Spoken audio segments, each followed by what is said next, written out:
The Grand Secretary's Pampered Wife Chapter 157 to Chapter 196. The newest chapter of this book is not finished yet. For more exciting content, please scan the QR code below to download the app. The novel will be updated even faster. Millions of novels will be read for free. Novels that cannot be found online will all be available here. What happened? Xianxia asked. The servant girl anxiously said, Second young miss trespassed into the heir's study and broke the late madam's relic. Now second young master and third young master have both gone over. Third young master is clamoring to punish second young miss. To break the late madam's relic, the three stepson would probably fight Xianxia to the death. Xiaoxia's head hurt. Does the old madam know? The servant girl shook her head. The old madam is resting. No one dares to wake her up. She should not know. Xiaoxia decided to go take a look. I'll go with you, Gu Jiao said. No need. Wait for me here. No, you should go back first. Xiaoxia did not wish for her daughter to be involved in the Marquis Fu's dispute. No matter, Gu Jiao said. It was lively. She had to go take a look. Basically, no one could argue against Gu Jiao's insistence. Xiaoxia could only take her daughter to Gu Chongqing's courtyard. Gu Chongqing was still practicing his swordsmanship in the back mountain and had not received any news. Only Gu Qingfeng and Gu Qinglin, who had heard the news, were in the courtyard. Xiaoxia and Gu Jiao heard Gu Qinglin's roar from far away. You still dare to be stubborn. Did you do it on purpose? You actually broke my mother's relic. I didn't. Third brother, I really didn't. Believe me. I didn't break the vase. It was Gu Jinyu who anxiously refuted. Gu Qinglin chuckled. At the time, there was only you and cousin Xian in the room. If it wasn't you, then was it cousin Xian? Gu Qinglin actually did not dislike the stepsister, but he liked the Ling family's younger sister more. Of course he would believe Ling Xian when he had to choose between the two younger sisters. When Xiaoxia heard this, she roughly understood what was going on. She was no longer the weak punching bag from before. She calmed herself and walked into the courtyard with dignity. When Gu Jinyu saw her, he quickly walked over and said aggrievedly, Mother, I didn't break madam's vase. It wasn't me. When I went in, the vase was already broken. Ling Xian coldly snorted and said, What do you mean it was already broken when you went in? Are you saying that I was the one who broke it? I already told you not to follow me and not to enter eldest cousin's study, but you didn't listen. Great, now he's in trouble. Gu Jinyu shook his head with tears in his eyes. Mother, it really wasn't me. Xiaoxia's head was about to explode. What did mother remind you of? Why won't you listen to your mother? Gu Jinyu cried, I know I was wrong, but I really didn't break the vase. Of course, she didn't break the vase. Gu Jiao had no doubt about this. In fact, this matter had already appeared in the miserable dream when he returned to his residence. The difference was that the victim was not Gu Jinyu, but herself in her dream. After she returned to the Marquis Fu, without the protection of her mother and younger brother, in order to better integrate into the Marquis Fu, she did not hesitate to spend a large sum of money to curry favor with her cousin Ling Xian. Ling Xian saw that she was so generous and could not bear to ignore her. In a moment of happiness, she brought her to Gu Chongqing's courtyard. She originally thought that she could make friends with eldest brother, but who knew that before eldest brother, Ling Xian would first frame her. Ling Xian did not want to frame her from the start. She had accidentally broken something in the study and was afraid that Gu Chongqing would hate her, so she lied and said that she was the one who broke it. Her situation then was the same as Gu Jinyu's situation now. No one believed her, however. In her dream, what Ling Xian had knocked over was not an ordinary relic, but the late madam's ashes. One could imagine the anger of Gu Chongqing and the entire Marquis Fu. Even Marquis Gu, who was not in love with the late madam, felt that she was too much and his heart turned cold. Today, when she entered the Fu and saw Ling Xian, she thought of that dream. She had given Gu Jinyu a chance. It was Gu Jinyu who did not want it. Then, who could she blame? Gu Jinyu regretted it. She really regretted it. If she had known earlier, she would have agreed to Gu Jiao's request to visit mother. This was great. Not only did she not curry favor with eldest brother, she also offended eldest brother, second brother and third brother. This cousin looked like a dog, but who knew that she would be so shameless? She was now a county princess personally conferred by His Majesty. Even if Gu Qingfeng and Gu Qinglin were angry, they would not dare to use the family law to serve her. But if this matter was spread, her reputation would not be good. She could not be the scapegoat. Yaoshi shielded Gu Jinyu behind her and looked calmly at Gu Qingfeng and Gu Qinglin, saying, "Who broke it? When the Marquis returns, I will have him carefully investigate."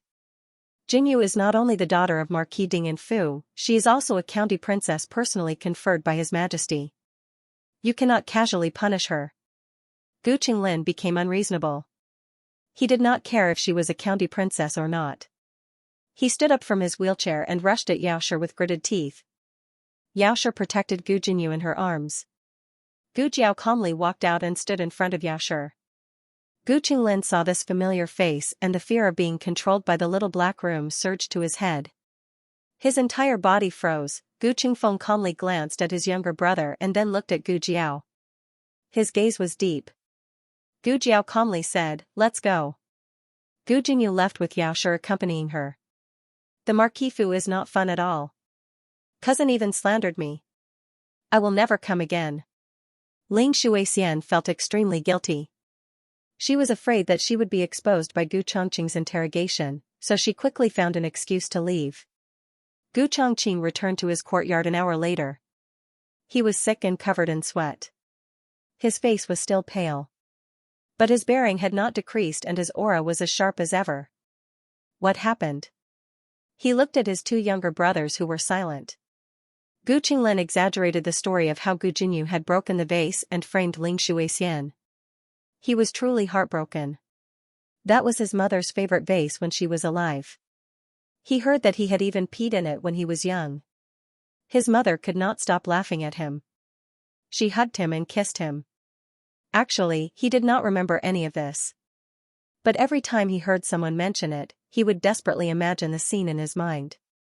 He felt that his mother was very gentle and doted on him. She was the best mother in the world. Gu Qinglin wiped his tears. He had not cried this much even when he had been beaten half to death by Gu Jiao. That was not mother's relic. Gu Chongqing said. Gu Qinglin was startled. Gu Qingfeng also looked strangely at his eldest brother. Gu Chongqing sighed, the vase you peed in was already buried with mother's cenotaph. How would I know that you would cry the next day looking for this vase? I had someone make a replica. Gu Qinglin, damn it, he had cried for so long for nothing, but Gu Chongqing frowned. It was very strange. This vase was at the top of the cabinet. How did Ling Shuixian or Gu Jinyu find it? He entered the study. He sensed that something was wrong at a glance. On the table, the urn next to his mother's memorial tablet was missing. His heart trembled. He turned his head to look. Where the vase should have been was his mother's urn. Someone had come. His mother's urn had been swapped with the vase. If not, what had been knocked over in the afternoon would not have been a replica vase, but his mother's urn. Who came into my study? He called the servant. The servant said, only the two young masters and the two young ladies. It was not them. They did not even notice that the urn had been moved. Did someone know that the urn would be broken, so they moved it ahead of time? Gu Jiao and the other two returned to Yaoshi's courtyard. Gu Jinyu recalled the grievances she had suffered in eldest brother's courtyard. Her eyes reddened. Mother, you must believe me. I really did not touch eldest brother's things. I know that eldest brother's study cannot be casually entered.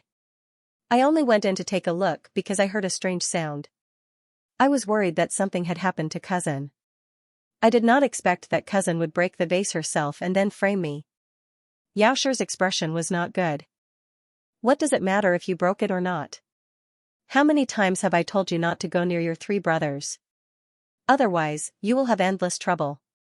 Has it come true now? Gu Jiao looked at the weeping Gu Jinyu with an indifferent expression. Yaoshi continued, if your older sister had not stopped him today, Gu Qinglin would have already attacked you. Why did you still foolishly go near them? Gu Jinyu felt wronged. They are my brothers, Yaoshi said seriously, you do not have an older brother. You only have a younger brother and an older sister.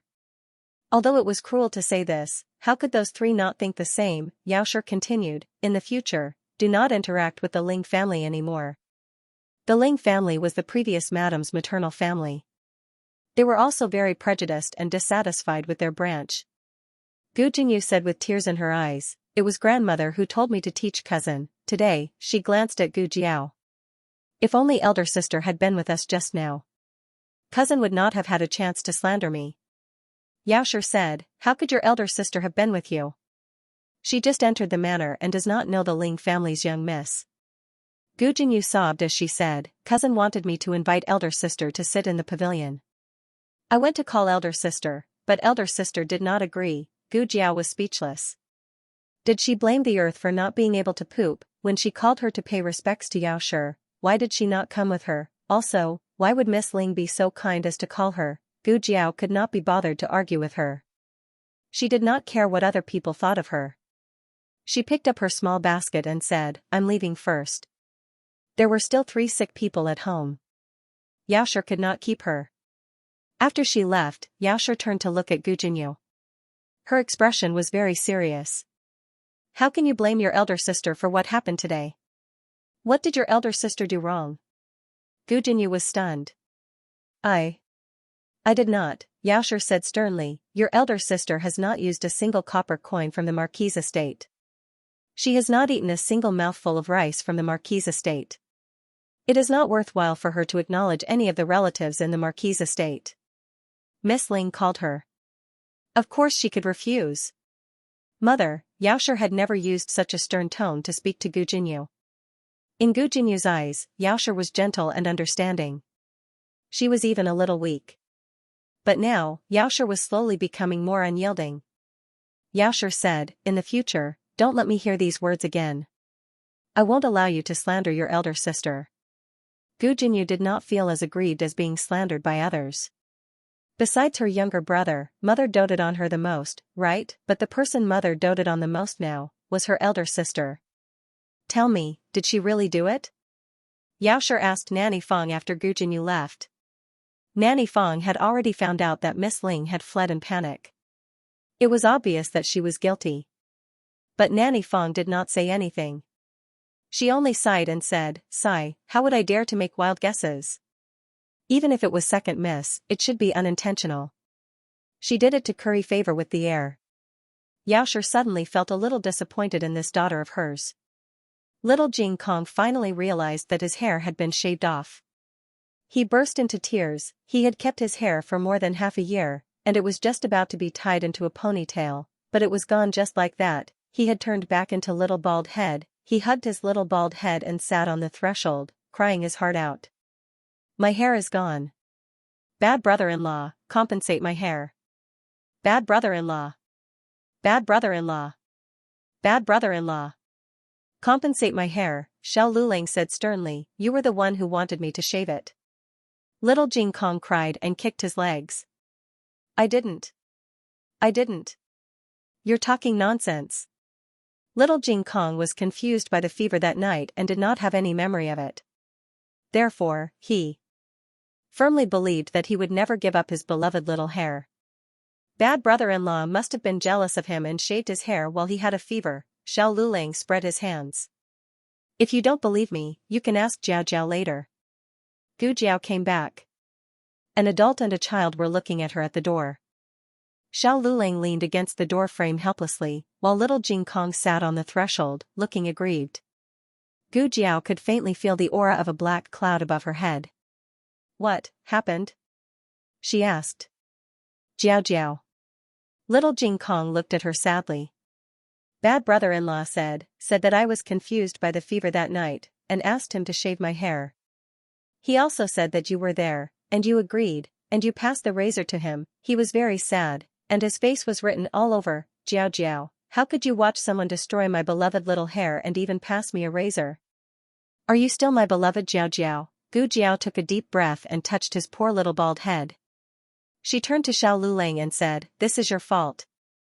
It's fine to shave it, but why did you put the blame on the child? Xiao Luling was speechless. Digression, the previous chapter was written in the middle of the night. There were too many bugs and it was not a good experience for everyone. I apologize here. I will pay more attention to the following chapters. Thank you for your tolerance and catching bugs. Bow, the latest chapter of this book is not finished yet. For more exciting content, please scan the QR code below to download the app. The novel will be updated at a faster rate. Millions of novels will be read for free. There are all kinds of novels that can't be found on the internet here. https://www.zhhbqg.com/89642896428626/114460096. HTML Genius remembered the website address in 1 second. www.zhhbqg.com Bikuga mobile reading website, mzhhbqg.com.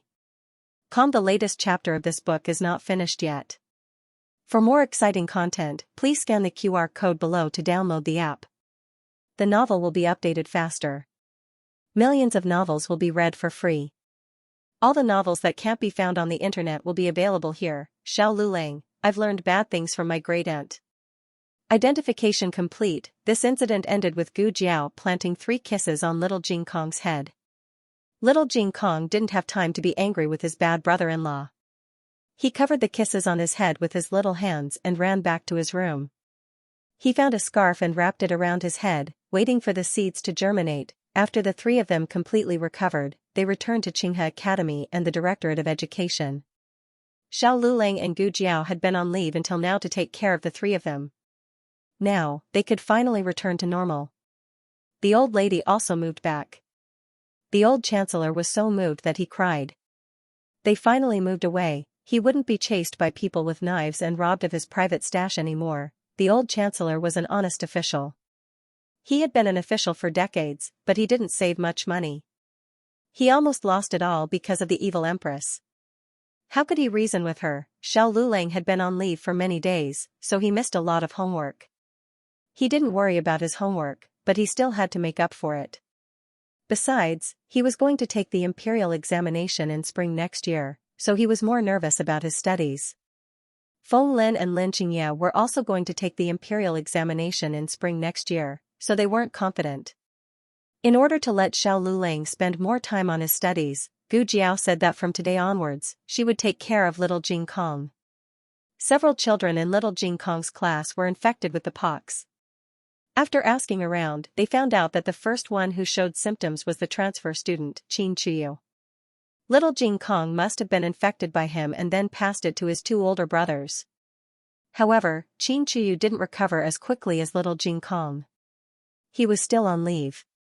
Many children in class asked for leave, so they were released from school early. Little Jing Kong used to do his homework in the classroom after school, but now he went to the clinic to do his homework. When the Xianxia Academy was almost over, Gu Jiao would take him home. One day, little Jing Kong was doing his homework in the medical center. The second boss got a box of mutton milk cake from somewhere. After eating it, little Jing Kong exclaimed that it was delicious. Gu Jiao knew that it was fine for him to eat dairy products. Gu Jiao asked her second boss to buy fresh goat's milk for little Jing Kong. There was once when she bought too much. After cooking it for little Jing Kong, there was still half a pot left. Gu Yan and Gu Shaoshun were not used to drinking it. It was a pity to throw it away. Gu Jiao thought for a moment, then added some tea leaves and sugar into the pot. After boiling it, a special fragrance of milk and tea was produced. When the daughters of the girls' school passed by the clinic, they were attracted by this special fragrance and went in to ask what it was. Gu Jiao thought for a while and said, "Milk tea." Gu Jiao poured a few cups for them to try. Other than the bitter tea that was originally brewed, the daughters of the capital had only drunk buttered tea. The salty kind was quite tasty, but compared to this sweet milk tea, it was not worth mentioning at all. God, what kind of magical taste was this? It was so delicious. Is there any more? Is there any more? A daughter asked. Gu Jiao shook her head. There is no more milk tea for today. If you want to drink it, come over tomorrow. I'll make more. The next day, the clinic was full of people. The second boss, who came down from the wing room, was a little confused. Were there so many patients today? They were all daughters of the girls' school. What happened at the girls' school? They were not here to see a doctor. They were here to line up for milk tea. Gu Jiao sold the milk tea at a high price, but it was still in short supply. The popularity of the milk tea made the second boss dumbfounded. He had been running the clinic for so many years, but he never thought that he would suddenly rely on his side business to make money. However, the cooking method of milk tea was not complicated. After drinking it a few times, one would know how to make it. Soon, the shops nearby began to compete with each other. Some of the chefs in the daughters' residences also knew how to make milk tea. The business of the clinic soon became quiet. One day, little Jing Kong came to the clinic to do his homework again. He saw the second boss sighing at the side. He put down his pen and asked him, "Why are you sighing? Business is not good." The second boss had just tasted the sweetness of selling milk tea. The cost was low and the profit was high. At most, he could prepare a warm room for the daughters and burn a few more pots of charcoal. But after a few days, half of his business was taken away. The main reason was that the other party sold the milk tea at a low price. Their cost could not be reduced because Gu Jiao insisted on using good tea leaves. The second boss wrung his hands. "I'm so worried." Little Jing Kong decided to go on a field trip. "Jiao Jiao, I want to try it too." Children could not drink tea. Gu Jiao really only let him have a small taste. It tasted very good. Little Jing Kong's Jiao Jiao recipe was completely fine. Little Jing Kong put on a serious face and went to the warm room with his hands behind his back. He wanted to ask why the other girls did not come. Just as he was about to speak, he saw a girl from the girls' school lying on the table and crying. "What's wrong? Does your stomach hurt?" Little Jing Kong asked her. She felt wronged and said, "It's not my stomach. It's a headache." The homework given by the teacher was too difficult. She did not know how to do it. Little Jing Kong climbed onto the stool and looked at the girl's questions. It seemed that his parents had given him these questions before. Jiao Jiao knew how to do it. Little Jing Kong took the questions to Gu Jiao. Gu Jiao was brewing pills. Little Jing Kong raised the paper in his hand. "Jiao Jiao, I don't know how to do the questions on this paper. Help me do it. I'll look at it myself after I'm done." "Okay." Gu Jiao took little Jing Kong's questions. They were all arithmetic questions. There were also a lot of arithmetic questions in the gifted class. The difficulty was not low. Gu Jiao did not suspect anything. She took a new piece of paper and wrote the answers for little Jing Kong with a charcoal pencil. Little Jing Kong never copied the answers. He would write the answers after he understood them. If he did not know how to do it, he would do it a few more times. He had a good reputation, so Gu Jiao did not keep an eye on him. Little Jing Kong took the paper and answer sheet back to the room. "Here, the answers." The girl did not believe that a child could get the answers. He must have drawn it himself. He could draw it even if he drew it himself. He did not even know where to fill in the blanks. The girl pursed her lips and copied the answers in resignation. The next day, when the homework was handed in, only 3 people got it all right. One was Gu Jinyu, one was Zhuang Yueshi, and the last one was her. The girl's surname was Yu. She also got in through the back door. She and Zhuang Mengdai took turns to compete for the last place in class. The teacher had never praised her like this before. Of course, she was not the kind of person who liked to eat alone. She immediately told her classmates about how she could solve the questions in the clinic next door. So that afternoon, the clinic, which had been empty for a few days, was full again. Little smarty Jing Kong walked out of the clinic with a heroic spirit and looked at the competitors who were vainly trying to snatch the milk tea business from them. "You can imitate Jiao Jiao's formula, but you can't imitate Jiao Jiao's IQ." Madame Yao had not seen her daughter and son for a few days. She missed them very much. Unfortunately, concubine Ling had been stripped of her power recently, so she had to manage the New Year's Eve. She was so busy that her feet did not touch the ground. She could not leave at all. "Madam, people from the Yao family are here." Nanny Fong went into the room to report. Madame Yao put down the half-done paper and asked strangely, "Who are they?" "Eldest master and sister Xian." It was Yao Yuan and Yao Xian. Yao Yuan was Madame Yao's older brother, and Yao Xian was his daughter. Ever since Madame Yao moved to the hot spring villa, she had not seen the Yao family for 10 years. Yao Yuan had changed a lot. He had experienced a lot. He was clearly younger than Marquis Gu by a few years, but he looked older than him. Yao Xian had grown into a slender and elegant woman. She looked a bit like Madame Yao and could be considered a beauty. In comparison, Madame Yao's appearance had not changed much. She was still beautiful, but her temperament had become more capable and steady. Yao Yuan was so excited that he could not speak. "Eldest brother, come in and sit." Madame Yao brought her eldest brother and Yao Xian to a warm room and had the servants serve tea and snacks. "You can all leave. Nanny Fong, stay." "Yes." The maidservants left in a single file. Nanny Fong wiped her tears. It was clear that she was crying tears of joy. She was Madame Yao's attendant and came from the Yao family. Sister Fong also did not change. Yao Yuan said with a smile. "This servant is old." Nanny Fong choked. Madame Yao's gaze landed behind Yao Yuan. She was a little uneasy girl. She warmly said, "Sister Xian is already so old.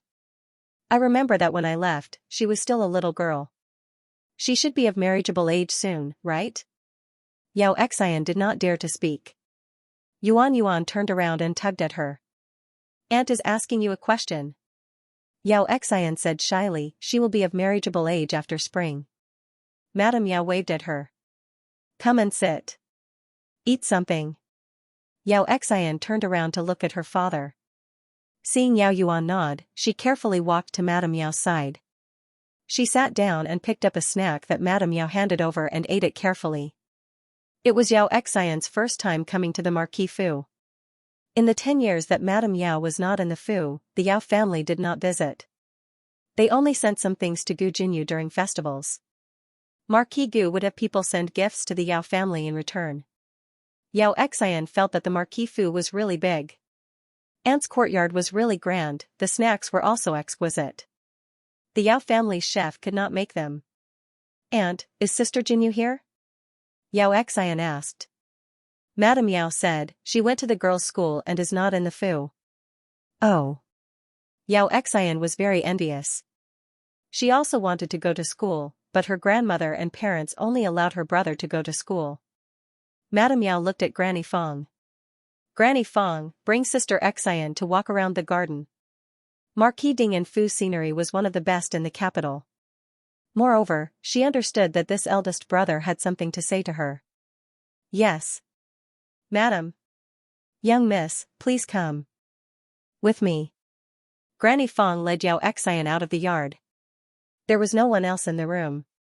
Madame Yao no longer put on a warm and welcoming appearance. She faintly asked, "Eldest brother suddenly came to find me. Is something the matter?" Yao Yuan opened his mouth and dryly laughed, saying, "I just came to see you.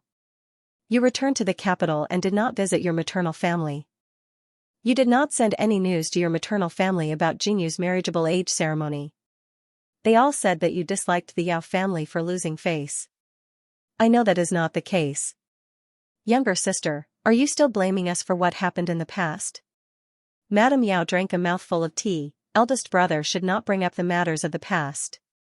Why I did not return to the Yao family and did not allow the Yao family to attend Jinyu's marriageable age ceremony, eldest brother should know better than anyone else. Just treat it as me looking down on the Yao family." Yao Yuan bitterly said, "In the past, we were in the wrong. We should not have broken up your good marriage and married you into the Marquis Fu." Before Madame Yao married Marquis Gu, she actually had an engagement. The other party's family was not as well off as Marquis Ding and Fu. Thus, when Marquis Gu came to ask for a marriage, the Yao family did not say anything and cancelled the engagement. They did not dare tell Marquis Gu about this matter. They also did not allow Madame Yao to say anything.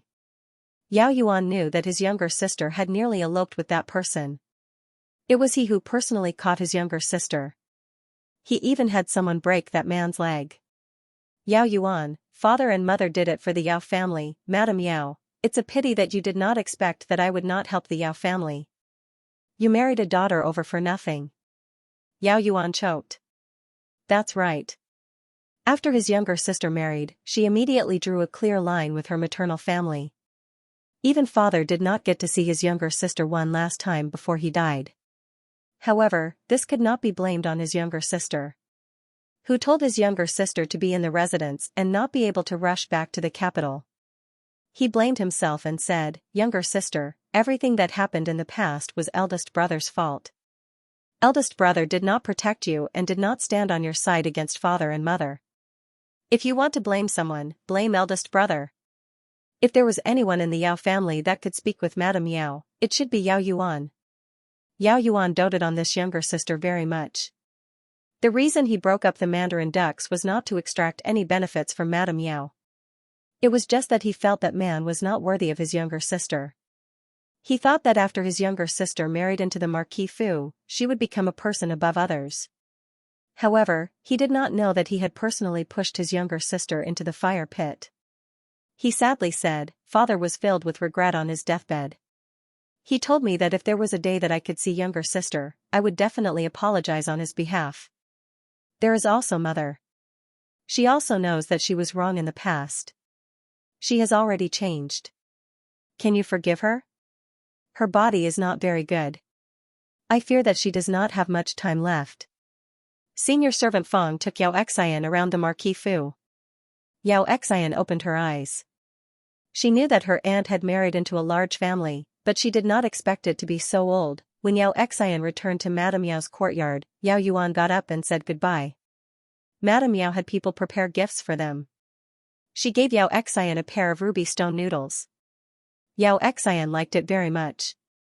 However, she was rejected by Yao Yuan. He did not come to ask for anything. He sincerely came to ask for his younger sister's forgiveness. After the two left, Madame Yao sat by the window and sighed, "Senior servant Feng, do you think I should go back?" Senior servant Feng comforted her, "How can there be an unresolvable hatred between mother and daughter? Before the old lady died, she wanted to see the two children. You should take eldest miss and little Gongzi to see her for the last time. She is not only your mother, but also the grandmother of eldest miss and little Gongzi." She first went to the medical hall to ask Gu Jiao. "I am not forcing you to recognize a grandmother. I heard that she is about to die. Your medical skills are excellent, so I hope that you can go and take a look at her." Gu Jiao did not have any objections. Gu Yan did not have classes tomorrow, so he could go. Madame Yao waited until the girls' school ended before asking Gu Jinyu. She knew that Gu Jinyu also did not have classes tomorrow. However, Gu Jinyu said apologetically, "Mother, I promised Consort Shu that I would go to the palace to see her tomorrow. Can I go see grandmother another day?" Another day would be after the new year. Madame Yao wanted to say that she went to Consort Shu's place every few days, so it was fine if she did not go once. However, before she could speak, she heard Gu Jinyu obediently say, "Mother, why don't you go first? I will go to the palace to pay respects to aunt before going." Digression, 1996, just 4 votes away from reaching 2000, in addition, yesterday's lottery digression did not appear in the bookstore. It will be posted again today. Readers who did not win on the app can go to Sina Weibo, Xiaxiang Bookstore official Weibo, Feng, and repost the lottery to win Dior lipstick, antique jewelry, and little Jing Kong accessories. Good luck to everyone. The latest chapter of this book is not finished yet. For more exciting content, please scan the QR code below to download the app. The novel will be updated even faster. Millions of novels will be read for free. All the novels that cannot be found online will be available here. https://www.zhhbqg.com/89642896428226/1144293880. HTML Genius memorized this website's address in 1 second. www.zhhbqg.com. Bikuga mobile reading website, mzhhbqg.com. The latest chapter of this book is not finished yet. For more interesting content, please scan the QR code below to download the app. the novel will be updated at a faster rate. Millions of novels will be read for free. All the novels that can't be found online will be available here. Since she said so, Xiaoxia couldn't force her. The next day, Xiaoxia came to Bai Shui Alley early to pick up Gu Jiao and Gu Yan. Little Jing Kong also wanted to go. The main reason was that he wanted to be with Jiao Jiao. It was rare for him to have a day off. Xiaoxia had already treated little Jing Kong as her own child, so she happily brought him along. The whole family sat in the Marquise Manor's horse carriage, and the horses galloped. Little Jing Kong was very excited. He sat next to Gu Jiao and shook his head. "You're so happy?" Gu Jiao asked him. Little Jing Kong shook his short legs and tilted his head. "This is my first time visiting relatives." Hearing this, the people in the carriage were stunned. The little monk had always lived in the temple and had never visited relatives. Although he and Gu Jiao had a family after they left the mountain, they still didn't have any relatives that they could visit. Little Jing Kong was very smart and did things in an orderly manner, causing Gu Jiao and the others to rarely treat him as an ordinary child. It was also at this moment that Gu Jiao realized that little Jing Kong had always wanted to integrate into the life of a normal person, just like the other children in the village. Gu Jiao looked at the little guy's expectant eyes and patted his little bald head. "But, I don't have any hair.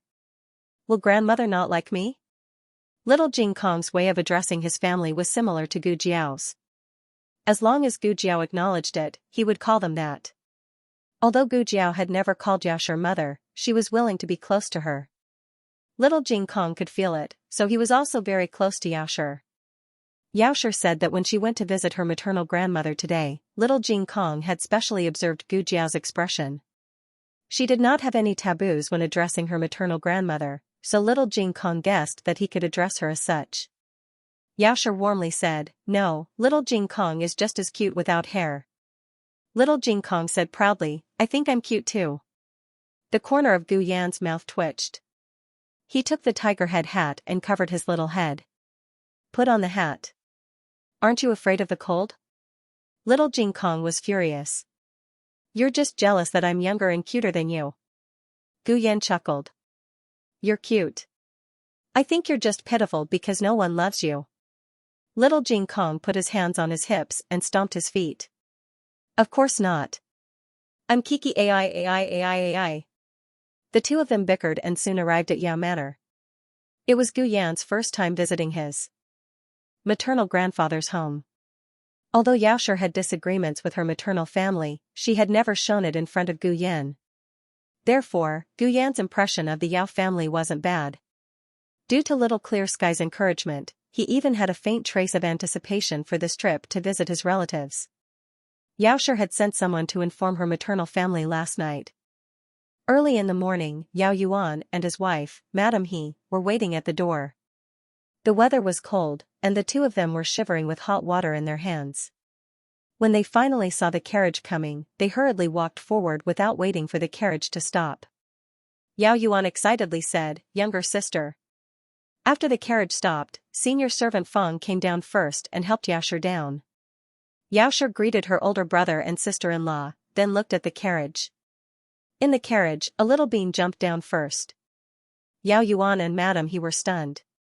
Then, Gu Jiao and Gu Yan came down one by one. Everyone present could guess that Gu Jiao and Gu Yan were Yaoxia's twins, but that cute little bean, it couldn't be Yaoxia's second child, right? Yao Yuan looked at his younger sister. Xiaoxia called little Jing Kong over. "Jing Kong, greet eldest uncle and eldest aunt." Little Jing Kong called out crisply, "Eldest uncle. Eldest aunt." Madame He was a little confused. This was her younger sister-in-law's second child. Yao Yuan had chatted with Madame Yao yesterday and knew that this should be the child Jiao Jiao adopted from the mountains. His name was Jing Kong. Little Jing Kong is so obedient. Yao Yuan praised little Jing Kong. Madame He was immersed in the great shock of seeing Madame Yao. She was only 3 years older than Madame Yao. Both of them used to be delicate and beautiful beauties. In a flash, more than 10 years had passed. Madame Yao was still charming and didn't show many signs of aging, but Madame He's face was already wrinkled. Time seemed to only affect the people around her. Of course, Madame He cared about Madame Yao the most. After seeing Madame Yao, she felt inferior. Only then did she seriously look at Madame Yao's children.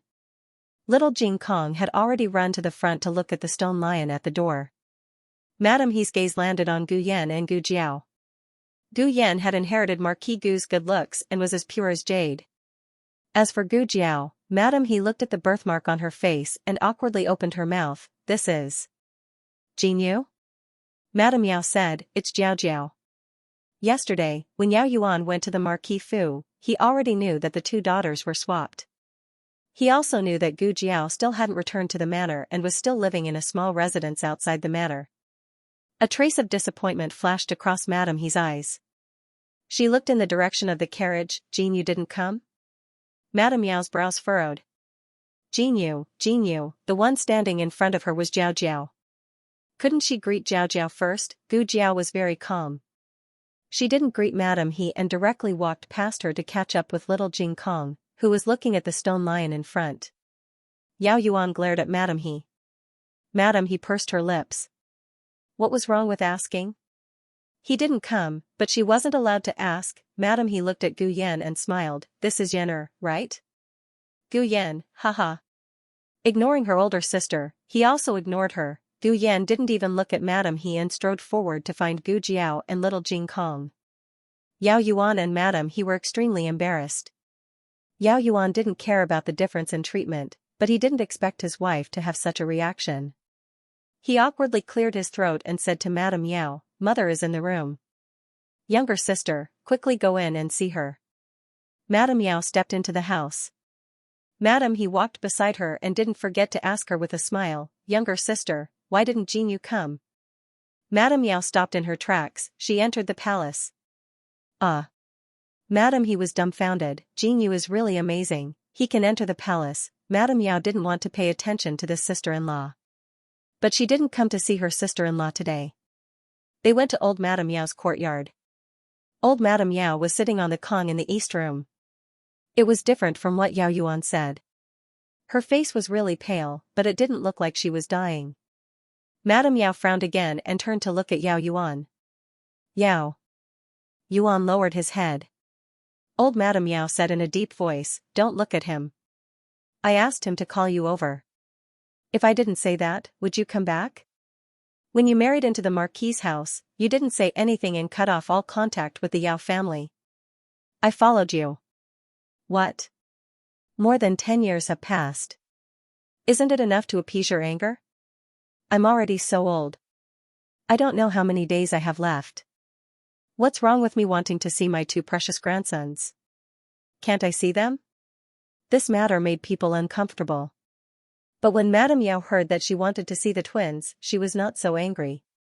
Madame Yao called the 3 children in. The first one to come in was Gu Yan. When old Madame Yao saw Gu Yan, her turbid eyes suddenly brightened. She reached out her hand to Gu Yan. Yen'er? Are you Yen'er? Quick. Come to Grandmama. Let grandmother see you. Gu Yan saw that she really liked him. He hesitated and walked over. Old Madame Yao was so excited that her hands were shaking. She held Gu Yan's hand with one hand and touched Gu Yan's face with the other hand. Grandmother finally sees you, you look like your father. Gu Yan was not liked by old Madame Gu in the Marquis's house. In contrast, old Madame Yao's love made people feel warm. Call me grandmother. Old Madame Yao said. Gu Yan hesitated.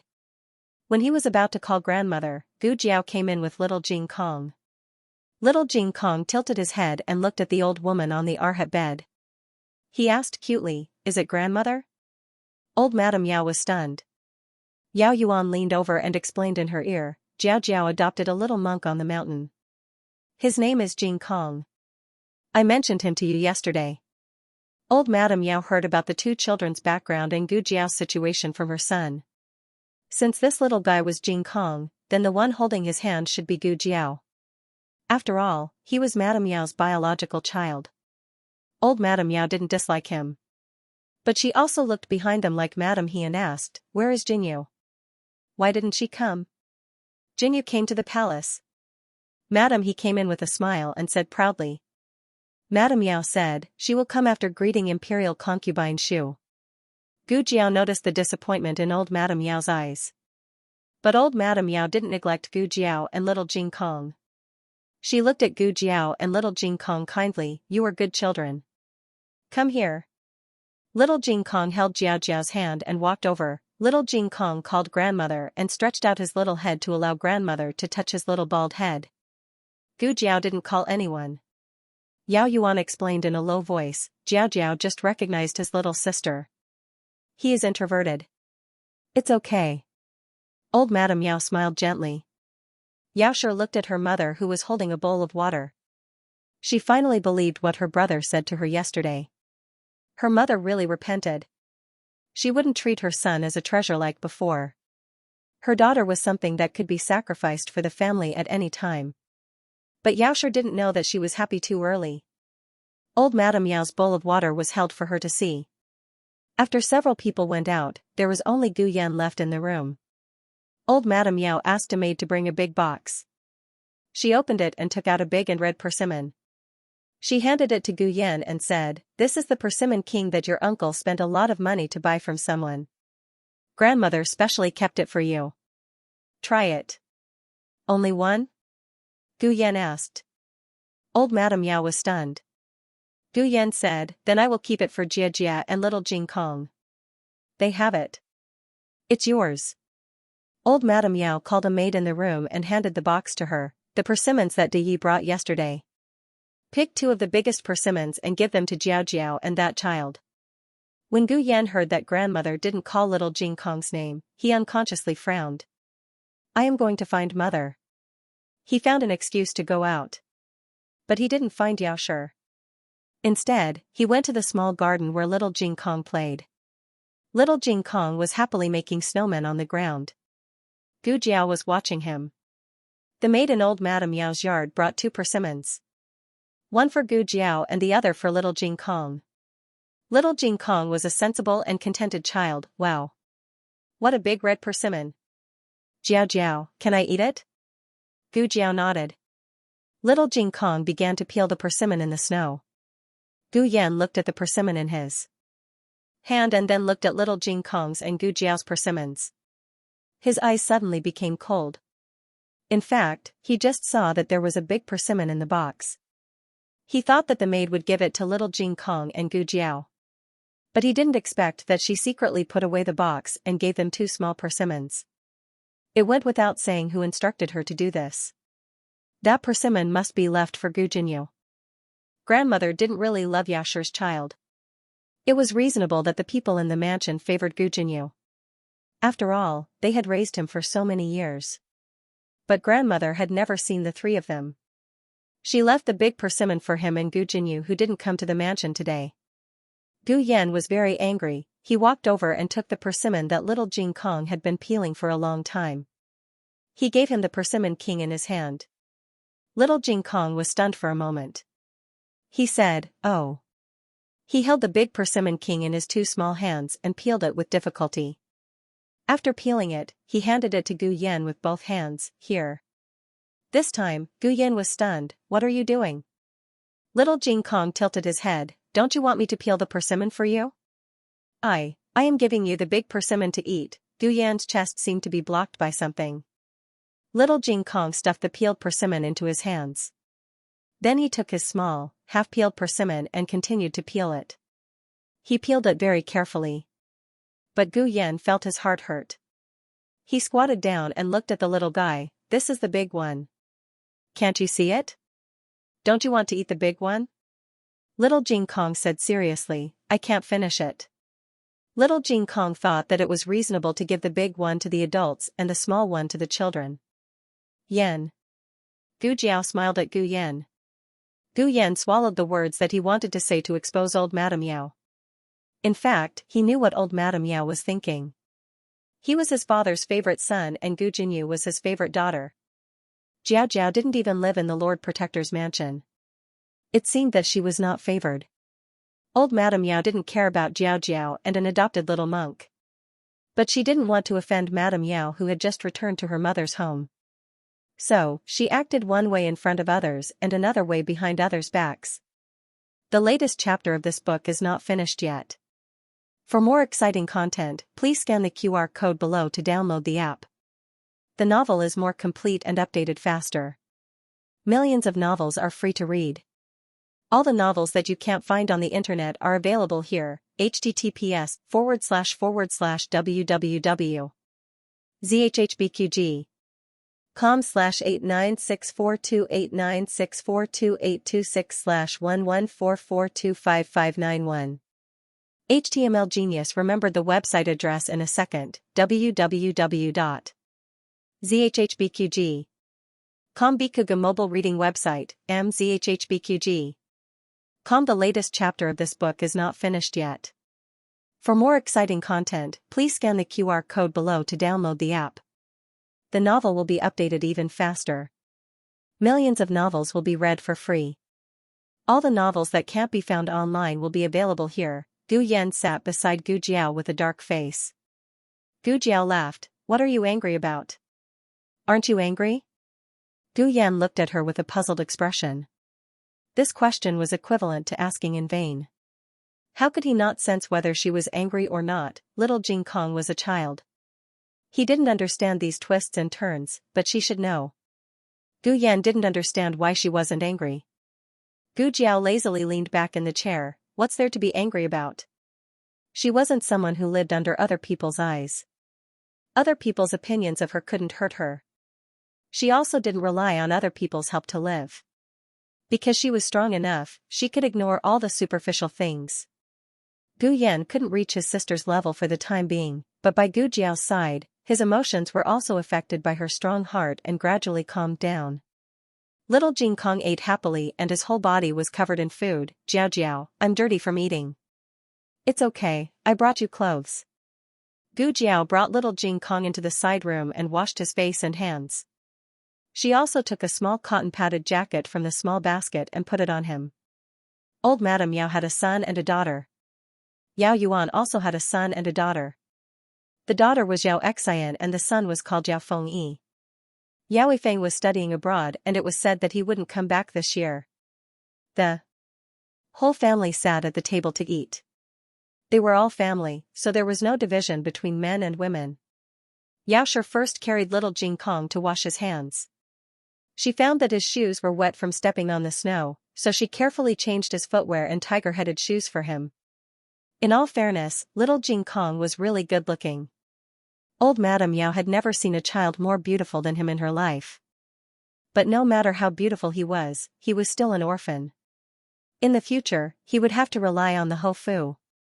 But in front of Yao Shi, old Madame Yao still gave little Jing Kong enough love. Old Madame Yao picked up the biggest drumstick and gave it to him. Little Jing Kong said politely, "Thank you, Grandma, but I can't eat meat now." As long as he grew up, it would be fine. Grandaunt said that when he grew up, Meaty would be willing to let him eat her. Eat this. Old Madame Yao placed the egg soup in front of little Jing Kong. She had put in a lot of effort to make this egg custard. She had put in some lilies and it was very beautiful. Little Jing Kong's appetite was greatly stimulated, and he happily ate. The meal was rather amicable. After eating, old Madame Yao asked Xianxia to bring Gu Jiao and the other two to the garden for a walk. Gu Yan grabbed a small blanket. After walking for a while, little Jing Kong rubbed his eyes. "Are you sleepy?" Gu Jiao asked. Little Jing Kong shook his head. "I'm not sleepy. I just ate a little too much." Gu Jiao laughed and picked him up. Little Jing Kong's eyes widened. "I'm really not sleepy. I don't want to sleep at all." He tilted his head and fell asleep in Gu Jiao's arms. Xianxia did not understand why Gu Yan would grab a blanket when he was walking.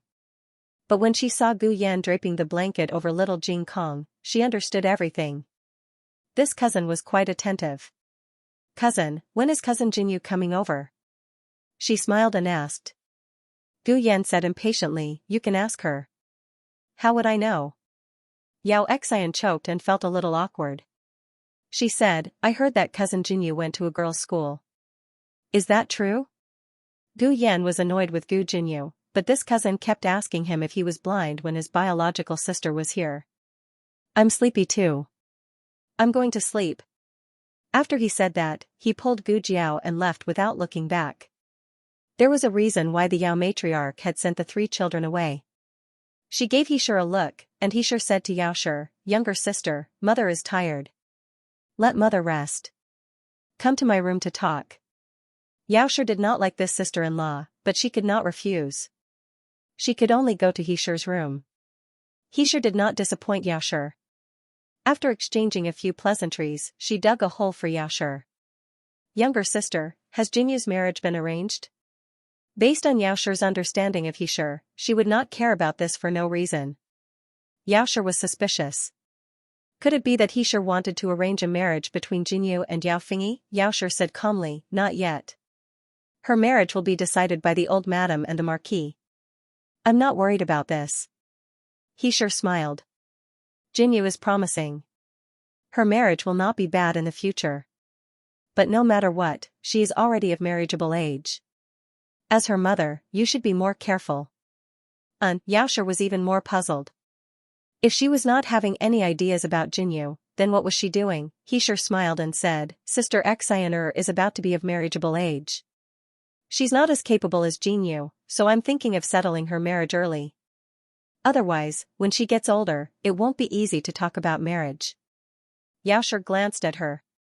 "Eldest sister-in-law wants me to help Sister Xian arrange a marriage?" This was not difficult.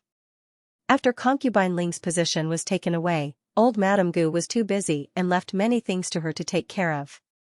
She was currently preparing New Year's gifts for the various large families. She could take this opportunity to help Sister Xian.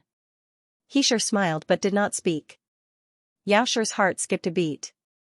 "You wouldn't have taken a fancy to the young masters of the Marquis Fu, right?"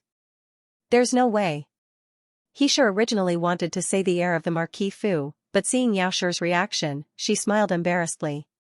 She pulled Yaosher's hand and said, "Younger sister, don't let the fertile water flow into other people's fields. I am doing this for your own good. When Sister Xian marries over, our 2 families will be even closer.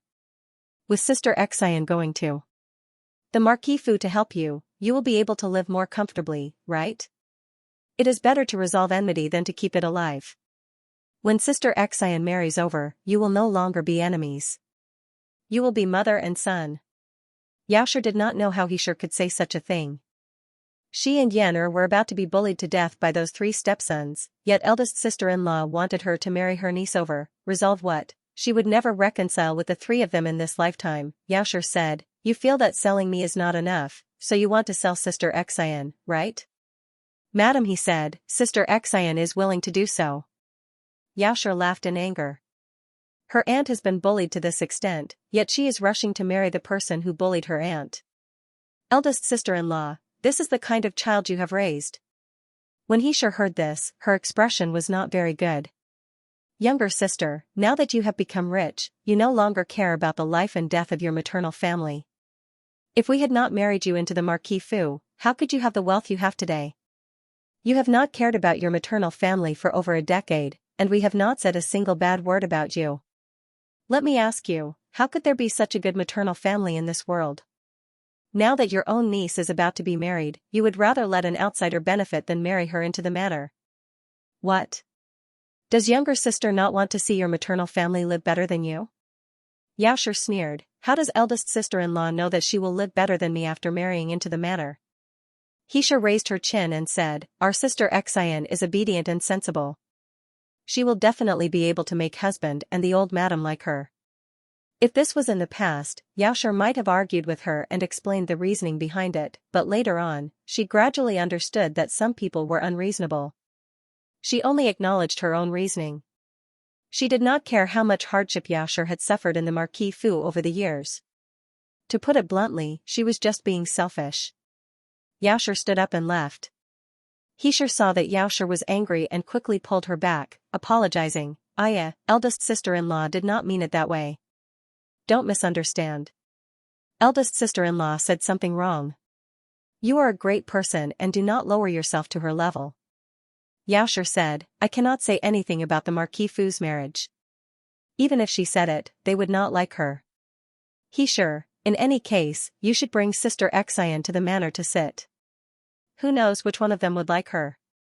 Xiaoshi, eldest sister-in-law, who would like her? The heir? Xiaoshi smiled and said, if the heir would like her, then that would be the best. Xiaoshi was stunned. She actually wanted to marry Xianxia to the Marquis Fu's heir. This was simply a dream. Xiaoshi looked at Xiaoshi's face and awkwardly said, second young master is also fine. Third young master should be fine, right? Xiaoshi coldly said, when has it been the Yao family's daughter's turn to choose the Ding and Marquis Fu's young master? It was not that she wanted to speak up for her three stepson, but the two families were not compatible with each other in terms of social status. She was only going to be a second wife, but she was already despised by old Madame Gu. Xianxia, on the other hand, wanted to be a legitimate first wife. Was this helping her, or did she want old Madame Gu to hate her to death? Xiaoshi's temper rose again. Didn't younger sister also marry into the Marquis Fu? Younger sister still had an engagement in the past. How could she be as pure as our sister Xian? Back then, the Marquis liked younger sister. How could the heir not like our sister Xian? Don't they all have the same face? Could it be that sister Xian's face is worse than younger sister's? She was not pure. She relied on her face to serve others.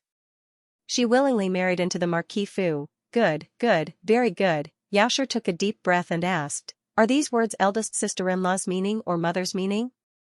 Xiaoshi was speechless. Of course, it was her and mother-in-law's meaning, but mother-in-law did not allow her to say it. Xiaoshi, however, understood everything. She was too naive.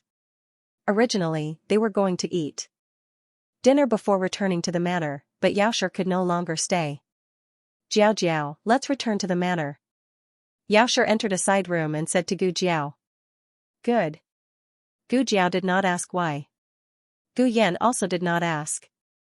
Old Madame Yao chased after them with the help of the servants. She scolded Xiaoshi and told Xiaoshi not to argue with her. Then, she took out the presents she had prepared for the children. Gu Yan sneered and knocked over his and Gu Jiao's presents in front of everyone.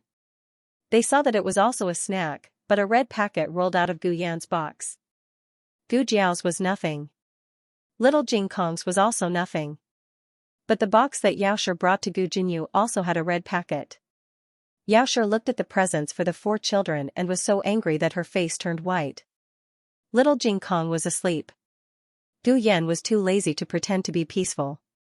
He directly took little Jing Kong's presents and threw them into the river. He also threw Gu Jinyu's. If they wanted to curry favor, they should do it themselves. Don't dirty their hands. On the carriage back to the residence, Gu Yan also fell asleep. He lay on Xiaoshi's lap. Little Jing Kong lay in Gu Jiao's arms. Both of them were sleeping and snoring. Xiaoshi did not say a word. She tried her best not to let Gu Jiao know how she felt, but Gu Jiao could still feel it. I'm sorry, Jiao. I shouldn't have asked you to come today, she said guiltily. Gu Jiao said, I think it's very good. Huh? Xiaoshi was slightly stunned. Little Jing Kong kicked the blanket away. Gu Jiao pulled it over and covered him with it, saying, I know where Madam used to live. I used to be very curious. Xiaoshi looked at Gu Jiao in a daze and said, Jiao, why would you be curious? Gu Jiao thought for a while, I don't know. I'm just curious. I want to know about Madam's past. I also want to know how Madam lived every day. Xiaoshi covered her mouth. She did not dare to believe what she heard. Was her Jiao starting to care about her? Jiao, does Madam regret it? Do you regret marrying Marquis Gu? When Xiaoshi and Xiaoshi were arguing, Gu Jiao was in the garden not far away. With her hearing, she more or less heard some of it. Xiaoshi did not hesitate and shook her head, saying, I don't regret it. Why? Gu Jiao asked. Xiaoshi lowered her head and caressed Gu Yan's cheek. Then she looked at Gu Jiao lovingly, saying, because if I didn't marry Marquis Gu, there wouldn't be you and Yan. You are mother's most precious gifts in this life. Gu Jiao did not understand this kind of feeling. Because of what happened when she was young, she shut down her emotional system early. This was a kind of self-protection mechanism. It was to prevent her from breaking down when she was hurt by her parents. But at the same time, it made her lose the ability to treat her feelings logically. In her world, like was like, hate was hate. It was either black or white. But Yaoshi's experience was more like a gray area. She gave birth to a child she really wanted with someone she did not want to marry. Seeing her daughter's dazed expression, Yaoshi let out a laugh. Her daughter was really considerate and cute. The unhappiness in Yaoshi's heart completely disappeared. Yaoshi first sent Gu Jiao and the other two back to buy Shui Ali before returning to the manor. Gu Jinyu accompanied consort Shu in the palace for an entire day and only returned to the manor when it was dark. There were less than 10 days until New Year's Eve. Qinghe Academy was on holiday. There was still 1 day of classes for the directorate and 3 days of classes for the 6th hall. Early in the morning, Gu Jiao went to the medical center. The matriarch and a few neighbors were playing Pai Gao in the house. The old chancellor stood at the side with a dark face, paying money and serving tea. Gu Shaoshan was in the backyard knocking on wood.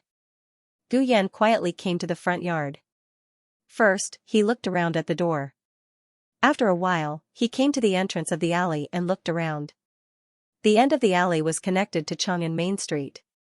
People came and went in an endless stream. The shops were all pasted with window flowers and couplets. It was a joyous atmosphere. He looked around. Suddenly, a tall shadow shrouded him. "What are you doing?" It was Gu Chongqing. He was wearing a golden fur coat and sitting on a tall horse, looking valiant and formidable. Gu Yan was so shocked that he trembled. He turned his head and said without changing his expression, "I'm not waiting for you." Gu Chongqing saw him with his hands behind his back and asked, "What are you holding in your hands?" Gu Yan hesitated for a moment.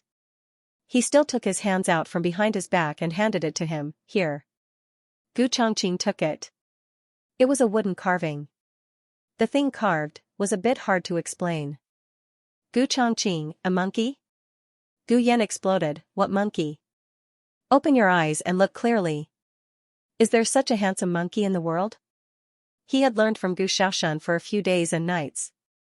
His hands were already bleeding. This guy didn't know what was good for him. He said he was a monkey. Digression. On the last day of the Weibo lucky draw, my Weibo account is folk prescription. I reposted the first Weibo lucky draw. There's a little Jing Kong pillow and a series of peripherals that everyone likes. The latest chapter of this book is not finished yet. For more exciting content, please scan the QR code below to download the app. Novels are updated at a faster rate. Millions of novels are free to read. Novels with connotations that can't be found on the internet are all available here. https://www.zhhbqg.com/89642896428226/114396958. HTML Genius remembered the website address in 1 second. www.zhhbqg. Bikuga mobile reading website, mzhhbqg. The latest chapter of this book is not finished yet. For more exciting content, please scan the QR code below to download the app. Novels are updated at a faster rate. Millions of novels are free to read. Novels with a deeper meaning that can't be found online are all available here. Humph. Gu Yan turned his back. He was so angry that the small tuft of hair on the top of his head stood up. Expressing his unhappiness in the cold wind, Gu Chongqing laughed softly. His voice was cold and magnetic, and when he laughed, it had an irresistible charm. Gu Yan's small eyes tried to glance behind him. Then he began to walk back. After taking a step, Gu Chongqing felt that something was wrong. "What's wrong with your leg?" Gu Yan pursed his lips and said in a small voice, "It's nothing, it's just a sprain." Their house was in the middle of the alley. It wasn't far from here, but it wasn't close either. A normal person would have sprained their leg, but this was Gu Yan. Gu Chongqing looked at his thin and weak body and sighed helplessly. "Get on." Gu Yan turned to look at him. His small face was full of cleverness and playing dumb. It was very contradictory. Gu Chongqing thought of the silly roe deer in the forest, but this time it was the proud one. Gu Chongqing reached out his large and strong hand and grabbed Gu Yan's shoulder. He gently lifted him up and sat him on his saddle. "Don't you usually eat? So thin." Gu Yan sat in front of him and wanted to say, "How do I not eat? You're the one who doesn't eat." But when he leaned against his firm and broad chest, Gu Yan couldn't speak. Did this person eat 10 buckets of rice a day? How could he be so strong? Hold on tight. Gu Chongqing reminded him. The reins were in Gu Chongqing's hands, so Gu Yan could only hold on to the saddle. Originally, Gu Chongqing was quite satisfied with his own saddle. After all, he was the heir of the marquis's household. The things that the servants prepared for him would not be too shabby. However, when Gu Yan's white and tender fingers were placed on the saddle, it instantly turned the saddle into a piece of rotten wood. The saddle needs to be replaced. Gu Chongqing thought. I'll send you back, he said. I'm not going back, Gu Yan said. Gu Chongqing looked at him strangely. Why? Gu Yan, I want to eat something. Gu Chongqing, what do you want to eat? Gu Yan, sugar roasted chestnuts. There was a stall selling roasted chestnuts on the streets of Chang'an. It was in the direction he had come from. Gu Chongqing turned his horse around and galloped towards the stall. Considering Gu Yan's health, he did not let the horse run too fast, but it was enough to stimulate Gu Yan. This was the first time in his life that he rode a horse. Gu Yan was so excited that he had no place to sit on the saddle. Go, go, go. Although he spoke very softly, Gu Chongqing's hearing was amazing. He even heard the tone of the martial arts world's overlord. Gu Chongqing could not help but smile. He sped up a little. Gu Yan was overjoyed. Gu Yan had wanted to ride a horse for a long time. But in his 15 years of life, he had been sick for 14 years. He had never ridden a horse before, and he had no playmates. Little Jing Kong and Gu Xiaoshan were both younger than him. He wanted to play with older people. Gu Jiao could calm Gu Yan down, but there were some things that Gu Jiao could not give him. Gu Chongqing's appearance happened to fill this gap. Gu Yan was very happy riding the horse. After buying the sugar-roasted chestnuts, he still looked unsatisfied. Gu Yan took the sugar-roasted chestnuts. I didn't bring any money. I'll pay you back when we get back. No need. Gu Chongqing said. Then. Gu Yan opened his mouth. Did I spend all your money? No. Oh. Gu Yan silently chewed on a sugar-roasted chestnut. I still want to eat roast chicken. Gu Chongqing took him to buy roast chicken again. He did not want roast chicken from ordinary shops. He had to go around half of the capital to buy roast chicken from Huji's. Gu Yan looked at the roast chicken in his hand and opened his mouth. What else do you want to eat? Gu Chongqing asked. Gu Yan blinked and said, crab roe crisps from Sanyuan Pavilion. Sanyuan Pavilion was in Lingnan. Was this guy going to elope with him? Gu Chongqing looked at him coldly. Gu Yan angrily pinched the saddle. Okay, then let's eat a stick of sugar-coated haws. I don't care about the shop. The ones from the roadside stalls look cheap and dirty. Eating them will cause diarrhea and make you sick. Gu Chongqing, there was a sugar drink shop on Vermilion Bird Avenue that sold sugar-coated haws. The price was expensive, but it definitely would not cause any diarrhea. Gu Chongqing took Gu Yan to buy a few sticks of sugar-coated haws. Gu Yan's arms could not hold any more. He could not buy any more and could only obediently go home. On the way back, the wind blew and Gu Yan shivered. Gu Chongqing covered him with a fur coat. Gu Yan was wrapped in his fur coat, only revealing his furry head. But to be fair, even the back of his head was cuter than his two younger brothers at home. Gu Chongqing took a deep breath. Perhaps he was possessed. When they reached home, Gu Chongqing dismounted first, then carried Gu Yan down. He took the things in Gu Yan's arms and placed them on the stone table in the front yard. I'm leaving. He walked out and said. Gu Yan looked at him expectantly. Do you want to stay for a meal? My sister's cooking is very good. That girl who was even more cold-blooded than a killer, Gu Chongqing found it hard to imagine what her cooking skills would be like.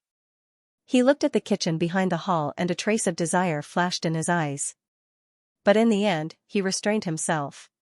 No, I should go home. Oh. Gu Yan was disappointed. Gu Chongqing mounted his horse and glanced at Gu Yan. Go in. Okay. Gu Yan nodded but did not move. He watched as the horse disappeared at the end of the alley. Only then did he turn around and jump on the spot, feeling refreshed as he entered the house. That's right. What, sprained ankle? No, no, okay, your ankle is fine. Stay in bed and rest for the next few days. In 7 days, I'll come and take out the stitches for you. In a house on Vermilion Bird Avenue, Gu Jiao finished stitching up a little girl's wound and finished her first house call in the capital. The sky began to snow again. The goose feather-like snowflakes fluttered about, gathering and dispersing. Soon, the street was blocked. This place was not too far from Clearwater Alley, so Gu Jiao decided to walk back. Not long after she got off the carriage, she felt that someone was following her. She did not enter Clearwater Alley. Instead, she passed through the entrance of the alley and entered another alley. She held the silver needle in her hand without anyone noticing. Finally, the other party moved. 2 masked men wielding knives descended from the sky and blocked her path. But before they could make a move, Gu Jiao shot the silver needle into their chest. The 2 men fainted on the spot. Almost at the same time, an arrow shot from behind her. She took a step forward and stepped on the wall. She turned around in the air and ruthlessly kicked the arrow away, but the other party clearly had more tricks up their sleeves. A large net fell from the roof. Gu Jiao pulled out the dagger at her waist and cut the large net in half. But at this moment, a hook came out of nowhere and hooked onto her small basket. With a whoosh, it was taken away. Small medicine box. Gu Jiao's eyes turned cold as she looked up at the roof. She saw a man wearing black clothes and a black mask holding onto her small basket as he looked down at her. He gave a disdainful sneer and disappeared from the other side of the roof. Gu Jiao quickly chased after him. Gu Jiao felt like she had returned to her previous life where she killed and stole from the organization. Her blood was boiling. She could feel that the other party's skills were not simple. The other party had tried to plot against her several times, but she had dodged them all.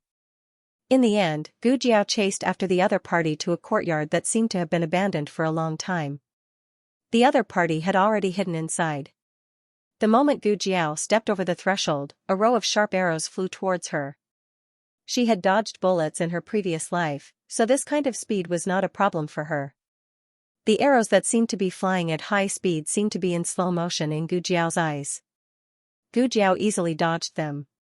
A cold snort came from the courtyard. I didn't expect you to be able to chase me all the way here. You really do have some skills. The voice came from behind the mask, so it was slightly different from the original voice. Gu Jiao could hear from his tone that he had come here specifically to deal with her. Gu Jiao walked into the courtyard and saw the other party on the steps of the corridor. Who are you? The black-clothed man sneered. I should be the one asking you that. Who are you? Gu Jiao let out an "oh" sound. You don't even know who I am, and you dare to rob me? The black-clothed man said, I heard that you are a village girl from a small county. You grew up in the village and had a mental illness. It was only a year ago that you recovered. But looking at your skills, you don't look like a village girl at all. Gu Jiao did not feel guilty at all, so what? Does it bother you? The man slowly walked down the steps. The whole mask covered his face completely, only revealing a pair of extremely malicious eyes. He stared coldly at Gu Jiao. Where did the Real Miss Gu go? It seemed that he was not a rival of the medical center, but someone related to her. Gu Jiao calmly looked at the basket in his hand. Give it back to me. The man took a step forward and arrogantly said, Tell me where you took the real Miss Gu, and I will consider giving it back to you. Gu Jiao irritably frowned. Don't talk nonsense. If you want to fight, then fight. Don't be a sissy. The man had been in the capital for many years. He had a bad reputation and was powerful and domineering. It was the first time that he was called a sissy. His face turned black. Gu Jiao really did not have the time to talk nonsense with him. She still had to go home and cook. Gu Jiao raised her hand to greet the other party. The man's movements were more strange than Gu Jiao imagined. After a few rounds, Gu Jiao did not gain an advantage over him. However, it was not easy for him to control Gu Jiao. His brows wrinkled. When he made a move, he would take down the enemy in 3 moves. This girl had endured more than 10 moves. As the two trembled, the sound of horse hooves came from the alley. Then Gu Chongqing shouted, Who is it? The man's body froze. Gu Jiao took advantage of the situation and chopped down with her hand. She took back her small basket and raised her other hand. With her palm facing down, a dagger flew out from her sleeve. With a twist of her palm, she threw it out with great force. The man did not dodge in time. His left arm was cut, and a hidden weapon that he did not have time to shoot fell to the ground. He looked back at the direction of the door. Gritting his teeth, he used his qinggong to leave from the back door. "It's you?" As soon as the man left, Gu Chongqing entered the courtyard. He was surprised to see Gu Jiao. "Were you fighting with someone just now?" Gu Jiao shook her small basket. "Someone stole my things." "Who?" Gu Chongqing asked. Gu Jiao shook her head. "I didn't see clearly." He was wearing a mask. Gu Chongqing looked around and found the hidden weapon on the ground. He picked it up and frowned. "It's him?" Gu Jiao made a sound of surprise. "You know him?" Gu Chongqing said, "The capital's #1 bandit, Fei Shuang. This frost dart is his unique hidden weapon." Fei Shuang was a very troublesome person for the government. The Supreme Court, the imperial government, and the Ministry of Justice had all been attacked by him before. Many confidential files had been stolen from them. He was one of the most wanted bandits in the imperial court. Unfortunately, he appeared and disappeared like a ghost. No one had ever caught him. No one had even seen his real face. Gu Chongqing asked, "Why would he steal your things? Did Fei Shuang not care about his reputation? Did he steal from a little girl?" Gu Jiao thought of the conversation with him and said, "He seems to know me." "Fei Shuang knows you?" Gu Chongqing was stunned. As night fell, the snow became heavier. The Gu mansion was shrouded in a sea of snow. Gu Qinglin could barely get off the ground now, but he could not walk too far. He usually sat in a wheelchair. He asked the servant to push the wheelchair out of his room and went to his second brother's place. The children in the mansion all had their own courtyard, so did Gu Qinglin. However, he was used to living with his second brother, so he was not in a hurry to move out. Second brother, second brother." He knocked on the door. Gu Qingfeng came from the other side of the corridor and looked at him. "What's wrong?" Gu Qinglin said, "Second brother, where did you go? I was looking for you everywhere." Gu Qingfeng said, "Why are you looking for me?" Gu Qinglin was not in a hurry to answer. He looked up at him. "Are you not feeling well? You look so pale." "I went to the storeroom to find something. It's freezing. It's a bit cold." "Oh."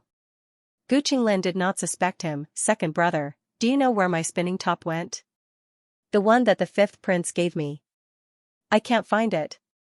Gu Qingfeng said, "Didn't I put it in the third cabinet on the right side of the cabinet? Go look for it." Gu Qinglin ordered the servant who pushed the wheelchair. The servant hurriedly went and came back with an exquisite spinning top. "It's really there." Gu Qinglin took the spinning top and stood up in surprise. "Second brother, you're amazing. You remember where I put it." As he spoke, he happily patted his second brother's arm. He heard his second brother groan. He was stunned. "Second brother, what's wrong? Did I hurt you?" Gu Qingfeng calmly put his hands behind his back and said in a normal tone, "No, I'm fine. You go play. I'll go back to my room first." Gu Qinglin, "Oh. Second brother is acting weird today." The latest chapter of this book is not finished yet. For more exciting content, please scan the QR code below to download the app. Novels are updated even faster. Millions of novels are free to read. Novels with connotations that cannot be found online are all available here. https://www.zhhbqg.com/89642896428226/114392827. HTML Genius memorized this website's address in 1 second. www.zhhbqg.com Bikuj mobile reading website, mzhhbqg.com. The newest chapter of this book is not finished yet. For more exciting content, please scan the QR code below to download the app. Novels are updated even faster. Millions of novels are free to read. Novels with content that cannot be found online are all available here. On the other side, Gu Chongqing led the horse and sent Gu Jiao back to Jade Water Alley. He could not understand why the capital's #1 thief, Fei Shuang, would know Gu Jiao. Perhaps Gu Jiao was overthinking it. Fei Shuang only stole things of great value, whether it was treasures or court secrets. The most valuable thing in her small basket was the medicine box.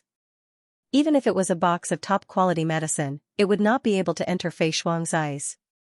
Could it be that she really came for her? But Gu Chongqing did not feel that there was a problem with Gu Jiao herself. Or perhaps Fei Shuang had set her eyes on Marquis Dingyan Manor? We're here. Gu Jiao's voice pulled Gu Chongqing back from his thoughts. Gu Chongqing looked at the residence behind Gu Jiao. This was a residence that was smaller than his courtyard, but this residence had a different atmosphere. He could not tell what it was, but in short, it made people yearn for it. Do you want to go in and sit? Gu Jiao asked. No, I need to return to the manor. Gu Chongqing said. He should have returned to the manor a long time ago. After sending Gu Yan back, they encountered a fight. He went to take a look and then sent her back the way they came. Actually, it was already very late. Gu Jiao's clear eyes looked at him. Many thanks. I did not do anything. When he arrived, Fei Shuang had already left. He thought, even if he did not appear, nothing would have happened to this girl. Of course, nothing would have happened to Gu Jiao, but she would not have been able to smoothly retrieve the medicine box. Of course, Gu Jiao did not want to thank him for this. Gu Jiao bends her lips. Thank you for taking Gu Yan out to play. He is very happy.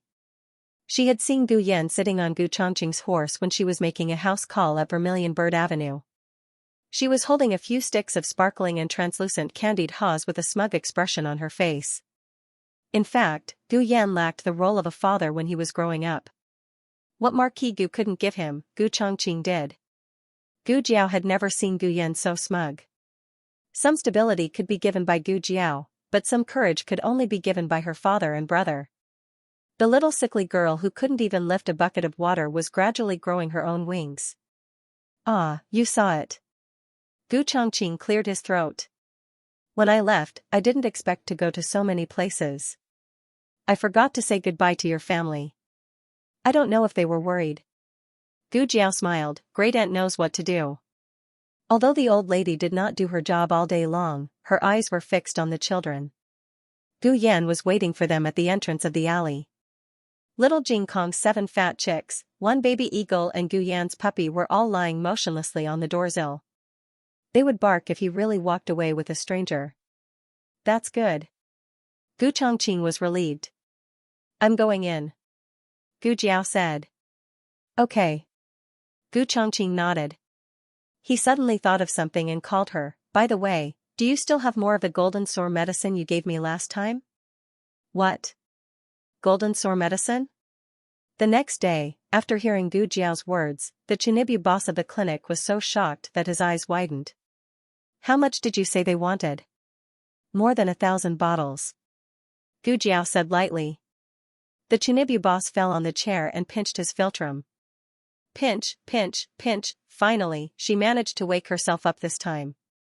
This was 1,000 bottles of golden sore medicine. How much money would they earn if they sold it? The Chinibu boss rubbed his hands. Did you lower the price?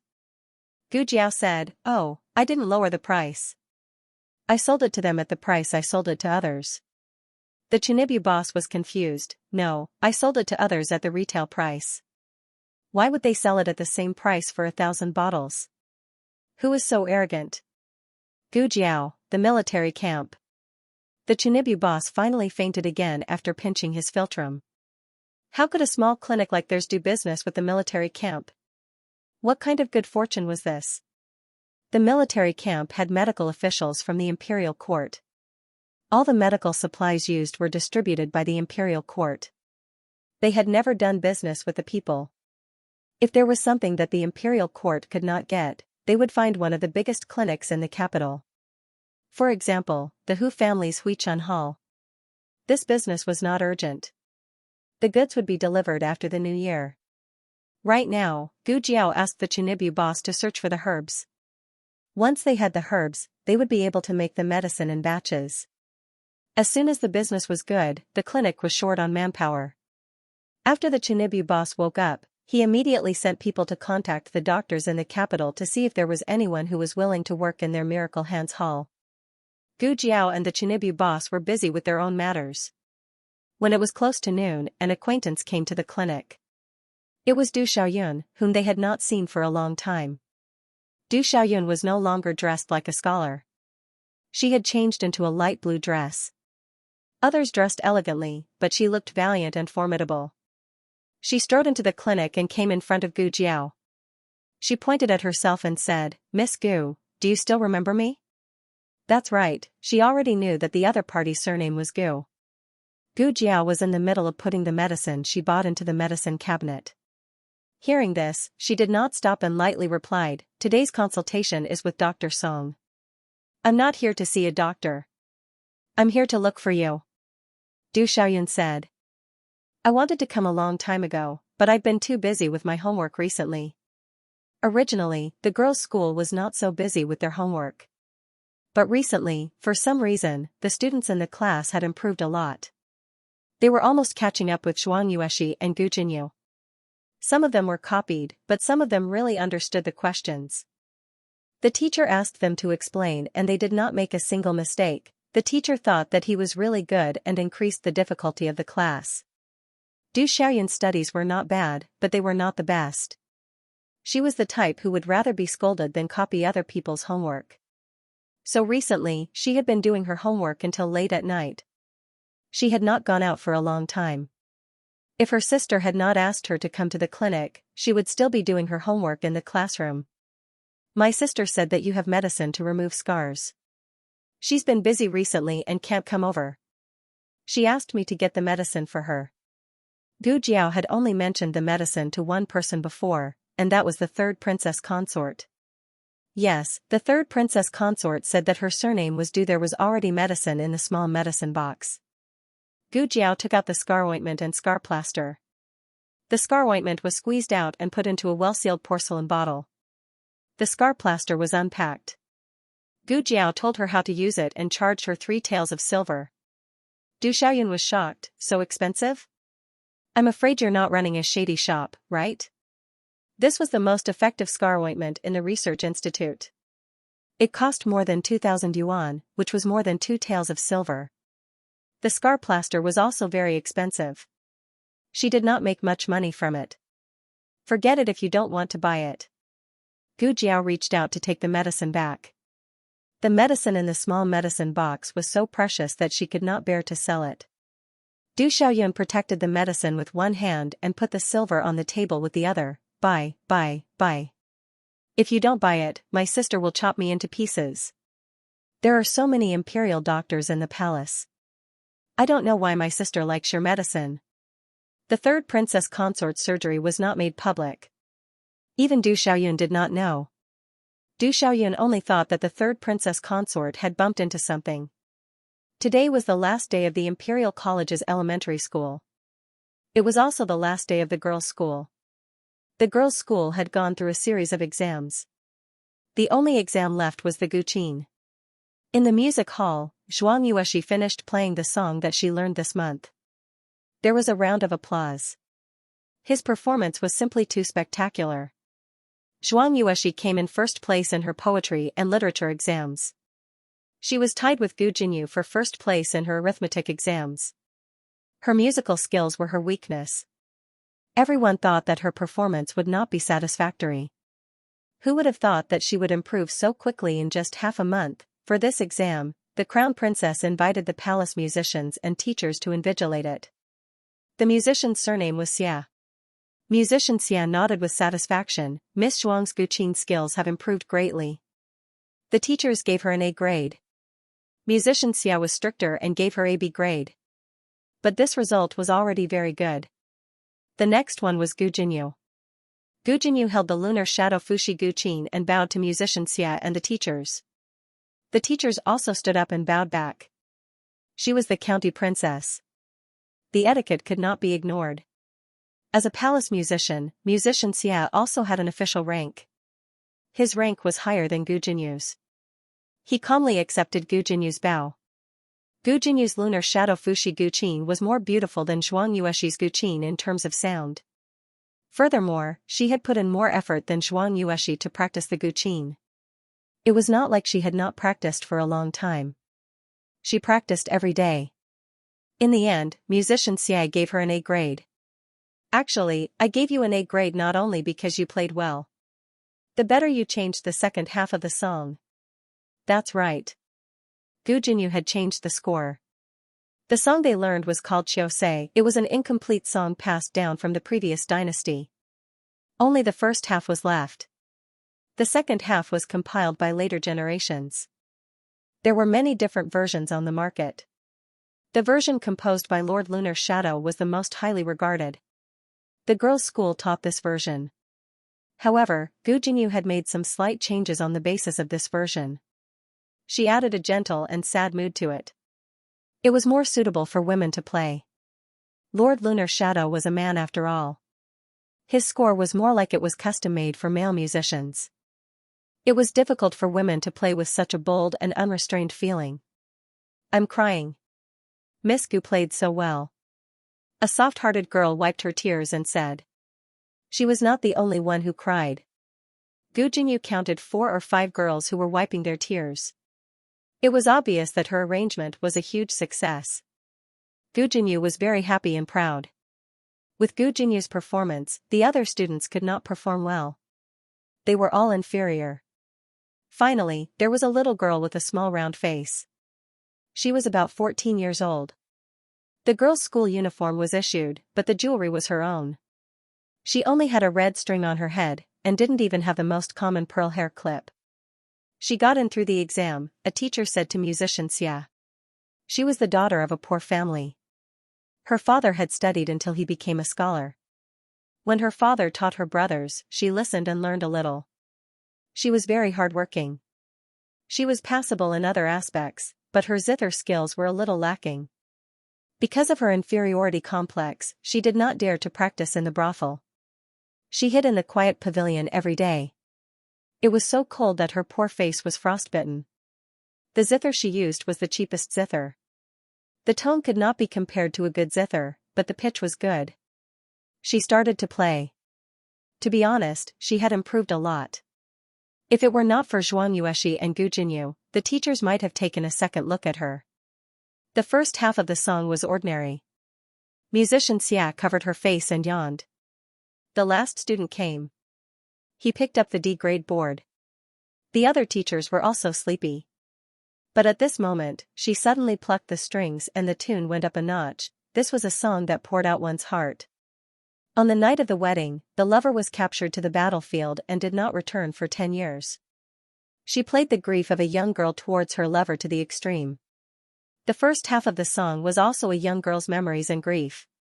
But the second half of the song suddenly changed.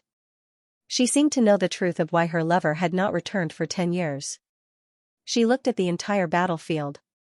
The tune was no longer about her lover's grief. It was about the battlefield, about the thousands of dead bodies. It was a handful of yellow sand where thousands of heroes had been buried under the golden spears and iron horses. In the end, everyone seemed to see the sun setting in the west. On the yellow sand of the desert, a long sword stood under the setting sun. The hilt of the sword was wrapped with a young girl's veil that fluttered in the wind. Everyone's eyes turned red. They were immersed in the huge shock and could not recover for a long time. Musician Xia was the first to recover. He realized that he was crying. How long had it been since he heard such a soul-stirring song? The young girl's zither skills were not considered excellent. Some parts could even be said to be inexperienced. But it was also because of this inexperience that the second half of the song was so close to breaking down, with nowhere to turn, and falling into madness. It was like a song that was tailor-made for her. Unlike Gu Jinyu's slight changes, this young girl could be said to have completely subverted the second half of the song.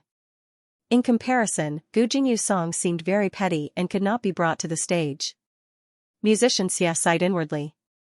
Even the top zither player in the 6 countries, Lord Yuing, could not change such a majestic song. This was not a song. It was a person's style. Musician Xia suppressed the excitement in his heart and looked at her. What's your name? She bowed slightly and said, Li Wanwan. Musician Xia nodded in satisfaction. The song was changed very well. Li Wanwan opened her mouth. The song, she did not change it. Digression, who changed it? Who changed it? Oh, asterisk, oh, the latest chapter of this book is not finished yet. For more exciting content, please scan the QR code below to download the app. Novels are updated even faster. Millions of novels are free to read. Novels with connotations that cannot be found online are all available here. https://www.zhhbqg.com/896428964286/114364310. HTML Genius memorized this website's address in 1 second. www.zhhbqg. Bikuga mobile reading website, mzhhbqg. The latest chapter of this book is not finished yet. For more exciting content, please scan the QR code below to download the app. Novels are updated even faster. Millions of novels are free to read. Novels with substance that cannot be found online are available here. Because Li Wanwan's Guqin skills were not as good as Gu Jinyu and Shuang Yueshi, she tied with Shuang Yueshi in the end and took second place in the exam. Although Gu Jinyu managed to secure first place, she could not feel happy. That song was too outstanding. She could feel that she had been completely crushed. She had heard from Consort Shu that the crown princess had invited a musician from the palace for the exam. She had changed the song to amaze musician Xia. Otherwise, she could have easily gotten first place in such a small exam. It would not have been so bad if she had not changed it. She would not have been criticized for taking first place with her skilled Guqin skills. Now, with Li Wanwan as a comparison, her song became a joke. Gu Jinyu would never have thought that her limelight would be stolen by the unremarkable Li Wanwan. After the exam, musician Xia stayed behind to give Li Wanwan some pointers on her Guqin skills. He told her where she needed to improve and gave her a Guqin. It could not compare to the lunar shadow Fushi Guqin, but it was much better than the one Li Wanwan had. Gu Jinyu gloomily carried the lunar shadow Fushi Guqin out of the brothel. When she went downstairs, she bumped into Zhuang Mengdai. Zhuang Mengdai had gotten the last place. She had been angry, but after seeing Gu Jinyu's situation, she was not angry anymore.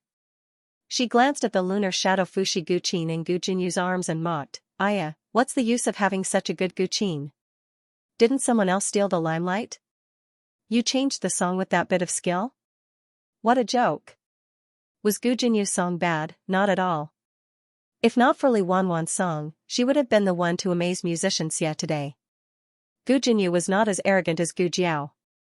She was furious and said, "At least I got first place. May I ask what Miss Shuang's rank was?" Shuang Mingdia's sore spot.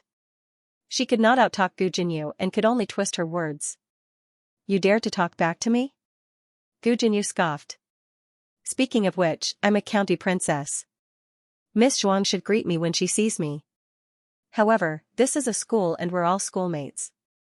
I won't argue with Miss Shuang over etiquette." Zhuang Mengdai was infuriated. "Gu Jinyu, you think you're so great just because you're a county princess? Don't think I don't know what you are. You better not mess with me. Otherwise, I will reveal your secret. Let's see who will still look up to you." Gu Jinyu's face turned green. Of course, she understood what Zhuang Mengdai was referring to. Back then at the hot spring villa, her father had said in front of An Junwang that she, Gu Jiao and Gu Yan were triplets. Unexpectedly, Zhuang Mengdai had already known the truth.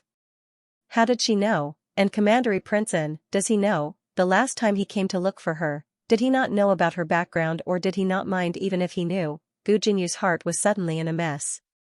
Her absent-minded appearance made Zhuang Mengdai think that she was scared by her words. Zhuang Mengdai rolled her eyes in satisfaction and turned to sit on the carriage to return home. On the other side, musician Xia had finished teaching Li Wanwan.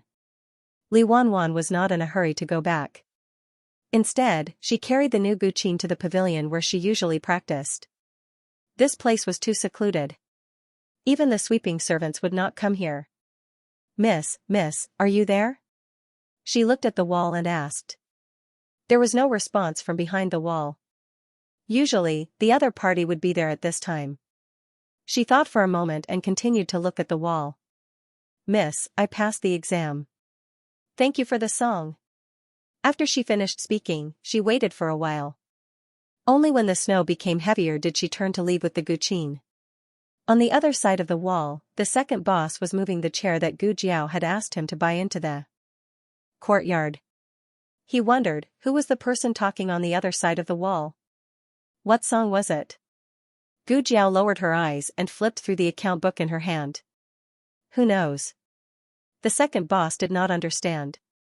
It could not be his Xiaogu's song, right? Xiaogu was an expert at treating people, but she did not know how to compose songs. Even though she had a Guqin in her room, it was just for decoration. She had not even touched it before. The snow stopped after a while, but it was still snowing. The second boss was afraid that Gu Jiao would have trouble walking later, so he asked Gu Jiao to go back quickly. Today was the last day of classes at the Imperial College. She promised to pick up little Jing Kong. When she arrived at the Imperial College, little Jing Kong was already looking around at the entrance. His small body was wearing the Imperial College's uniform, which was very eye-catching. Xiao Lulang was also eye-catching behind him. She did not know how this person grew up. He was becoming more and more beautiful day by day. Jiao Jiao. Little Jing Kong saw Gu Jiao and immediately threw away his bad brother-in-law. He bounced over to Gu Jiao. Gu Jiao rubbed his little head and looked at Xiao Lulang. Don't you need to study tonight? There's no need. Xiao Lulang walked over casually. Gu Jiao could not feel the terrifying atmosphere of the Imperial College from him. In fact, because the spring quarter examination was approaching, the Imperial College's tribute students were going crazy. Even Lin Xianxia and Feng Lin slept later and woke up earlier than usual. The teachers did not ask for self-study tonight, but Xiao Lulang was the only one who dared to not study. The family of three walked back. It was snowing heavily. Gu Jiao took out the oil paper umbrella from the basket, but little Jing Kong said that he wanted to be drenched in the snow. Fortunately, Gu Jiao brought a small cloak for him. He put on the cloak and looked like a little wizard. The little wizard jumped excitedly in the snow. Wah wah wah, Xiao Lulang took the oil paper umbrella and held it above their heads, leaning more toward Gu Jiao. The two of them walked side by side on the main road. The most comfortable way to get along in the world was to not talk and not feel awkward. Both of them enjoyed the tranquility of this moment, as well as the occasional popping sounds coming from the little clear sky. By the way, Gu Jiao thought of something and suddenly asked him, "When is your birthday?" It was written on his household register. It was also written on their marriage certificate. The reason why she still asked this question was because she thought that the birthday on the household register was not his real birthday. She was like this. She would not expose all the windows at once, but she would inadvertently tear down his defenses with a gentle tone that he could not refuse. The 12th lunar month, he said. Oh. It was the 12th lunar month now. Gu Jiao turned to look at him, looking a little cute. What's the date? Xiao Lulang paused and said lightly, New Year's Eve. Gu Jiao smiled. Not yet. That's great. The ancient people did not celebrate their birthdays every year. They only celebrated important ones, such as the first birthday, the 15th birthday of a woman, and the 20th birthday of a man. The coming-of-age ceremony was a man's coming-of-age ceremony. It meant that he could tie up his hair and wear a crown, and he was a real mature man. However, in Gu Jiao's previous life, the 18th birthday was also a very important birthday. That was why she wanted to celebrate it for him. Little Jing Kong, when is your birthday? She stopped little Jing Kong who was playing in front of her. Little Jing Kong squatted down, grabbed a handful of snow and made a snowball. New Year's Eve. Gu Jiao said, what a coincidence. Little Jing Kong's eyes lit up. Jiao Jiao's birthday is also on New Year's Eve? Gu Jiao smiled. I'm not, but your brother-in-law is. Little Jing Kong's smile froze, and the snowball in his hand suddenly did not smell good. Ah. Why did he have to have the same birthday as his bad brother-in-law? He did not want this birthday anymore. In fact, little Jing Kong's birthday was not necessarily on New Year's Eve. When he was abandoned in the temple, he was only a few months old, and his birth characters were not in his swaddling clothes. According to his age, the abbot estimated that he was born around New Year's Eve, and decided to set his birthday on New Year's Eve. Little Jing Kong asked Xiao Lulang with a gloomy face, "Why do you have to imitate me on your birthday?" Xiao Lulang's mouth twitched. "I'm older than you, okay? Who's imitating who?" Sigh. Little Jing Kong sighed gloomily. "What's wrong?" Gu Jiao touched his little head. Could it be that he was so gloomy because his birthday was the same as Xiao Lulang's? Little Jing Kong spread his hands and sighed. "In the past, Master always accompanied me on my birthday. No matter where he was, he would always rush back to the temple in time to attend my birthday banquet." Xiao Lulang was confused. "A little monk like you actually had a birthday banquet? What were the conditions in your temple?" Little Jing Kong sighed again. "The capital is too far away. I'm afraid I won't be able to see Master this year." Gu Jiao imagined a white-haired old monk hobbling to the capital with a walking stick. Well, it was indeed too cruel. He couldn't come. Gu Jiao squatted down and looked at him gently. "You can celebrate your birthday with your brother-in-law this year." The two of them were in sync and looked at each other with disdain. Gu Jiao said again, "Although you can't see your master, you can write a letter to him." Little Jing Kong patted his little head. "Right, why didn't I think of that?" Little Jing Kong did as he said. That night, he wrote a long letter to his master. The first sentence expressed his deep longing for his master, and the next 99 sentences were all bragging and showing off. Thus was the completion of a serious and sincere letter to home.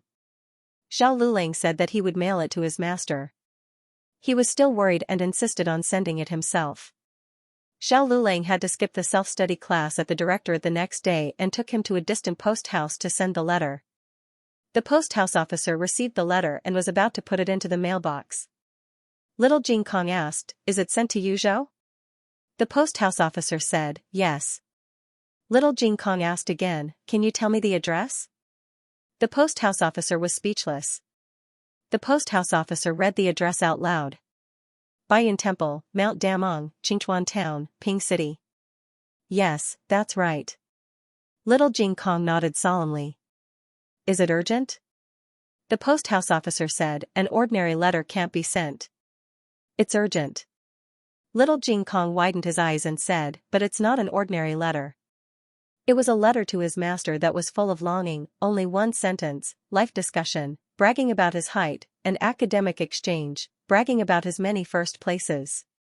The post house was especially busy at the end of the year. It was because little Jing Kong was too cute that the post house officer patiently talked to him. But now, the post house officer's patience ran out. "Do you want to send it or not?" he asked. "If it's not urgent, I won't send it." Little Jing Kong decisively took the letter. The post house officer was speechless. Xiao Lulang face-bombed. Didn't he just tell the little guy an urgent story not long ago? Because he sent the information in time, he won the battle. Little Clear Sky had no concept of the specific speed and operation of an 800-mile express mail, but he felt that these few words sounded very awesome, so he also sent an 800-mile express mail. Xiao Lulang reached out his hand. "Give me the letter, I'll send you an urgent message." "Are you for real?" Little Jing Kong looked doubtful. Xiao Lulang nodded. Really, I guarantee that the letter you send will be an urgent message." Little Jing Kong looked serious. "You can't lie to me." Xiao Lulang said seriously, "If I lie to you, I'm a dog." Little Jing Kong actually didn't quite understand the meaning of this sentence. Why did the bad brother-in-law become Little 8 when he lied to him? Little 8 was obviously so good, but he still gave the letter to the bad brother-in-law. Xiao Lulang walked back to the post house officer, asked for a writing brush, and wrote a big urgent message on the envelope. Then, he asked for a big envelope and put little Jing Kong's letter inside. The post house officer silently gave him a thumbs up. Awesome. After sending the letter, Xiao Lulang took little Jing Kong home. After taking 2 steps, little Jing Kong clamped his legs and jumped up. "I want to pee." Xiao Lulang took little Jing Kong to the toilet of the post house. After little Jing Kong finished peeing, he came out to look for someone. However, he walked in the wrong direction and bumped into a man's leg. Back then, a certain little monk tried to blackmail Gu Jiao in this way. Little Jing Kong fell to the ground. The man slowly reached out and helped him up. It was a simple action, but it was full of elegance and nobility. Little Jing Kong looked up at the man. He was wearing a heavy purple fox fur coat. He was tall, handsome, and his face was like ice jade. Time didn't leave many traces on his face. He was handsome and tall, and his aura was as heavy as the mountains and rivers. Little Jing Kong was stunned. It took him a while to remember that he'd bumped into the man. He apologized seriously. "I'm sorry." "It's okay," he said lightly. "Well, I'll go then." Little Jing Kong walked away. The man turned and walked to the carriage. The 8 guards saluted in unison. "Marquis. Digression, ding. Your Marquis Xianping is online. The latest chapter of this book is not finished yet. For more exciting content, please scan the QR code below to download the app. Novels are updated faster and more complete. Millions of novels are free to read. There are all kinds of novels that can't be found on the internet here. https://www.zhhbqg.com/896428964286/114360623. HTML Genius memorized the website address in 1 second. www.zhhbqg.com Bikuga mobile reading website, mzhhbqg.com. The latest chapter of this book is not finished yet. For more exciting content, please scan the QR code below to download the app. The novel will be updated faster. Millions of novels will be read for free. All the novels that can't be found on the internet can be found here. Marquis Xianping warmed his hands with the fox fur and got into the carriage. Just by looking at his indifferent and elegant demeanor, it was very difficult to associate him with a rank 1 martial marquis who was able to strategize and decide victory from 1,000 miles away. "Let's go back," he ordered. The carriage started to move. The horses in Marquis Xianping's mansion were Fergana horses that could travel thousands of miles in a day. Their momentum alone was enough to scare the horses on the roadside. The cold wind blew and the canopy fluttered. Marquis Xianping sat in the carriage with his eyes closed. However, he felt something and frowned slightly. He opened his eyes and said, "Stop the carriage." The carriage stopped. Marquis Xianping lifted the curtain and looked back. Other than an inconspicuous carriage, there was nothing else. "Marquis? What's wrong?" a guard asked. He put down the curtain suspiciously and said, "Nothing." "Let's go back." "Yes." The carriage gradually went away. This time, it didn't stop. After a long time, Xiao Lulang finally let go of little Jing Kong behind the carriage that Marquis Xianping had seen. Little Jing Kong immediately jumped 3 feet away and looked at his bad brother-in-law angrily. "Why did you keep holding me? Why didn't you let me get into the carriage and covered my mouth? Do you want to do something to me?" Xiao Lulang withdrew his distant gaze and looked at little Jing Kong, who was bristling with anger. "Where did you learn those words? Don't use them." Little Jing Kong stamped his feet and said, "You were wrong first. Why do you care where I learned them?" "Humph, I'm going back to complain to Jiao Jiao." Xiao Lulang looked in the direction of the carriage again and then took little Jing Kong to the carriage that he hired from the market. On the way back, Xiao Lulang was very silent. Although Xiao Lulang was a man of few words, little Jing Kong still faintly felt that there was something wrong with his bad brother-in-law's state. Bad brother-in-law was like this the first time he saw young master. This time, it seemed to be more serious than last time. Was he hiding from someone he knew? Little Jing Kong crossed his arms and fell into deep thought. About half an hour later, the carriage arrived at Clearwater Alley. Little Jing Kong rushed down. "Jiao Jiao Jiao Jiao. I'm back." She was still a child after all. She could easily forget what was on her mind. Today, Feng Lin and Lin Xianxia also came over. It was mainly because Lin Xianxia wanted to come.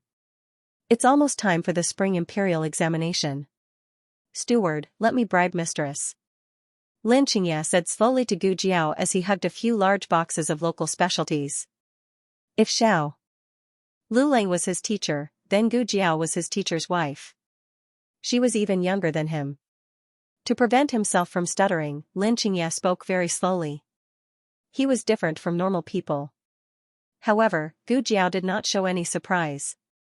She calmly took the things from him and said, "Thank you.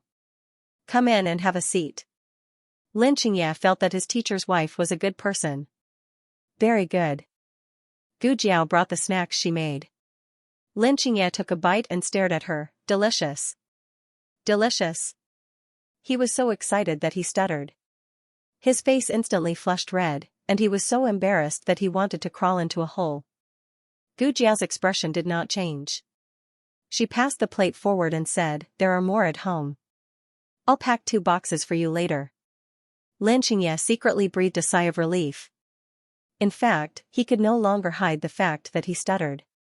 Not everyone was hostile to him. Many of them sympathized with him. However, he did not need sympathy.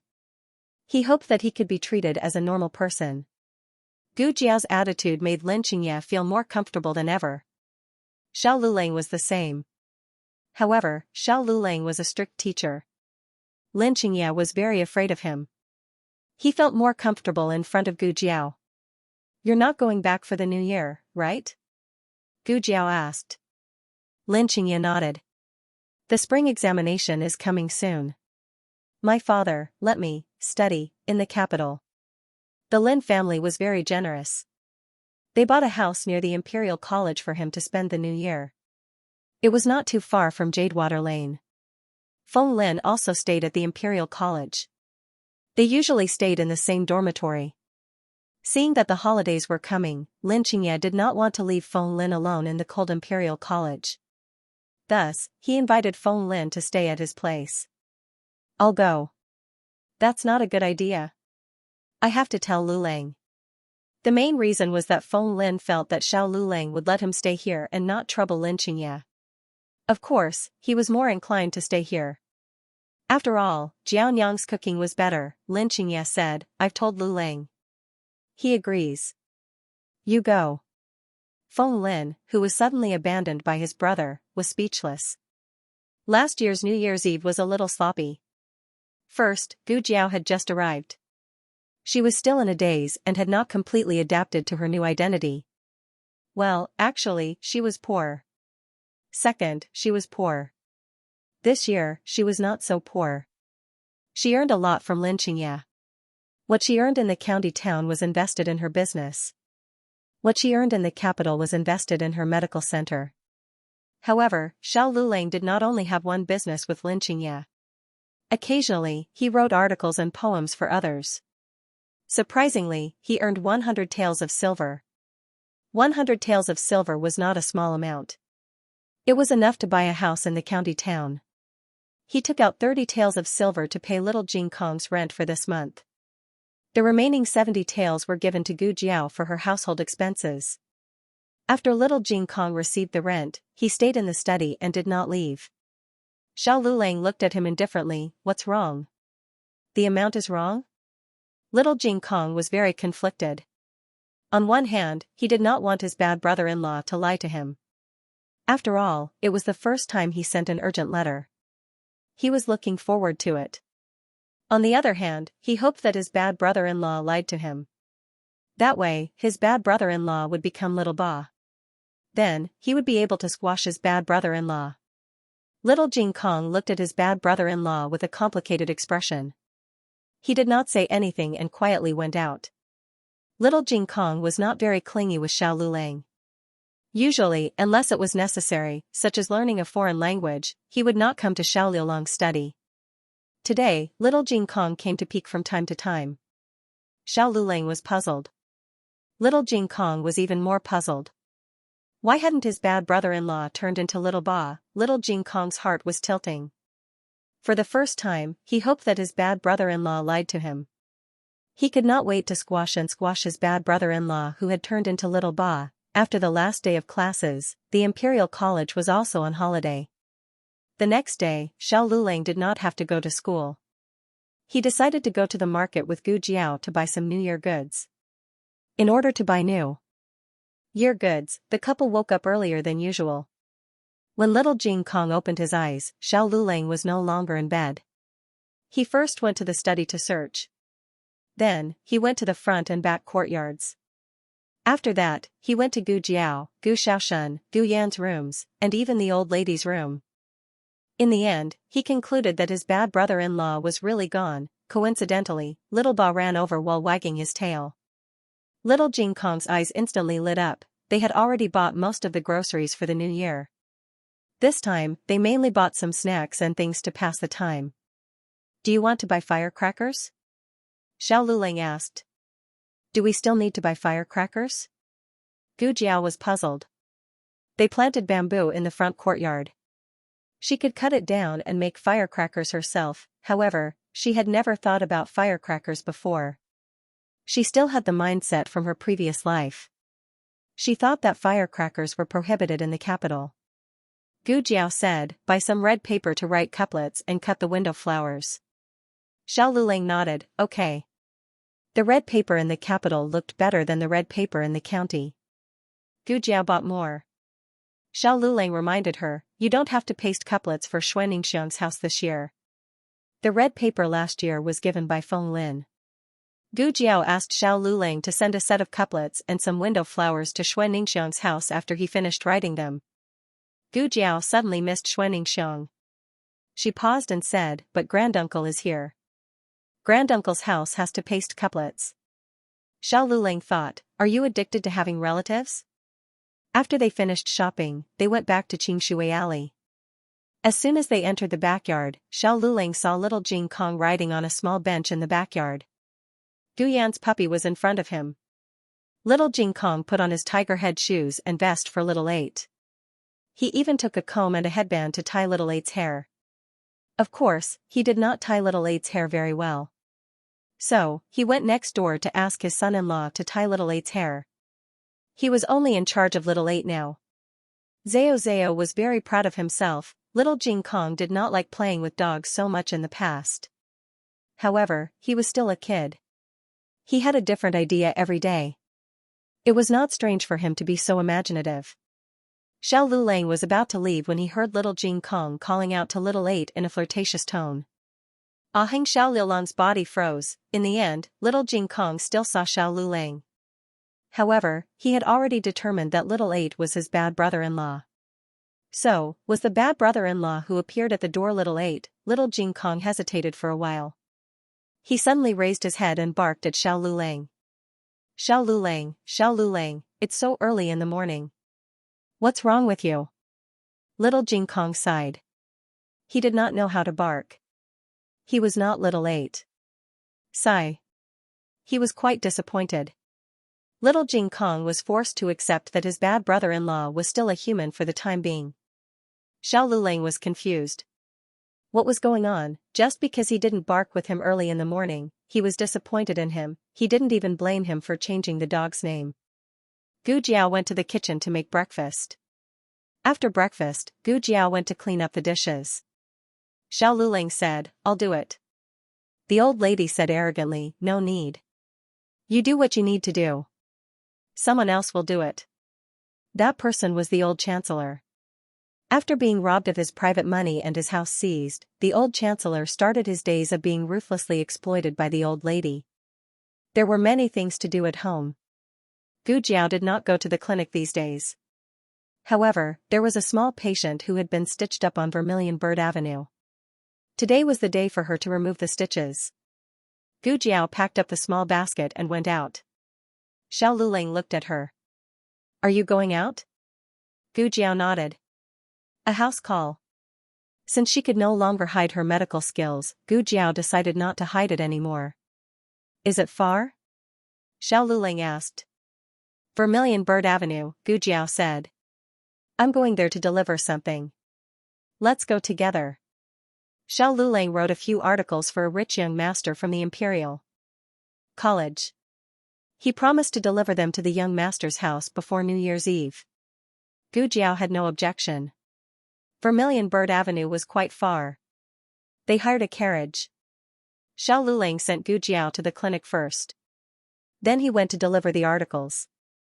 When he came back, he picked up Gu Jiao and went home. Gu Jiao's small patient was 6 years old. She was a lively little girl. It was said that it was because of her character that she fell down from the stairs and cut her leg. Her older sister was a student at the women's school. She heard that the medical skills of the Miracle Hands Hall were good, so she went to the Miracle Hands Hall. The wound is recovering very well. Don't be afraid. It doesn't hurt. Gu Jiao took a pair of scissors and removed the stitches.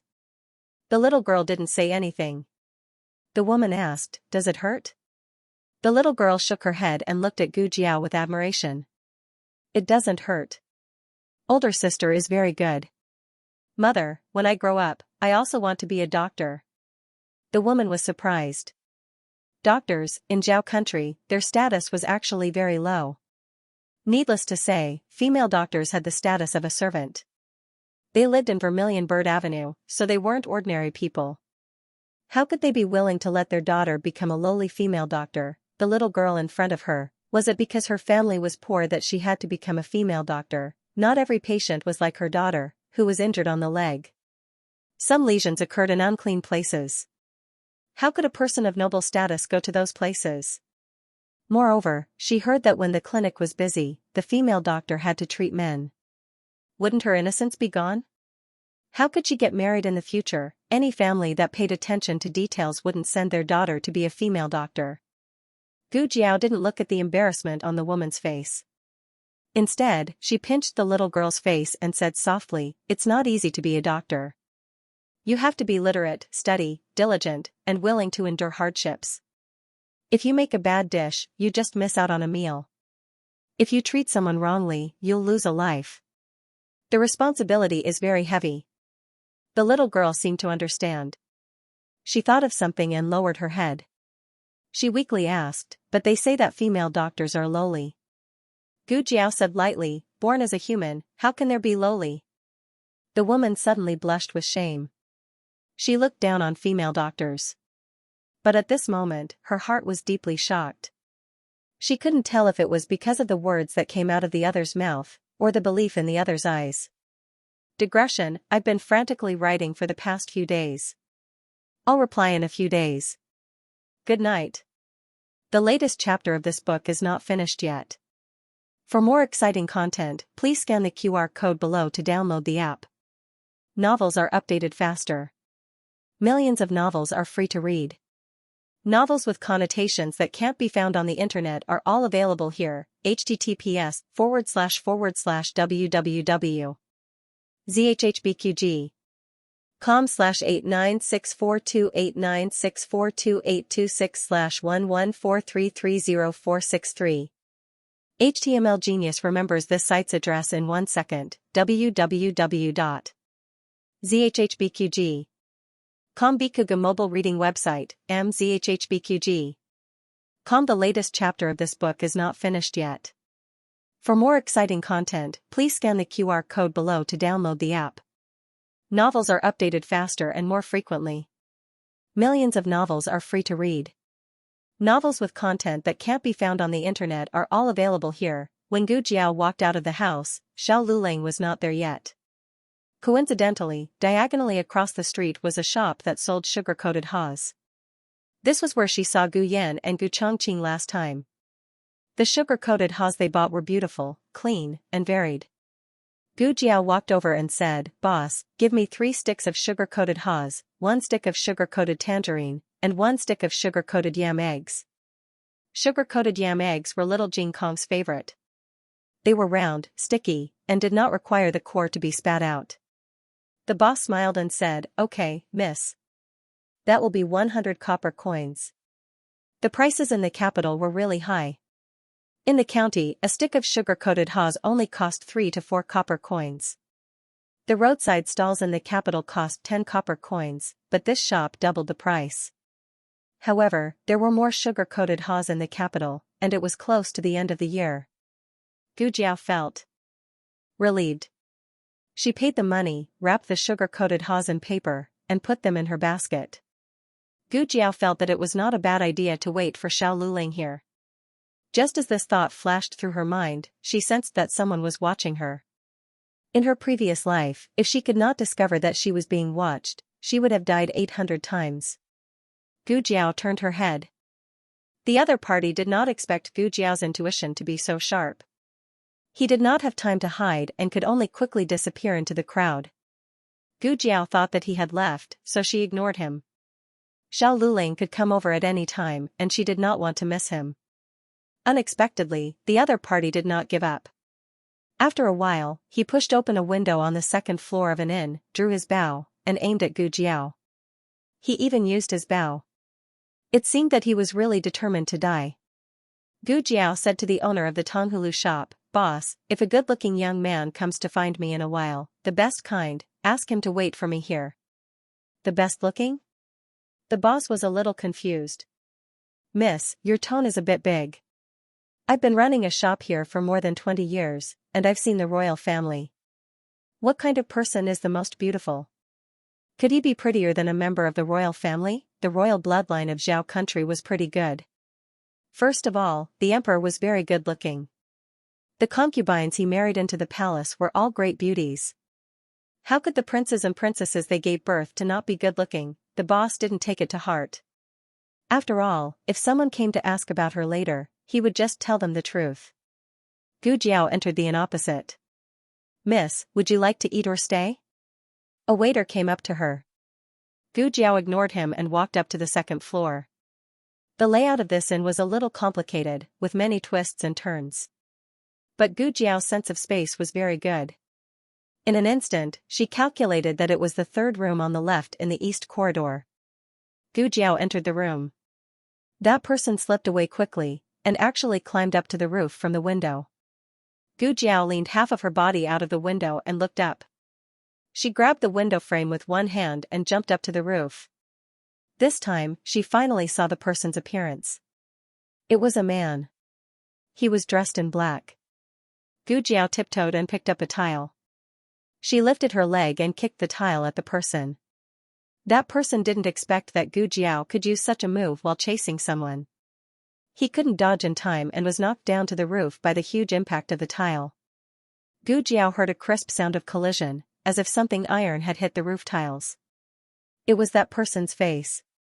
That person was wearing an iron mask. Gu Jiao had already guessed who he was. The #1 bandit in the capital, Flying Frost. Gu Jiao narrowed her eyes and chased after him in a few steps. It was too late to get up and run. That person looked around and rolled down from the edge of the roof. Oh. He had some brains. He was much better than those idiots in the dojo. It had been a long time since she met an opponent who could give her a second move. Gu Jiao's lips curled up in a wicked smile. Below was the courtyard of a brothel. Gu Jiao jumped down. The music in the brothel masked the person's footsteps and breathing. It was difficult for a normal person to determine the person's exact location. But Gu Jiao was the organization's #1 agent who could accurately identify the person's footsteps from more than 100 different sounds. When she passed by a small cubicle with a curtain, she suddenly reached out and pulled a black shadow out of the cubicle. She slammed the shadow to the ground. That person groaned and felt that his brain was about to scatter. What was this girl's background? Her skills had improved a lot, but he was not someone to be trifled with. He had been careless just now, but he would not be careless now. He threw out a packet of powder and used the powder as cover to escape into the corridor. There were only a few people who had escaped from Gu Jiao's hands in her previous life.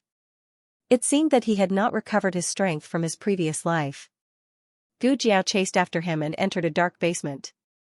That person seemed to have disappeared into thin air. Strange. Where did he go? Also, wasn't this a brothel? Why was there such a big basement? Was it a storage room? Or, while she was thinking, footsteps came from the entrance. Gu Jiao hid behind a large cabinet. Someone walked in with an oil lamp. With the weak light of the lamp, Gu Jiao could see the scene clearly. This was not an ordinary basement. There were 2 rooms in total. The one outside seemed to be a place to receive guests, and the one she was standing in looked like a storage room. There were 2 young women in total. One of them was holding the lamp, while the other lifted the curtain to look into the storage room. It seemed that this was a routine inspection, but she knew that there would be no one in the storage room, so she did not go in. She put down the curtain and said to the other person, "Light the food and serve the tea." "Okay." That person lit the lamp. Because the light outside was very bright, Gu Jiao's room was very dark. It was more convenient for her to hide. After the two of them tidied up the tea room, a woman wearing a light blue curtain and white clothes came in. The woman's face was covered, but her figure was tall and graceful. Her hands were slender and delicate. She was obviously a daughter of a wealthy family. After she entered the room, she gestured to the two maids. The two of them tactfully retreated. She was the only one left in the large tea room. Gu Jiao was hesitating whether or not she should openly walk out. Just then, a man wearing a heavy purple fur coat walked in. From Gu Jiao's point of view, the man was too tall. His eyebrows, nose, and mouth were all blocked by the door frame of the storage room. Only his delicate chin could be seen. The man sat down across from the woman. This time, Gu Jiao could not see him at all. The other side of the table was Gu Jiao's blind spot. The only person Gu Jiao could see was the woman wearing the curtain. But with the curtain covering her, everything about her was faintly discernible. "You've returned to the capital. Is the princess well?" the woman asked. Although Gu Jiao could not see her expression, she could hear the respect in her voice. If this woman's voice was in her previous life, it would be considered a heavenly sound. The man across from her spoke. His voice was neither fast nor slow, deep and reserved. "She is well. Thank you for your concern, Your Highness." "Her Highness the Princess?" "Your Highness." It seemed that these two people had powerful backgrounds. And they were meeting in this kind of place. Their whereabouts could not be known to outsiders. Gu Jiao, so they were waiting for her here? They went through so much trouble to lure her here just to have her clash with these two important people so that they could use them to silence her. She just did not know where that guy was hiding. The woman spoke again. "I'm relieved to hear that the princess is well." The man said, "Your Highness called me out. Is there something you need?" The woman sighed and said, "Empress, it sounds strange. You should call me Lin Lang like before." The man said, "This subject does not dare." Gu Jiao thought. Although he said that he did not dare, his aura was clearly higher than the sky and wider than the sea. The woman did not continue to force him. Instead, she pushed a bundle on the table in front of the man. "Actually, it's nothing much. It's just that New Year's Eve is approaching. With my current status, it's not convenient for me to pay respects to him. Please help me burn these joss paper and incense sticks for him. Your Highness is too kind." The man's voice was emotionless. The woman looked at him. "Do you blame me?" The man said, "Your Highness worries too much." The woman said sadly, "I'm very sorry that I couldn't call you father as I wished in this life. However, in my heart, you are the same as my father. In fact, I respect you even more." The man said, "Your Highness is too serious." She was most afraid of the atmosphere suddenly becoming awkward. The man did not seem to like to talk, so when the woman did not speak, the room became quiet. Suddenly, the woman lowered her head and coughed a few times. The man finally took the initiative to speak. "Your Highness, are you feeling unwell?" The woman shook her head. "It's nothing. It's just a cold." The man said, "Your Highness must take care of your body." The woman nodded. "I will." Gu Jiao could still hear the man's concern for the woman. "Speaking of the body, I thought of something," the woman said thoughtfully. "Ever since His Majesty and the first prince returned from their southern tour, they never set foot in the imperial harem again. I heard that during their southern tour, they encountered an immortal Taoist priest. That Taoist priest taught His Majesty the art of immortality. He requested His Majesty to burn incense and pray every day and not approach women for 2 years. Even Imperial Mother has not seen His Majesty for a long time." The man said, "Your Highness means," the woman said, "I suspect that the Taoist priest was arranged by the first prince. This southern tour is not simple." The man said, "I understand. I will send someone to investigate that Taoist priest. It's getting late. If there's nothing else, this subject will take his leave." The woman stood up and bowed to the man like a junior. The man returned the courtesy of a subject. After that, the man left the underground tea room. The woman sat in the tea room for a while and planned to leave. However, at this moment, something unexpected happened. With a loud bang, the entire basement's roof cracked open and collapsed. Crown Princess, accompanied by the screams of the maids on the ground, the Crown Princess was buried under the ruins. And buried with her was Gu Jiao, who was in the storage room. Digression, there's one more chapter, 8 o'clock. The latest chapter of this book is not finished yet. For more exciting content, please scan the QR code below to download the app. Novels are updated at a faster rate. Millions of novels are free to read. Novels with connotations that can't be found online are all available here. https://www.zhhbqg.com/896428964286/114326937. HTML Genius memorized this site's address in 1 second. www.zhhbqg.com Bikuga mobile reading website, mzhhbqg.com. The latest chapter of this book is not finished yet. For more exciting content, please scan the QR code below to download the app. Novels are updated faster and more frequently. Millions of novels are free to read. Novels with content that cannot be found online are all available here. Thank you, Brother Xiao. I can finally have a good new year. I'll look for you next time. A supervisor of the Imperial College sent Xiao Luling out of the residence. This person was Feng Lin's classmate. He was 1 year younger than Xiao Luling and had gotten in through the back door. His literary talent was not very good. But during the holidays, there were many relatives at home, so they would always call him over. With Xiao Liulang's poems, he was not afraid that he would not be able to answer. Xiao Luling wrote the poems according to his standards. They were not too exaggerated, nor were they too cheap. Wait a moment. Xiao Luling did not let the other party send him off.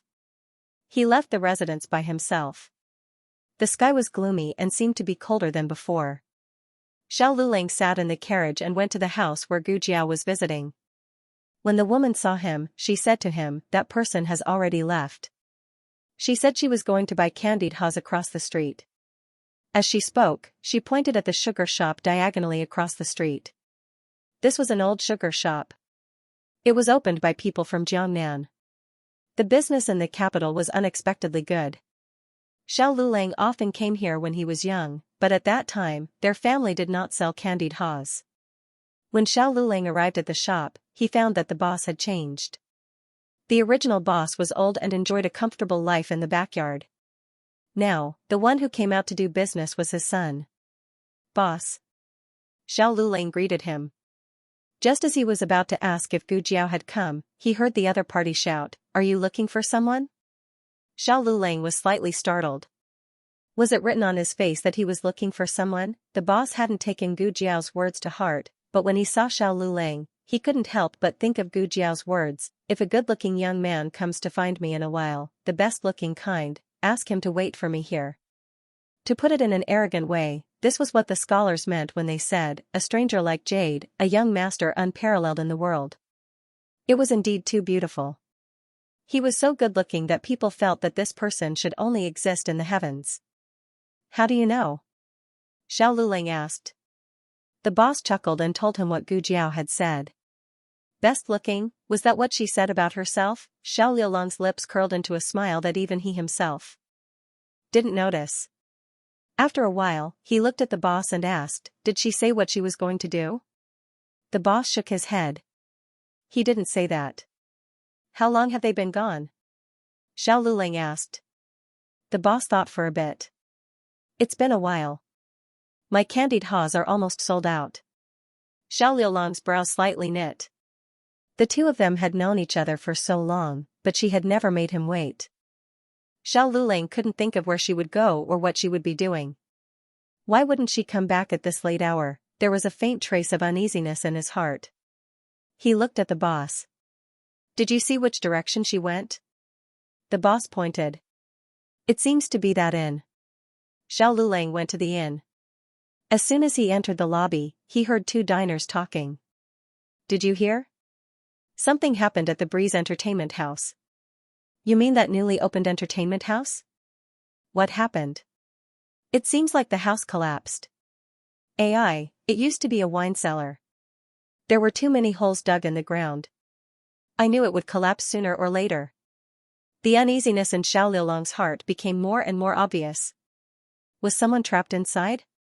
Yes, I heard it was a woman.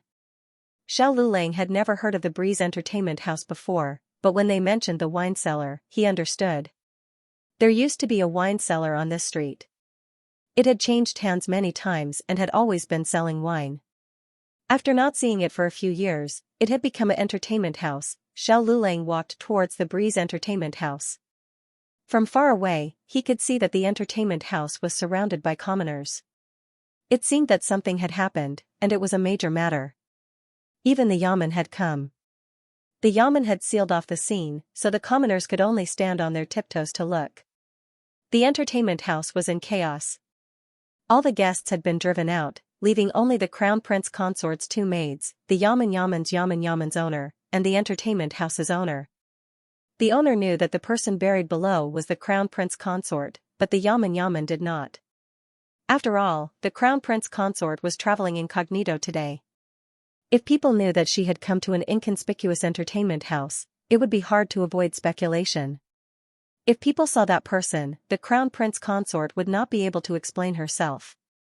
Although the two of them were not enemies and did not have a shady relationship, a monarch was a monarch, and a subject was a subject.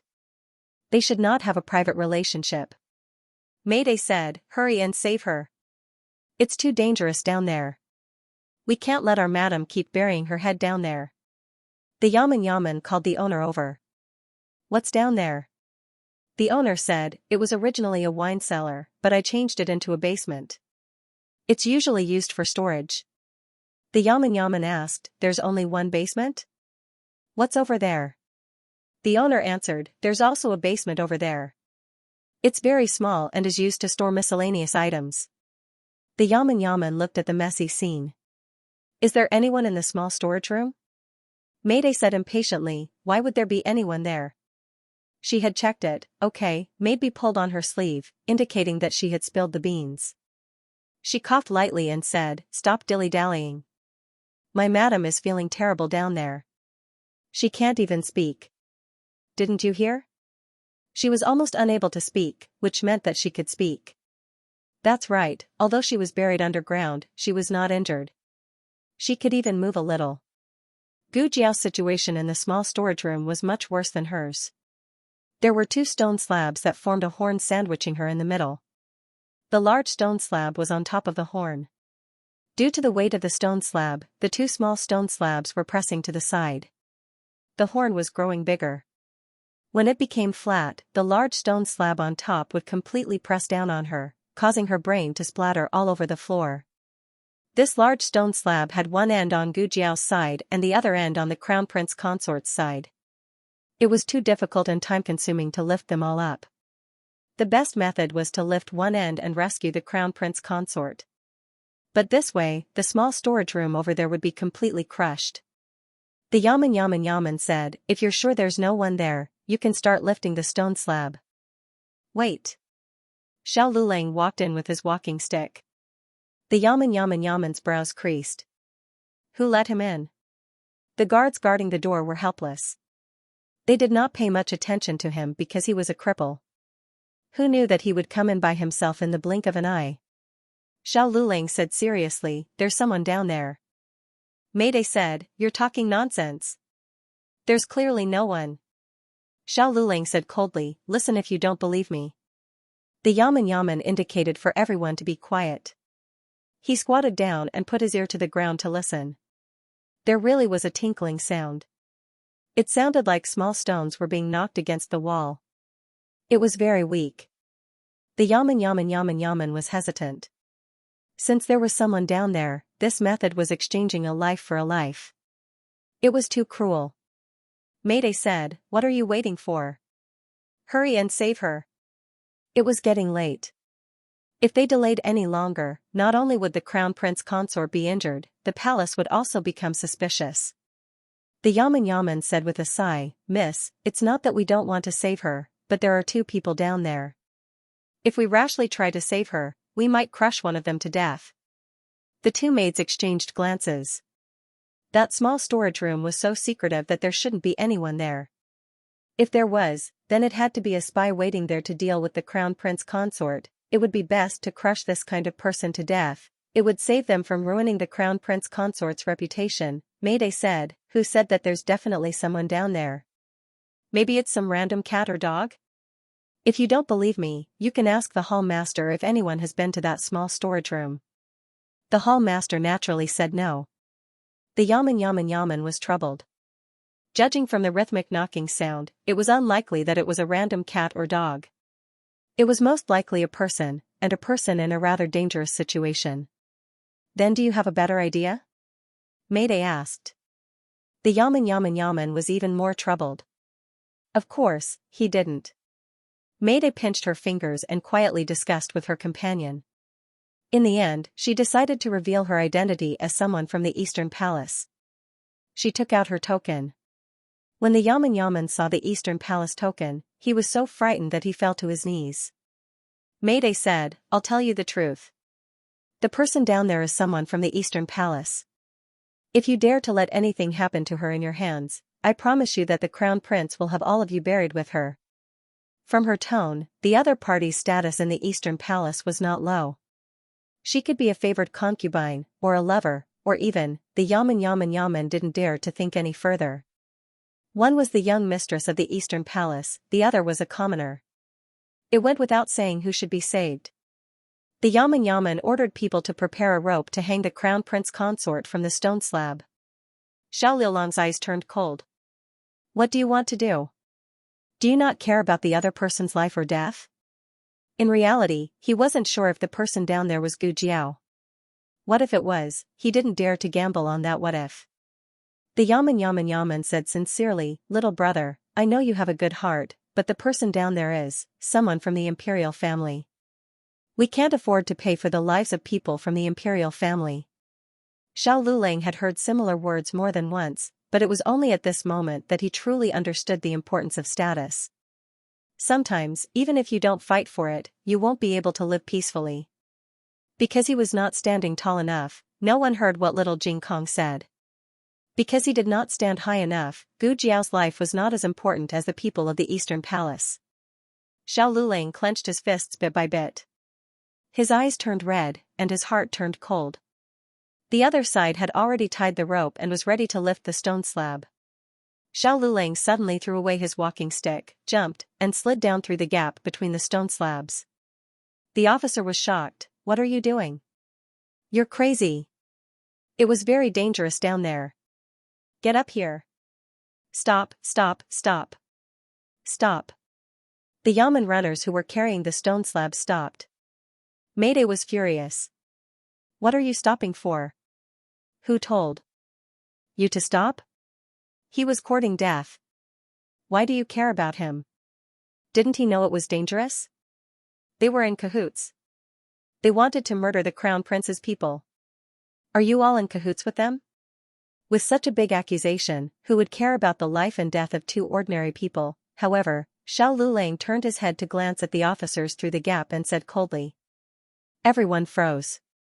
On the busy street, a seemingly inconspicuous carriage was moving at a leisurely pace. Marquis Xianping and Steward Liu were sitting in the carriage. Steward Liu had just met the Marquis and got into his carriage. Marquis Xianping said lightly, "How's it going?" Steward Liu smiled guiltily. When he left the capital, he had boasted that he would bring the illegitimate child back for the new year. Now, it was New Year's Eve, but the illegitimate child did not even want to admit his identity. Marquis Xianping said carelessly, "Just tell me if you failed." Steward Liu said embarrassedly, "I know who he is, but the young master may be brooding about what happened in the past, so he doesn't want to come back." "Yes." Marquis Xianping said lightly, and no one could tell whether he was happy or angry. "If he doesn't want to come back, then forget it." Marquis Xianping did not like to force people to do things. Steward Liu broke out in cold sweat. Good, he was not punished. Marquis Xianping usually did not punish servants. People who first came to the residence would think that this marquis was different from the rumors. He was very lenient and did not get angry with servants. That was because the people who made the marquis angry were all dead. The people who survived had not angered the marquis. The marquis was actually a bit temperamental. He could be talking and laughing with people 1 second, and the next second, he would chop them up with a knife. Of course, the marquis was very lenient in most things.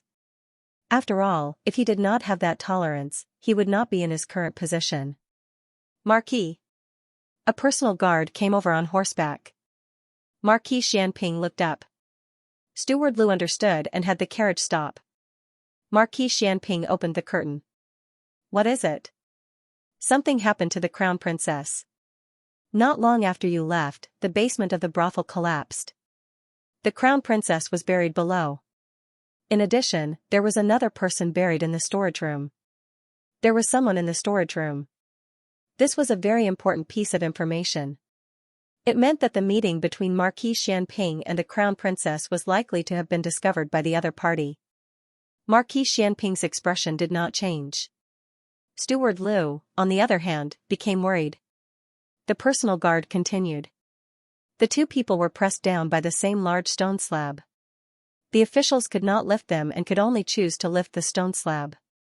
To save one, they would have to crush the other. The crown princess's maid revealed her identity as the Eastern Palace. The officials decided to save the crown princess. At this time, a scholar jumped down and said to the officials. At this point, the personal guard glanced at Marquis Xianping and hesitated. Marquis Xianping said indifferently, "What? This matter is related to this marquis?" The personal guard said embarrassedly, "That scholar said that the other person buried underground was you, Marquis. Digression, it's the end of the month. Don't waste your monthly votes. We will continue tomorrow. The latest chapter of this book is not finished.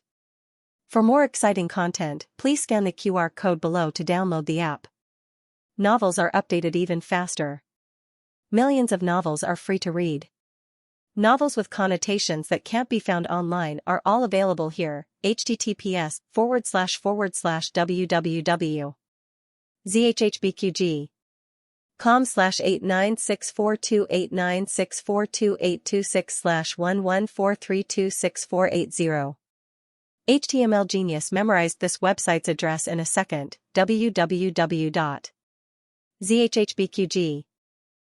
Biku Pavilion's mobile reading website, mzhhbqg.com.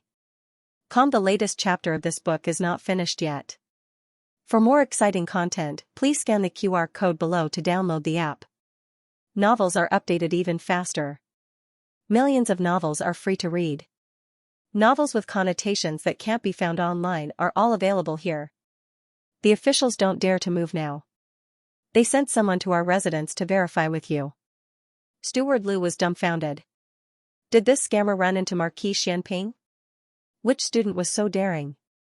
He actually cursed Marquis Xianping to be buried under the ground. Wasn't he afraid that Marquis Xianping would kill his entire family? The last person who dared to use Marquis Xianping's name to swindle people was already 2 meters tall in his grave, Marquis Xianping sneered. Interesting. Chongjing. A guard in black rode over. Marquis Xianping said, "Go save people." Steward Lu was puzzled. Marquis, who are you saving?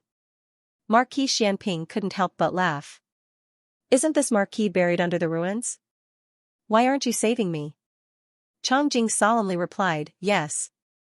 Marquis Xianping said, "Take a look at who that kid is." Chongjing led 3 guards in the direction of the brothel. Steward Lu didn't quite understand his marquis's actions. You're worried that the crown princess won't be able to hold on for long, so you're hurriedly sending them to save people, right? Chongjing was the marquis's guard with the highest martial arts skills. Marquis Xianping naturally didn't want him to save just one person. Marquis Xianping wanted Chongjing to save everyone, including that scholar who used his name to swindle people. Steward Lu said, "Marquis, that person is too daring. He actually said that the person under the stone slab was you. Is he cursing you to never be able to turn over?" Marquis Xianping sneered. Am I someone who can't turn over after being cursed? Those old men in the imperial court, 11 out of 10 of them want me to die. Steward Lu said, it's not that exaggerated. Just 7 or 8 or 9 people. The main reason was that Marquis Xianping was too arrogant in the imperial court. He relied on His Majesty's high regard and never restrained his edge. He even openly offered bribes. When the memorial was submitted to His Majesty only reprimanded him. After all, Marquis Xianping was a meritorious minister of Zhao country. He was the one who won the battle with Qin country a few years ago. He was the one who turned the situation of Zhao country into a hostage and turned Qin country into a prisoner. There was still a hostage of the Qin state living in the palace. Now, they were paying back twice as much to the hostage as the Qin kingdom had treated Princeton, but on one hand, they wish for this marquis to die, but on the other hand, they can only pretend to be obedient in front of this marquis. Marquis Xianping looked at the endless stream of people. These days, there aren't many people who dare to openly offend this marquis. This marquis is as lonely as the snow, Steward Lu, but if news of your meeting with the crown prince consort spreads. This was what Steward Lu was most worried about. Marquis Xianping said arrogantly, being cautious is my choice, not a necessity. Chongjing arrived at the brothel with her guards. The bailiffs guarding the place didn't recognize them, but they couldn't stop them at all. Before anyone realized what was going on, Chongjing's group of 4 each took out a shimmering iron chain and wrapped it around the 2 ends of the large stone slab. At the same time, the 4 people jumped into the air and used their strength to lift the stone slab that weighed over 1,000 kilograms. The bailiff's eyes almost popped out of their sockets. Oh my God, where did these experts come from? Chongjing's group of 4 placed the stone slab in a safe space and then started to clean up the collapsed area. It was very easy for a second collapse to occur here, so Chongjing's group was very careful. On the other side, Xiao Lulang also passed through layers of obstacles and climbed to Gu Jiao's side. Gu Jiao's situation wasn't good. The stone slab above her head was too heavy. It pressed down on the 2 stone slabs that formed the horns, making it hard for her to breathe. Xiao Lulang heard that familiar breathing sound and his heart tightened. Jiao Jiao, is that you? Jiao Jiao. It was very nice to hear. Gu Jiao couldn't say anything. Xiao Lulang didn't dare to move the stone slab carelessly. He touched her sleeve in the darkness and grabbed her hand. Don't be afraid.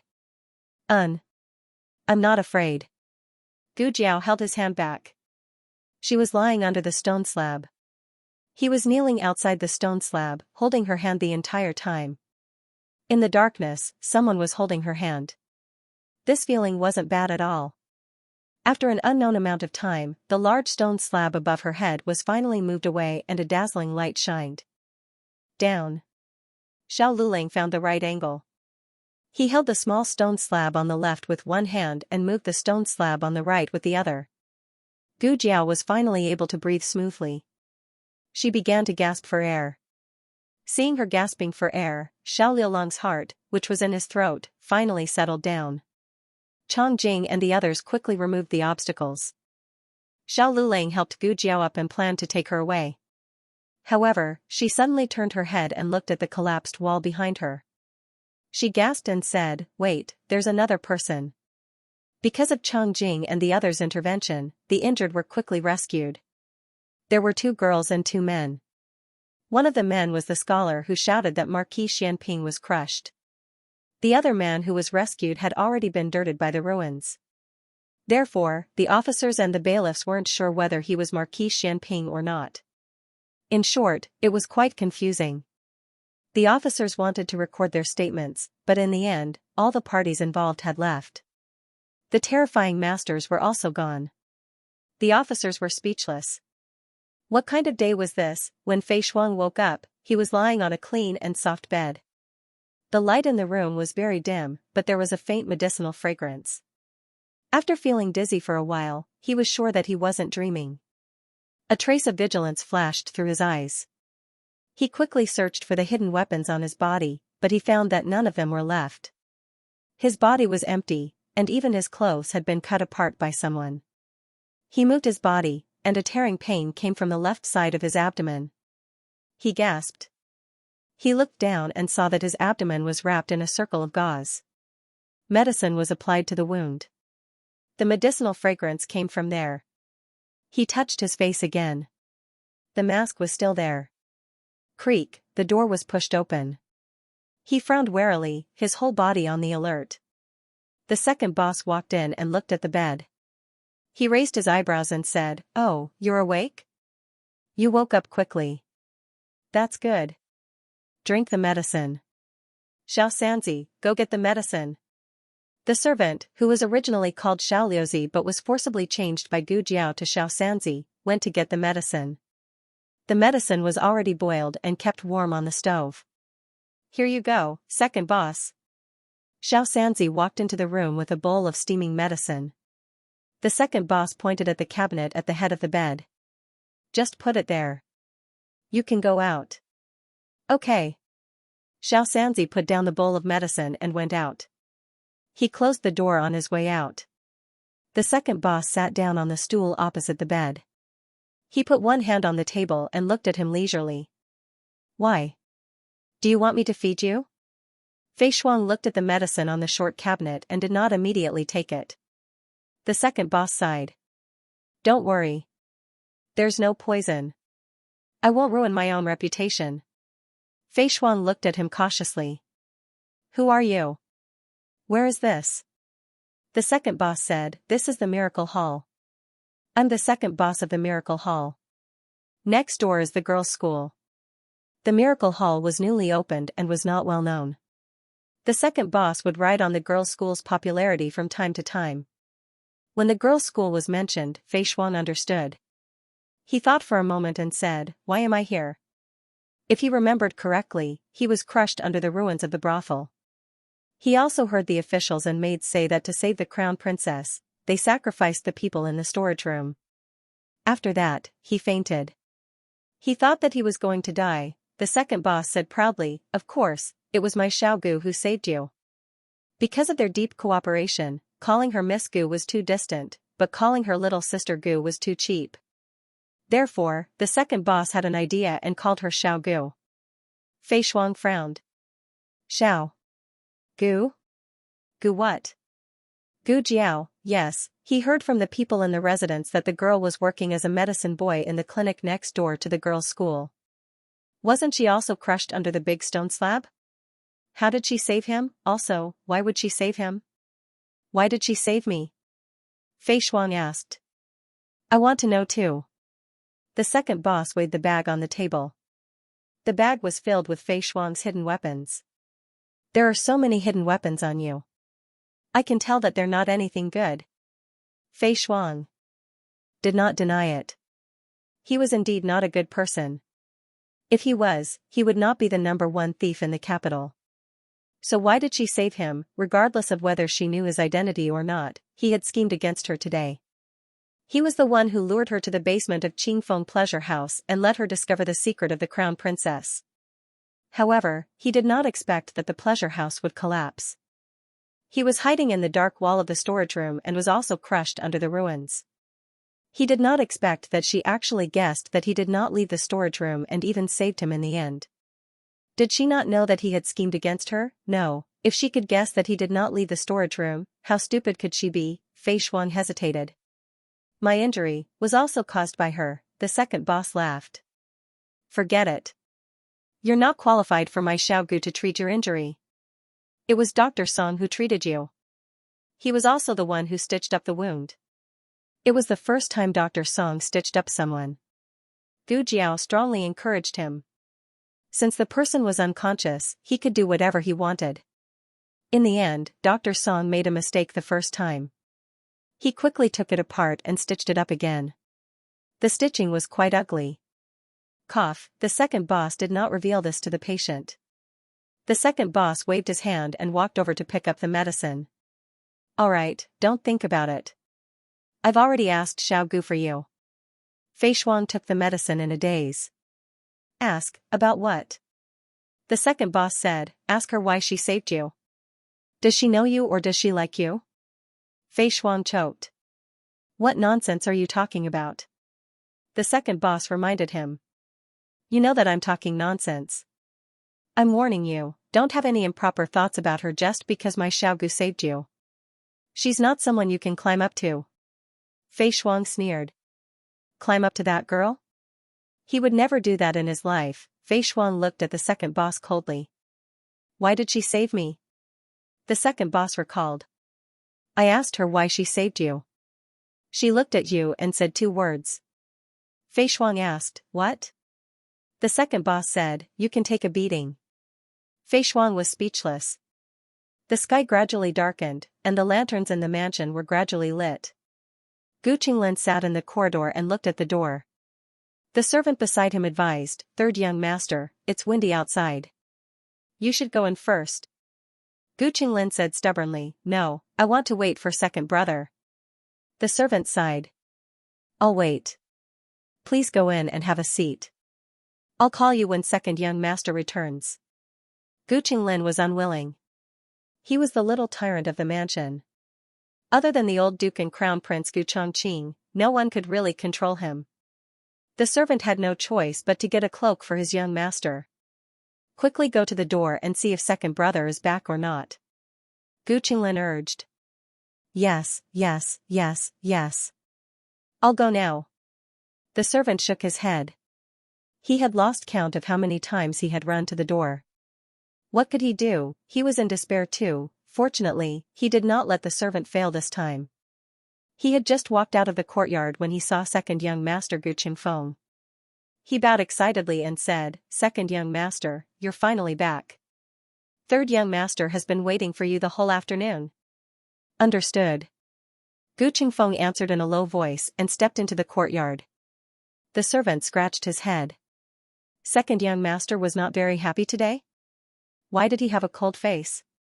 Second brother. Gu Qinglin finally saw Gu Qingfeng and happily stood up from his wheelchair. Although there were 3 brothers in the mansion, Gu Qinglin and second brother Gu Qingfeng got along the best. First, they were about the same age. Second, they had always lived together. Third, it was because Gu Chongqing was too strict and Gu Qinglin was somewhat afraid of him.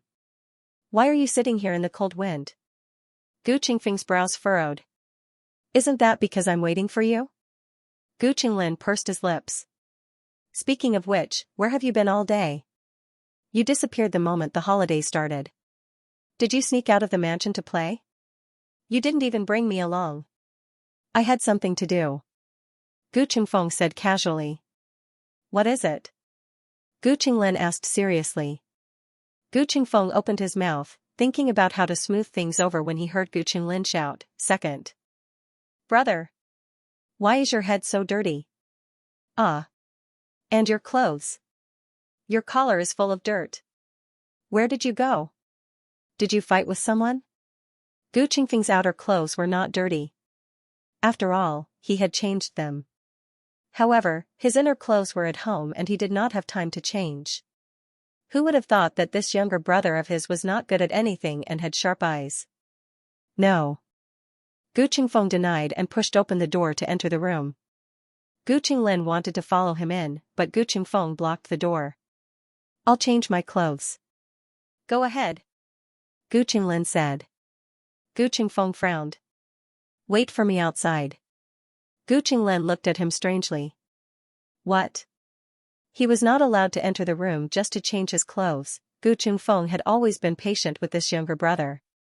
However, today his mind was in a mess and he was injured. He really did not have the strength to argue with him. He closed the door and bolted it. Gu Qinglin was stunned. What are you doing? Bolting the door? After Gu Qingfeng entered the room, he could no longer support himself. He supported himself on the table with one hand and covered his chest with the other. The effects of the anesthetic had worn off. Intense pain came from his abdomen. What kind of quack stitched him up? Why was it so painful? Hiss, he sucked in a cold breath. Second brother, are you done yet? Grandmother is still waiting for us to eat. Gu Qinglin urged outside the door. Gu Qingfeng endured the pain and took off his blood-stained inner clothes. His tone was normal as he said, soon, don't rush me. Gu Qinglin suddenly shouted, eh? Big brother. Gu Qingfeng's hand trembled.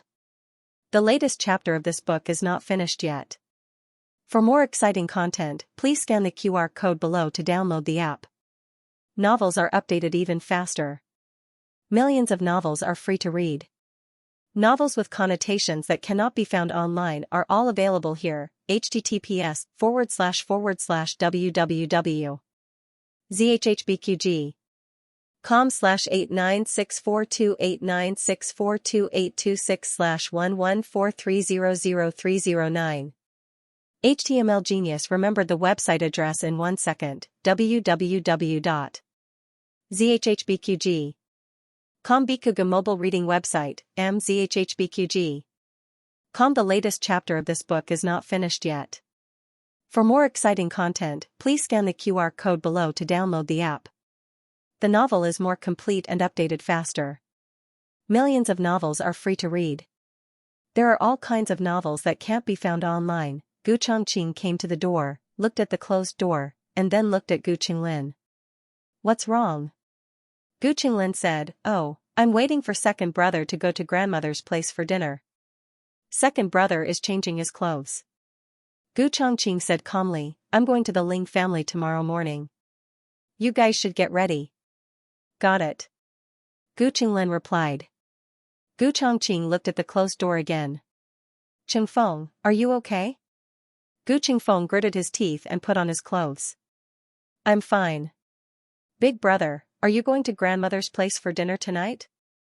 Gu Chongqing said, "I'm going to the military camp. I won't be coming back tonight."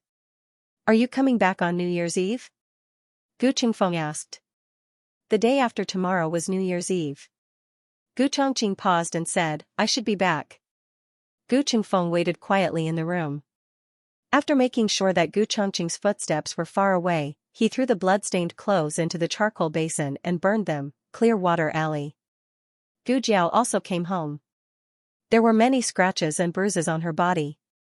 She couldn't hide it at all, so she had to tell the truth about what happened to her. "The brothel collapsed and I was crushed under it." She didn't say that she was in the underground storage room. Even if she was on the ground, there was a possibility that she fell from the crack and got crushed. "Jiao Jiao, why did you go to the brothel?" Little Jing Kong asked with wide eyes. His big eyes were full of worry and sadness. Gu Jiao patted his little bald head. "I was just looking around. It's a pity that the sugar-coated haws I bought for you guys are gone." The basket was crushed. Little Jing Kong plunged into Gu Jiao's arms and said sadly, "I don't want sugar-coated haws. I just want Jiao Jiao." Gu Jiao leaned against the head of the bed and looked at the little guy who was scared in her arms. "Is this the feeling of being needed?" "I'm fine." She looked at everyone's worried eyes and smiled. "I'm really fine." This injury was nothing to her.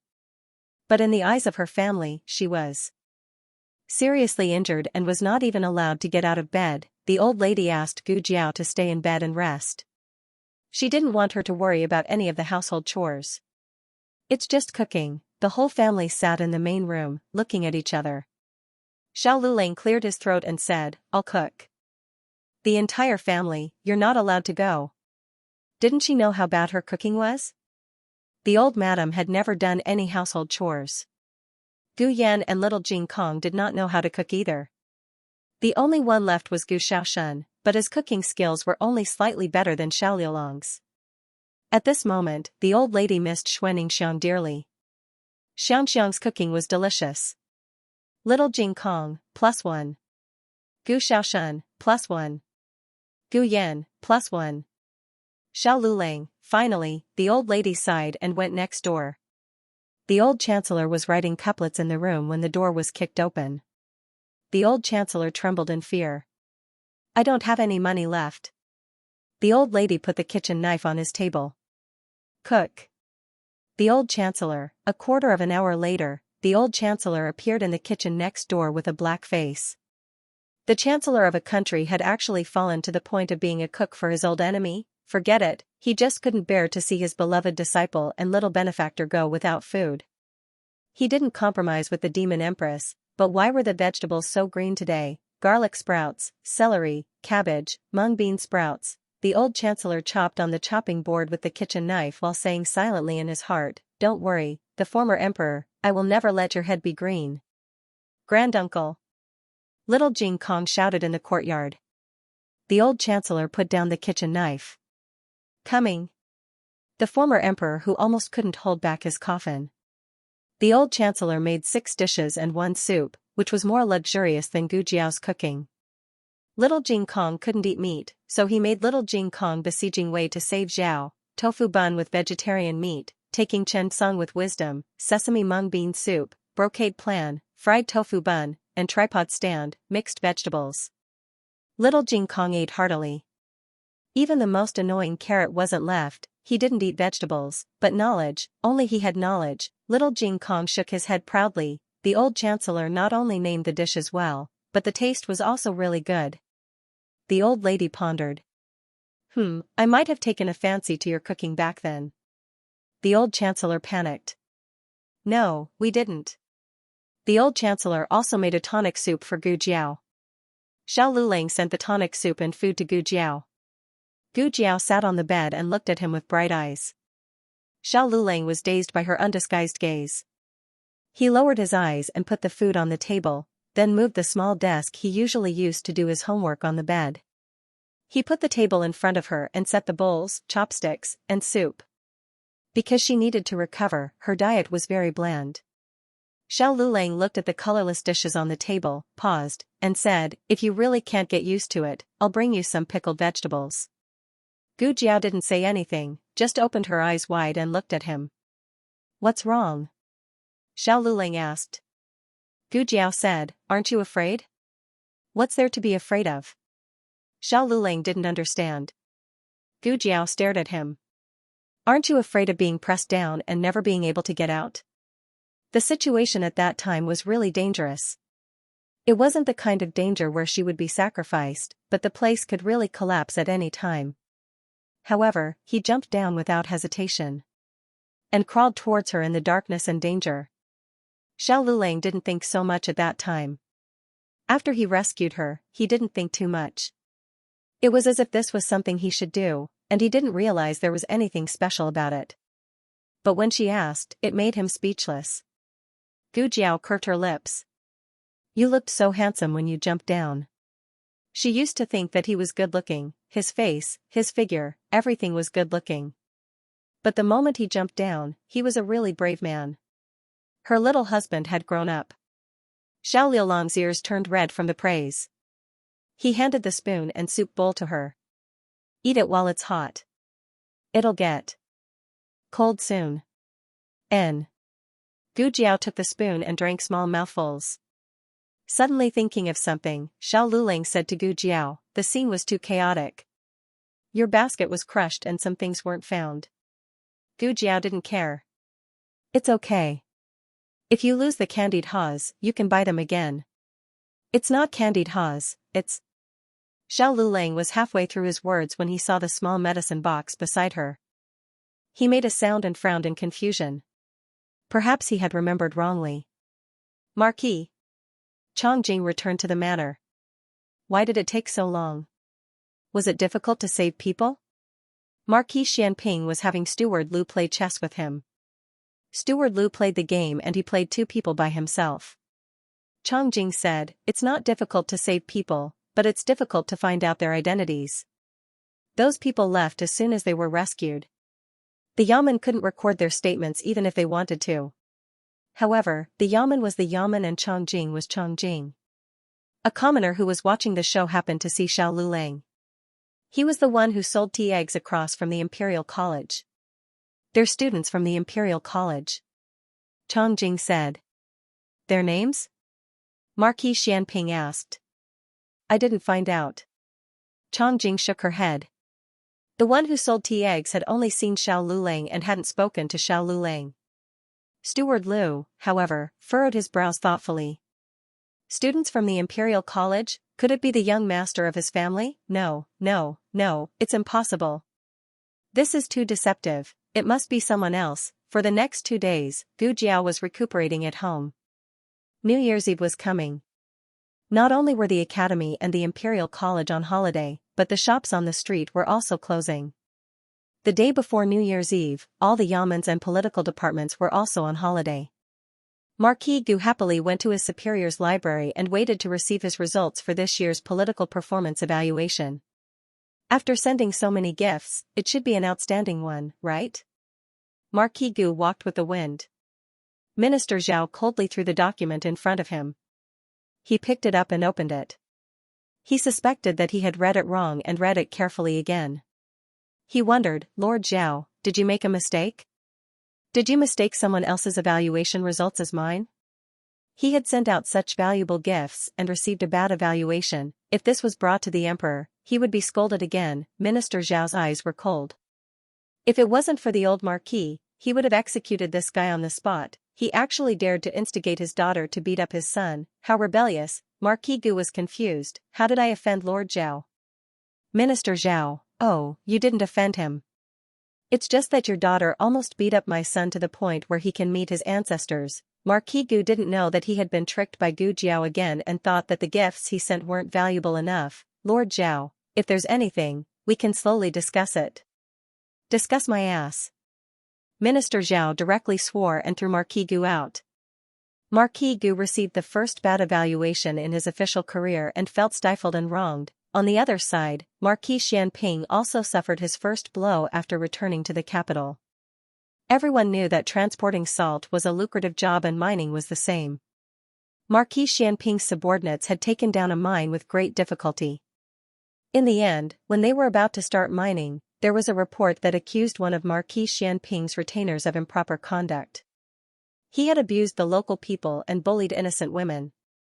The evidence was irrefutable and the emperor immediately dismissed that dog official. That official was recommended by Marquis Xianping. The current dynasty implemented the system of punishment. If the recommended official did something wrong, the recommender would also be punished. How could he be punished? He couldn't scold him like before. Thus, the emperor took back the mining rights of the mine and gave it to someone else. Marquis Xianping gritted his teeth. It really hurt. After the court, Marquis Xianping called out to the old man in front of him and said with a playful smile, Imperial Tutor Zhuang, did you do it?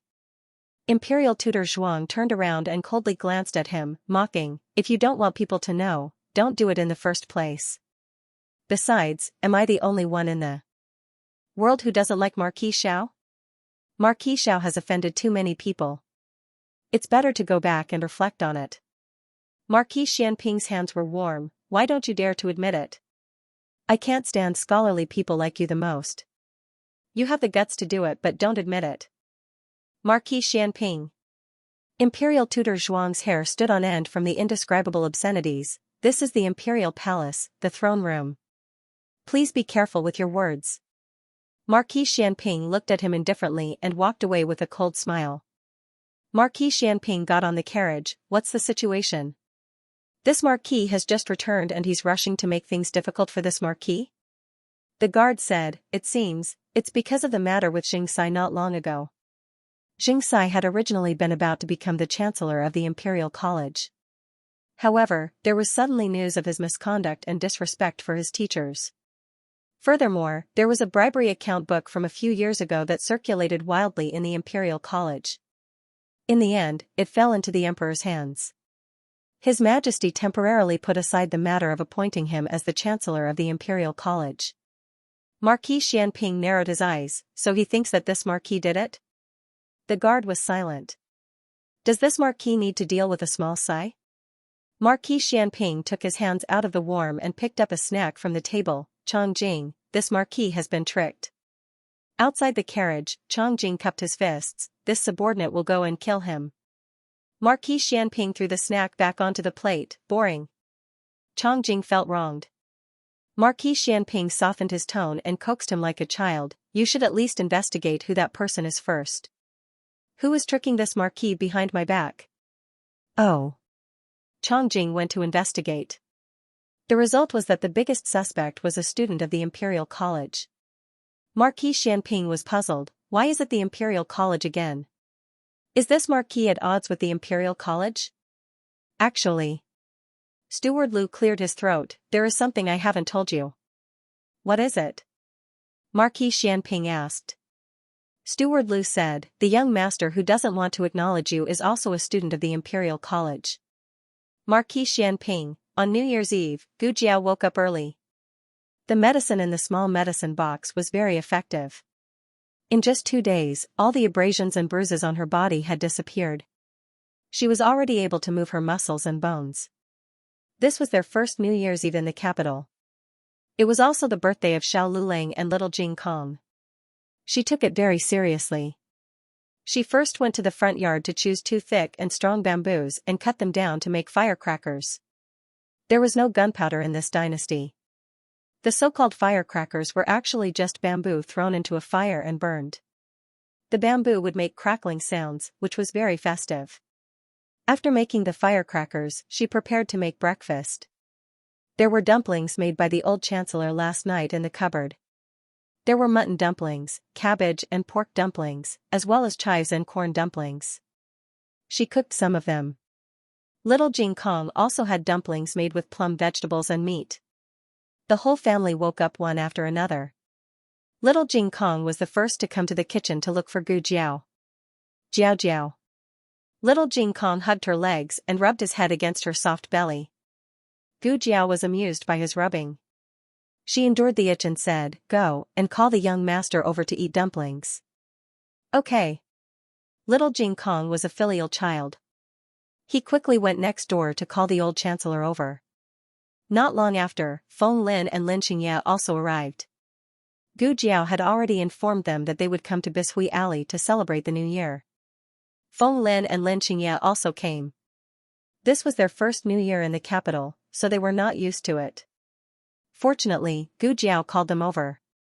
As soon as the two entered the house, they felt as if they had returned to their own home. They felt comfortable all over. Xiao Lulang heard their voices.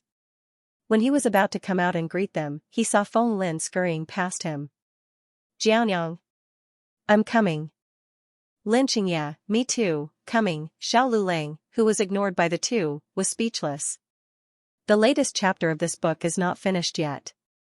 For more exciting content, please scan the QR code below to download the app. Novels are updated at a faster rate. Millions of novels are free to read.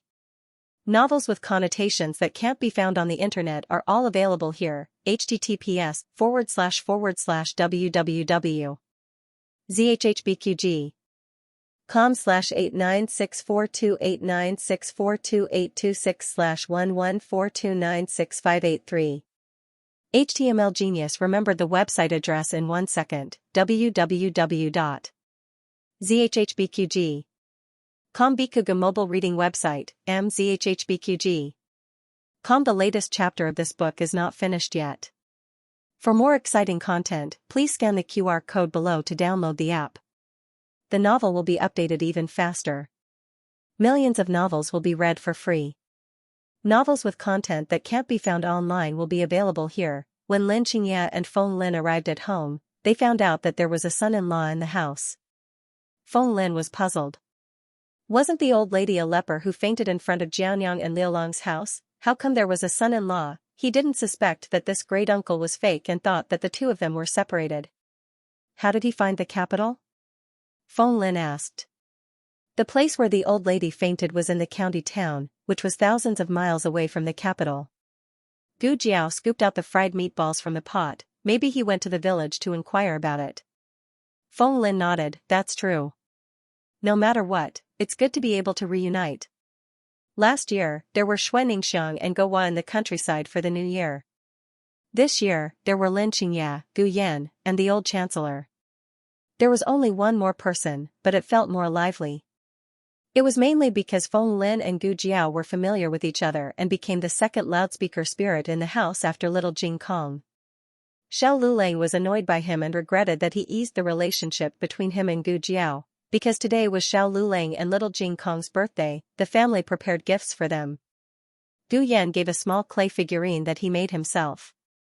Since his wooden figurine was mistaken by Gu Chongqing for a monkey, his confidence was greatly damaged and he never learned to carve things from Gu Xiaoshan again. Gu Xiaoshan still gave a wooden figurine.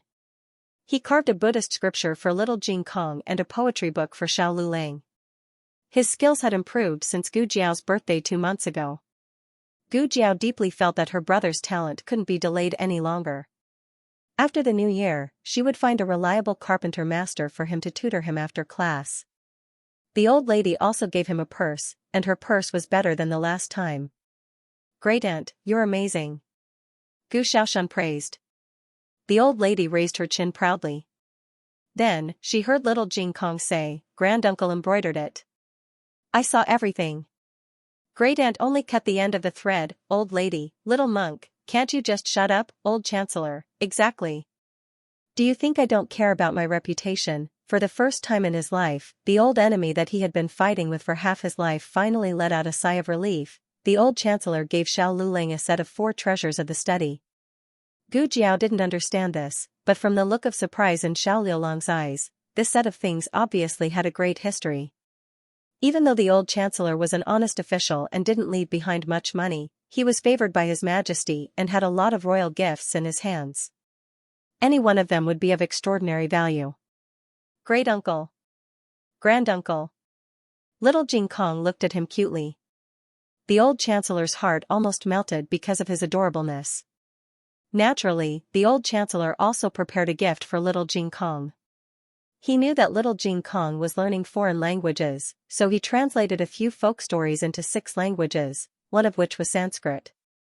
The old chancellor was the most knowledgeable person in the whole of Zhao country. This was a fact that even Empress Dowager Zhuang couldn't deny. Moreover, in order to make the reading more interesting, he also drew illustrations. Little Jing Kong fell in love with it at first sight. Feng Lin and Lin Xianxia also gave their gifts. When it was Gu Jiao's turn, Gu Jiao gave each of them a box. Little Jing Kong opened it on the spot. It was a set of checkers that Gu Jiao asked someone to custom make for her. There was no glass in ancient times, so she replaced it with iron balls of different colors. She liked to play checkers when she was young, but she didn't know if little Jing Kong liked it. In addition to the checkers, she also folded a few paper cranes by herself, mainly for decoration. Little Jing Kong liked all of them. Other people's gifts were directly placed on the table. Gu Jiao's gift was even packed in a box, so Xiao Lulang didn't open it on the spot. Little Jing Kong didn't open the Shiyi for Gu Yan's birthday, which made him think about it for a long time. However, there were too many gifts today.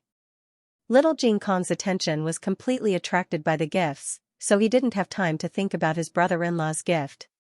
Not only that, he even asked Gu Jiao for a big kiss on his birthday. Tonight, Feng Lin and Lin Xianxia stayed here to spend the New Year's Eve.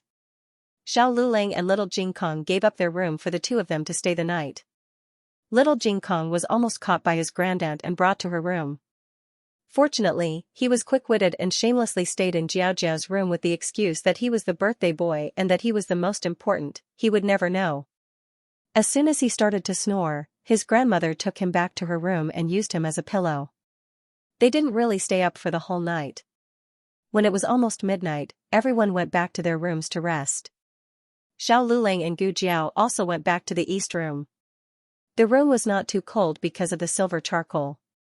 Gu Jiao made 2 quilts, one for each of them. Xiao Lulang walked in with the box. Gu Jiao looked back at him and asked, "Do you want to sleep?" "Yes." He nodded. Gu Jiao went outside to check the bolts of the front and back doors. When she returned to the room, he was opening her gift. Gu Jiao had never seen that curious and careful look on his face. Not long ago, she felt that he had grown up and was an adult, but now she felt that there was still a child living in his heart. "Do you like it?" Gu Jiao's voice sounded at the door. Xiao Lulang was shocked. He calmed himself down and turned to look at her without changing his expression. "Why is there a checker set?" "That was an extra set she made." Gu Jiao mainly gave him the clothes that she sewed herself. Gu Jiao blinked and said, "Of course you have something that little Jing Kong has." Xiao Lulang replied with an "oh." Suddenly, he became serious. "Why don't I have that one?" "Which one?" Gu Jiao tilted her head and asked. "That one." Xiao Lulang couldn't say the name. Gu Jiao thought about it and replied with an "oh." She wondered why he would make such a request. However, she still walked forward. Under Xiao Liulang's stunned gaze, she leaned over and kissed him on the cheek. Xiao Lulang. He was talking about the origami crane. Xiao Liulang's entire face turned red. especially the place where Gu Jiao kissed. It was so red that it was almost dripping blood. When they fell asleep, Gu Jiao put out the charcoal fire. The temperature in the room gradually dropped, but Xiao Lulang still felt that his whole body was hot. He lay stiffly next to Gu Jiao. The oil lamp was also put out. A trace of light reflected from the snow came through the window lattice. He opened his eyes wide and couldn't sleep. Because of this sudden kiss, his mind was in a mess. Even the suffocating fire didn't burn in his mind. He turned over to face her and fell into a deep sleep. In the dead of night, the moon was dark and the wind was strong. Everyone fell into a deep sleep. However, a strange figure silently snuck into their house. Gu Jiao was very alert, but she didn't notice that the other party had walked around her bed. He searched a few rooms and finally stopped in front of little Jing Kong's bed. Little Jing Kong had already kicked off the quilt. He was sprawled out on all fours and snoring loudly. The man sat down by the bed. His pair of peach blossom eyes were filled with a smile. First, he pinched his little cheeks, then played with his little feet. Finally, he poked his chubby little belly. "You even said that you've grown taller than the big tree in the yard. I knew you were bragging. Your little arms and legs have become stronger, and your little face has also become chubby. It seems that this family has raised you well. I thought that you would be the same as before, that you would be sent back by the adoptive family in less than a month. Oh, you don't remember, right? When you were 1 year old, you were sent back 3 times. The man hummed and pinched the little guy's little hand. It was very hot, so he didn't pull the quilt to cover him. The man smiled evilly. "You've lived here for so long. You should be tired of living here. Call me master, and I'll take you away." Little Jing Kong, "Master," the man's face changed, and he flew up to the beam. No one could be faster than him in running away. Little Jing Kong turned over and continued to sleep. "So it's just sleep talk." The man breathed a sigh of relief. He gently jumped and landed on the ground. This time, he didn't dare to say anything more. He left the birthday gift and was ready to leave. Unexpectedly, he inadvertently glanced and saw the old lady beside little Jing Kong. The man narrowed his pair of intoxicating peach blossom eyes. "Empress Dowager Zhuang of the Zhao state? Little girl, it's not enough that you provoked Marquis Schwamping's mansion. You even invited Empress Dowager Zhuang to your house? You're playing with fire. Master's disciple can't play with fire with you." As the man spoke, he bent down to hold little Jing Kong. Little Jing Kong, who was sleeping, suddenly raised his little foot and stepped on the man's mouth. The man rolled his eyes and stuck out his tongue in disgust. He wished that he could faint on the spot. He used his peerless qinggong and jumped out of the window.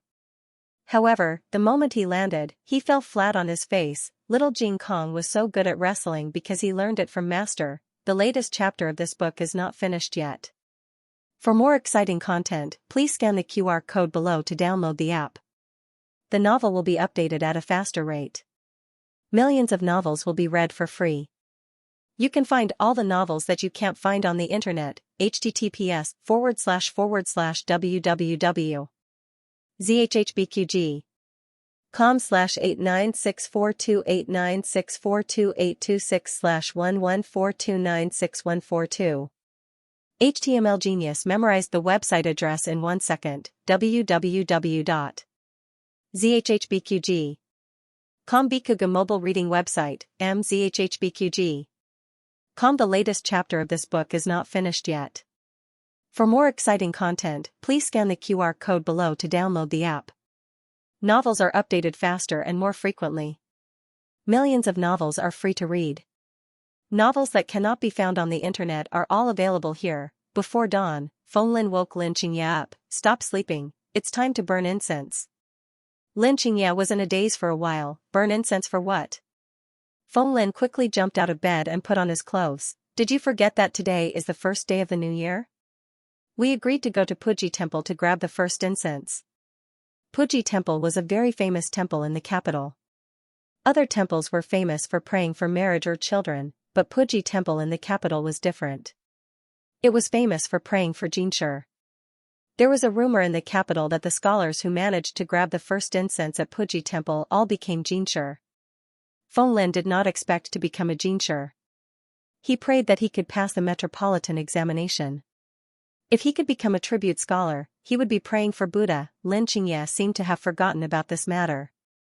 He pulled the blanket over his head and continued to sleep. Feng Lin pulled his blanket down. Don't sleep. Don't sleep. Get up quickly. We still have to call Lu Lang. Upon hearing that she was going to call Lu Lang, Lin Xianxia woke up from his drowsiness. Okay. Feng Lin went to knock on the door of the east room. Xiao Lu Lang was awakened.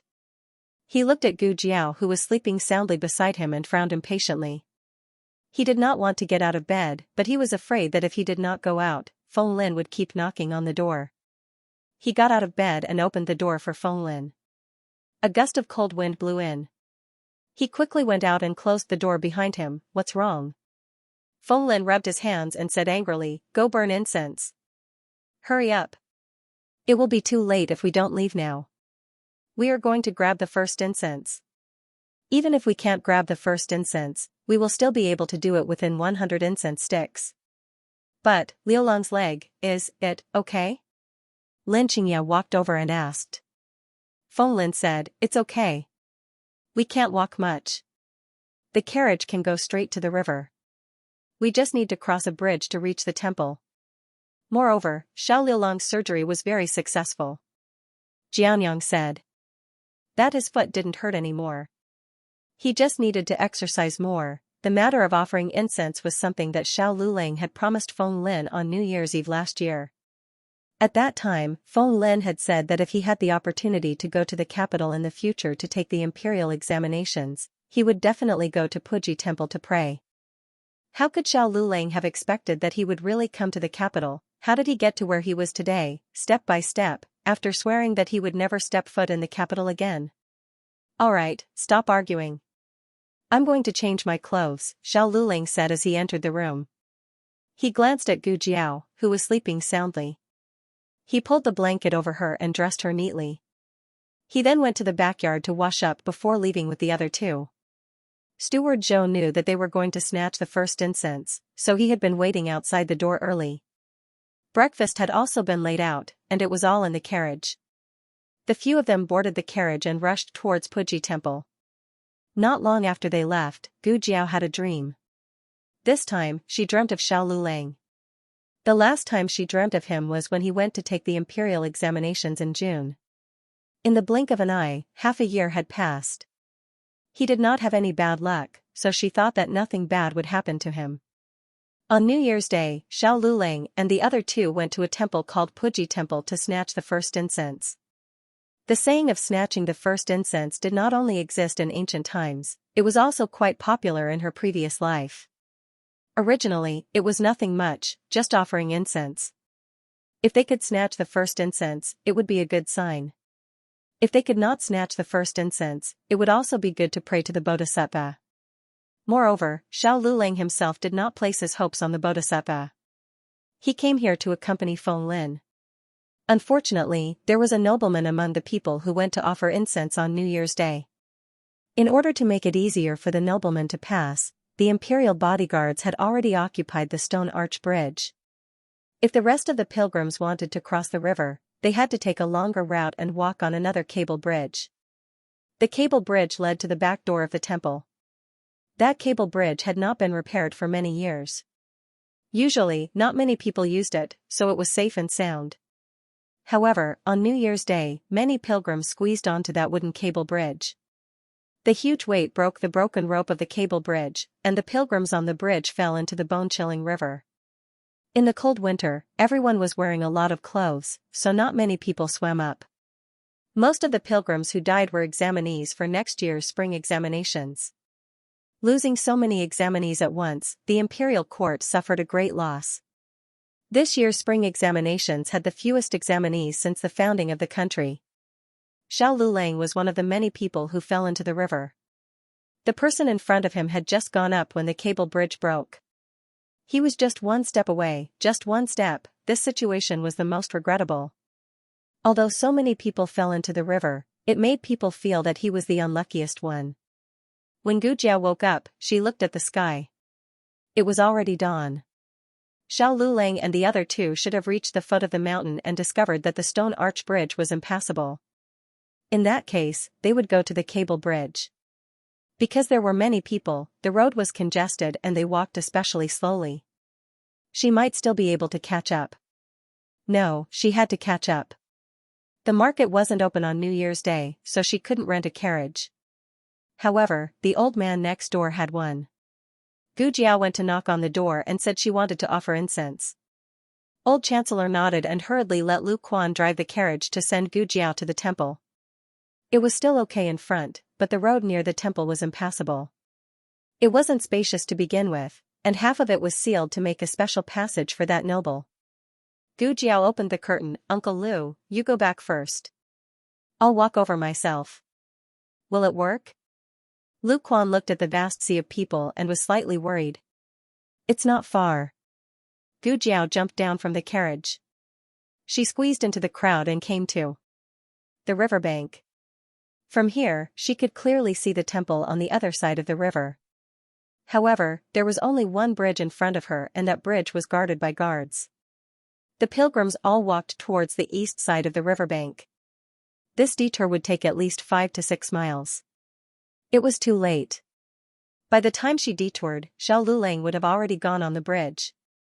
The only way was to pass through the stone arch bridge in front of her and go through the temple to the back door. She had to think of a way to stop Xiao Lulang, who was about to go on the bridge. Gu Jiao walked towards the stone arch bridge. As expected, she was stopped by an imperial guard at the entrance. The imperial guard wore armor and held a spear in his hand, looking impressive. This place doesn't allow you to pass, he said coldly. Gu Jiao raised her eyes and looked at him. I have an urgent matter to pass through.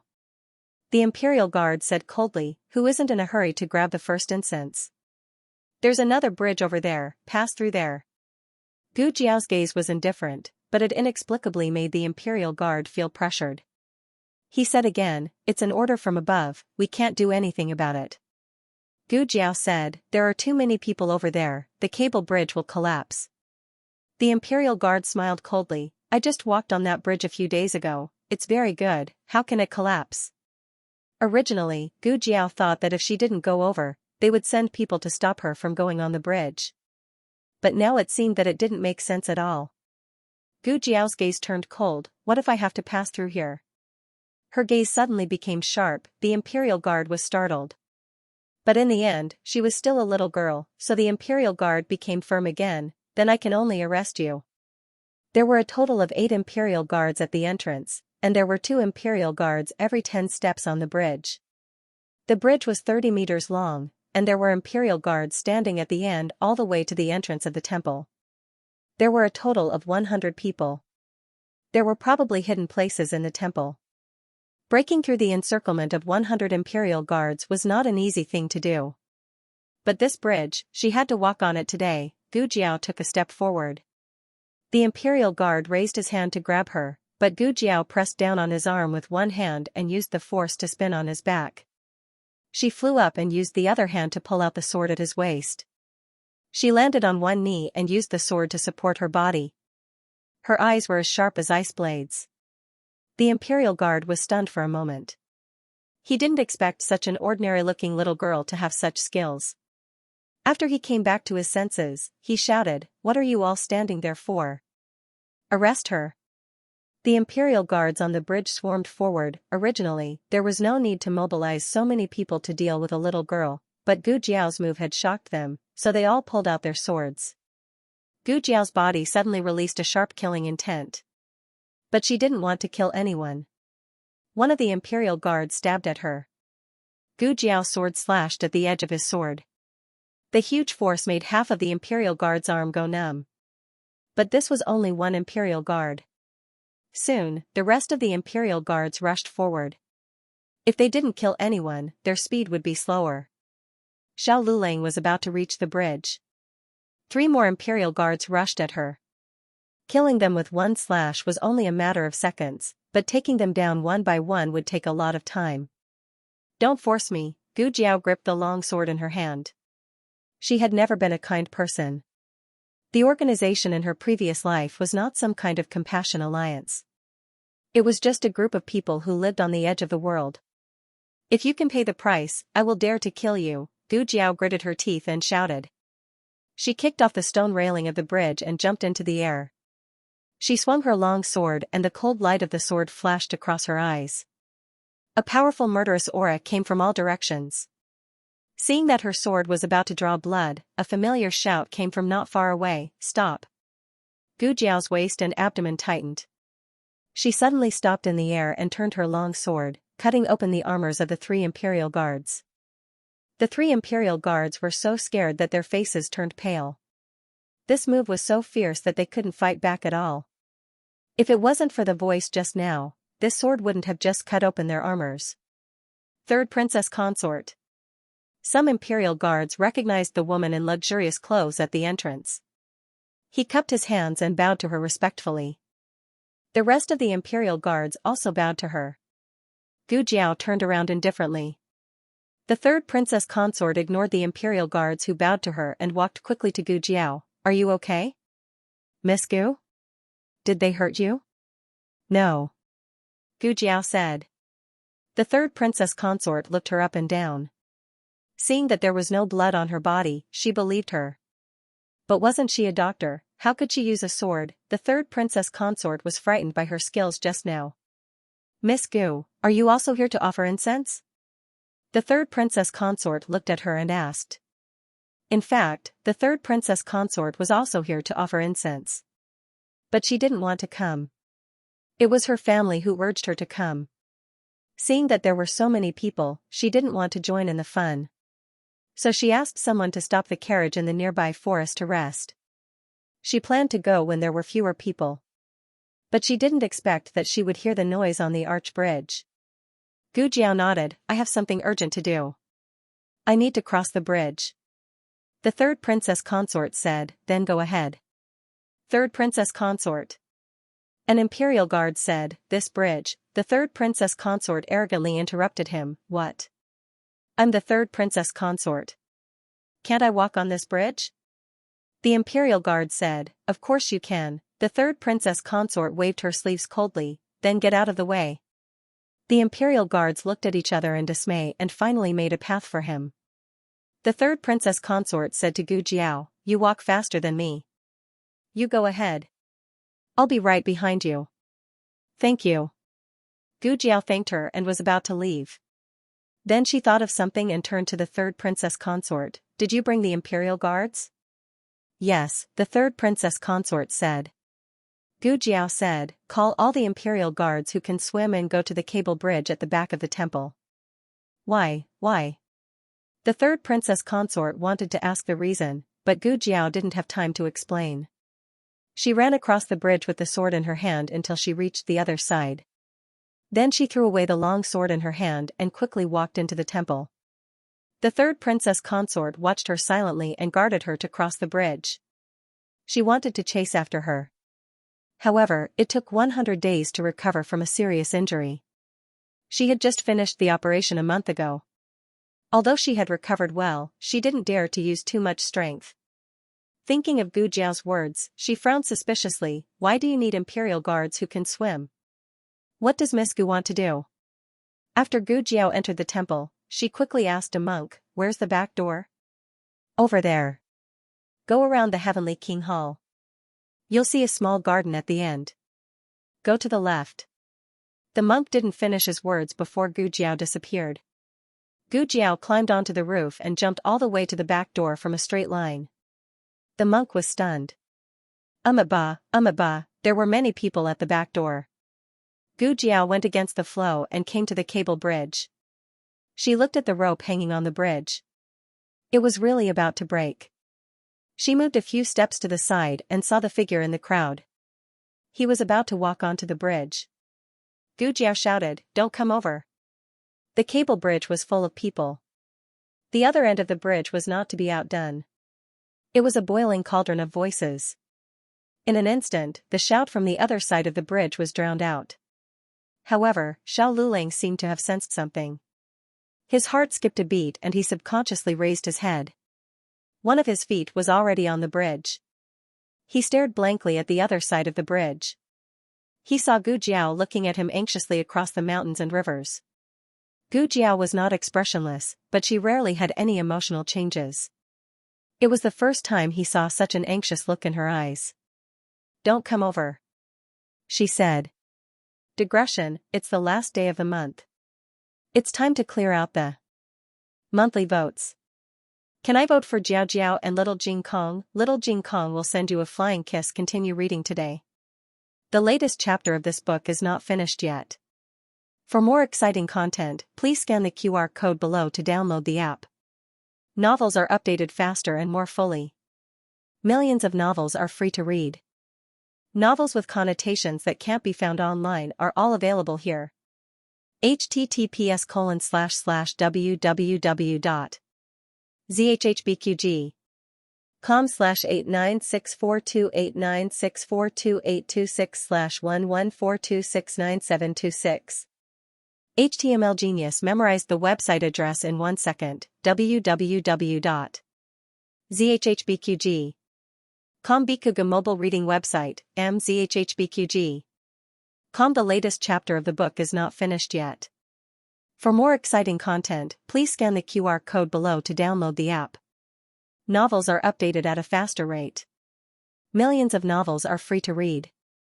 Novels with a deeper meaning that can't be found online are all available here. Xiao Lulang retracted his foot from the suspension bridge. "Are you going or not? If you're not, move aside." A burly man behind him rudely pushed Xiao Lulang to the side. "Hey! Why are you pushing people? Lulang! Lulang, hurry up!" Feng Lin had already squeezed onto the bridge with the crowd. He thought that Xiao Lulang would follow him onto the bridge, but he didn't expect that his spot would be taken by someone else. He reached out to grab Xiao Lulang. But he couldn't catch him. "You come back too," Xiao Lulang said to him. But it was too late. There were too many people, and Feng Lin was soon squeezed into the middle. Lin Xianxia was behind Xiao Lulang. Xiao Lulang didn't get onto the bridge, so he didn't either. Gu Jiao was still shouting not to come over. The bridge was about to break, but only the people who were about to get onto the bridge heard her. Even if they heard her, they didn't believe her. They shook their heads and went to the temple.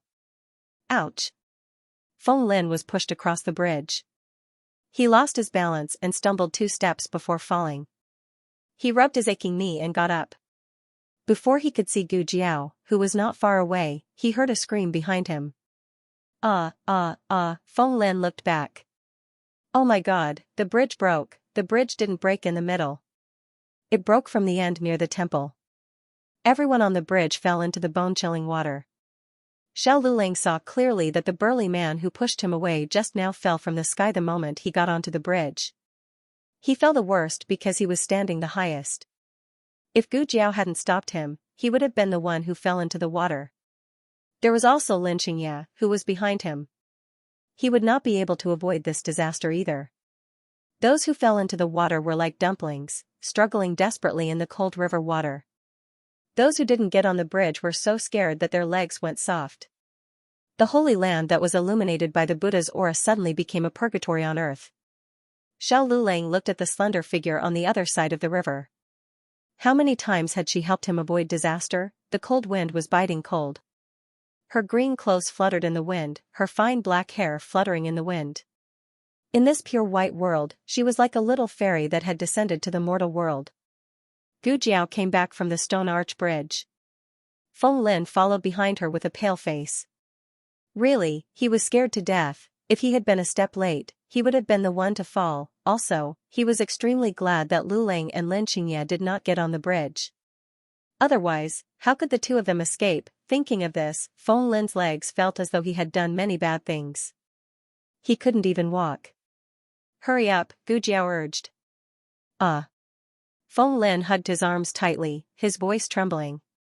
She had done what she could and the rest was not something she could interfere with.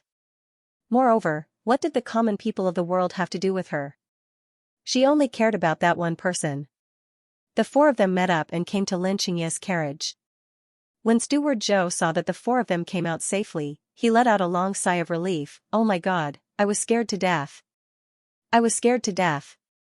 Just now I heard someone say that the cable bridge was broken.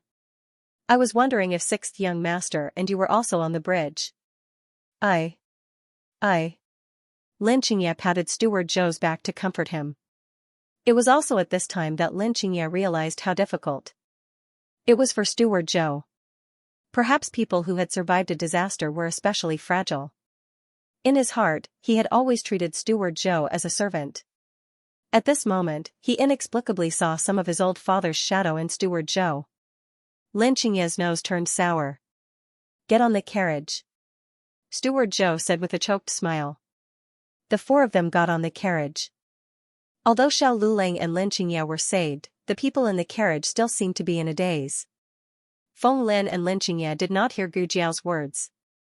They only thought that Xiao Lulang could not get on the cable bridge because he was pushed away by someone.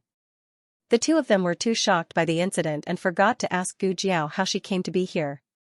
She even arrived at the temple before them.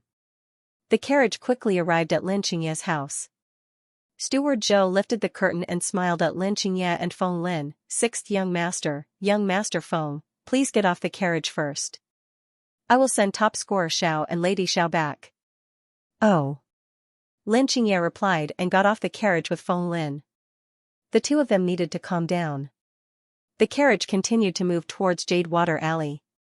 Steward Zhou sat in the carriage with the coachman.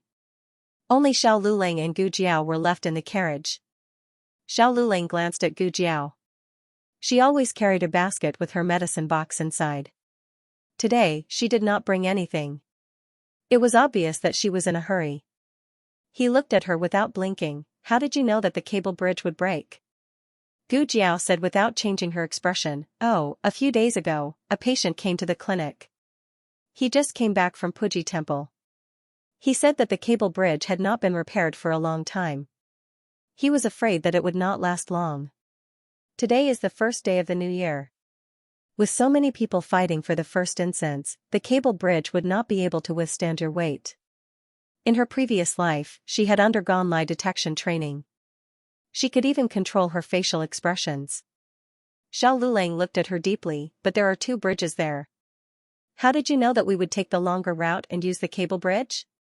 Did you know in advance that there would be a noble coming this morning and sealing the stone arch bridge? Gu Jiao spread her hands. Of course I didn't know. I have never been to Puji Temple. I didn't know that there was a stone arch bridge, okay? That patient did not mention a stone arch bridge. I thought there was only a cable bridge. This logic was flawless. The premise was that there was indeed a patient who had complained to her about the cable bridge being in disrepair for a long time. Xiao Lulang had no way to verify this. However, Xiao Lulang felt that this matter had nothing to do with evidence. He looked at Gu Jiao. Are you what? Xiao Lulang didn't believe his own words. He thought that a small medicine box was enough for him to think about, but who knew that it was far more than that? Her secrets were no less than his. Xiao Lulang finally swallowed all his doubts. He was happy that he got away with it. Gu Jiao shook her head and showed the same proud expression as little Jing Kong. Xiao Lulang thought. Is it really good to expose myself so quickly? Don't I care about my reputation? Top scorer Xiao, Lady Xiao, we have arrived. Steward Zhou said from outside the curtain. The two got off the carriage. Xiao Lulang thanked him. Suddenly, little Jing Kong's howl came from the courtyard. The two were startled. The last time when little Jing Kong made a scene with his great-aunt was still vivid in his mind. Today, Gu Jiao left in a hurry and forgot to wake the little guy up and tell him that she was going out. If he woke up and found that he did not sleep on Gu Jiao's bed last night, he would feel that he had slept in vain. However, when the two of them entered the backyard anxiously, they saw little Jing Kong playing happily in the snow with the family's puppy, 7 chicks, and a baby eagle. Gu Jiao thought. Eh? Am I not important anymore? Little Jing Kong saw Gu Jiao and Xiao Lulang. He ran over. Jiao Jiao, Jiao Jiao. He said excitedly. Bad brother-in-law. He said in a low voice. Gu Jiao opened her mouth. Well, just now little Jing Kong said cutely, I know. Jiao Jiao went to burn incense. Jiao Jiao wanted Buddha to bless me and make me grow taller. Gu Jiao thought, what's going on? Little Jinkong's eyes seemed to be filled with stars. Master, he has been here before. The topic changed a little too quickly. Gu Jiao blinked in surprise. Little Jinkong took out a piece of paper from a small box in the snow and handed it to Gu Jiao. Jiao Jiao, look. It was a... What? Gu Jiao couldn't understand the words on it. Xiao Lulang looked at it and was a little surprised. It's a house deed from the state of Liang. Gu Jiao thought, did they go abroad to speculate in real estate? Gu Jiao gave Xiao Lulang a look that could only be understood but not explained. Could it be that you and Master Liang made a fake house deed to comfort the little girl? Xiao Lulang pointed at a seal. It's a real house deed with the official seal of the yamen. Gu Jiao was speechless. Gu Jiao found out from little Jinkong that Master came in the middle of the night and left after leaving a gift. Gu Jiao asked, did you see him? Little Jinkong thought for a while. I saw him. I saw him. Children were always very firm in their beliefs. As long as they wanted to see him, they would see him even if they didn't. Gu Jiao asked again, were you the one who opened the door for him? Little Jinkong said, yes. Yes. Sometimes, children could really say whatever they wanted. Little Jinkong believed that he was the one who opened the door for Master Liang. He even had a good night with Master Liang. Little Jinkong shook his head and went to play. There was a letter in the box with Gu Jiao's terrible handwriting. In the letter, she said that she was going to grab the first incense and asked Buddha to bless Jinkong and make him grow taller. She was afraid that he wouldn't be safe if he slept alone, so she carried him to her grandaunt's bed first. Gu Jiao looked at Xiao Lulang. This can't be real, right? Xiao Lulang shrugged, it's not me. He really couldn't write this kind of handwriting. The old chancellor next door finally recovered from his exhaustion. It was easy for him to imitate famous names and paintings, but imitating his little benefactor's handwriting almost cost him his life. The news of the broken cable bridge was so big that it couldn't be suppressed. It spread to the palace at night. The person who blocked the road was also found out. It was the crown princess. The crown princess spread the news that she was going to Puji temple to burn incense, so the vice commander of the imperial guards blocked the road, the bridge, and even the streets for her. In the past, this wasn't a big deal. After all, the imperial family couldn't travel without ostentation. As long as nothing happened, everything was fine. But the problem was that something happened, and it was a matter of life and death. His Majesty couldn't sit still anymore. He had nowhere to vent his anger, and it wasn't good to scold a woman. So he called the crown prince to the imperial study and scolded him, look at what you've done. It's the first day of the new year, the beginning of the country's fate, and you two have caused me such a big trouble. Do you think my throne is too stable? Do you want to find fault with me? The crown prince also felt wronged. Which imperial family didn't have ostentation when traveling? Moreover, that was the crown princess, the future mother of Zhao State. Not to mention that she only blocked a road and a bridge. Even if she blocked the temple and didn't allow anyone to burn incense, it wouldn't be a mistake. It wasn't that the crown prince was partial to the crown princess, but that the imperial family had always been like this. This was the imperial family's ostentation and also the imperial family's rule. Unless the crown princess traveled incognito. But then her safety wouldn't be guaranteed. But now that His Majesty was angry, the crown prince didn't dare to refute a word. His Majesty continued to scold, can't you learn from third prince? How does other people's wife do things? How does your wife do things? Because the third crown princess listened to Gu Jiao's suggestion and chose a large number of people who knew how to swim from her family's guards and imperial guards to the back door of the temple, she immediately ordered them to go into the river to save people when the cable bridge broke. The river wasn't turbulent, and everyone was holding on to the wooden planks of the cable bridge. As long as they were saved in time, they wouldn't freeze to death in the river. Most of the people who fell into the water were saved, and the casualties were minimized. Most of them were examinees for next year's imperial examination in spring. It could be imagined that if they weren't saved, the entire imperial court would lose a lot of talents. His Majesty used to have a good impression of the crown princess. After all, she was someone who had an engagement with the young chancellor. The two grew up together. That child was so outstanding, so how bad could she be? This marriage back then was a bit inappropriate. The crown prince was Xiao Heng's cousin. How could he ask for the hand of his cousin's widow? But when Linlang was really outstanding, Xiaoheng had passed away for so long, and the crown prince really liked her. After much consideration, His Majesty still agreed to this marriage. When Linlang didn't disappoint the imperial family. Although her family background wasn't outstanding among the prince's wives, her talent, breadth of mind, vision, and ability were far better than the other daughters-in-law of His Majesty. His Majesty didn't expect this kind of thing to happen today. His Majesty continued to scold, "Do you know how much resentment the people have now?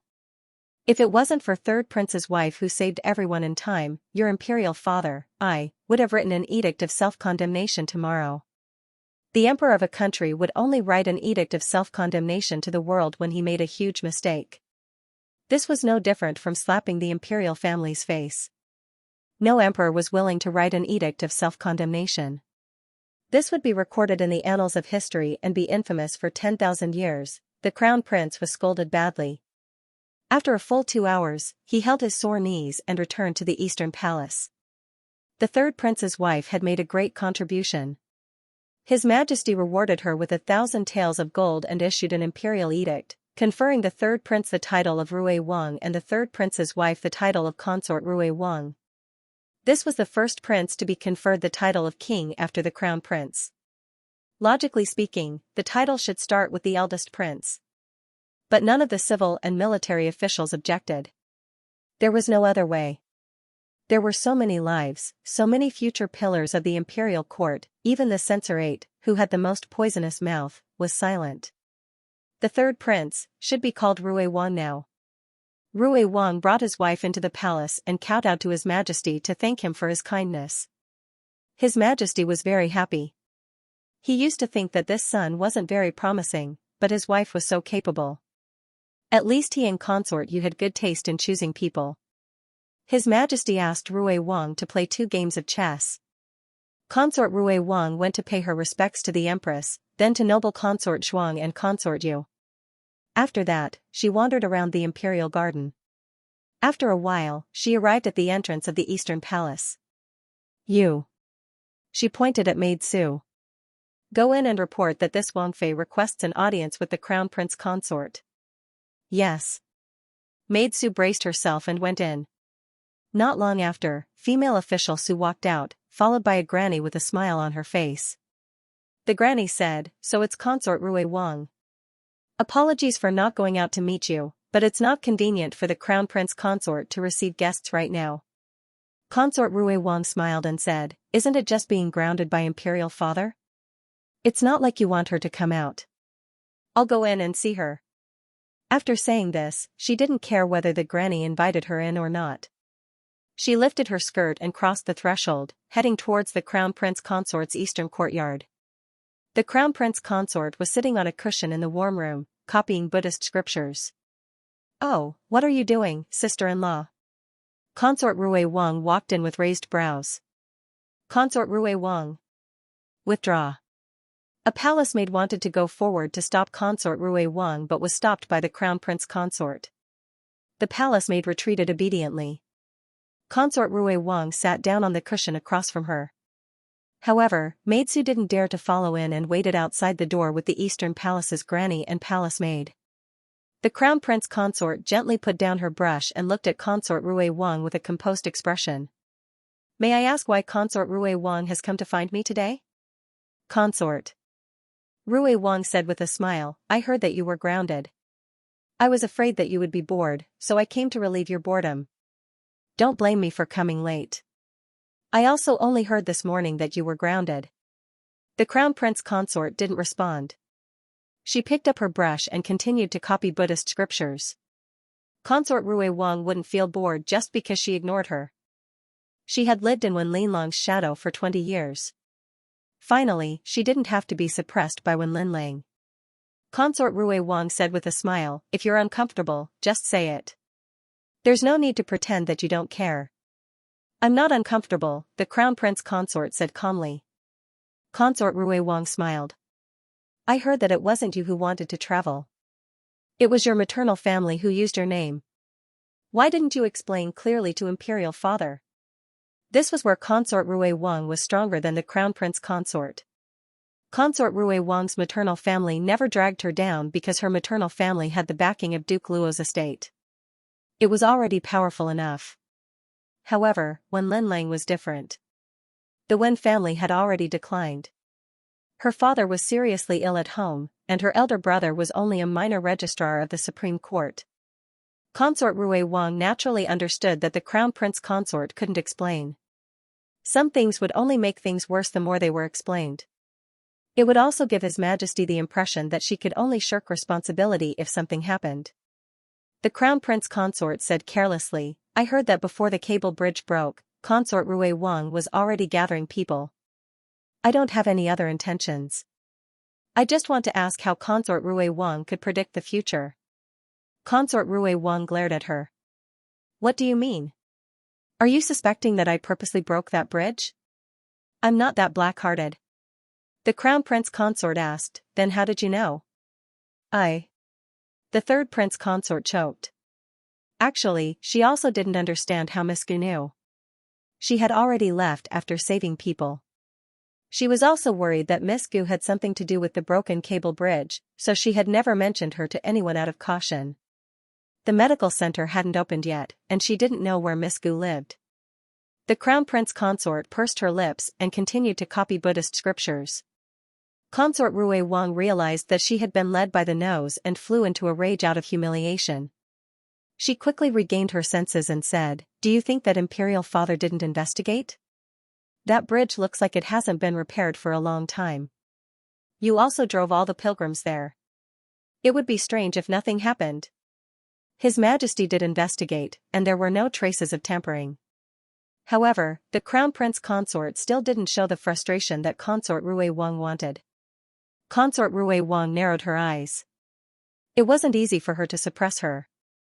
How could she not see that dazed look? Consort Rui Wang put her elbows on the table and slowly approached her. "Actually, I just heard about something not long ago. I don't know if it's true, so I came to ask you." The Crown Prince consort ignored her. Consort Rui Wang said, "I heard that on the night that the young duke had an accident, he was waiting for you at the Imperial College. If that's true, then you killed him." The Crown Prince consort's brush made a hissing sound and drew a long ink mark on the paper. Digression, there's still one more update. See you at 8. The latest chapter of this book isn't finished yet. For more exciting content, please scan the QR code below to download the app. Novels are updated at a faster rate. Millions of novels are free to read. Novels with connotations that can't be found online are all available here. https://www.zhhbqg.com/896428964286/1142656447. HTML Genius memorized the website address in 1 second. www.zhhbqg.com Bikuga mobile reading website, mzhhbqg.com. The latest chapter of this book is not finished yet. For more exciting content, please scan the QR code below to download the app. Novels are updated even faster. Millions of novels are free to read. Novels with content that can't be found online are all available here. The news of the cable bridge collapse quickly spread in the streets. Even the old matriarch and the old chancellor knew about it. However, their child was fine, so the two didn't look into it too deeply. Next month was the spring examination. Although the Imperial College hadn't started school yet, Gu Jiao would urge her husband to study every day. Xiao Lulang, who was pressed into the study, had unspeakable bitterness. On the 10th day of the lunar month, Gu Jiao went to the Marquise estate. She didn't tell Madame Yao about the shocking events at home. Nanny Fong came to Jade Water Alley every few days, so she knew a bit. Gu Jiao told her not to say anything. Nanny Fong listened to Gu Jiao more and more now, so she really didn't say a word. Madame Yao's condition was good. Gu Jiao thought that if this continued, it wouldn't be long before she could stop taking antidepressants. The flowers in the plum garden have bloomed. Let's go take a walk in the plum garden, Madame Yao said to her daughter. Gu Jiao grunted, okay. After a pause, she thought of something and said to Nanny Fong, call Gu Jinyu over. Ah? Nanny Fong was stunned. Didn't eldest miss always get along with second miss? Why did she suddenly call her over? Madame Yao also looked at her daughter in surprise, then said to Nanny Fong, "Go." Yes. Nanny Fong went to Gu Jinyu's courtyard. When she heard that Madame Yao and Gu Jiao had called her to visit the plum garden, she didn't say anything. She changed her clothes and went. Recently, because of the broken bridge incident, the harem was more peaceful than in previous years. Every year, Consort Shu would call her into the palace to accompany her at this time, but not this year. She went to the plum garden.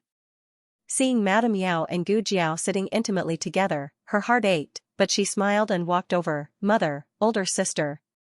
Madame Yao's gaze fell on her thin jacket, and she said angrily, "Why did you come out wearing so little? Aren't you afraid of catching a cold? How do your maidservants serve you?" Gu Jinyu smiled innocently. "I was too anxious to see mother and elder sister. I was too happy and forgot." Yao Shi quickly had the madam's servants bring her a cloak and put it on. Gu Jinyu looked at Gu Jiao and asked gently, "So elder sister likes plum blossoms?" "Okay." Gu Jiao answered perfunctorily. Gu Jinyu continued, "Then I'll pluck a few stalks and place them in a vase for elder sister." "No need." She didn't really like him. Yao Shi walked for a while before she could no longer continue. Seeing that the two sisters were in a good mood, she said to the two of them, "I'm going to sit in the pavilion for a while. You can give me your rewards, don't worry about me." Gu Jinyu thought that Gu Jiao would refuse. After all, Gu Jiao never liked to be with her. But Gu Jiao didn't. Gu Jiao walked forward silently. Gu Jinyu was a little confused. Did this sister take the wrong medicine today? She followed her suspiciously. Gu Jiao walked and walked until they left Plum Garden. "Where does elder sister want to go?" Gu Jinyu asked with a smile. "Just walking around," Gu Jiao said. Mentioning this, Gu Jinyu felt a sense of superiority. Marquis Ding An's manor is very large. Apparently, it was once the residence of a prince. Later, it was bestowed to grandfather by the previous emperor.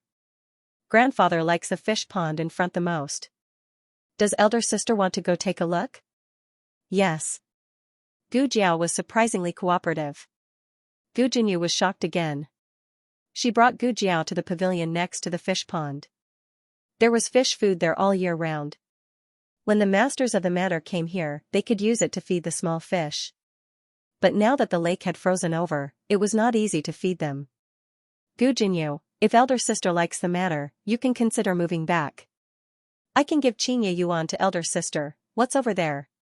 Gu Jiao suddenly pointed to the back of the mountain and asked. Gu Jinyu's words were interrupted and she was displeased, but she still patiently replied, "It's the back of the mountain. My 3 brothers often go there." Gu Jiao, who went there today? There was movement in the back of the mountain, but Gu Jinyu could not hear it with her hearing.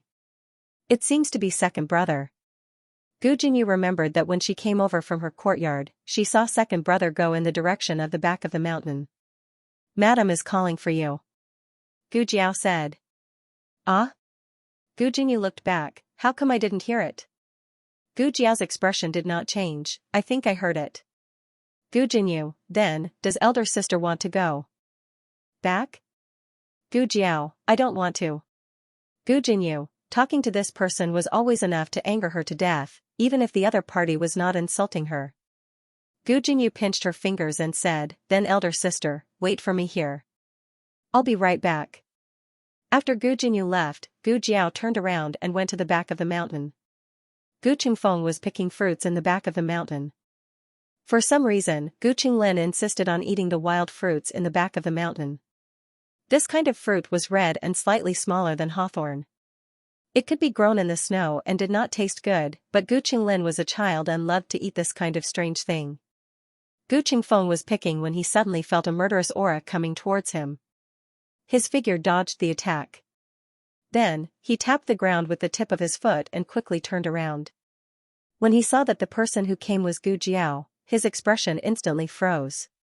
Gu Jiao raised her hand and broke off an icicle hanging from a tree branch. It was as long as an arm. She used the icicle as a blade and coldly slashed it at Gu Qingfeng. Gu Qingfeng was vigilant to see if she had attracted anyone else and almost did not dodge.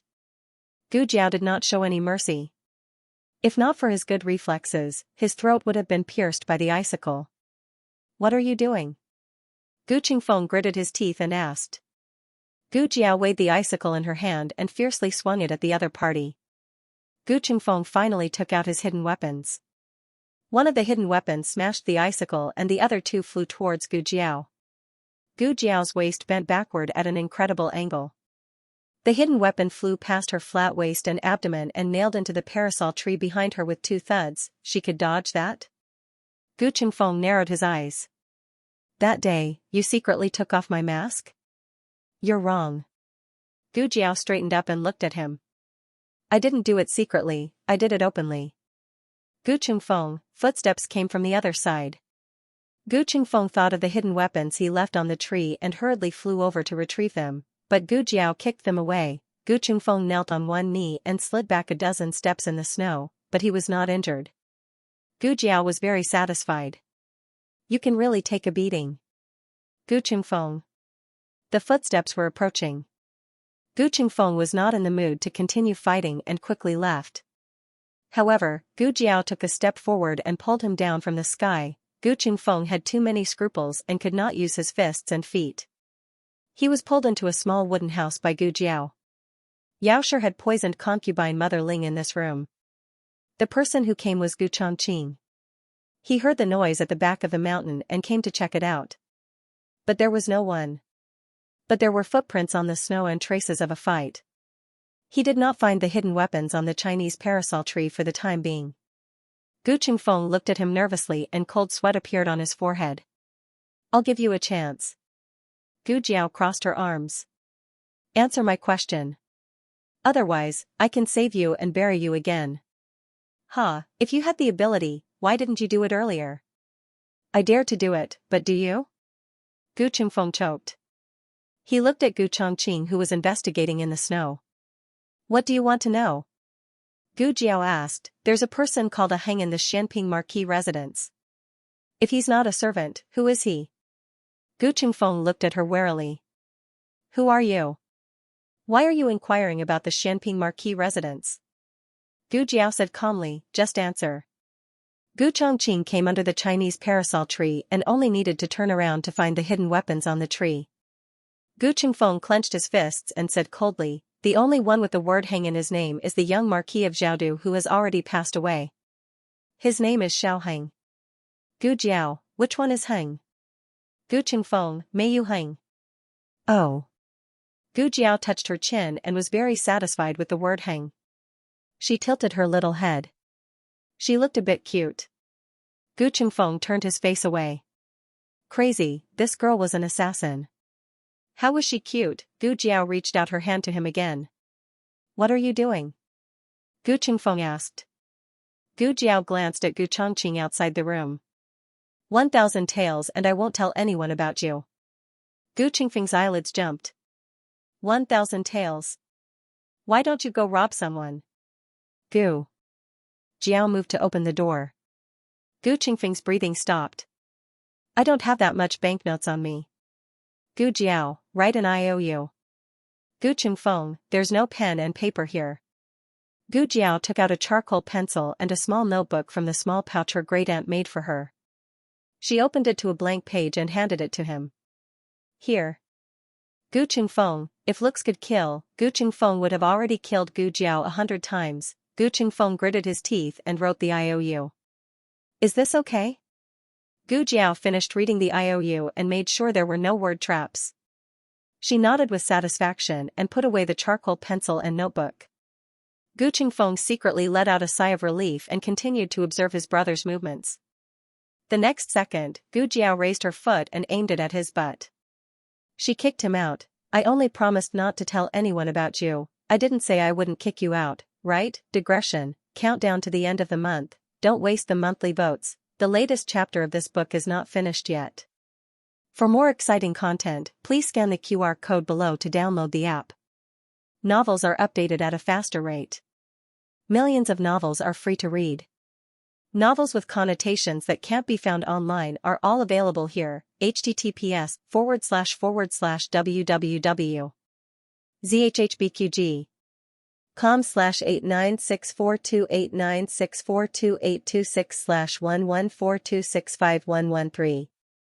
HTML Genius memorized this website's address in 1 second. www.zhhbqg.com Bikuga mobile reading website, mzhhbqg.com. The latest chapter of this book is not finished yet. For more exciting content, please scan the QR code below to download the app. Novels are updated faster and more fully. Millions of novels are free to read. Novels with content that can't be found online are all available here. Gu Qingfeng stumbled out and fell into the snow, falling at Gu Chongqing's feet. Gu Chongqing, Gu Qingfeng was too careless. He didn't expect that girl to be so despicable. She took his IOU and kicked him out. Gu Chongqing frowned and looked strangely at his brother lying on the ground. "What are you doing?" As soon as he said that, Gu Jiao walked out of the wooden house. Gu Chongqing's expression became even more strange. Gu Qingfeng had never been schemed against like this before, nor had he been so humiliated. This girl. Was she taking revenge for that day when he schemed against her? Gu Qingfeng got up from the snow angrily. He glanced at Gu Jiao and said angrily, "It's nothing. I accidentally fell." Gu Chongqing asked, "Why are you here?" Gu Qingfeng said, "I came to pick fruits for third brother." There was indeed a basket on the ground and scattered red fruits. These were Gu Qingling's favorite, and Gu Chongqing had picked them for him before. Gu Chongqing looked at Gu Jiao. "What about you?" "Passing by," Gu Jiao said. "Passing by?"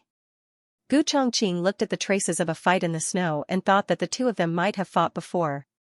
But soon, he felt that this guess wasn't very reliable. He had seen Gu Jiao's skills before. It was more than enough to beat up a weak scholar like Gu Qingfeng. So, if she really did make a move, Gu Qingfeng would already be half dead. "Did you see anyone else here?" Gu Chongqing still felt that some expert had come here. Gu Qingfeng decisively denied, "No." Gu Jiao came to the bottom of the wutong tree, one hand slowly reaching for the hidden weapon on the tree, and the corner of his lips curled up sinisterly.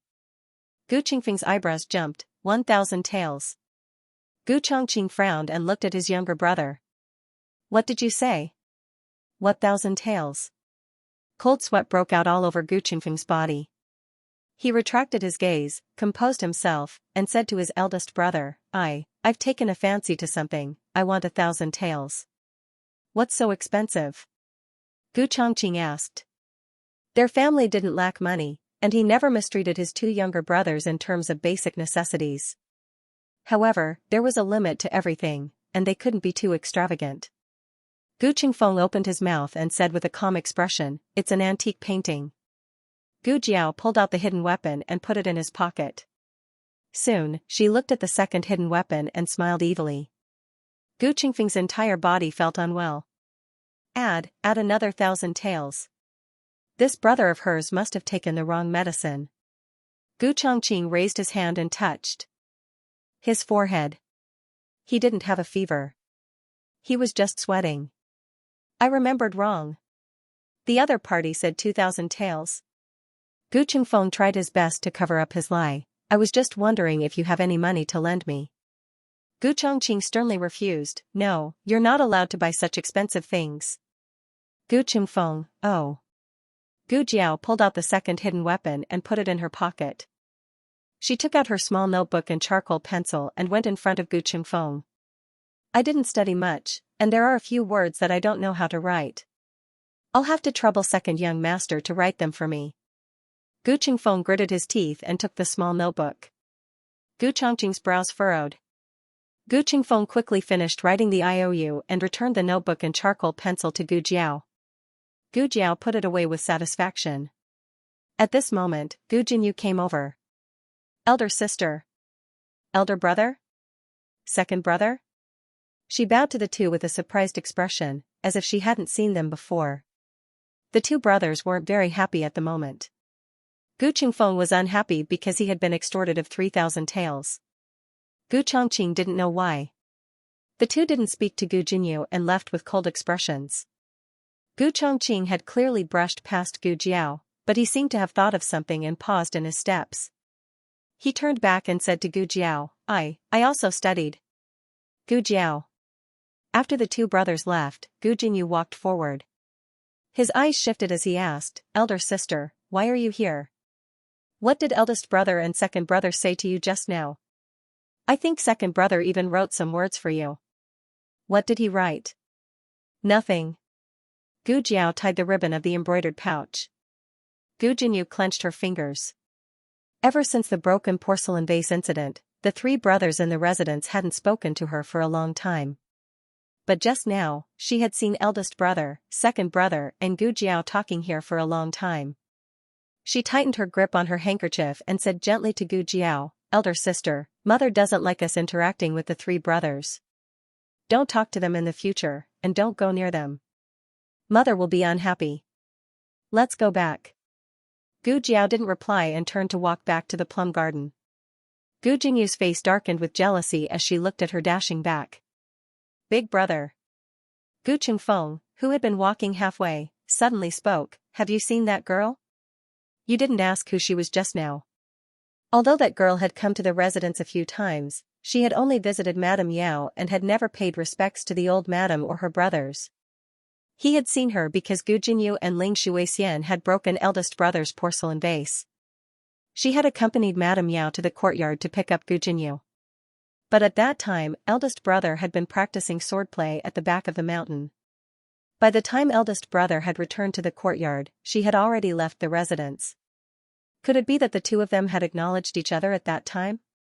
And had instantly turned from enemies to friends? He hadn't sensed any repulsion towards that girl from eldest brother today. Gu Chongqing paused and said, I have. Gu Qingfeng, when? Gu Chongqing, why are you asking this? I haven't asked you yet. Why were you with her at the back of the mountain just now? Were you fighting in the room? Gu Qingfeng cleared his throat. Why would I fight with her? I'm her older brother, after all. Why would I bully her? But if she isn't my younger sister at all, then it's a different matter. After that, the two brothers didn't speak again. Gu Qingfeng's courtyard was closer, so he arrived first. The moment he stepped over the threshold, he suddenly turned around and looked meaningfully at Gu Chongqing. Eldest brother, you didn't say just now that we only have one younger brother and no younger sister. Gu Chongqing's pupils shrank. Gu Qingfeng smiled coldly. Eldest brother, have you forgotten how mother died? Gu Chongqing opened his mouth and stopped talking. Gu Qingfeng snorted and turned to enter the room. Gu Qinglin had fallen asleep on Gu Qingfeng's bed. Obviously, he was too bored waiting for fruit and fell asleep. Gu Qingfeng looked at him with a complicated expression and walked over to cover him with a blanket. After a while, the servant reported that concubine Ling had arrived. The late madam had passed away early, so concubine Ling had been taking care of the three brothers all these years. Gu Chongqing was more independent and had been by the old duke's side all year round. He wasn't as close to concubine Ling as the Gu brothers. Concubine Ling carried a food box and entered the room with a smile on her face. She saw Gu Qinglin on the bed and smiled in surprise. Oh, why is Lin sleeping? Gu Qingfeng invited her to sit at the table. It's so cold today. Why did concubine Ling come over? Concubine Ling smiled gently. The kitchen roasted venison. I brought some over. By the way, you don't look well these days. Do you miss your mother? Sister's death anniversary is coming soon. I was thinking of taking the three of you to the cemetery to light incense for her. Gu Qingfeng nodded. I'll listen to concubine Ling. When concubine Ling first entered the marquis's mansion, the three brothers were actually a little repulsed by her. But concubine Ling said to them, I didn't enter the mansion to replace sister as your mother. I came to take care of you for sister. From now on, I will treat you as my own flesh and blood. I won't give birth to annoying younger siblings for you. I only have 3 children, and that is you. Concubine Ling did it. She had been devoted to the 3 brothers all these years. She was more like a mother than a real mother. It was only because they already had a place for their mother in their hearts that they couldn't treat concubine Ling like a real mother. However, it was also because of this that they felt guilty and wanted to make it up to concubine Ling in other ways. Gu Qingfeng once asked concubine Ling if she wanted anything. At that time, he thought that as long as concubine Ling asked, he would even get the position of head wife for her. But concubine Ling shook her head. She patted his head and said gently, "Concubine Ling doesn't want anything. As long as the three of you are well, concubine Ling will be satisfied." Such a selfless and kind woman was much better than that evil woman, Xianxia. Xianxia killed their mother, stole their father, and gave birth to an annoying younger sister and brother with their father. Their father no longer had any eyes for them. There was a saying that was right. If you had a stepmother, you would have a stepfather. Every time Gu Yan argued with them, regardless of whether it was their fault or not, their father would only punish them. Their father couldn't bear to touch a single hair on Gu Yan's head. When their mother was alive, she said that she loved plum blossoms the most. Their father found it troublesome. It went in one ear and out the other. After Xianxia entered the manor, she only took a few more glances at a plum blossom. Their father specially made a plum garden for Xianxia. Towards Xianxia and her child, Gu Qingfeng was both jealous and hateful. However, their father didn't seem to like Xiaoxia's biological daughter. Instead, he doted on Gu Jinyu, who had been by his side since young. This was really interesting. "Feng Feng concubine Ling called out to him. "Ah?" Gu Qingfeng came back to his senses. Concubine Ling smiled. "Do you have any objections to what I said just now?" Gu Qingfeng said seriously, "No, concubine Ling has always done things well. Just do as concubine Ling says." Concubine Ling stood up and said gently, "Okay, then I'll get someone to prepare the offerings."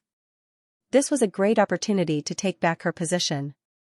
She would definitely do it beautifully. The latest chapter of this book is not finished yet. For more exciting content, please scan the QR code below to download the app. Novels are updated at a faster rate. Millions of novels are free to read. Novels with connotations that can't be found online are all available here. https://www.zhhbqg.com/896428964286/1142333364. HTML Genius memorized the website address in 1 second. www.zhhbqg. Bikuga mobile reading website, mzhhbqg. The latest chapter of this book is not finished yet. For more exciting content, please scan the QR code below to download the app. Novels are updated faster. Millions of novels are free to read. Novels with content that can't be found online are all available here. In Gu Chongqing's study, the candlelight flickered. A secret guard entered in a flash and bowed to him with cupped hands. "Your Highness." Gu Chongqing's face was hidden in the dark, and his entire person seemed cold. He looked at the shadow guard. "How is the investigation going?" The shadow guard bowed. We haven't found them." Gu Chongqing's thick brows furrowed. "Not a single one?" "Back then, my mother had at least 7 or 8 servant girls and 4 or 5 nannies in her room. How come we can't find them?" This was really strange. Just like the servants that accompanied Xiaoxia when she gave birth, they had all disappeared. Xiaoxia didn't have many servants with her when she gave birth. There were 2 young servant girls and an old nanny. The old nanny had passed away, and the young servant girls had married far away and couldn't be found. Xiaoxia didn't have a high birth, so her servant girls didn't have a strict background.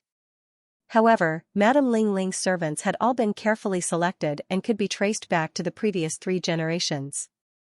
It was impossible for them to disappear without a trace. The shadow guard said those were the servants that the previous madam brought over from her maternal family. If we really want to investigate, we have to start with the Ling family. However, the Ling family was Gu Chongqing's tenant.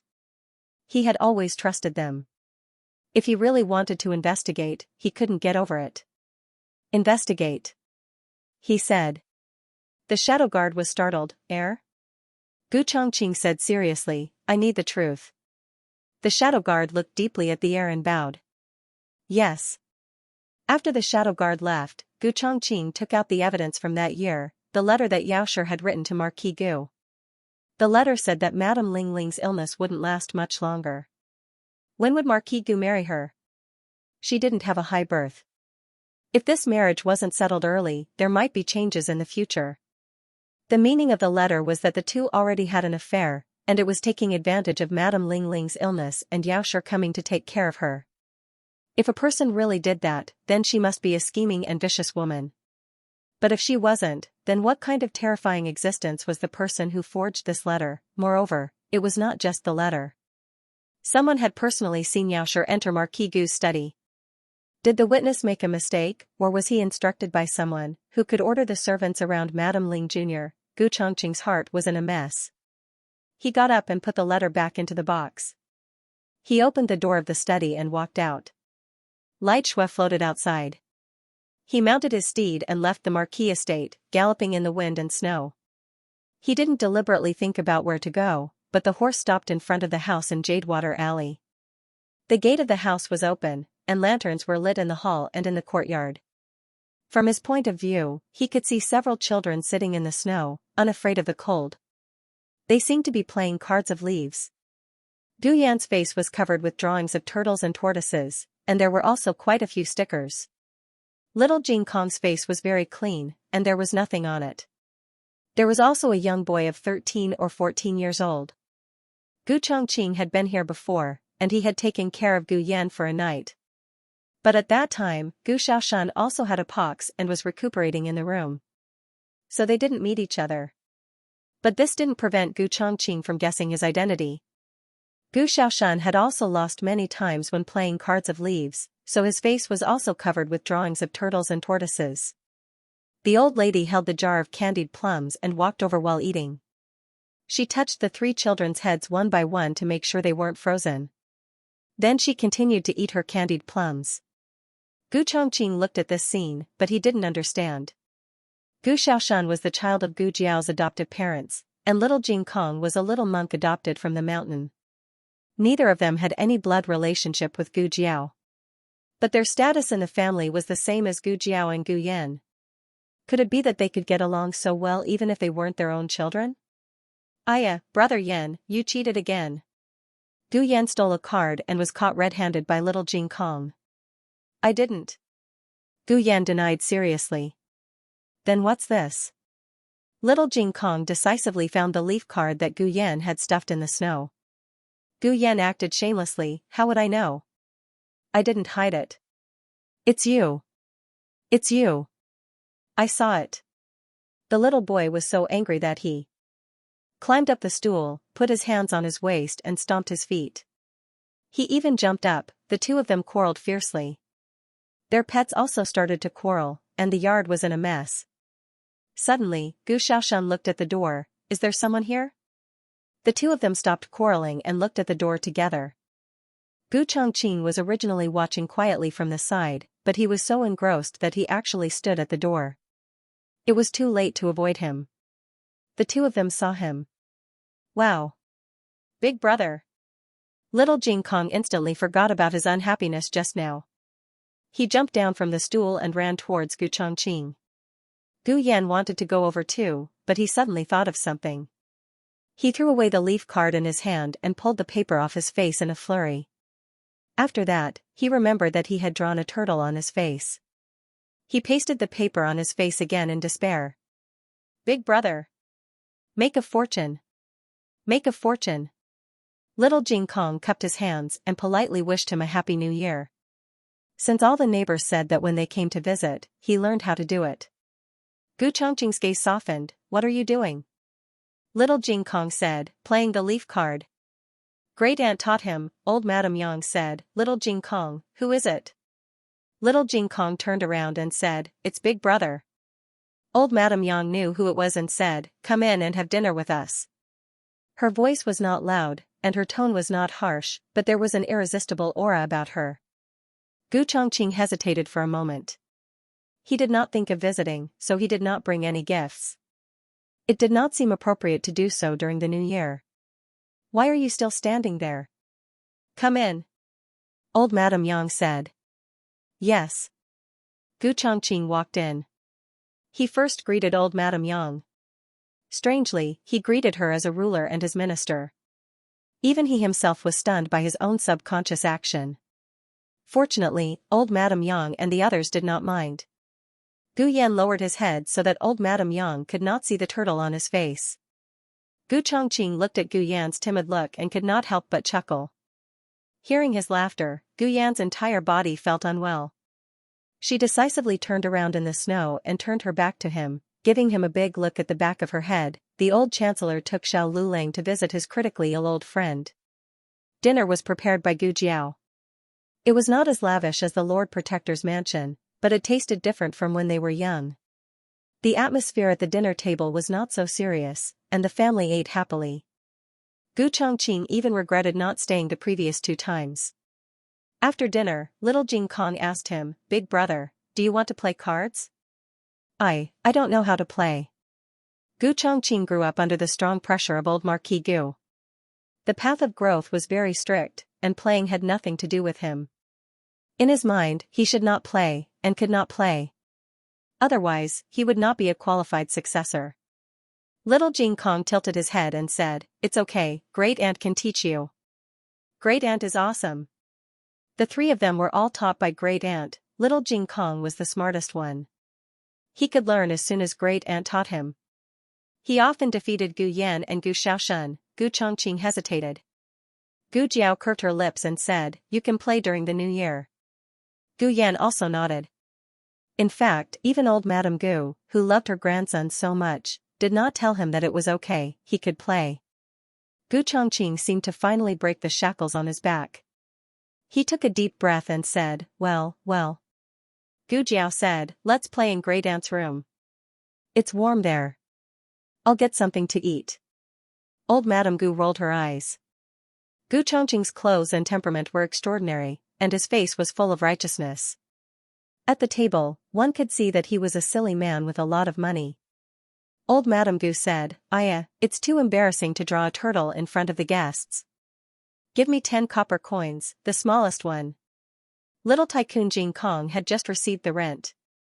There was a lot of money, so there was no pressure at all. Gu Xiaoshun also had some New Year's money from Gu Jiao. Gu Yan was the most miserable. His New Year's money was not enough to pay off little Jing Kong's debt. He worked in little Jing Kong and earned money through hard work. He earned more than 10 copper coins a day, and he shoveled chicken poop until his hands went soft, but compared to drawing a turtle in front of Gu Chongqing, he would rather lose his money. At most, he would owe little Jing Kong another debt and have to shovel chicken poop for him for a few more days. Little Jing Kong, friendly reminder, your shoveling of chicken poop is scheduled until next year. I really don't know how to. Gu Chongqing blushed with shame. Old Madame Gu never allowed him to lose his will to play games. He didn't even know the leaves and took a long time to figure out which one was which. If I don't play well, please don't mind. In the end, he defeated little Jing Kong in a second. Little Jing Kong. After playing a few more rounds, Gu Chongqing was still in a state of ambiguity about the rules. Was it better to play this or that? How about this? Then, he played a card and the whole place was bombarded. He himself was baffled by his win. Old Madame Gu was the gambling king of Clearwater Alley. No one in the neighborhood could win money from her. Old Madame Gu didn't believe in heresy and went up to play a round. In the end, she was beaten by Gu Chongqing. Old Madame Gu's face was as black as charcoal. Gu Chongqing was embarrassed. No. I really didn't do it on purpose. I won't play this, I'll change to another card. He changed to the smallest card, but unexpectedly, he got the biggest straight. The remaining card was a trump card, so he had to pay double. Old Madame Gu, there were still quick-acting cardio-relieving pills, right? The whole family who knew how to play cards was defeated by Gu Chongqing, a newbie who didn't even understand the rules. Little Jing Kong was covered in dust. He stood there soullessly and was driven crazy by old Madame Gu. Digression, can I ask for a guaranteed monthly pass from everyone? I bow and thank you. The latest chapter of this book is not finished yet. For more exciting content, please scan the QR code below to download the app. Novels are more complete and updated faster. Millions of novels are free to read. Novels with connotations that can't be found online are all available here. https://www.zhhbqg com/896428964286/1142289115. HTML Genius memorized this website's address in 1 second. www.zhhbqg.com Bikuga mobile reading website, mzhhbqg.com. The latest chapter of this book is not finished yet. For more exciting content, please scan the QR code below to download the app. Novels are updated at a faster rate. Millions of novels are free to read. Novels with content that can't be found on the internet are all available here. Gu Chongqing won so much money that his hands went limp. Old Madam originally wanted to find a spendthrift to empty his wallet, but who knew that she would lose everything? She held little Jing Kong's head and couldn't wait to howl to the sky. Little Jing Kong, I finally grew a few strands of hair, but you almost blew them all away. Gu Chongqing was like a child who did something bad behind his parents' back.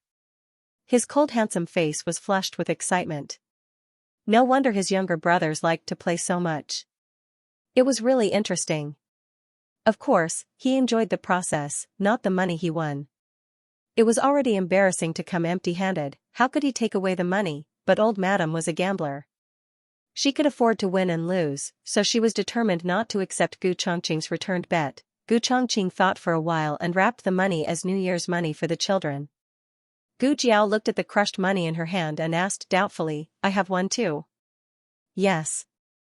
Gu Chongqing nodded. In his eyes, Gu Jiao and Gu Yan were the same age and were both children. If Gu Yan had one, then she would naturally have one too. Gu Jiao, who had always given out New Year's money to her family, received it for the first time. Actually, most of the money came from old Madam. She gave out the most money today and lost the most. Although she also received a red packet from Gu Chongqing, she couldn't make ends meet. Old Madam went back to the house and sharpened her kitchen knife.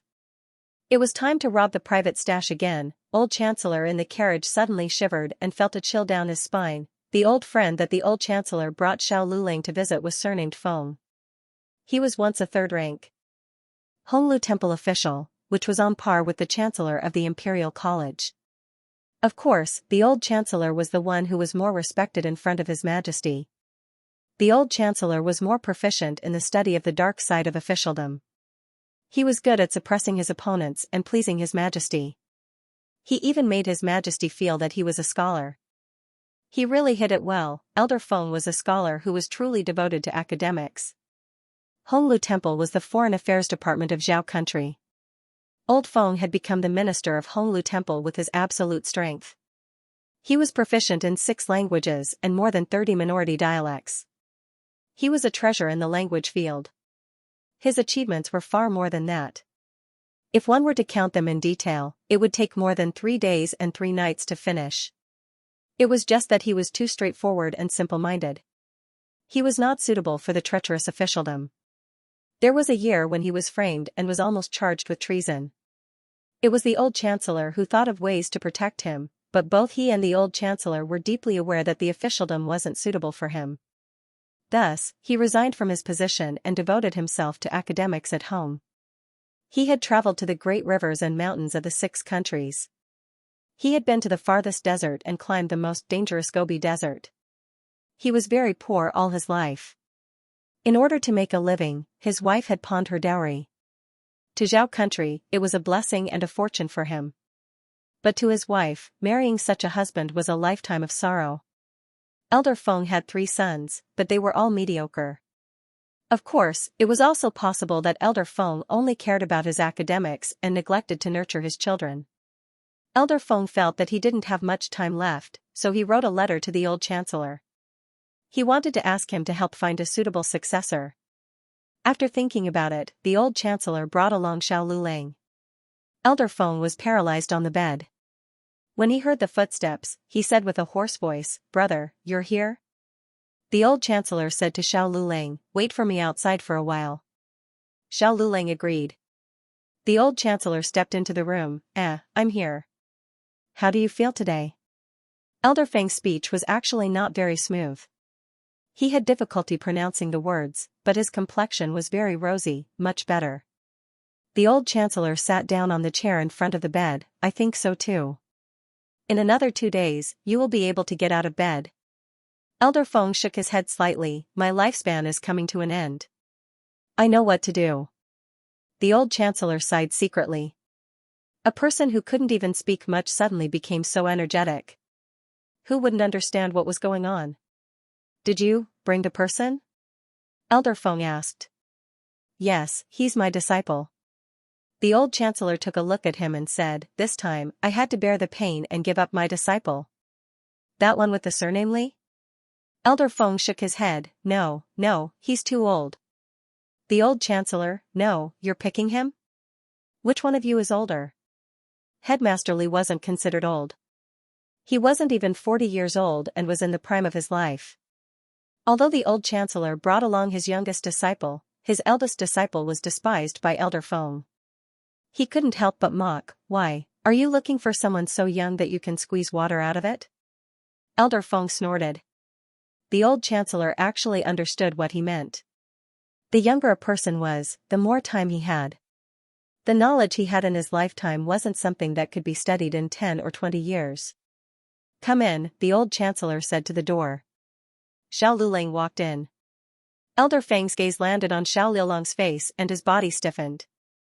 Xiao Lulang had attended Elder Feng's class when he was young, so Elder Feng definitely knew him. However, Elder Feng's next sentence almost choked the old chancellor to death. Am I dead? Why are you dead too? I'm finished. There's no one to inherit my legacy. Xiao Lulang, the old chancellor spent a lot of effort to make Elder Feng believe that the young man in front of him wasn't dead. As for why he wasn't dead, the old chancellor didn't say and Elder Feng didn't ask. Having lived to this age, he knew his destiny.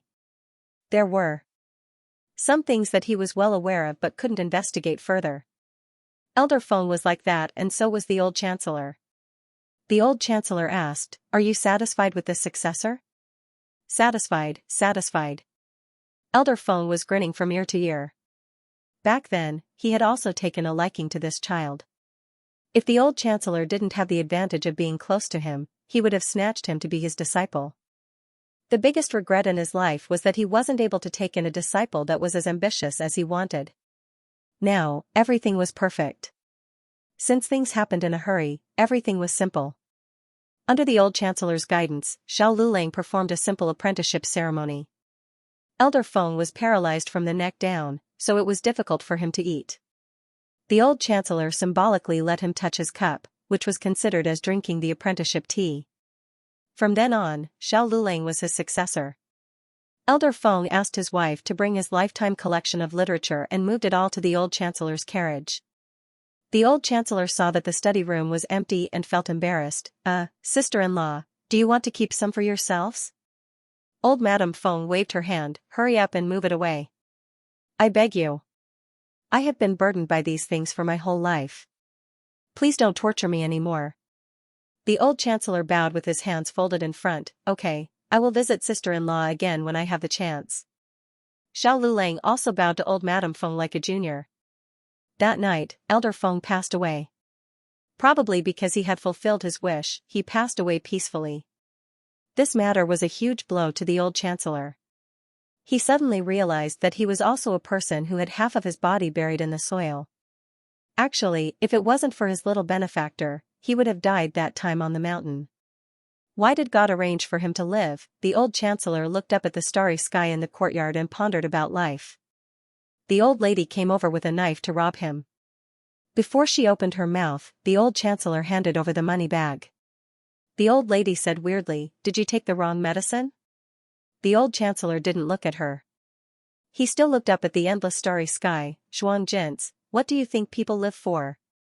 We don't bring it with us when we are born and we don't take it with us when we die. Zhuang Jints, what a familiar name. The old lady also looked up at the starry sky. At the other end of the starry sky, there seemed to be a distant memory calling her across the years. Her mood suddenly became heavy, and her entire person became melancholy. She lowered her head and counted the money bag. She became more melancholy. Hua. You are deliberately mystifying here so that I can give less money to you. These few copper coins are enough for me to play a few rounds of cards. How much more do you hide? Give them all to me. The old chancellor, can't I get away with this? After robbing the small amount of money, the old lady went back next door with satisfaction. The old chancellor's plan to numb the old lady was real. He sighed that life wasn't fake. He was really worried. He was afraid that he would die like Elder Feng one day. Elder Feng's obsession in the world was his legacy. If there was someone outstanding enough to inherit his legacy, Elder Feng would die without regrets. He was different. He had someone he couldn't let go of. In the past, he thought that person had died, so he didn't have any attachment to this world. But now, his Aheng was still alive. He didn't dare get sick. He didn't dare die. He didn't feel at ease leaving her alone in this world to face everything alone. Aheng, what else can Master do for you? On the 15th of the first month, after the Spring Lantern Festival, the Imperial College and the various large academies in the capital began to open their classes. The government offices and the court were all open. After a good new year, the first day of court was usually more harmonious. The reports that the civil and military officials chose were more gentle and meaningful. In short, it was to get a good omen. The court couldn't be messed up right after the new year. It was inauspicious. In the Jing matter, Xianxia also planned to go out. He had already received news from Imperial Tutor Zhuang. The matter of the Chancellor had been settled. His Majesty would confer the title of Prince Ning on the first day of the new year. At the same time, he would be conferred the title of Chancellor of the Imperial College. Congratulations, Master. The housekeeper said. Xianxia proudly raised his chin. What is there to congratulate me about? If it weren't for those troublesome matters, this lord would have been the Chancellor of the Imperial College long ago. The housekeeper said, Master is right. But it's not too late now. That's true. Xianxia smiled. Thinking of something, he asked, have the clothes been ironed? The housekeeper quickly said, it's done, it's done. We just need to wait for the court's insignia to be issued before having them embroidered for you. The Imperial College's clothes were specially made by the court, but Xianxia could not wait and had them made long ago. It was just that they did not have the insignia of the Imperial College's Chancellor. Bring them out for me to see. Xianxia said. Yes. The housekeeper smiled and brought the clothes over. Xianxia's eyes glowed with green light. The housekeeper said, Master, do you want to try them on for size? Xianxia cleared his throat, cough, that's fine. If the size is not suitable, you can change it in time. The housekeeper smiled and said, that's reasonable. Xianxia could not wait to change into the Chancellor's clothes and spread his arms, allowing the housekeeper to admire him. How is it? The housekeeper gave him a thumbs up and flattered, it's suitable, it's suitable. Old Master looks so majestic in this set of clothes. Xianxia was infuriated. He walked in front of the bronze mirror and looked at himself. He flicked his sleeves and smiled, all that's left is the insignia. The housekeeper smiled, you'll have it when you come back from court. Xianxia reluctantly took off the Chancellor's clothes. After today, he would be able to wear them every day. Xianxia arrived at court. The sky was dark and the doors of the Imperial Palace were not open yet. All the officials were waiting outside. Seeing Xianxia come over, the Minister of Personnel first congratulated him, followed by the Minister of Revenue, the Minister of Dependencies, and the others. It was obvious that everyone had heard that Xianxia was about to be conferred the title of Chancellor. This was a done deal. Xianxia did not even bother to pretend to be modest and smiled as he returned their greetings. His official position was now below the several officials, but after the court session, he would be on equal footing with them. Thus, his salute was now an equal salute. Soon, the palace doors opened. Lord Jing, please. An official said with a smile. Xianxia smiled and walked into the throne room with his head held high. The first court session of the new year was as harmonious as the previous years. The memorials submitted by the civil and military officials were all praising the emperor's achievements. The emperor was very happy. Similar to the rumors from the palace, he first praised the eldest prince and conferred him the title of Prince Ning. Soon, it was the Imperial College's turn. Since the Imperial College has been reopened, the position of Chancellor cannot remain empty. Fortunately, I already have a suitable candidate in mind. The emperor's dignified voice echoed throughout the throne room. Xianxia was so excited that he straightened his back. He had been waiting for this day for so long, he had been waiting. He had been waiting. He had been waiting. At this moment, his feelings could only be compared to that of a married girl. He was like a bride waiting to be married, waiting for the groom to come and bow to him. Then, he saw a eunuch hurriedly walk over and kneel outside the throne room. "Your Majesty! There's a letter for you." A normal letter would not rush to the throne room unless it was extremely urgent. Everyone thought to themselves, could it be that there's another urgent report from the border? "Present it to me," the emperor said. The eunuch presented the letter to the emperor. After reading the letter, the emperor actually stood up from the dragon throne. Everyone was stunned. What kind of major event had happened?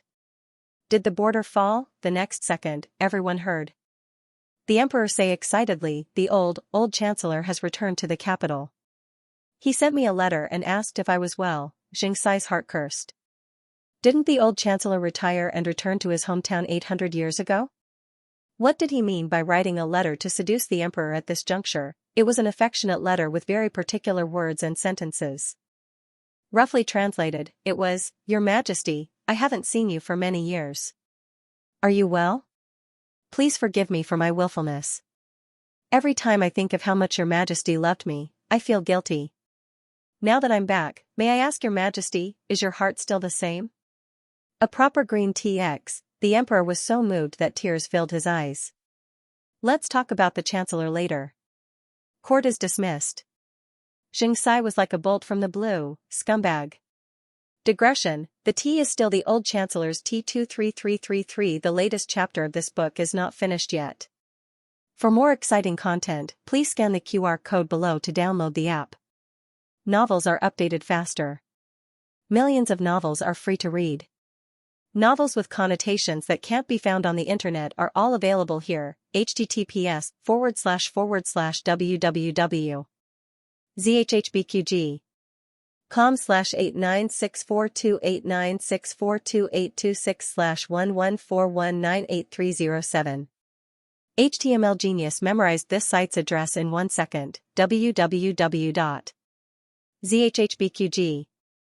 Biku Pavilion mobile reading website, mzhhbqg.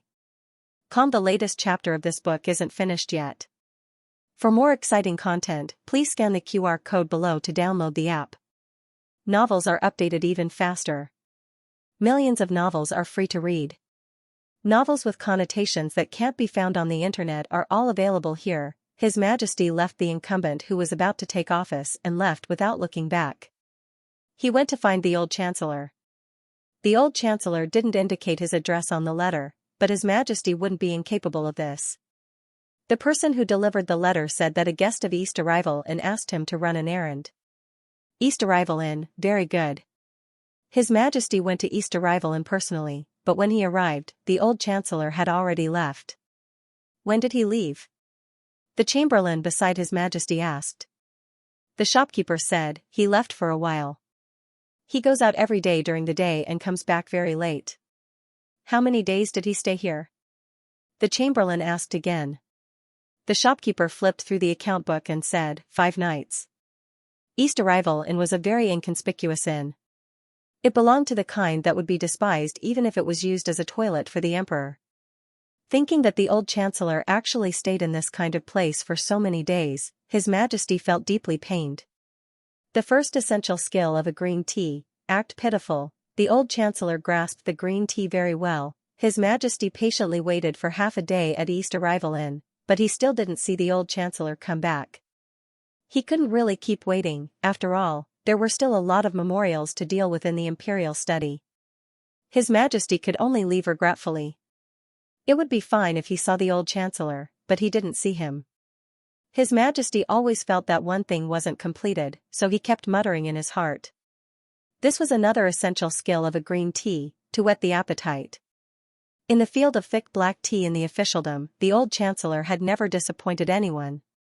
Back then, he made the former emperor green tea step by step, and then banished the demon empress into the cold palace. Although the demon empress came out in less than half a year, He still became the first person in this dynasty to pull down the demon empress. As soon as His Majesty left, the old chancellor returned to the inn. Actually, he didn't go far. He was observing His Majesty in the opposite tea house. "Sir, someone came to see you just now," the shopkeeper said politely. "Yes," the old chancellor answered without any surprise. The shopkeeper said, "Are you still staying in the inn tonight? Shall I ask someone to prepare dinner? Or should I send her to her room?" The old chancellor said, "No, I don't want to stay anymore." Wouldn't it be a waste of money if he stayed after achieving his goal? Even though the inn looked shabby, it still cost 200 to 300 copper coins a night. He was short of money recently. He had to pay for his family's expenses and deal with someone's robbery. The thrifty old chancellor decisively returned the guest room. Next, he would disappear for a while. Only by being neither close nor distant could one scratch one's lungs and heart. Moreover, no one would cherish something that was too easy to obtain. After leaving the imperial court for so long, the Directorate of Imperial College was no longer the Directorate of Imperial College from 3 years ago. He was also no longer the former chancellor who had nothing to worry about. His enemy was not only Empress Dowager Zhuang, who could wake up at any time. There might be more. He needed His Majesty's absolute reliance. The family in Jadewater Alley knew nothing about the black-bellied old chancellor. The old mistress hadn't seen the old chancellor for a few days and thought that he had slipped away because he didn't want to hand over his secret stash. "Great aunt, I'm going to the clinic." Gu Jiao tidied up the house and went to greet the old lady. "The clinic opened for business today." The old lady muttered and waved her hand, "Go ahead." Gu Jiao looked at her strangely. "Great aunt, what's wrong with you?" The old lady frowned suspiciously. "I'm thinking of my name." Gu Jiao was surprised. "Do you remember your name?" The old lady shook her head. "Your great-uncle said so." Sure enough, they knew each other. They could even call out each other's names. "Then what's your name?" Gu Jiao asked. "Zhuang Jintz," the old lady said. Surname Zhuang? Gu Jiao was silent. Gu Jiao went to the clinic. The second boss was at his wits' end in the hall. Gu Jiao walked over. "What's the matter?" The second boss sighed. "Before the new year, we ordered a batch of medicinal herbs for the military camp. Originally, we agreed to pay the balance next month. But now, the other party asked us to pay in advance. Otherwise, they won't dare to ship the medicinal herbs to us." Gu Jiao was very strict with the medicinal herbs. The medicinal herbs she made had a higher concentration than other medicinal herbs. Naturally, the amount of medicinal herbs needed was huge. They paid 30% of the deposit before the new year. Although the business of the clinic was good after it opened, the initial investment was too big. They didn't make a profit at all. The 30% deposit was paid by the second boss. The remaining 70% was a few hundred taels of silver. He really couldn't afford it. Gu Jiao lightly said, "Oh." She took out a stack of banknotes from her pocket and handed it to him. "Here." The second boss thought that Gu Jiao would ask why the other party suddenly changed her mind. But, she directly threw the banknotes at him. "Too rich, right?" The second boss was stunned. You, where did you get so many banknotes?" Gu Jiao thought for a moment. "I extorted it." The second boss, "I also want to extort this much, please take me." In fact, Gu Chengfeng was not that rich. The silver in his hands was not more than 1,000 taels. The other 2,000 taels were borrowed from someone. In order to repay the money, he began to secretly take private jobs. This was not as simple as shoveling a few pieces of chicken dung. Those tasks were like licking blood on the knife's edge. During the day, he was squeezed by homework. At night, he was squeezed by tasks. He lived a life worse than death.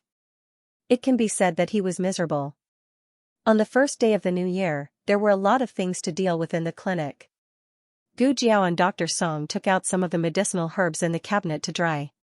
The second boss was busy with the balance. With the money, he had more confidence to do things. "Song Dafu, I'll trouble you with this." Gu Jiao handed the basket of medicinal herbs to him. "See if there are any bad ones and which ones need to be thrown away." Dr. Song said, "Actually, the weather in the capital is dry." The medicinal herbs are not easy to spoil. A little moisture will not affect the efficacy of the medicine. Just dry them. Gu Jiao said, you still have to pick them out. Dr. Song understood that Gu Jiao's requirements for medicinal herbs were so strict that it made people's hair stand on end. He couldn't say anything more, so he obediently went to pick the medicinal herbs. There were not many patients today. Only 4 came in the morning. When it was close to noon, Dr. Song saw that she was still there, so he busily said, Miss Gu, why are you still here? Don't you need to go back to eat? There were people cooking in the clinic, but Gu Jiao didn't eat in the clinic. She had to go home to cook for the old lady. But now, she has her granduncle, who knows how to cook. Gu Jiao shook her head, no, I'll eat in the clinic today. Dr. Song smiled and said, hey. Then I'll tell the kitchen to cook a few more dishes. Gu Jiao nodded. It was the first working meal of the new year, so it was good to have a sumptuous meal. Gu Jiao continued to bury her head in sorting out the medicinal herbs. Suddenly, a thin man came in. His expression was a little cautious. Excuse me, is there a doctor? Gu Jiao looked up. It was a handsome and delicate man, but he was too thin. His complexion was sallow, and he looked malnourished. I am, come this way. She said and was about to lead the man into the clinic, but she heard the man said, no, I'll just get some medicine. No need to see it. Gu Jiao, how do you get the medicine if you don't see it? The man took out a crumpled piece of paper from his starched sleeve. I have a prescription. This man's temperament was not like a homeless person, but his clothes were as shabby as those homeless people. Gu Jiao took the prescription and looked at it, then said to him, this prescription is not suitable for your illness. Huh? The man was startled, but, you don't know what disease I have. How can you conclude that this prescription is not suitable for me? Gu Jiao returned the prescription to him. This piece of paper is so old. It's been used for a long time, right? But your situation doesn't look good at all. If this prescription is effective, you won't be like this now. The man felt pain in his right upper abdomen again. He covered the pain and his brows furrowed tightly together. Alas, appearance is justice. This man is so good-looking, it's a pity to let him die of illness. Gu Jiao stretched out her hand, give me to me. Huh? The man was in so much pain that he didn't recover for a while. Gu Jiao directly pinched his other hand and put her fingertips on his wrist. The man's face changed color. Men and women shouldn't touch each other. He tried to pull his hand back, but found that he couldn't exert any strength. Do young girls have so much strength these days? After Gu Jiao felt his pulse, she used her hand to open his eyelids. He was so scared that he stepped back again and again. Shopkeeper Wang put a stool behind him in time. He bent his knees and fell on the stool. No girl had ever done this before. He was dumbfounded. Gu Jiao calmly withdrew her hand. Do you often feel dry and bitter, and have an anorexia of oily food? The man nodded. Gu Jiao, how long have you been in pain? The man, 1 or 2 months, I don't remember the specific time. Gu Jiao, have you been taking this prescription? The man shook his head. No, it was another prescription before, but it didn't get better. Later, I changed to another clinic. Gu Jiao frowned. Are there so many quack doctors in the capital? He had chronic cholecystitis, which belonged to the liver and gallbladder syndrome. The intervention of Chinese medicine was very effective. Even Dr. Song, who had just finished his apprenticeship last year, could treat it. However, this man had gone to 2 clinics, but he still couldn't get his prescription right. The man lowered his head and didn't speak. Gu Jiao wrote a prescription and asked the medicine boy to fill it. Miss Gu, it's done. The medicine boy tied the bag of medicine with a straw rope and handed it to Gu Jiao. Gu Jiao gave it to the man, 1 dose a day, twice in the morning and twice in the evening. Boil it with martial fire and simmer it slowly for half an hour. Take it for 5 days and come back on the morning of the 6th day. The man didn't immediately reach out to take it, but asked, how much? Gu Jiao, 100 copper coins. The man was surprised. Gu Jiao looked at him, what's wrong? Is it expensive? The man shook his head in disbelief. Are you sure you're not selling fake medicine? Gu Jiao, a dose of medicine only cost 20 copper coins, which was rare in the capital. The prescription itself didn't require expensive herbs. Of course, if a rich person came, they had to get the best medicine. Gu Jiao could also make a dose of medicine that cost 1 tael. The man paid the money and walked out with the bag of medicine. As soon as he stepped out of the door, he was bumped into by someone. He fell to the ground and the medicine bags scattered on the ground. He hurriedly reached out to pick them up, but one of his feet stepped on one of the medicine bags. His thin figure was shrouded in the huge shadow of the other party. His hand paused in the middle of picking up the medicine bag. The other party had a blade of grass in his mouth and looked at him with his hands on his hips. He said carelessly, "Oh? Isn't this Master Lu? Are you out to buy medicine again?" What was it that made him uncomfortable this time? Why don't you talk to us brothers?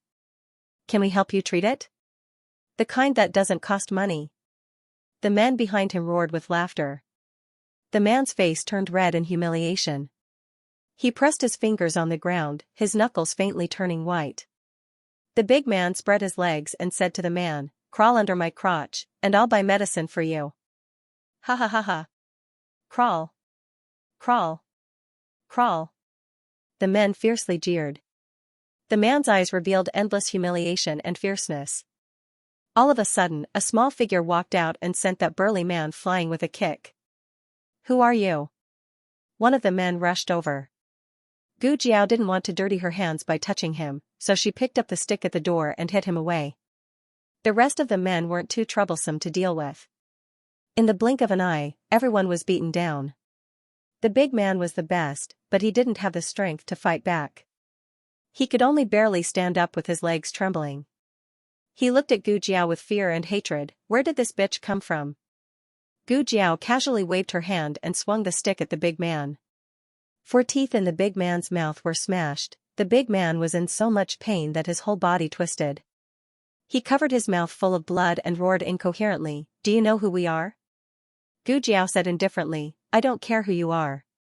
He's a patient of the Miracle Hand Hall. You caused trouble in front of the Miracle Hand Hall, so you deserve to be beaten." The big man laughed fiercely. "You don't know who he is, right? He's Lu Yixing. All the doctors in Beijing don't dare to treat him. If you dare to treat him, you'll have a good time." Digression: the Lu family appeared in the chapter of 114 Mutual Recognition. The latest chapter of this book is not finished yet. For more exciting content, please scan the QR code below to download the app. Novels are updated faster. Millions of novels are free to read. Novels with connotations that can't be found online are all here. https://www.zhbqg.com/8964289642826/114194867.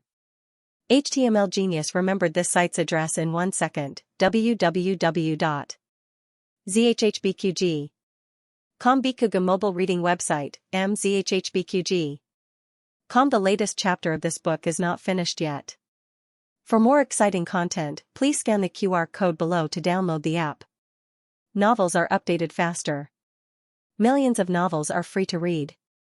Novels with a deeper meaning that you can't find on the internet are all available here. Lu Yixing, this name sounds familiar. But Gu Jiao can't remember where she heard it before. Gu Jiao asked someone to get him the medicine again and didn't take his money. Lu Yixing held the medicine and staggered away. After taking 2 steps, he suddenly turned around and said, "Maybe you really shouldn't have treated me." He had been deceived so many times. Every time, he had hope, but in the end, he was disappointed. But this time, he knew that the medicine she gave him was real. Countless times, he hoped that the medicine they gave him was real. Only this time, he hoped that it was fake. Lu Yixing walked away. Gu Jiao returned to the medical center. In the medical center, other than Dr. Song and shopkeeper Wang who were confused, the rest of the workers all lowered their heads and didn't dare to say anything. "Xiao Gu. I'm back." Dongjiao walked into the medical center with a smile. "It's really different to have money. You're speaking more confidently." "Huh? What's wrong with you? You all look so pale. Did something happen?" Shopkeeper Wang was puzzled and said, just now, a patient called Lu Yixing came. He was troubled and didn't allow Miss Gu to treat him. Dongjiao's expression changed. Then did Xiao Gu treat him? Shopkeeper Wang said, yes, she treated him. She also cleaned up those bastards. Dongjia pinched his philtrum and fainted. When Dongjia woke up, he was already lying in his room on the second floor. He quickly went downstairs to find Gu Jiao. The medicine boy went to eat, and Gu Jiao was filling the medicine for a patient. Dongjia grabbed her wrist. Little Song, come here and fill the medicine for this patient. Okay. Dr. Song put down the half-dried medicine in the backyard and went to the hall to fill the medicine for others. Dongjia pulled Gu Jiao to the backyard. He treated Gu Jiao as his sister and did not have any other thoughts. He said to Gu Jiao, tell me, what did Lu Yixing look like today? It looks good, Gu Jiao said. The second boss knew his little Gu's taste. She had seen Xiao Liulong's stunning beauty many times, and with Gu Yan beside her, she still praised him for his good looks. It seemed like he really was the rumored Lu Yixing. The second boss felt that his life was in despair. It's over, it's completely over, Gu Jiao asked, who is this Lu Yixing? Why can't you treat him? He's from the family of the dethroned crown prince. With a bitter face, the second boss told Gu Jiao about the current situation in the capital. The current emperor was not the crown prince, but the son of noble consort Lu. Later, Empress Dowager Zhuang defeated the Lu family and dethroned the crown prince. Then, consort Jing's adopted son was put on the throne. Gu Jiao listened carefully. The second boss continued, the Lu family was not convinced, so they plotted to kill the current emperor. Not only did they use the method of revenge on the emperor and Empress Dowager, but they also secretly had someone make a dragon robe for the dethroned crown prince. After the matter was exposed, the Lu family was either executed or exiled. The crown prince and his wife were imprisoned and died within a few years. The evidence was conclusive, and no one in the court dared to speak for the Lu family. This Lu Yixing is the only legitimate son of the Lu family. Now you understand why the doctors in the capital don't dare to treat him, right? Gu Jiao nodded. No wonder the prescriptions he got before were fake. The second boss glanced at his little Gu. Don't you have anything to say? For example, he wanted to repent. Why did he save this jinx that everyone wanted to avoid? Gu Jiao thought about it and said seriously, oh, don't put too much salt in tomorrow's food. It's too salty. The second boss was speechless. After Gu Jiao sorted out the herbs, she went back to her yard to drink some water. The moment she picked up the teacup, an idea flashed through her mind. I remember where I heard this name before. In her dream. In that miserable dream, she returned to the Marquis's mansion. She lived in the manor for 10 years, and no one cared about her. The year before she died, they encountered a huge snowstorm. A group of people passed by and hid in their manor for a while. At the time, a man in his 30s asked her for a cup of hot tea. That man had an air of nobility about him, and every movement of his was filled with the sharpness of a superior person. He thanked her sincerely. I am Lu Yixing. Thank you for the tea. When she took back the teacup, she accidentally touched his fingertips. It was as cold as bone. 2 hours later, the snowstorm stopped, and he left with the guards. Before she got into the carriage, she vaguely heard someone call his name. Lu Xiang. As the saying goes, good news never leaves the house, but bad news travels 1,000 miles. The news of Lu Yixing being treated at the Miracle Hands Hall quickly spread. In the afternoon, many people came to the Miracle Hands Hall to watch the show. Needless to say, they were not disappointed. In the evening, the man who was beaten up by Gu Jiao came back. He was followed by a group of guards. They did not look like government officials, but more like the guards of some rich family. The burly man waved his hand and pointed, glaring at Gu Jiao. Lord Tong. It's her. She beat all of us up. The leader of the guards, who was called Lord Tong, looked in the direction he was pointing. He saw a young girl around 14 or 15 years old. He was puzzled. Which one? Her. That girl. The man said. Guard Tong frowned. He looked at Gu Jiao, then looked at the man. Are you telling me that you were beaten up like dogs by a little girl? What dog? The man refused to admit it, but when he thought about how they were looking for their teeth on the ground, they were indeed more miserable than stray dogs. Bodyguard Tong asked, "Are there any other experts behind her? Did she beat him up herself?" He did not believe it. The man was so anxious that he became angry. "Lord! It's really her." Bodyguard Tong walked over and walked into the medical hall. The commoners immediately surrounded him, blocking the entrance of the medical hall so tightly that not even a drop of water could trickle through. "I heard that you injured someone." Guard Tong looked at Gu Jiao, who was looking at the account book behind the counter. Gu Jiao flipped through the account book and did not pay attention to him. The second boss saw that the situation was not good and quickly walked forward with a smile. "Lord, it's all a misunderstanding, a misunderstanding." "What misunderstanding?" "She beat me and my brothers up like this." "Are you blind?" The man was blind, so he had more confidence now that he had someone to back him up. The second boss quickly smiled apologetically. "We will pay for everyone's medical expenses, Pa." Gu Jiao slammed the account book on the table. The second boss panicked. It's over, it's over. Little Gu is going to flip out again." "Little Gu, calm down. This is not the county or the hot spring villa. This is the capital. This group of people seems to have a strong background.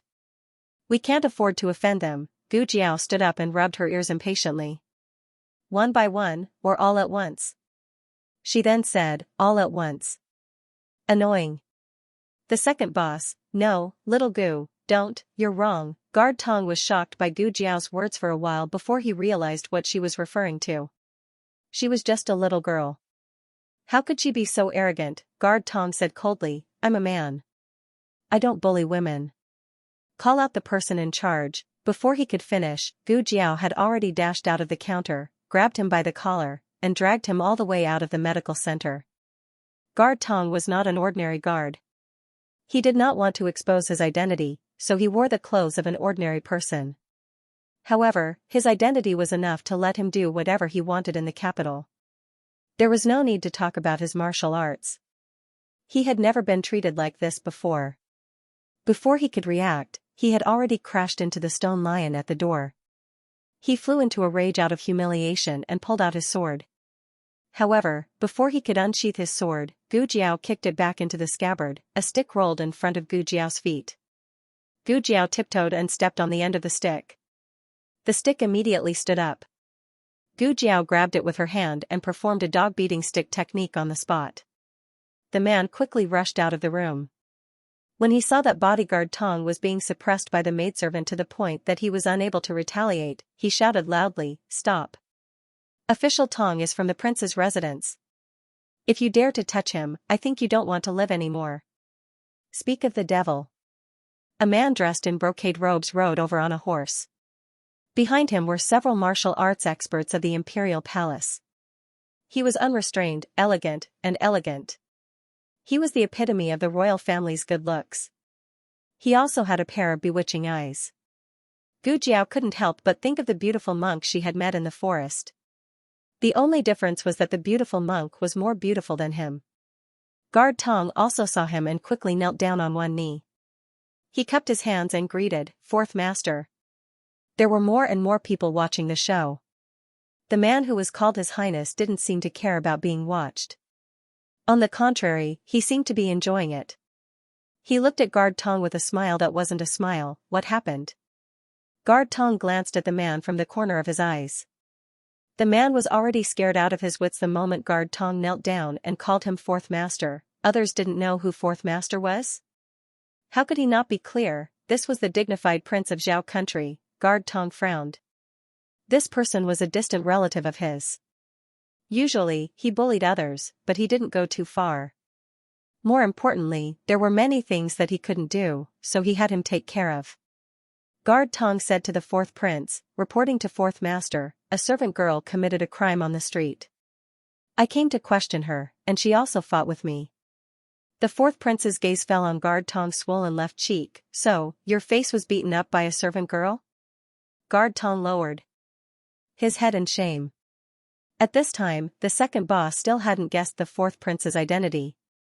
He came out and said to the fourth prince on the horse, "Young master, the matter is like this. Our medical center has just opened not long ago, and we are not familiar with the capital. We treated a patient and angered this brother, so this brother fought with our medical center's doctor. After that, he called for help." The fourth emperor. As soon as the man opened his mouth, he received the fourth prince's sharp gaze. He trembled and changed his words, "Fourth master, the patient they treated was Lu Yixing." The Lu family had plotted against the fourth prince's imperial father. How could the fourth prince allow a descendant of the Lu family to be treated? "Stupid girl, you're dead meat." Who treated him? This young lady? The fourth prince's gaze slowly fell on Gu Jiao. He narrowed his eyes and his lips curled into a meaningful smile. This young lady doesn't know Lu Yixing. If she treated him, then so be it. The man was startled. What did the fourth prince mean? Didn't he hate the Lu family the most? Last time, the owner of a rice shop had bought several caddies of good rice for the Lu family, but the fourth prince had smashed the shop. But Guard Tong understood his master's thoughts. There was a saying in the capital's circle of nobles, the fourth master had a slim waist. Although that servant girl's appearance wasn't satisfactory, with such a large red mark on her face, her waist was really slim. The fourth prince had taken a liking to her. The fourth prince rode his horse in front of Gu Jiao. He looked down at Gu Jiao from his horse's back. He slightly bent his body and asked with a smile, "May I ask for this young lady's name?" Gu Jiao ignored him and turned to leave. One of the imperial guards beside the fourth prince suddenly dismounted from his horse and raised his hand to block Gu Jiao's path. "Gu Jiao, get out of my way." The imperial guard, answer my master's question. The remaining three experts also glared at Gu Jiao like tigers eyeing their prey. Gu Jiao slowly walked a few steps towards the fourth prince and looked up at him. The fourth prince smiled and waited for Gu Jiao's name. But he saw Gu Jiao pull him down from his horse and step on the stirrup. She nimbly mounted the horse and galloped away. The fourth prince was stunned. He was furious. "Chase after her." The four imperial guards chased after Gu Jiao. To be honest, this was Gu Jiao's first time riding a horse. Her riding skills were not good and the four imperial guards soon caught up with her. Gu Jiao pulled the reins tightly. When she passed by an alley, she decisively abandoned the horse and climbed onto a roof with her bare hands. Below her was a carriage. She lightly jumped and planned to use the canopy of the carriage as leverage. Then she turned around and shot out the silver needle in her hand.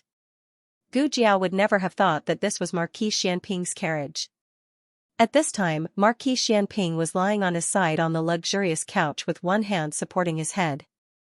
He was leisurely eating winter dates. Chongjing was looking for something outside the carriage. His hidden weapon was missing. He looked all around but couldn't find it. He frowned and stood up from the outer seat. He removed the carriage's canopy. Aya! Gu Jiao missed a step and fell down. Marquis Xianping experienced what was called an unexpected disaster. That foot landed squarely on his handsome face, and his entire body flipped off the couch.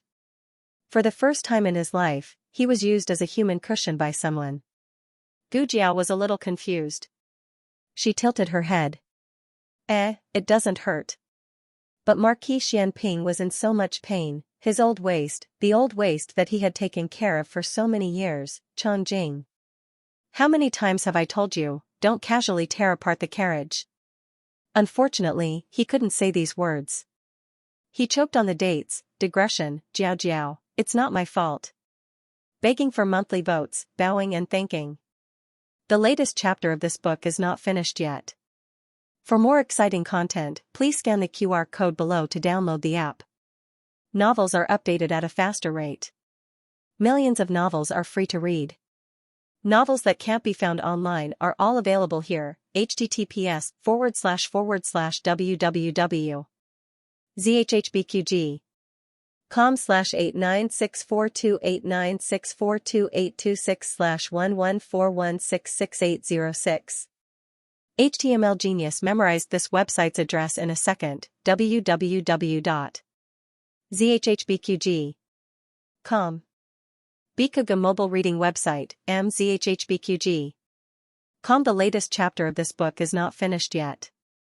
For more exciting content, please scan the QR code below to download the app. Novels are updated faster. Millions of novels are free to read. Novels with connotations that can't be found on the internet are all available here. The weather was good. All the major academies in the capital had opened their classes, including Xianxia Academy. Early in the morning, Gu Yan and Gu Xiaoshun came to the academy with their bags of books. The first day's homework was not much, mainly to settle down. The moment they entered the courtyard with their bags of books, they met Gu Qingfeng and Gu Qinglin, the brothers of the Lord Protector's manor. Gu Qinglin was finally able to walk normally after 2 months of recuperation. However, he was still traumatized and felt that he would get hurt if he walked a few steps. The four of them met at the door and the scene was really awkward. Gu Qinglin's gaze on Gu Yan was still filled with hatred, but under the hatred, there was even more fear. As long as he saw Gu Yan, he would think of the scene where Gu Jiao locked him in the small dark room and ravaged him. He didn't dare to touch Gu Yan easily anymore. He only hoped that something would happen to Gu Yan so that his hatred could be appeased. Gu Xiaoshun decisively stood in front of Gu Yan and blocked their gazes. What a joke! From an inarticulate carpenter to the #1 bully in the surrounding area, there was only a difference of a chicken feather. He, Gu Xiaoshun, was not someone to be trifled with. Let's go. Gu Qingfeng didn't want to fight with the two in the academy. Gu Chongqing had already given them a death order. If they caused trouble outside, they would be punished to live in the ancestral hall for a year. It didn't matter if they couldn't live in the ancestral hall. The main thing was that they were in debt and had to sneak out to do missions every night to repay the debt. It would be inconvenient for them to go out if they were watched by their eldest brother's secret guards. Gu Qinglin was taken away by the 2 guards. Gu Yan, humph. The 4 of them went to their respective classrooms. On the other side, Xiao Lulang and little Jing Kong also came to the directorate for class. Xiao Lulang sent little Jing Kong to Meng Shui's door first and said to him, "I'll pick you up for lunch at noon." "I know." Little Jing Kong said casually, "I'm already 4 years old. I'm not a kid anymore." Xiao Lulang doubted his age. He always felt that it was possible that the abbot estimated his age too early. After all, he was so young, not like the 4-year-old Tuanzi at all. "All right, let's go in," Xiao Lulang said to him. Little Jing Kong entered the elementary school with his school bag in his arms. Why go to school? He clearly only wanted to stay by Jiaojiao's side and become Jiaojiao's little tail. Little Jing Kong's class had changed a lot. Because the children grew up very quickly, everyone had either grown taller or fatter. Only little Jing Kong was still a tiny ball. When he sat on the stool, his head was almost covered by the desk. Some of his classmates began to laugh at him. "Jing Kong, why are you still so young? Can't you grow up?" Yes. Didn't you not eat? Are you still a baby?" In little Jing Kong's school bag, there was a bottle of milk that Gu Jiao gave him. Gu Jiao said that if he drank more milk, he would grow taller. But he refused to drink milk in front of these classmates. He didn't want to be laughed at by them. Among these people, the one who laughed the most arrogantly was Qin Chuyu. Qin Chuyu had been asking for leave since he got acne, so he came back after the spring festival. He was 8 years old now. Not only was he fatter, but he was also taller. He reached out to touch little Jing Kong's scholar hat. "Little kid, do you want to eat candy? I'll give it to you if you call me brother." Little Jing Kong glanced at him speechlessly, childish. Qin Chuyu. Not long after, the teacher came over. It was not Teacher Jiang, but a teacher whose surname was Xing. Teacher Jiang was transferred to Guanya Hall. From today on, Teacher Sun would take over the classes of the gifted class. After Teacher Sun introduced himself, he began to check the homework of the gifted class. The classmates who were laughing at little Jing Kong suddenly couldn't laugh anymore. They were having so much fun during the spring festival that they didn't even remember to do homework. There weren't many parents like Xiao Lulang who would check their children's homework every day. Most of the time, they just let their children grow up. The result was obvious. The whole class wailed. Amidst the wailing, Jing Kong's little kid quietly opened his school bag and took out his winter homework. The atmosphere in the directorate was a little unusual. The children in the elementary school were still young, so they didn't notice this change. However, as soon as Xiao Lulang entered Xingxing Hall, he felt that the atmosphere was strange and serious. There was also a hint of gossip mixed in the seriousness. "Hey, did you guys hear? Xianxia fell sick." "Why did he fall sick?" "It's because of that thing." "What thing? You guys didn't hear about it?" "No." His classmates never let Xiao Lulang down. They explained the ins and outs of the matter in a chatter. It turned out that the palace had already spread the news that His Majesty would confer the title of Prince Ning and confer Xianxia as the Chancellor of the Imperial College. Xianxia even had the Chancellor's robes custom-made and the banquet was set. Even the invitations were all prepared and waiting to be distributed after the court. But who would have thought that halfway through, the former Chancellor wrote a letter to His Majesty, saying that he had returned to the capital. His Majesty couldn't sit still when he heard that.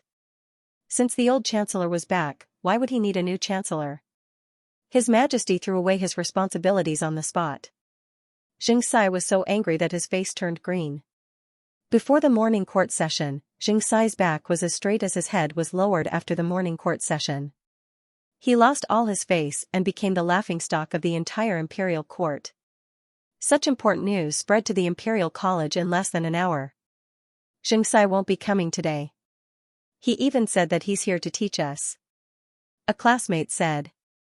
"He's not here to teach us, but to listen to us call him Chancellor, right?" Another classmate said. After the matter of Xiao Liulang's exam papers and the embezzlement of the account books, Xianxia tried his best to clear his name for a long time, but there were still many supervisors who held grudges against him. Among the 6 halls, the supervisors from the straightforward hall were the hardest to fool, and their support for Xianxia was also the lowest. After Xiao Lulang entered the classroom, everyone stopped talking. Xiao Lulang had always been a maverick existence in Xingxing Hall. He always had a cold face and did not allow strangers to approach him. He was obviously a poor scholar from a small county, but he always got first place in the exams. He also suffered from leg problems. If this was the previous dynasty, he wouldn't be able to participate in the imperial examinations. Xianxia had once targeted him. He thought that he would be forced to drop out of school. Who would have thought that he didn't leave and instead, Xianxia's career wasn't smooth. They didn't know whether to say that Xianxia was unlucky or that this kid was tough. Xianxia's matter wasn't discussed for long by the supervisors. After all, to them, their studies and the next month's spring imperial examination were more important. Everyone quickly entered a state of study. Among the 6 halls of the Imperial College, the first year's Guanya Hall, Chongji Hall, and Justice Hall were the most popular. The second year's Dao Cultivation Hall and Sincerity Hall were the second most popular. When it came to the third year's Straightforward Hall, there was basically no one reading out loud. Straightforward Hall was very quiet. Of course, the atmosphere for preparing for the examinations was also the most depressing. This year's spring imperial examination wasn't limited to only this year's high scholars. The previous high scholars who had failed the examinations would also continue to return to the examination hall. Therefore, the competition was huge. After a morning of classes, the supervisors all went to the cafeteria with gloomy faces. Xiao Lulang went to Mingxue to fetch little Jing Kong home for lunch. He waited outside Mingxue for a long time before little Jing Kong came home. "Is the teacher staying in today?" he asked. "No, I just have something to do." Little Jing Kong raised his chin and said, "You have something to do? You really think of yourself as an adult." Xiao Lulang was annoyed and amused at the same time. He went back to Clearwater Alley with him. Their house was really close to the Imperial College. Xiao Lulang seriously suspected that the teacher of the little guy bought this house to make it convenient for him to go to school at the Imperial College. Lunch was prepared by the old chancellor. It was delicious. Gu Yan and Gu Xiaoshan didn't have any dietary restrictions. They ate in the cafeteria of the academy. After lunch, the old lady went back to her room to sleep. Little Jing Kong went to wash his own small bowl. Only the teacher and the disciple were left at the table. "Why did you do that?" Xiao Lulang looked at the old chancellor and asked. The old chancellor was not stupid. How could he not understand what his disciple was asking? He didn't want Xiao Lulang to have any psychological burden, so he said, to earn money and support the family. Xiao Lulang, some tacit understanding was in the bottom of their hearts. It was dark in front of him. He couldn't see the way out. Gu Jiao and the old chancellor were illuminating his way out in their own ways. Little Jing Kong had to take a nap after lunch every day. But he didn't today. Xiao Lulang came out of the house and saw him acting sneakily in the backyard. "What are you doing?" Xiao Lulang asked. "Nothing." Little Jing Kong said as if nothing had happened. He didn't take a nap, nor did he turn into a little loudspeaker. His behavior was very suspicious. As the saying goes, if a child is quiet, he must be up to something. Sure enough, after Xiao Lulang attended one class in the afternoon, little Jing Kong's teacher called his parents. The cause of the incident was that little Jing Kong came to school in the morning. Because of his small size, he was ridiculed by his classmates. Among them, Qin Chuyu was the worst. Little Jing Kong was not convinced. After class, he called Qin Chuyu aside and said that he wanted to compete with him. Qin Chuyu almost laughed to death. "Haha, how are you bigger than me?" Little Jing Kong thought for a moment. "Do you have a bird?" Qin Chuyu choked on the spot. He was 8 years old. There were some things that he didn't understand, but he still knew what a bird was. He blushed and became angry out of humiliation. "How can you say that? I'm a man. Of course I have a bird." "Don't you?" "I do." Little Jing Kong widened his eyes and said, "Then let's compete with birds. Let's see whose bird is bigger. I'll come find you after lunch. Let's go to a deserted place. We can't let others see my bird." After lunch, little Jing Kong went back to the Imperial College. He really came to find Qin Chuyu. Qin Chuyu was embarrassed. You really want to compete with that?" He was a prince. He had rules and etiquette. This was too much. Besides, how could a 3 or 4-year-old boy be bigger than him? Qin Chuyu looked down at his pants as he walked. He wondered if the boy was really bigger than him. "Okay, here." Little Jing Kong stopped under a big tree. This was a small grassland for elementary school students. Usually, no one would come here. Little Jing Kong walked behind the big tree and said to Qin Chuyu, "Come here." "Did you bring your bird?" Qin Chuyu thought, "What are you talking about? He was born with it. Do I need to bring it? I'm not a eunuch." Qin Chuyu walked behind the big tree with a gloomy face. He thought for a moment and still felt that it was inappropriate. Are we really going to compete?" Little Jing Kong looked at him. "Are you scared?" Qin Chuyu couldn't stand being provoked. He stomped his feet and said, "Are you kidding me? How can I be scared? Let's compete. Come on. I'll count to 3, and we'll walk our birds together." Little Jing Kong said generously, "Okay, you count." Qin Chuyu gritted his teeth. 1, 2, 3. Little Jing Kong hugged the biggest bird in the house, the baby eagle, from the bulging book bag. Qin Chuyu took off his pants immediately. Little Jing Kong, the baby eagle, Qin Chuyu. Hearing this, Xiao Lulang broke out in a cold sweat. Then, what happened? Teacher Sun was a new official and had a bigger headache than Xiao Lulang. He said in fear. Then, the eagle pounced on Chuyu. Xiao Liulang's body shook. Pounced on him, could it be? Teacher Sun hurriedly waved his hand. No. It was held down. Jing Kong held it down. However, Qin Chuyu really thought that his little brother was going to die. He was so scared that he fell to the ground and peed his pants. It was so embarrassing that the crown prince of a country had peed his pants in the Imperial College. However, this matter was ultimately Little Clear Sky's fault. Bringing such a terrifying bird of prey to the Imperial College could easily lead to an accident. Xiao Lulang facepalmed. "I was too naive to think that you wouldn't cause trouble just because you're a year older." Qin Chuyu's parents hadn't arrived yet. Xiao Lulang and little Jing Kong were waiting in a separate classroom. Little Jing Kong lowered his head and looked listless. "Don't tell Jiao Jiao." He looked at the baby eagle in his arms. "Don't send little Nine away either." Xiao Lulang looked at him seriously. You wish? Little Jing Kong thought for a moment and tilted his head. I'll waive your rent for a month? Xiao Lulang, the latest chapter of this book is not finished yet. Please scan the QR code below to download the app. The novel is updated faster. Millions of novels are free to read. There are all kinds of novels that you can't find online. https://www. zhhbqg. com/89642896428226/1141635592. HTML Genius memorized the website's address, www.zhhbqg. Biku Pavilion's mobile reading website, mzhhbqg. The latest chapter of the book is not finished yet.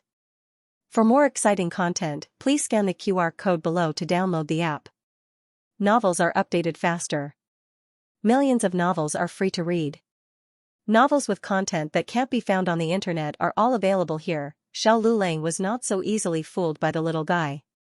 The main reason was that little Jing Kong gave Gu Jiao the monthly rent for safekeeping. Although he could use it at any time, Gu Jiao was the one who paid the rent. If he didn't pay the rent for a month, Gu Jiao would immediately detect something fishy between them. Little Jing Kong, who liked to exploit his bad brother-in-law, actually gave him free rent. How much trouble did he cause him? Gu Jiao was not stupid. She was not easy to fool. Xiao Lulang decisively refused little Jing Kong's bribe. Little Jing Kong did not know that his bad brother-in-law's heart was deeper than the sea. He really thought that he was upright and plain-spoken. He was distressed and ashamed. He anxiously waited for Jiao Jiao to pick him up from the Imperial College. He wanted to see Jiao Jiao, but he was afraid of Jiao Jiao.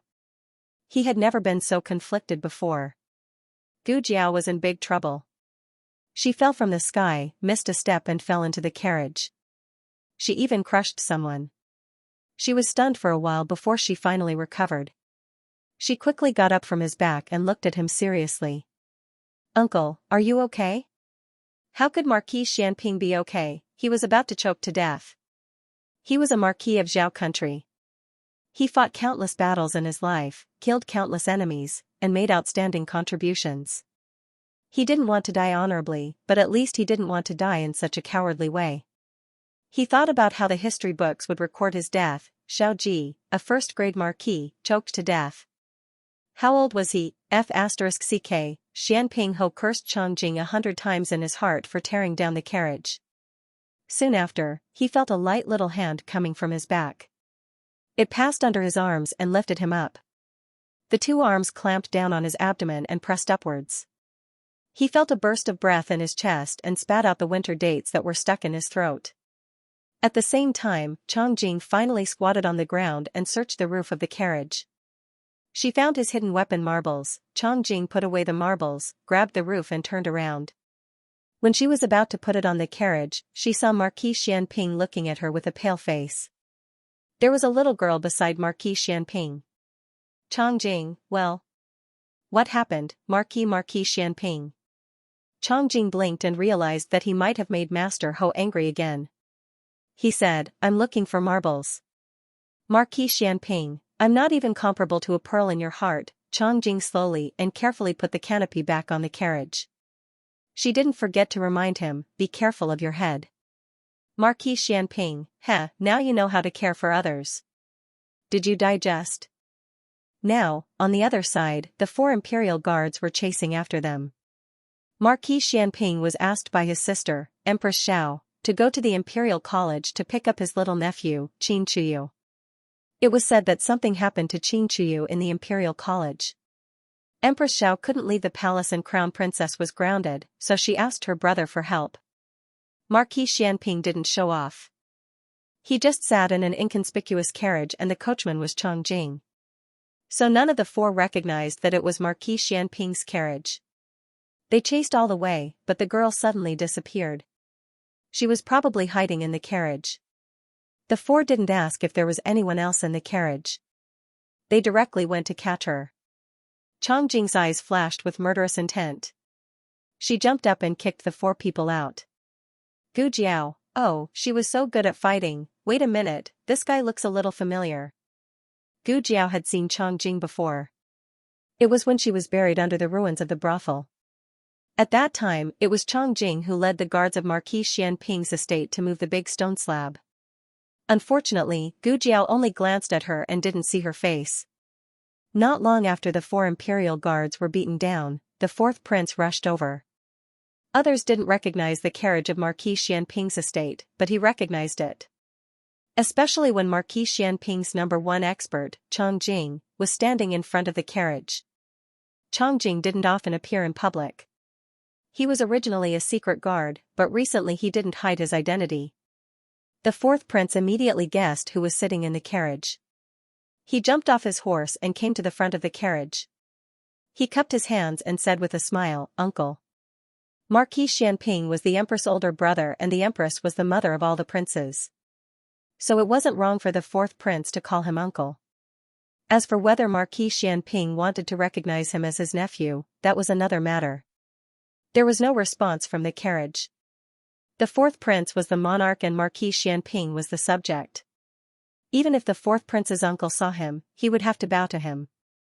But Marquis Xianping's arrogance wasn't new. Not to mention a mere 4th prince, even the crown prince had to respectfully call him uncle. The 4th prince's face burned, but he didn't dare use his identity as a prince to pressure Marquis Xianping. He looked at the 4 experts on the ground and then looked at Chang Jing with a face of disdain. He gritted his teeth and cupped his hands. "Just now, my people didn't have eyes and offended uncle. I hope uncle will forgive them." A faint sigh came from inside the carriage, and then the curtains were lifted. Marquis Xianping's cold and arrogant gaze fell on the 4th prince's face. "Watch your dog, or else this marquis will kill you." Saying this, he didn't wait for the 4th prince's response and coldly put down the curtain. The 4th prince clenched his fists and bowed, saying, "Yes, nephew will remember." "Then why aren't you leaving?" Chang Jing urged. The 4th prince knit his brows and left with the 4 heavily injured palace experts. When he was far away, he turned back and angrily looked at the motionless carriage. "Marquis Xianping, you better sit at a high place for the rest of your life and not fall down." After the 4th prince left, Marquis Xianping calmly looked at the little girl beside him.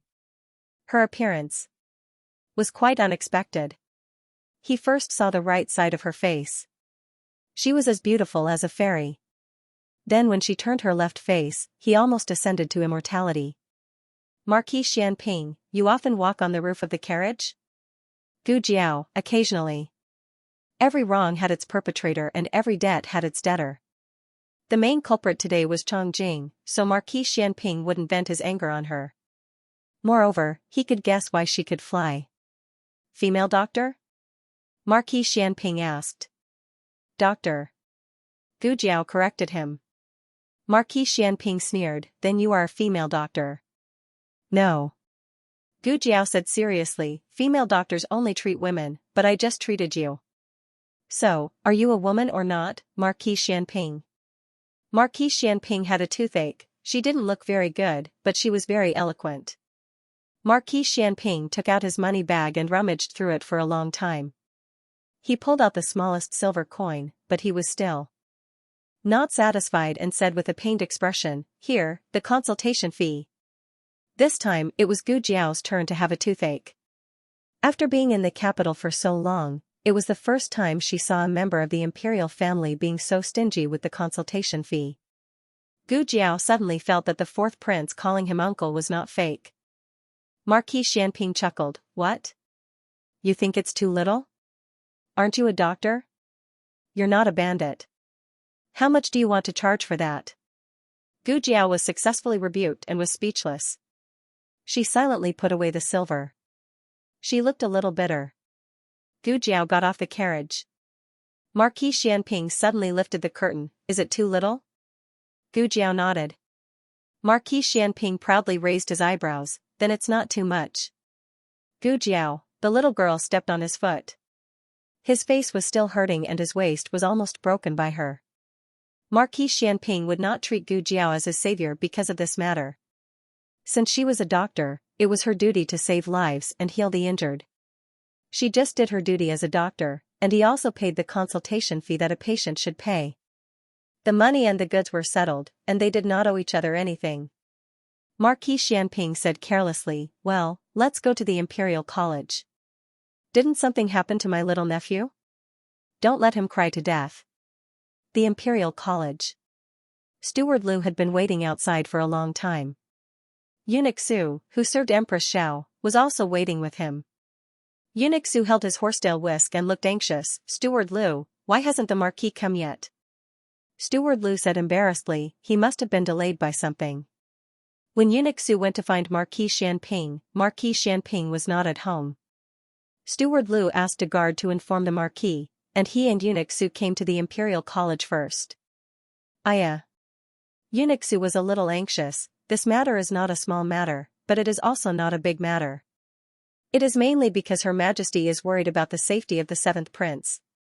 Since the seventh prince was born, he has never left Her Majesty's side. He was suddenly sent to this kind of place, and Her Majesty did not let the seventh prince reveal his identity. "Steward Liu, I'm afraid you don't know that the seventh prince was bullied on the first day of school. Actually, the two children accidentally bumped into each other, but people always favored their own children, and unconsciously distorted the facts." "There is such a matter?" Steward Liu was surprised. Eunuch Su sighed, "Isn't that so?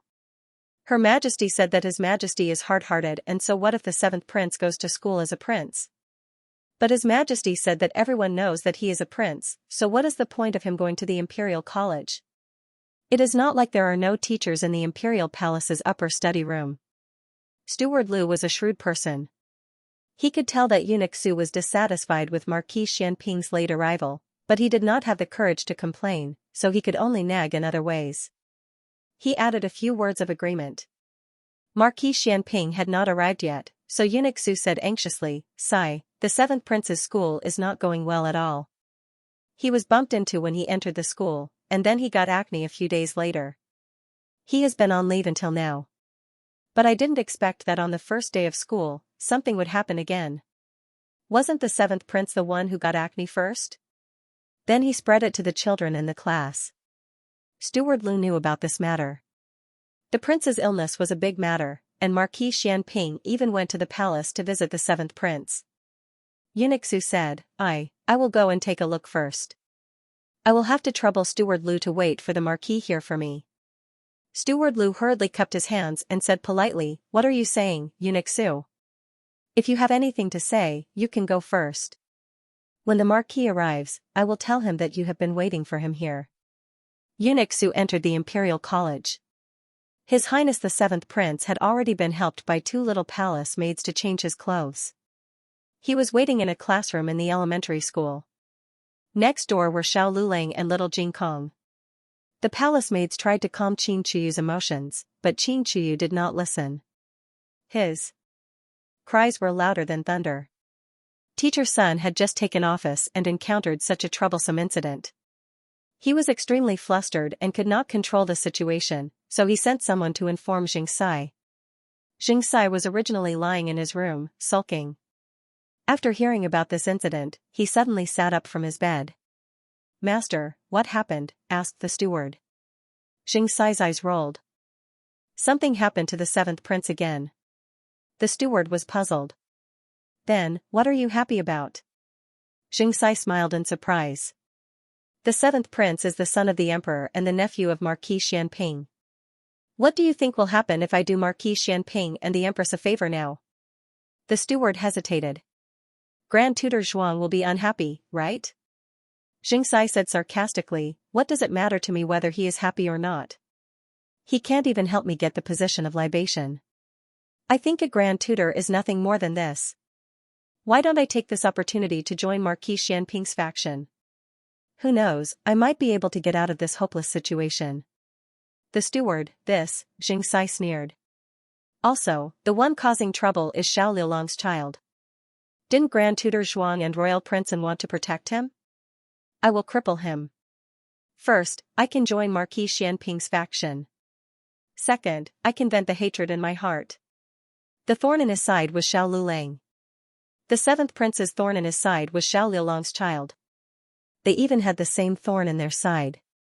It was really God's arrangement. "Grand Tutor Zhuang, you can't give me anything," I can only ask Marquis Xianping for it. Xianxia did as he said and rushed to the Imperial College without stopping.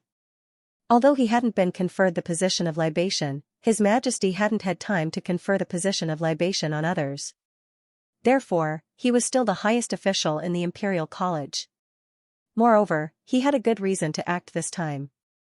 He wanted to see if Xiao Lulang could still break any of the Imperial College's rules. Xianxia was so excited that he was about to go crazy. Even Steward Liu, who was standing at the door, didn't see the Qiao family. Of course, even if he saw them, he wouldn't recognize them. He rushed into the Imperial College. Where are Xiao Lulang and that child? Teacher Sun had just come over from Xiao Lulang and little Jing Kong. When he saw Xianxia, he cupped his hands and said, "They are in the classroom at the east end." Xianxia was unhappy when he heard this. They are still in the classroom? Shouldn't this kind of person be locked up in the forbidden room? Teacher Sun, I don't want to criticize you, but you are too irresponsible. When I transferred you to the Imperial College, I saw that you were more capable than Teacher Jiang. You can't even handle such a small matter? Teacher Sun's nature wasn't bad. However, compared to Teacher Jiang, he knew how to protect himself. On one side was the legitimate son of the Empress, and on the other side were two poor orphans from a small county. Anyone could guess what the result would be. Digression, everyone has recently subscribed and rewarded the popularity of the essay competition. If you don't have an author you like, can you support? The Immortal Lord has a little junior sister. The author, Gongzi Wujing, has prepared a generous reward for the voting readers.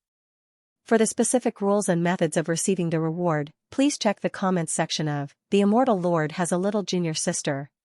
Please note that you need to take a screenshot to receive the reward. Don't forget, the latest chapter of this book is not finished yet. For more exciting content, please scan the QR code below to download the app. Novels are updated faster. Millions of novels are free to read. Novels with connotations that can't be found on the internet are all available here. https://www.zhhbqg com/89642896428226/11413594. HTML Genius remembered the website address in 1 second. www.zhhbqg.com Bikuga mobile reading website, mzhhbqg.com. The latest chapter of this book is not finished yet. For more exciting content, please scan the QR code below to download the app. The novel will be updated at a faster rate. Millions of novels will be read for free. All the novels that can't be found online can be found here. Xianxia arrogantly went to the classroom where Xiao Lulang and little Jing Kong were. Little Jing Kong was tired from waiting and had already fallen asleep in Xiao Liulang's arms. Xianxia stepped into the classroom and saw that the little criminal who had committed a serious crime was still in the mood to sleep. He suddenly became angry and was about to scold him. Xiao Lulang looked at him coldly. Xianxia swore that he had never seen such a terrifying look in his life. It was as if he was going to eat him alive. Xianxia's voice was immediately stuck in his throat. Xiao Lulang put little Jing Kong on 2 benches that were put together and covered him with his little cloak. Then, he stepped out of the classroom. He closed the classroom door. Xianxia suddenly came back to his senses and his hair stood on end. Xiao Lu, let's talk over there. Xiao Lulang interrupted him indifferently. Then, regardless of whether Xianxia was willing or not, he went to the classroom on the opposite side of the classroom. The elementary school was over and the classroom was empty. Xiao Lulang found a seat by the window where he could see little Jing Kong's movements. Little Jing Kong was sleeping soundly. The little eagle was nestled beside him obediently. The man and the eagle were sharing warmth from each other. Teacher Sun was afraid that the two would fight, so he followed them in. However, he didn't dare to interrupt. He just looked at Xiao Lulang and then at Xianxia. Xianxia came here with absolute confidence. He straightened his back and said, "Xiao Lulang, what do you have to say this time? This time, it won't be another nonsense story of 2 children bumping into each other, right? Last time, the 2 children didn't have eyes. What about this time? Who forced him to bring a bird of prey like Old Eagle to the Imperial College?" Xiao Lulang didn't answer Xianxia's question. Instead, he looked at him indifferently. So, what do you plan to do? Are you abusing your position for personal gain again? Xianxia was furious. What are you talking about? In any case, I'm a minister of the Imperial College, and I'm also your teacher. I haven't even opened my mouth to reprimand you, but you're already so glib with your tongue. Humph, I'm not afraid to tell you the truth. The Imperial College can't afford to accept students like you. Teacher Sun's expression suddenly changed. Little Jing Kong was in the wrong this time. No matter how Qin Chuyu humiliated him, he didn't bring the bird of prey to the Imperial College. This behavior seriously violated the rules of the Imperial College. However, it was a bit far-fetched to say that he should be expelled because of this. And he was not the only one who was fired. What did Xiao Lulang do wrong? This wasn't the right way to teach a father and son. Xiao Lulang didn't show any fear because of Xianxia's words. He looked at him without blinking. Which rule of the Imperial College allows you to expel a student? In the 6 divisions of the Imperial College, only those who committed fraud in the imperial examinations or violated the law would be expelled. Students in elementary school couldn't be expelled. Only those in the gifted class who didn't pass the exam would be assigned to the ordinary class. Little Jing Kong's bird of prey came to the Imperial College. It was his first offense and didn't cause any harm. According to the rules of the Imperial College, he should be given a demerit and no more than that. Therefore, the method of expulsion was completely untenable. Xianxia knew that he would say this. He had already thought of a countermeasure on his way here. The rules of the Imperial College were for ordinary people, but was Qin Chuyu an ordinary person? He was a prince. Threatening a prince was a capital offense, Xianxia sneered. Do you know who that child is? His identity will scare you to death. He's a prince from the palace. Now do you understand what kind of heinous crime your child committed? I'm helping you by kicking the 2 of you out. Otherwise, if the punishment is too light and the people in the palace aren't satisfied, you can only lose your heads. Xiao Lulang was from the countryside. Xianxia was sure that he hadn't seen the world and would be frightened by his words. Xiao Lulang sneered in disdain. Fine, then go find the emperor. We'll see how the emperor decides this matter. Xianxia choked. What was wrong with this kid? He couldn't even scare him. Could he go find the emperor? It wasn't that the emperor didn't care about the 7th prince, but if he couldn't even solve such a small matter, how could the emperor rest assured and give him the Imperial College? Xianxia said arrogantly, it's useless no matter what you say. I've already made up my mind. Today, the 2 of you must get out of the Imperial College. He had already thought of a foolproof plan for his great task of being the chancellor. Did it matter if Xiao Lulang agreed or not? He had already written the expulsion document and stamped it with the official seal of the Imperial College. All he needed was the signatures of the teachers in their classes. Xianxia took out a document from his sleeve and said, Teacher Sun, bring me a pen and ink pad. Teacher Sun hesitated for a moment and said in a low voice, yes. Teacher Sun left.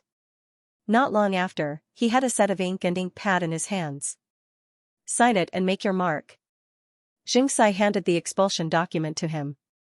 This one was for little Jing Kong. Teacher Sun hesitated again. To be honest, he couldn't bear to part with it. Little Jing Kong was a little naughty this time, but most of the time, he was quite obedient. Moreover, his grades were the best, so he had a lot of potential in the future. Who didn't like a smart and quick-witted child who always got first place? But this time, it was the 7th prince he provoked. What a pity. Teacher Sun braced himself and signed it. Once he signed it, there was no room for negotiation. Xiao Lulang said indifferently, Teacher Sun, think carefully. You're helping the evildoer. You'd better not regret it. Teacher Sun was in a dilemma. Hurry up and write it. Xianxia urged. Teacher Sun gritted his teeth and wrote his name on the document. Just as he finished writing and was about to make his mark, Eunuch Su's sharp voice suddenly came from the door. Oh, Marquis. You're finally here. Marquis? Xianxia's eyebrows twitched. Could it be Marquis Xianping? Did he come to the Imperial College in person? Xianxia quickly adjusted his official hat and straightened his clothes. He walked out of the classroom and came to the corridor. He bowed respectfully and said, This humble subject greets Marquis Xianping. Marquis Xianping didn't even look at him and asked Eunuch Su, "Where's little Qi?" Eunuch Su hurriedly pointed to a classroom and said, "He's inside, eating snacks." He could even eat snacks. It seemed that he was fine. Marquis Xianping stepped forward. Xianxia squeezed his head and said, "Marquis, I have already dealt with the culprits who hurt the seventh prince. This is their expulsion document. I have already signed one of them and I will immediately take care of the other one." Marquis Xianping frowned and said, "Didn't you say there was only one child?" Xianxia wanted to take credit and said, "His brother-in-law is also studying at the Imperial College. He inverts right and wrong and is unreasonable. Such a character is not worthy of praise. I expelled him as well. Our Imperial College is based on educating people. We will definitely not accept students with bad character." Marquis Xianping faintly nodded and didn't care too much about this flattery. He and Eunuch Su went to Qin Chuyu's classroom together. Qin Chuyu was crying. It wasn't easy for Eunuch Su to coax him with a piece of sheep's milk cake.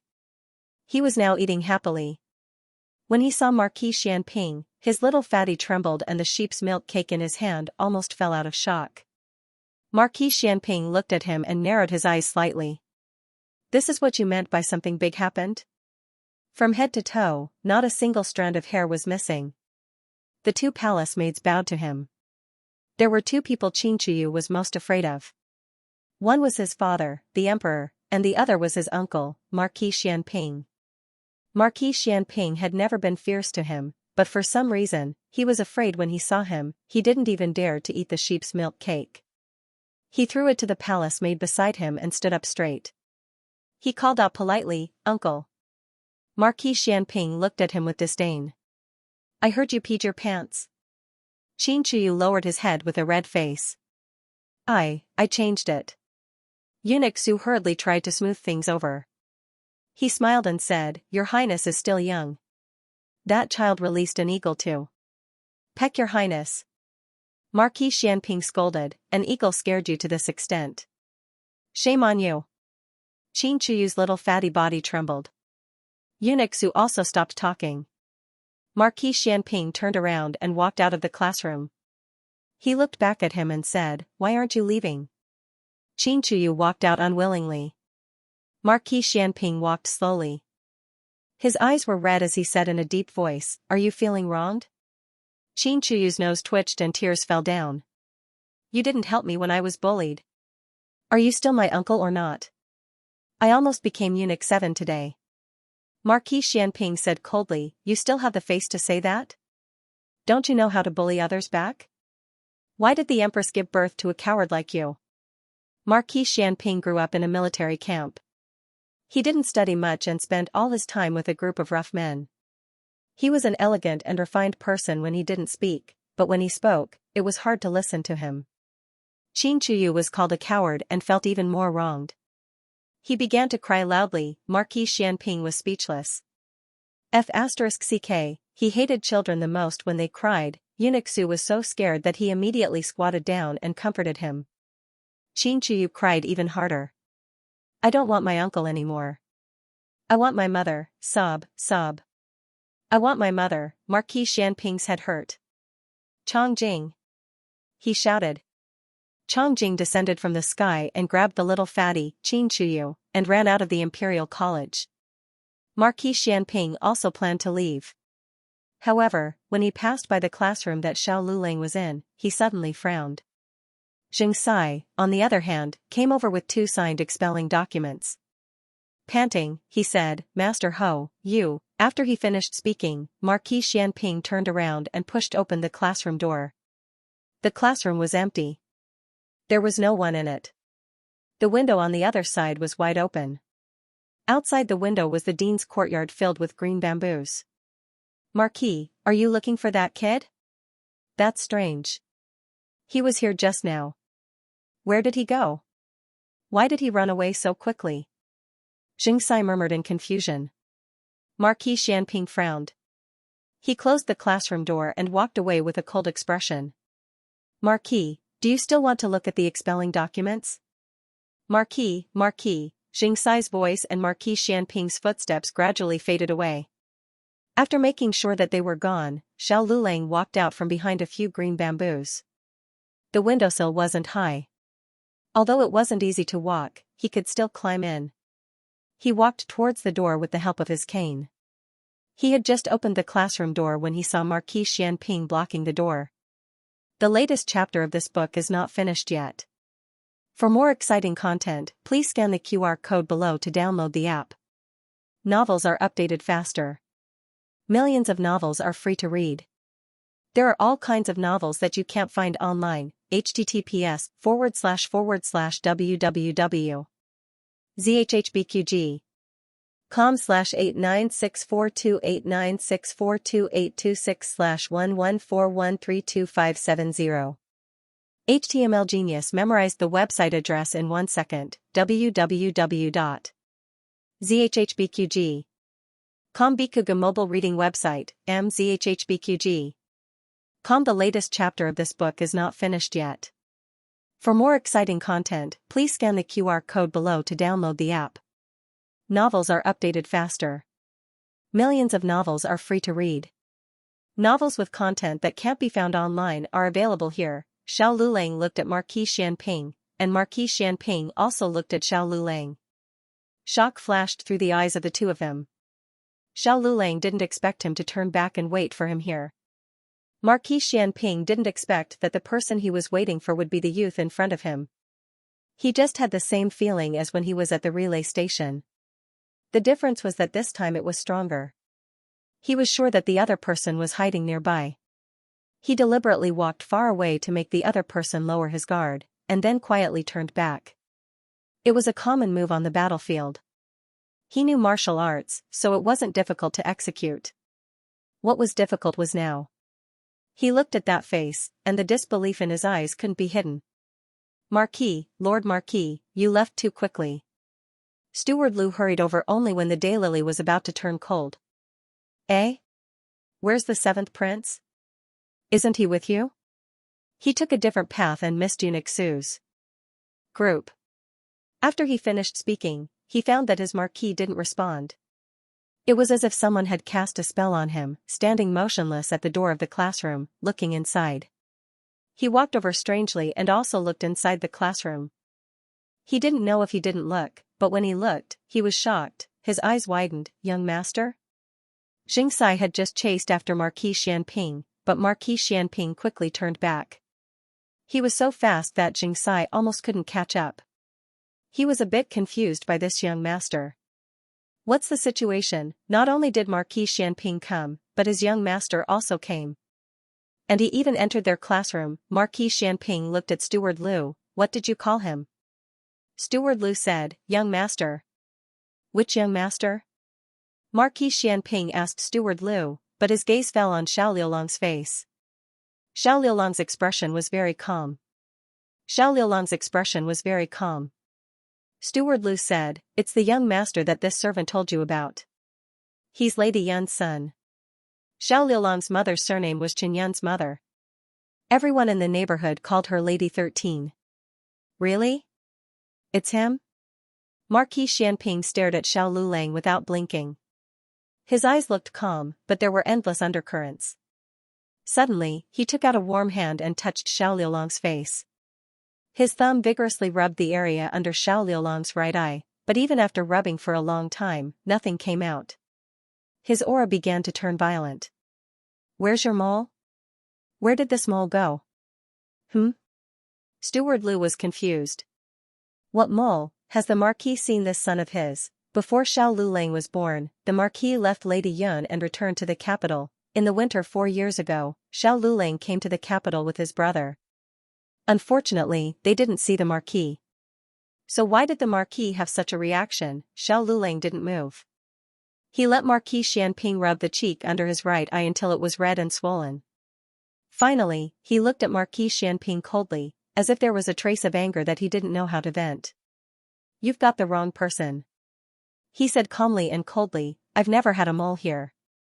Marquis Xianping put down his hand and coldly clenched his fist. Excuse me. Xiao Lulang didn't pay any more attention to him and walked past him with his walking stick. Marquis Xianping looked at his limping figure, and there was a storm in his eyes again, Xiao Lulang went to the classroom opposite, put the baby eagle into little Jing Kong's bag, hung it on his arm, and picked up little Jing Kong. Little Jing Kong was in a daze. He struggled to open his eyes and saw that it was Xiao Lulang. He drooped his head on Xiao Lulang's shoulder and fell asleep peacefully. A child who didn't take a nap couldn't be hurt. Xiao Lulang held him with one hand and held his crutch with the other hand. Under Marquis Xianping's complicated gaze, he walked out of the Imperial College. It's him. It's them. Xianxia wanted to complain about Xiao Lulang and little Jing Kong, but when he opened his mouth, he felt that the atmosphere was not right. Marquis Xianping's aura was too scary, as if he was going to kill someone at any time. He quickly shut his mouth. After Xiao Liulang's figure completely disappeared, Marquis Xianping also left the Imperial College. Xianxia looked into the classroom strangely. There's no one. Who was Marquis Xianping's subordinate calling young master? Teacher Sun, who had been waiting in the corridor and was lucky enough to witness the whole process, said in a cold sweat, It seems to be the supervisor of the capricious hall. Xianxia sneered, You mean Xiao Lulang? Come on, how can he be the young master of Marquis Xianping's mansion? His age doesn't match. The only match was Little Marquis, but Little Marquis is dead. He can't be Marquis Xianping's illegitimate son, right? Ha ha ha ha. Xianxia stopped smiling and fainted. Marquis Xianping left the Imperial College and got into the carriage. Changjing held Qin Chuyu, who was frightened by Marquis Xianping, and asked, Marquis, what should we do with him?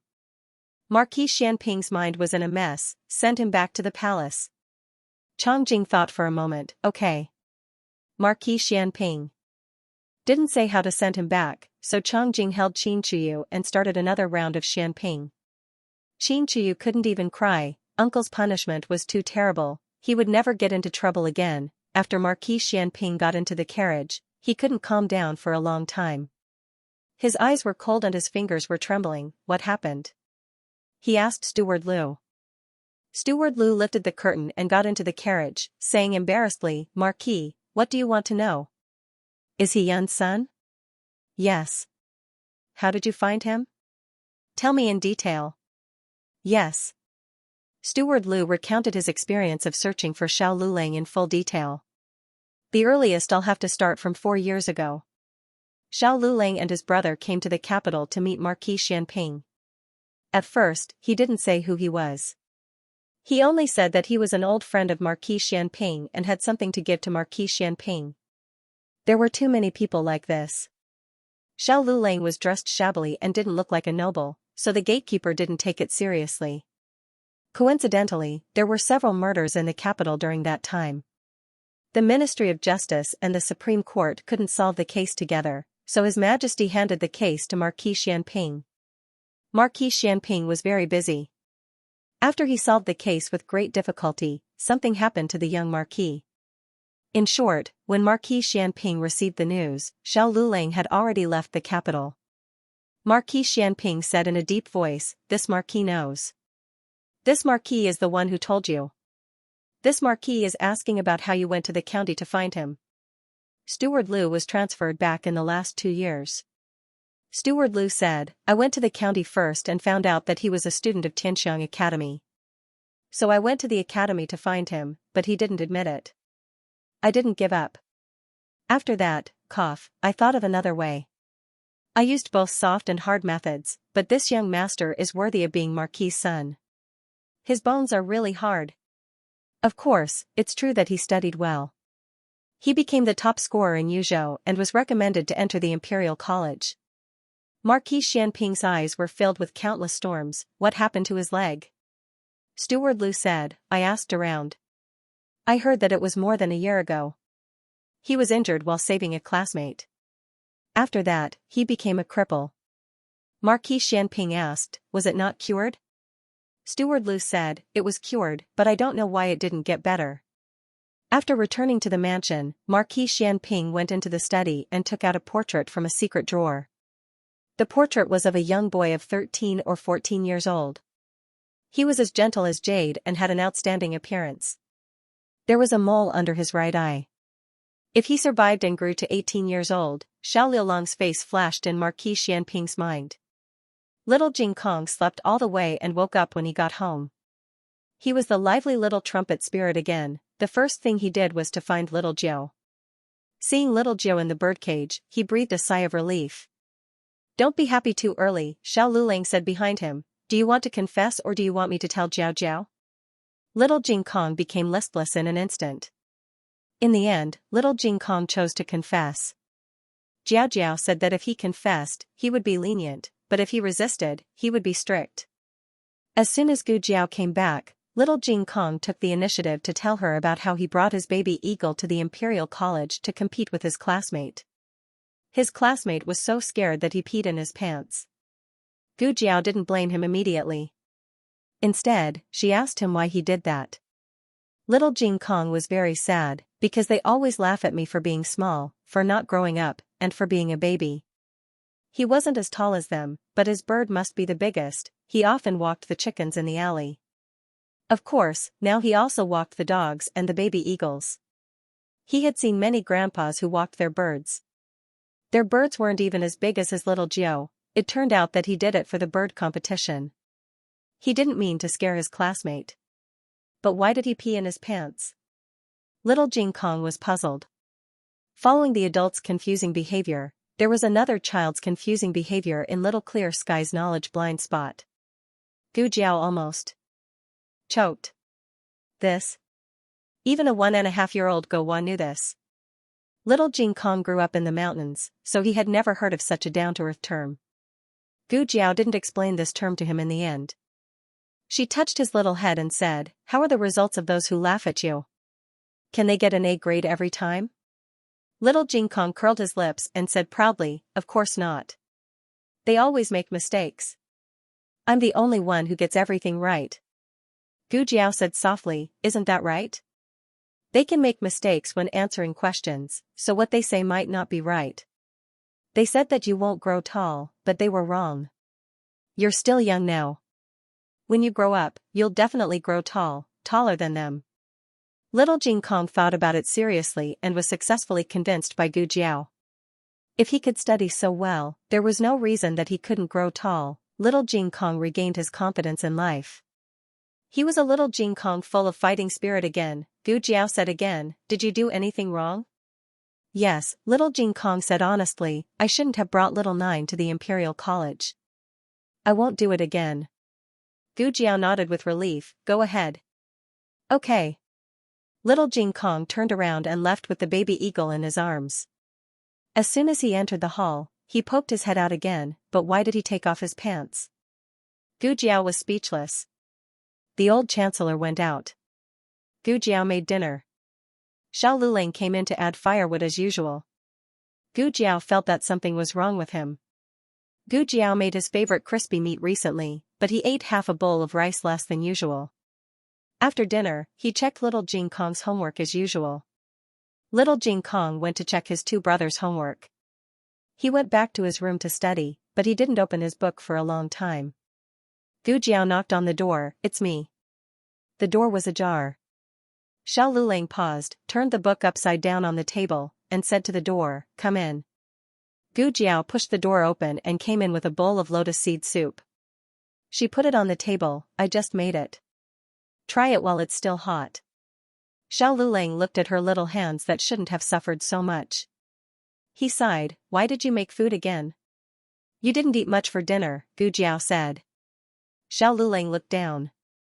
Gu Jiao sat down on the chair opposite him. The dim candlelight fell on his jade-like handsome face. His eyelashes were long and slender, casting a trembling shadow on both sides of his nose. Gu Jiao looked at him with her chin in her hands. "Aren't you going to eat?" Xiao Lulang didn't have an appetite, but he still picked up the spoon and tasted it. It was very sweet. Even his heart didn't seem to be so bitter. Xiao Lulang slowly finished the bowl of lotus seed soup and looked up at her. She was also looking at him. She was above board. She didn't seem embarrassed when he caught her. Her eyes seemed to have stars, shining brightly. Xiao Liulong's heart seemed to be slowly filled with something, and the unpleasant emotions were forcefully squeezed out. He took the lead to look away. cleared his throat, and said, "I'll go wash the dishes." "No, I'll do it." Gu Jiao stood up and took the bowl before him. "You should prepare for the spring examination. I still want to be a tribute scholar's wife." "Oh." Xiao Lulang was disappointed. Just a tribute scholar's wife? Above the tribute scholar, there was the Jinshi, and after the Jinshi, there was still the Zhuangyuan, Tanhua, and Tanhua. But that title, Lulang, Sundara, said, "And you're calling me a wife, Gu Jiao, are you calling me?" Did he say it aloud?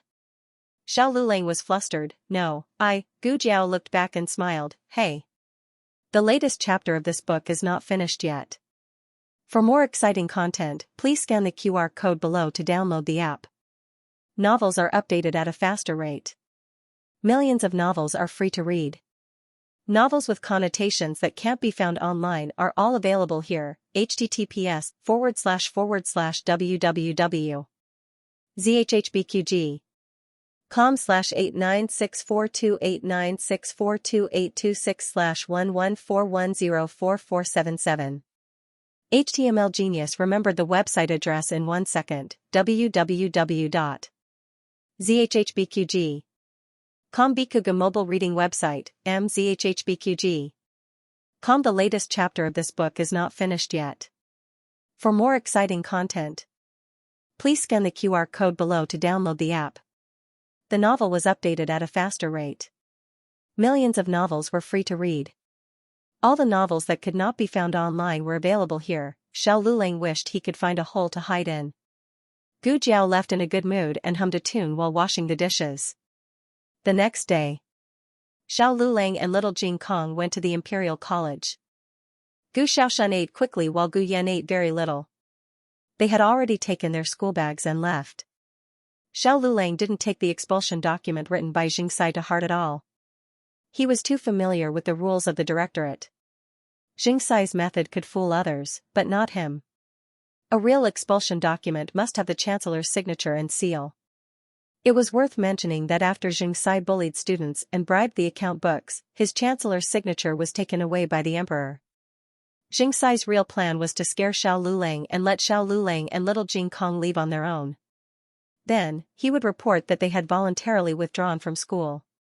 Xiao Lulang sent little Jing Kong to the door of the elementary school. "Don't cause any more trouble today." Little Jing Kong rolled his eyes. "Then can I do it tomorrow?"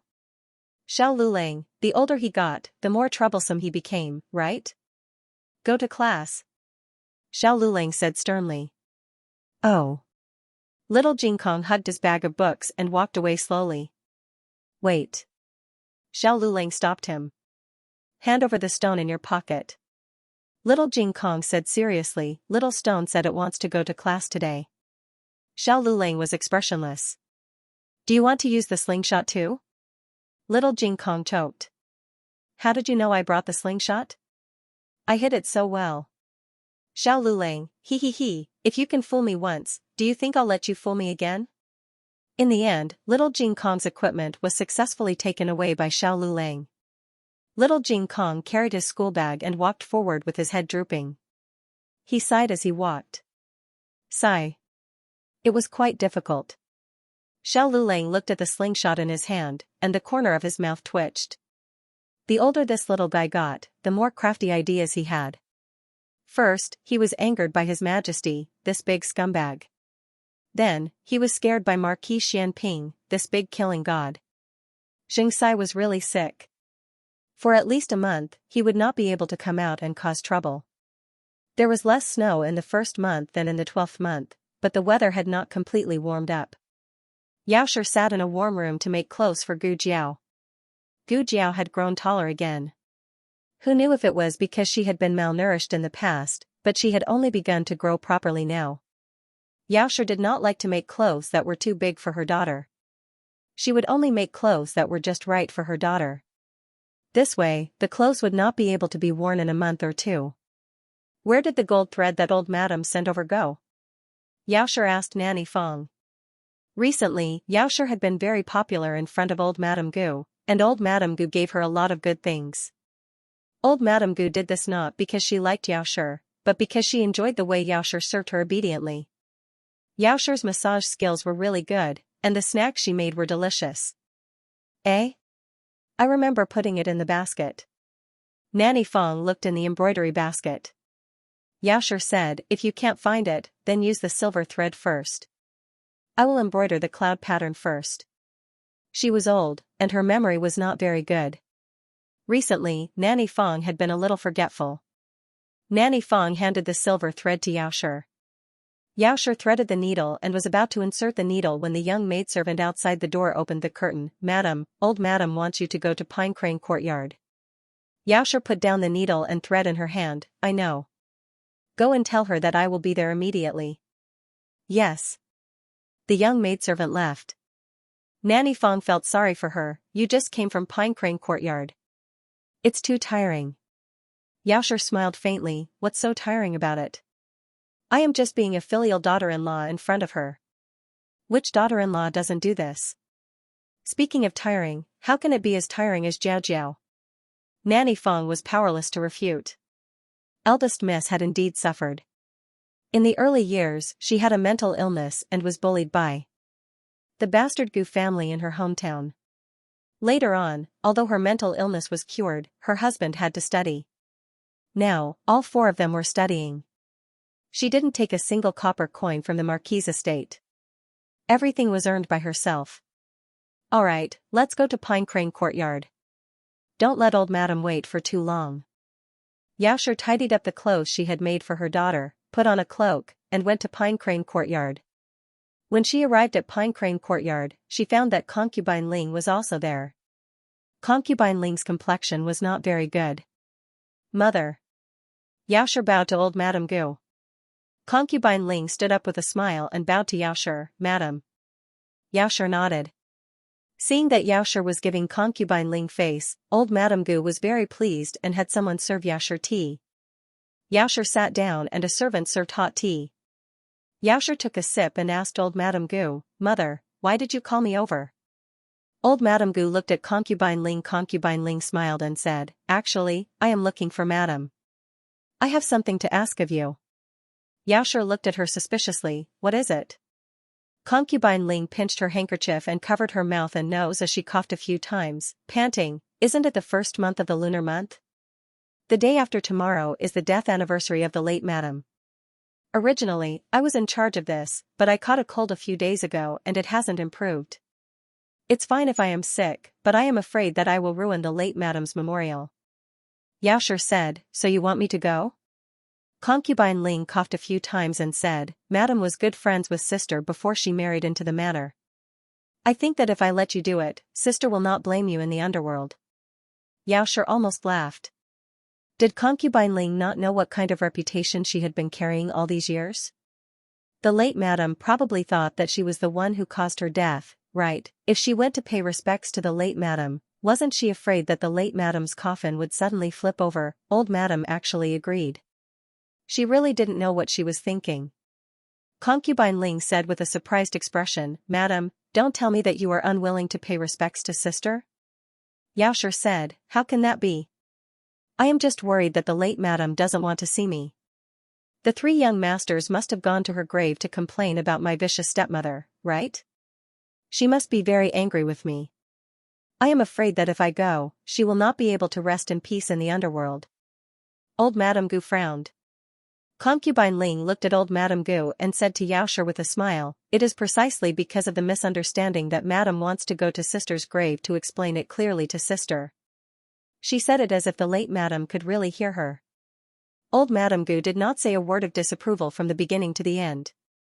It seemed that Concubine Ling had already convinced her first. There was no point in her persisting. Yaosher leaned slightly to the side in her chair and bowed to old Madame Gu. If mother does not object, then daughter-in-law will agree to this matter. However, this is the first time daughter-in-law pays respects to the late Madam, and there is only a day and a half left to prepare. Daughter-in-law is worried that there will be mistakes. Mother, please ask Concubine Ling to guide me more. She was so humble that old Madame Gu felt very comfortable listening to her. Moreover, this daughter-in-law was right. There were less than 2 days left. Old Madame Gu could not help but look at Concubine Ling. You have been sick for more than a day or two. What were you doing so early? Shouldn't you have made preparations early? Concubine Ling never expected that Yao Shi's light words would be able to deflect 1,000 pounds with little effort. This caused old Madame Gu to be dissatisfied with her. If something really went wrong, it would not be good for Yao Shi to take the blame alone. But fortunately, Concubine Ling picked up the teacup, lowered her eyes, and took a sip of tea. Madam, why don't you come to my room? I will tell you about the worship in detail. Yao Shi stood up. Nanny Fong whispered, Madam, do you really dare to go? Yao Shi said in a low voice, she took me away from old Madam's eyes. If something really happens, it will all be her responsibility. Nanny Fong thought about it and agreed. Yao Shi went to Concubine Ling's place. Old Madame Gu was still worried. She was worried that Concubine Ling would be confused by her illness and not understand what she was saying, so she let her trusted nanny go with her. Old Madame Gu only hated Yao Shi and thought of ways to torture Yao Shi, but she would not secretly harm Yao Shi. Therefore, with her trusted nanny there, Yao Shi was not worried that Concubine Ling would play tricks. However, Yao Shi was still cautious. She did not believe that Concubine Ling would be so generous. Concubine Ling took out a box. This is the key to the storehouse. I have put the offerings inside. I have also prepared the carriage and manpower. Early in the morning the day after tomorrow, Madam can just go. Do the three of them agree? Yao Shi was referring to the three young masters of the Gu family. Concubine Ling smiled and nodded, they agree. I have already discussed it with them. This was even more strange. The three of them had always thought that she was the one who killed their mother and wanted to kill her. Why would they agree to her going to worship their mother? At night, she asked Nanny Fong to bring people to check all the things that Concubine Ling gave her. The offerings were not poisonous, the paper money was not tampered with, the wheels of the carriage were in good condition, and the coachman was an honest person in the residence. There was nothing wrong with everything.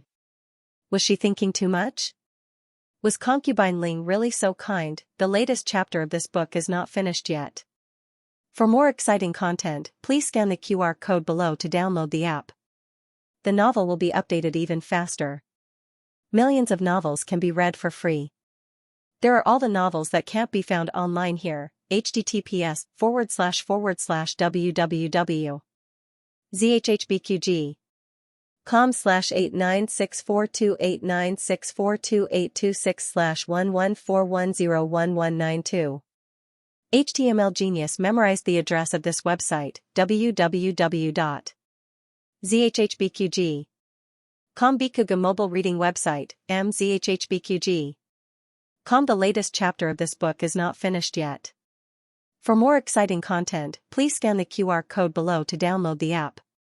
The novel was also updated at a faster rate. Millions of novels were read for free.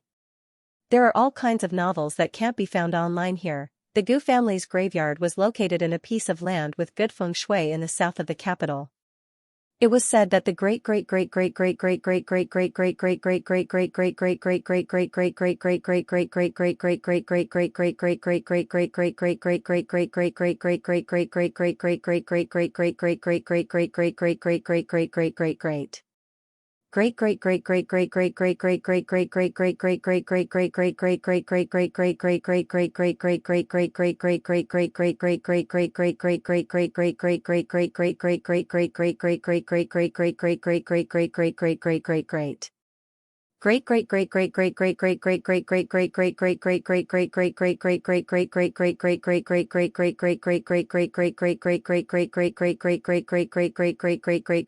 the Gu clan's title of Marquis started from the old Marquis generation.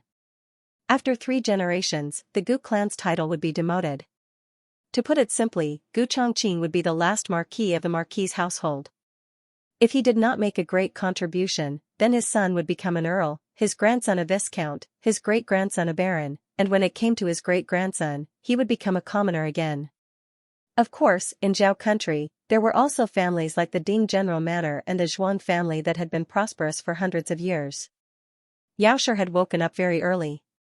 She wore a simple white skirt with cinnamon branches wrapped around her waist and an apricot-colored jacket. She did not wear any gold or silver ornaments, only 2 white jade hairpins. A young maidservant. Brought in a rouge box. Xianxia waved her hand. There's no need for cosmetics. She was going to visit someone's grave, not to visit someone. Yes. The young maidservant resentfully took the rouge box and retreated.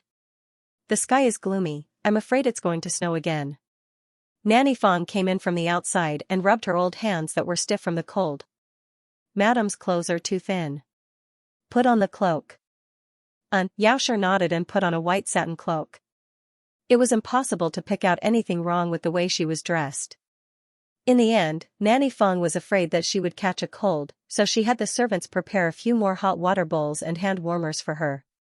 When Xianxia arrived at the front gate with a rabbit fur and hand warmer, Gu Chongqing and his two brothers had also arrived from their own courtyards. Gu Chongqing's expression did not change. However, Gu Qingfeng and Gu Qinglin's expressions did not look too good. Gu Qinglin coldly glanced at Xianxia and harumphed, "Really, concubine mother, why did you let her come?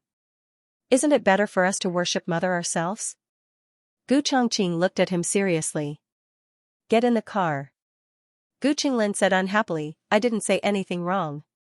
She was the one who killed her mother. She still has the face to visit her mother's grave."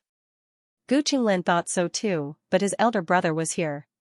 He didn't want his younger brother to be punished by his elder brother again. Gu Qingfeng tugged at his younger brother's sleeve. "All right, let's get on the carriage first. If we get there late and it snows, it won't be easy to travel." "Humph." Gu Qinglin angrily glared at Xianxia and angrily got into the carriage. Gu Qingfeng got into the same carriage as him. Gu Chongqing rode his horse. Madame Yao and senior servant Fong sat in another carriage, and there were two other carriages pulling the offerings for Madame Ling. Why suffer such grievances? Nanny Fong's heart ached as she helped Xianxia sit down on a stool. "It's nothing," Xianxia said. She had long since gotten used to these words.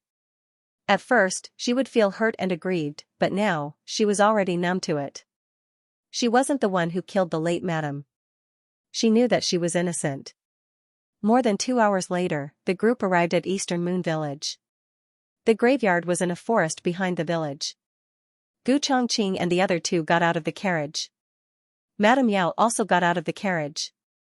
She ordered people to bring down Madame Ling's offerings and planned to go to the grave to burn incense for her. Gu Qinglin stepped forward and blocked her path. "I won't allow you to pay respects to my mother. You don't deserve it." Madame Yao finally understood that concubine Ling called her over to use her stepson to humiliate her. Madame Yao calmly said, "I promised the old madam that I would burn incense for the late madam. Go away." Gu Qinglin reached out to push Madame Yao, but Gu Chongqing strode over and grabbed his younger brother's wrist. "Do you want to cause trouble in front of mother's grave?" Gu Qinglin angrily withdrew his hand. Madame Yao handed the incense and paper money in her hand to Gu Chongqing. "Then I won't go. I'll have to trouble the air to convey my sincerity." Gu Chongqing took the things she handed over. "Madam, go to the carriage and wait. It's windy outside." Madame Yao looked at him strangely. He was actually concerned about her. Did he really become obedient in front of his mother's grave? Madame Yao didn't say anything and turned to get into the carriage. "I shouldn't have let her come," Gu Qinglin muttered. "Don't talk so much," Gu Qingfeng said. The Marquis' estate hired nearby villagers to guard the Gu family's ancestral grave. Every grave was cleaned very well. The three brothers paid respects to Madame Ling and their great-grandfather and great-grandmother. Then, they went to the village to take a look as usual. The Gu family's ancestors weren't from Dongyue village, but he had received the kindness of the local villagers. These years, the Gu family's ancestral grave had been well protected thanks to the villagers guarding it. Madame Yao brought the gifts in the carriage to the villagers one by one. In the past, it was concubine Ling who did this. The villagers all thought that concubine Ling was the true madam of the Gu family. When they saw Madame Yao, they asked her if she was a concubine of the Gu family, which made senior servant Fong angry. This was concubine Ling's second move. She was using the villagers' unintentional words to make her feel bad. Madame Yao wanted to laugh. In the end, concubine Ling had never been a mother. She didn't understand that for a mother, To be able to break the curse that her son wouldn't live past 15 and recognize her own flesh and blood, she had nothing else to ask for in this life. After visiting the villagers, it was a bit late. It was time for them to return home. Not long after they got on the carriage, it really started to snow. They hadn't eaten at noon, so they were hungry and cold. Madame Yao had a maidservant bring a box of pastries to the three brothers. Gu Qinglin sneered, "I don't eat the food she makes." Gu Chongqing frowned with a complicated expression. "Eldest brother, it's outside. Come sit in the carriage." Gu Qingfeng said to Gu Chongqing. Gu Chongqing lightly said, "No need. How could people who were on the battlefield care about a little bit of wind and snow?" "Madam, they don't want to eat." The maidservant brought the pastries back. "Then forget it." Madame Yao took the box of pastries back. In reality, she didn't make them herself. She wasn't so kind as to make pastries for her stepson. She brought them from the manor. She ate 2 pieces herself. Recently, her appetite hadn't been very good, so she didn't eat much. She gave them all to senior servant Feng and the other maidservants. The snowy weather caused the carriage's journey to slow down. Unfortunately, there wasn't a decent restaurant in the wilderness, and Gu Qinglin didn't fancy the food in the ordinary tea stalls. Thus, the 3 brothers starved all the way to the city. On the road back to the Marquise Fu, there was a stall that sold crispy duck. Gu Qinglin usually liked to eat the duck from that stall. After being hungry for so long today, he couldn't bear it anymore and said to Gu Chongqing, "Eldest brother, I'm about to faint from hunger. Let's go in and eat something." Gu Chongqing looked at his 2 younger brothers who were starving and nodded. He rode his horse to Madame Yao's carriage and said, "Eat something before going back." Madame Yao wasn't hungry, but she was tired after sitting in the carriage for a day. The group got off the carriage and asked for 2 rooms on the 2nd floor. The 3 brothers were in one room and Madame Yao was in the other. Madame Yao didn't eat anything and ordered a table of food for senior servant Feng and the accompanying servants. The room was very stuffy. She also wanted to go to the toilet, so she went to the guest room in the back of the 1st floor. When she came out and walked to the main hall, a man's voice suddenly called out to her, "Yaoer?" Madame Yao hadn't heard this voice for many years, but she still recognized it immediately. Madame Yao's expression changed and she turned around in a daze. "Yaoer, it really is you." A man wearing a navy blue robe walked over with large strides. He was around 30 years old and had delicate features. He was handsome and spirited. His figure wasn't as tall as Marquis Gu, but he was still tall. Madame Yao regained her senses, but when the man came close to her, she still restrained herself and took a few steps back. The man's expression darkened and then he said with embarrassment, "I was rude. I haven't seen you in so many years. In a moment of excitement, I almost forgot my manners. Please forgive me." As he said this, he cupped his hands and bowed. Madame Yao dodged to the side and did not accept his greeting. "Don't be like this." The man looked at Madame Yao with a complicated gaze. "Yaoer, have you been well these years? I heard that you married into Marquis Dingyan Manor. Has the Marquis treated you well?" Madame Yao lowered her eyes and said, "I have been very well." The man smiled as if a burden had been lifted from his shoulders. "If you say it like this, then I can be at ease." Following this, the 2 did not speak. The scene was very awkward. Madame Yao pinched her handkerchief and said, "I need to go." "Ah." A trace of disappointment flashed through the man's eyes. "My mother often asks about you." Madame Yao's steps stopped. The man smiled bitterly and said, "In truth, I have also gotten married these years. I have my own wife and children." "I'm sorry." Madame Yao closed her eyes and said, "That year, it was the Yao family that first broke off the engagement. The one that should say sorry is me. You don't need to blame yourself." The man sadly said, "My mother caught a cold before the end of the year. After that, she was not very well. Recently, she has been muddle-headed and has been calling out your name." The 2 families had been in contact for a long time. The marriage between Madame Yao and the man had been decided long ago. The man's mother was very satisfied with Madame Yao. Every day, she hoped that this daughter-in-law would marry into the family as soon as possible. She said that she would definitely treat her as her own daughter. Unfortunately, this marriage was ruined in the end. Rather than saying that it was Marquis Gu's bullying, it was better to say that it was the Yao family's attempt to curry favor. She had been angry, she had hated, and she had also been annoyed. Now, she had calmed down. You. The man awkwardly scratched his head, saying this might be too abrupt. I truly did not expect to meet you here. But since we have met, I still want to ask you. Can you go see my mother one last time? His mother was about to die. The doctor had said that it would happen in the next few days. But his mother had been unwilling to close her eyes the entire time. His mother was in pain. He was also in pain. He looked at Madame Yao and hesitated for a moment before saying, as her son, I have not given her a single day of glory and wealth. I don't want to be unable to satisfy even one of her wishes. After all, Madame Yao had been engaged to him. Logically speaking, they should avoid each other. However, his mother had indeed treated Madame Yao as her own. She was a very kind woman. Even now, Madame Yao could still feel the warmth in her heart when she thought about it. If she had married him back then, perhaps her days would have been very different. Where do you live? Madame Yao asked. The man's eyes lit up. Have you agreed? Madame Yao paused. I will consider it. I will not necessarily go. It's fine. It's fine if you can't go. I live on Clear Wind Street in Clear Moon District. The man reported his address. Madame Yao did not expect that he would live in such a poor place. I will be leaving first. Madame Yao said to him. Oh. You, take care. The man emotionally sent Madame Yao off with his eyes. Madame Yao entered the main hall and went upstairs. On the other side, the three brothers of the Gu family had finished eating. The group sat in the carriage and returned to the estate. Madame Yao first went to report to old Madame Gu. Hearing that nothing had happened along the way, old Madame Gu was very gratified.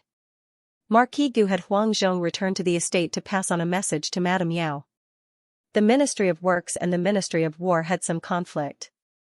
Marquis Gu was currently handling urgent matters at the Ministry of Works and might not return tonight. He told his wife to rest first and not wait for him. Madame Yao was restless in her room. Whenever she closed her eyes, she would think of Madame Zhen, her former future mother-in-law. Granny Fong. Madam, what is it? Granny Fong opened the curtain and came in. Madame Yao put on an outer robe. Prepare the carriage. I am going out. It's so late. Where is Madame going? Eldest Miss and young master should be resting now. Granny Fong thought that Madame Yao was going to Jade Water Alley. Madame Yao said, don't ask so much. Find a tight-lipped carriage driver. Granny Fong opened her mouth. Oh. Madame Yao rode the carriage to the Zhen estate. She knocked on the peeling door. Who is it? It was a woman's voice. Madame Yao didn't say anything. The door creaked open, and a woman wearing plain clothes walked out. She looked prematurely aged. The woman was about the same age as Madame Yao, but she looked more than 10 years older than Madame Yao. Madame Yao guessed her identity and opened her mouth. Just as she was about to say who she was, she heard the woman turn her head and say, Master, there is a guest. Zhen Ping quickly walked out. When he saw Madame Yao, he was surprised at first, but then he happily walked forward. It's cold outside. Quickly come in and warm yourself. Then he said to his madam, it's the Marchioness. The woman bowed to Madame Yao. Madame Yao slightly nodded. It was very clear that the woman had heard of Madame Yao. She tactfully carried the half-washed clothes from the front yard to the rear yard and didn't appear in front of Madame Yao again. The latest chapter of this book is not finished yet. For more exciting content, please scan the QR code below to download the app. Novels are updated at a faster rate. Millions of novels are free to read. Novels with content that can't be found online are all available here. https://www.zhhbqg.com/89642896428226/114075664. HTML Genius memorized this website's address in 1 second. www.zhhbqg.com Bikuga mobile reading website, mzhhbqg. The newest chapter of this book is not finished yet. For more exciting content, please scan the QR code below to download the app. Novels are updated even faster. Millions of novels are free to read. Novels with content that can't be found online are all available here. Come in. Xianxia smiled and said, turning to the side to lead the way for Xiaoshi. Xiaoshi's carriage stopped at the entrance of the alley. She didn't even bring senior servant Feng. She stepped into the courtyard. If she didn't come, Xianxia would be nervous. If she really came, Xianxia would be even more nervous. The reason was that the courtyard was too simple and crude. Xiaoshi's expression didn't change at all. If he knew that Xiaoshi had been to a courtyard that was even simpler than this one, and that her daughter, son-in-law, and son had all lived there, he would understand why Xiaoshi was so calm. Xianxia welcomed Xiaoshi into the main room and said nervously and excitedly, "There's no hot tea." "Wait a moment, I'll have Xiao boil a pot." "She's called you Xiao?" Xiaoshi looked at him and asked. Xianxia was stunned. He didn't mean to say his wife's name out loud. He felt that this wasn't very appropriate, but since he had already said it, he couldn't take it back. He braced himself and said, "Yes, Xiao. She's not from the capital. She's from outside the capital to do business. She's a very good person," Xiaoshi said. Xianxia didn't know how to respond to this. He stood there awkwardly for a moment before suddenly remembering the important matter. He said to Xiaoshi, "My mother is in the room next door. I'll take you there. Our home is too simple and crude. I've neglected you. I didn't think that you would really come. I'm very happy that you came." Xianxia's words were incoherent. Xiaoshi wanted to say that he didn't need to be nervous, but when the words reached her lips, she felt that she would be the same. Xianxia lifted the thick curtain and allowed Xiaoshi to enter the room first. Xiaoshi slightly bent her body and walked under the curtain that he had lifted. This was the first time the two of them were so close to each other after more than 10 years. The tip of Xianxia's nose was filled with her scent, but Xianxia did not allow himself to lose his composure. He tried his best to prop himself up high and not touch her. After Xiaoshi entered the room, he also entered the room. The room was filled with the smell of medicine. She had suffered a stroke before the end of the year, so it was easy to smell after lying down for so long. However, this room didn't. It could be seen that the husband and wife took good care of her. Old Madame Jeanne was lying on the sickbed. Her hair was white and her face was pale. She looked haggard. Xiaoshi's memory was pulled back to more than 10 years ago. Old Madame Jeanne had a very fierce personality. When she worked, she was stronger than a man. Who would have thought that there would be a day when she was lying on the sickbed like this? She moaned intermittently, as if she was enduring great pain. Xiaoshi did not dare look a second time and quickly lowered her eyes. The tip of her nose began to sting. Xianxia came to the front of the bed, leaned over and gently touched his mother's forehead, saying, "Mother, look who's here." Old Madame Jeanne looked in the direction that Xianxia was pointing at. In the blink of an eye, her turbid eyes shone with surprise. "Yaoer. Yaoer." Xiaoshi took a deep breath and held back her tears. With a normal expression, she walked over and said with a slight smile, "Elder Madam, it's me." Old Madame Jeanne reached out her hand, wanting to sit up and take a good look at Xiaoshi. Xiaoshi sat down on the side of the bed and moved closer to her, saying, "Don't get up. It's snowing today. It's very cold. Yaoer still loves me dearly," Old Madame Jeanne said with a hoarse voice. After the stroke, she could not speak clearly, but it was clear that she was very happy. Xiaoshi married into the Marquis's household when she was 17. When she was 18, she only had Gu Jiao and Gu Yan. After 15 years, she was only 33. Time had treated her especially well. It did not leave many traces on her face, except that her eyes no longer had the innocence of a young girl. But this was not a problem for old Madame Jeanne. Old Madame Jeanne took Xiaoshi's hand and was as happy as a child. "You and Ping are married?" Xiaoshi was startled. She turned her head and looked at Xianxia in confusion. Xianxia whispered, "My mother is suffering from dementia. She can't remember many things clearly, or she can't remember them clearly." Xiaoshi understood. It was indeed easy for people to be like this when they were old. Yaoshi looked at old Madame Zhen's expectant eyes and nodded, yes, we are married. Zhen Ping's heart skipped a beat and his eyes turned red. Old Madame Zhen smiled like a child. Old Madame Zhen was not dissatisfied with her daughter-in-law Yu Xiu. Yu Xiu had been taking care of her husband and children, serving her parents-in-law all these years. She was a bit dull, but her conscience was unquestionable. It was just that old Madame Zhen knew Yaoshi first. She did not think that her son's marriage with Yaoshi would change so drastically. She had long regarded Yaoshi as her daughter-in-law. One year, old Madame Zhen fell down from the ladder and was seriously injured. Coincidentally, Zhen Ping was in the provincial examination. In order to not distract Zhen Ping, Yaoshi secretly came out of Yaoshi's house every day to take care of old Madame Zhen. The two were not mother and daughter, but they were more like mother and daughter. Later, the Yao family came to cancel the marriage. Old Madame Zhen was sadder than her son. This matter became her long-cherished wish. Usually, she did not mention it, but after her dementia, she could not help but ask about Yaoer all day. Why did you not marry Yaoer? Then you can't call me old madam anymore. You should call me mother. Old Madame Zhen said like a child with a serious face. Yaoshi nodded with sobs, yes, mother. Zhen Ping turned his back and used his sleeve to wipe his tears. Ah. Old Madame Zhen smiled happily. Yaoshi put her skinny old hand into the quilt, be careful not to catch a cold. I'm not cold. Old Madame Zhen said with a smile. She thought of something and raised her right hand with difficulty to turn the pillow on the left side. What do you want? I'll help you. Yaoshi stood up and said. Box, there's a box under it. Old Madame Zhen said with difficulty. It was a simple action, but it almost drained her of all her strength. Yaoshi leaned over and took out a small flat box from the left side of the pillow. This box was a bit old. It was carved with a pattern from more than 10 years ago.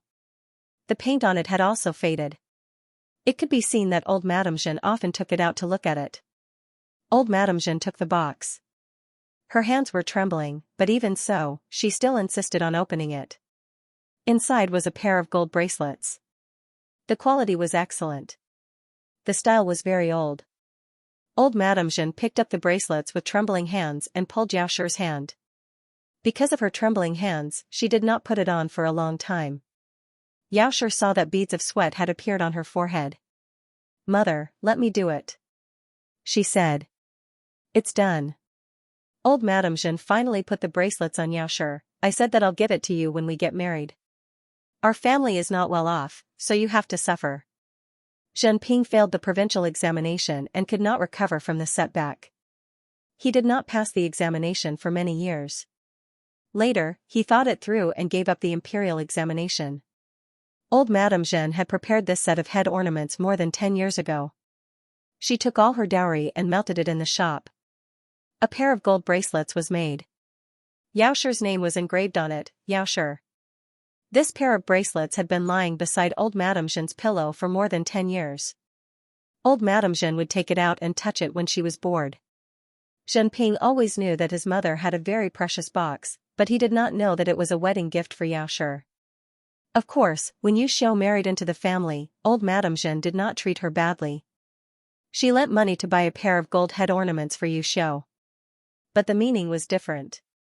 Yaoshi had been holding back since she entered the room. But now, she could not hold back anymore. She hugged old Madame Zhen's hand and tears fell down. Old Madame Zhen was frightened. Yaoshi, why are you crying? Do you not like the bracelets? Mother will buy you a new one. Yaoshi shook her head with tears in her eyes. No. I like it very much. I really like it. Thank you, mother. I am too happy. Old Madame Zhen waved her hand. Ah, what is there to be happy about a pair of bracelets? When Ping'er passes the examination, I will let you be the wife of the examination and give you a lot of jewelry. Yaoshi chatted with old Madame Zhen for a while. Old Madame Zhen was sleepy. She held Yaoshi's hand and fell asleep. Yaoshi stayed in the room until old Madame Zhen started snoring. Then, she gently took her hand out and tucked old Madame Zhen in. Throughout the entire process, Zhen Ping, who was in the room, was neglected by his mother. Let's go out and talk. Yaoshi wiped her tears and said to Zhen Ping. Zhenping opened the curtain and let Xiaoshi go out first. Then, he followed her out. The two came to the central room. There was hot tea in the central room, but no one was there. Yu Xiao must have made the tea and left after putting it down. Zhenping took a deep breath and said to Xiaoshi, "Sit." Xiaoshi shook her head, "I have to go. I'll return this to you." As she spoke, she took off the bracelet on her hand. Zhenping hurriedly grabbed her hand. He wanted to stop her, but when he realized that his actions were inappropriate, he let go. "Sorry. It's fine." Xiaoshi shook her head slightly. She knew his character very well. He wasn't a frivolous person. Zhenping said, "The bracelet is for you. Take it. My mother will only be at ease if you take it. Otherwise, if you return it to me and she finds it at home, she will be agitated again." Xiaoshi thought about it and didn't insist. "I'll send you off." Zhenping saw her intention to leave. "No need," Xiaoshi said. Zhenping smiled, "No, that door bolt is broken. Even Yu Xiao can't open it. With your strength, you might not be able to open it either." Xiaoshi didn't refuse. The two stepped into the corridor and went to the front yard. The residence was very quiet. Zhenping suddenly opened his mouth. "Actually, I didn't expect that. My mother always wanted me to take the imperial examinations. She told me in the past that I shouldn't force myself if I didn't want to. We don't have to study to live." I thought that she was sincere. Today, after hearing his mother's words, he knew that her long-cherished wish was not only not being able to marry Xiaoshi as her daughter-in-law, but also not being able to see her son take the imperial examinations. He felt very guilty. Xiaoshi asked, "What did you do after you stopped studying?" Zhenping smiled, "I did everything. I went to a private school to be a teacher. I went to an inn to be an accountant. I also went to the docks to carry goods for people. Now, I'm making a small living selling tea." As he spoke, he scratched his head. "Actually, life isn't as difficult as it seems. Business has been pretty good these past 2 years. I bought a residence on East Street and will be moving there next month." "That's great," Xiaoshi said. After that, there was another period of silence. Xiaoshi opened her mouth. "Back then, my eldest brother." Zhenping waved his hand and interrupted her with a smile. "It's all in the past." Xiaoshi said guiltily, "I'm sorry." Zhenping was Zhenping's only son. It could be imagined just how much heartache she had experienced when Zhenping's engagement was cancelled by the Yao family and his legs were broken by Yao Yuan. But after she developed dementia, she forgot all of this. She forgave him. Yaoshi's throat swelled with pain again. "We're here," Zhenping said. He glanced at Xiaoshi. His eyes were also red. He quickly lowered his head. "I'll open the door." The two did not say anything that they should not say. This might be the last time they would see each other. Some things that were missed. There was no possibility of starting over. However, just as Zhenping was about to open the door, the sound of a carriage came from the door. "Here?" "Right. It's here. I heard that man say it with my own mouth." It was Marquis Gu and Gu Qinglin. Yaoshi's expression changed. Although Zhenping did not recognize their voices, he inexplicably felt that they did not come with good intentions. His action of opening the door stopped and he turned around to look at Xiaoshi. Xiaoshi did not expect that her conversation with Zhenping in the restaurant would be heard by Gu Qinglin. And Gu Qinglin even brought Marquis Gu to catch her adultery. Xiaoshi suddenly realized that things might not be so simple. She asked Zhenping in a low voice, "Why did you go to that restaurant today?" Zhenping said thoughtfully, "A customer asked me to go there to discuss business, but it was very strange. I went there and did not see him." Xiaoshi said, "Is it a customer that you just met recently?"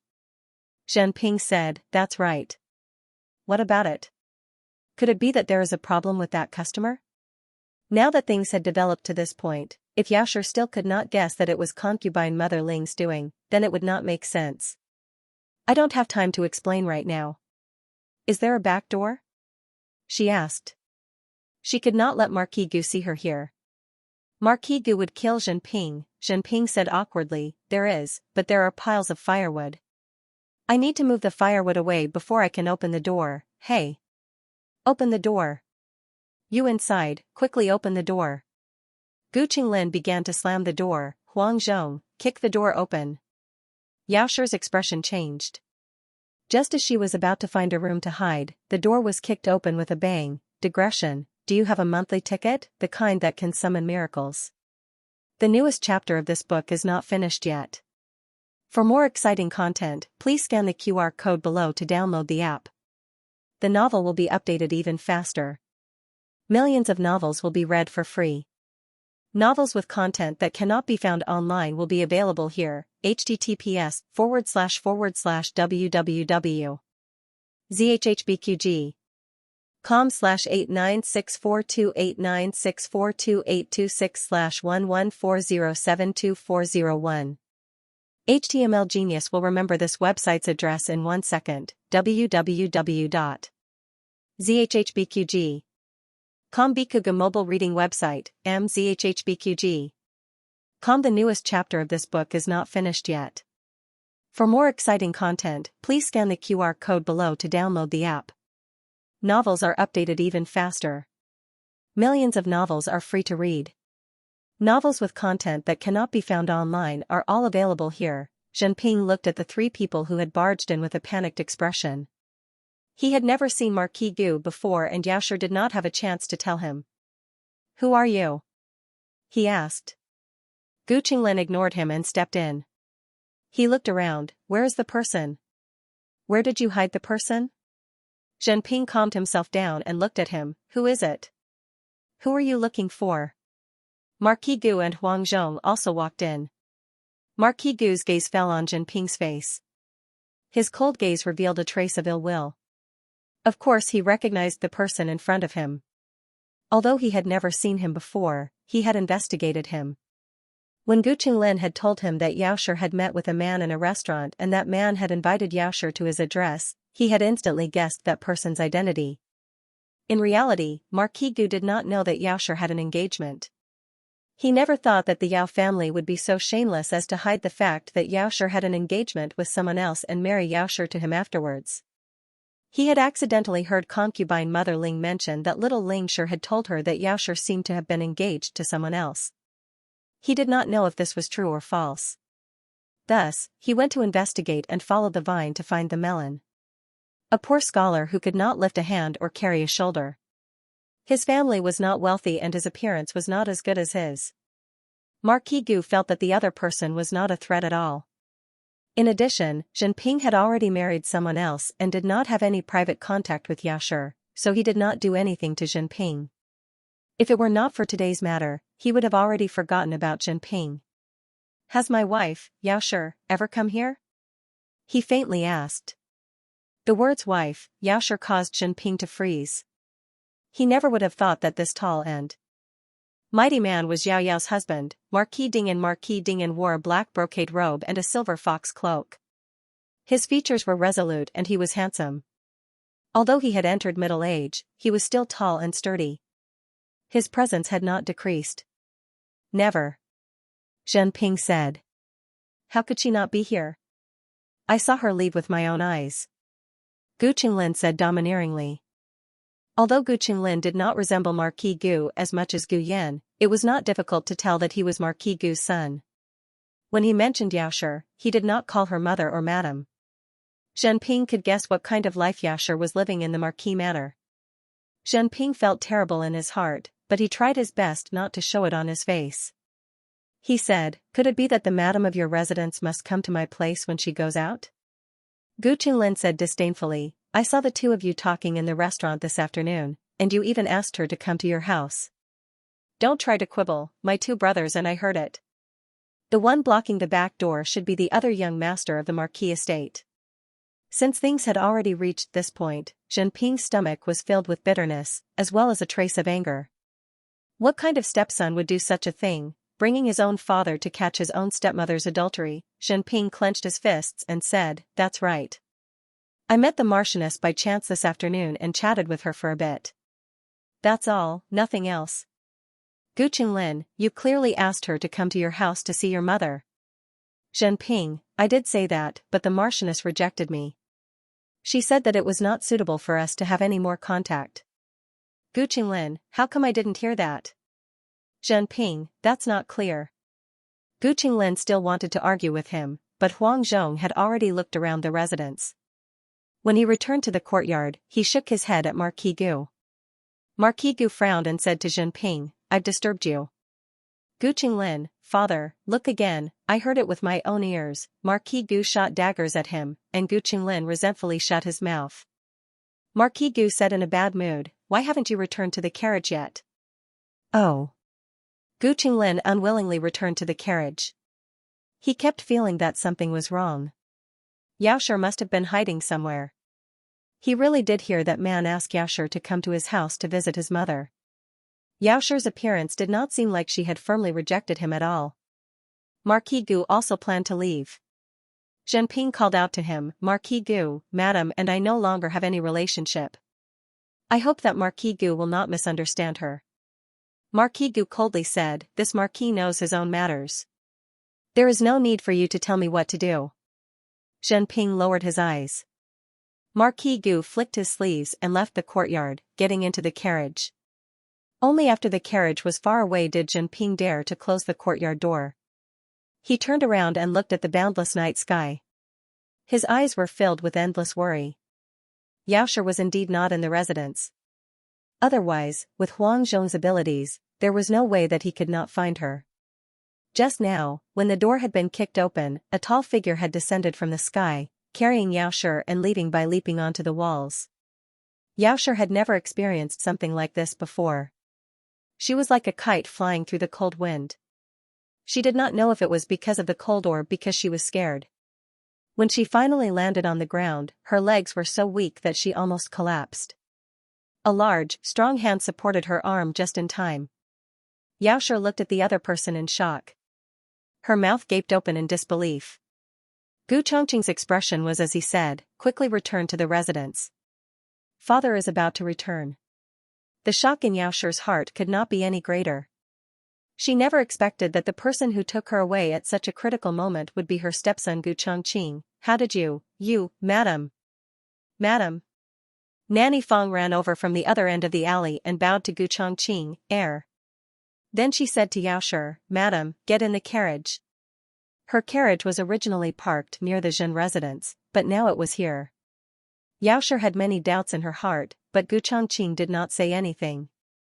He turned around and disappeared into the night. Yao Shi got into the carriage with the help of Nanny Fong. Nanny Fong handed her the water bag that had been kept warm under the hot water. It's hot. Madam, drink some hot tea to calm down.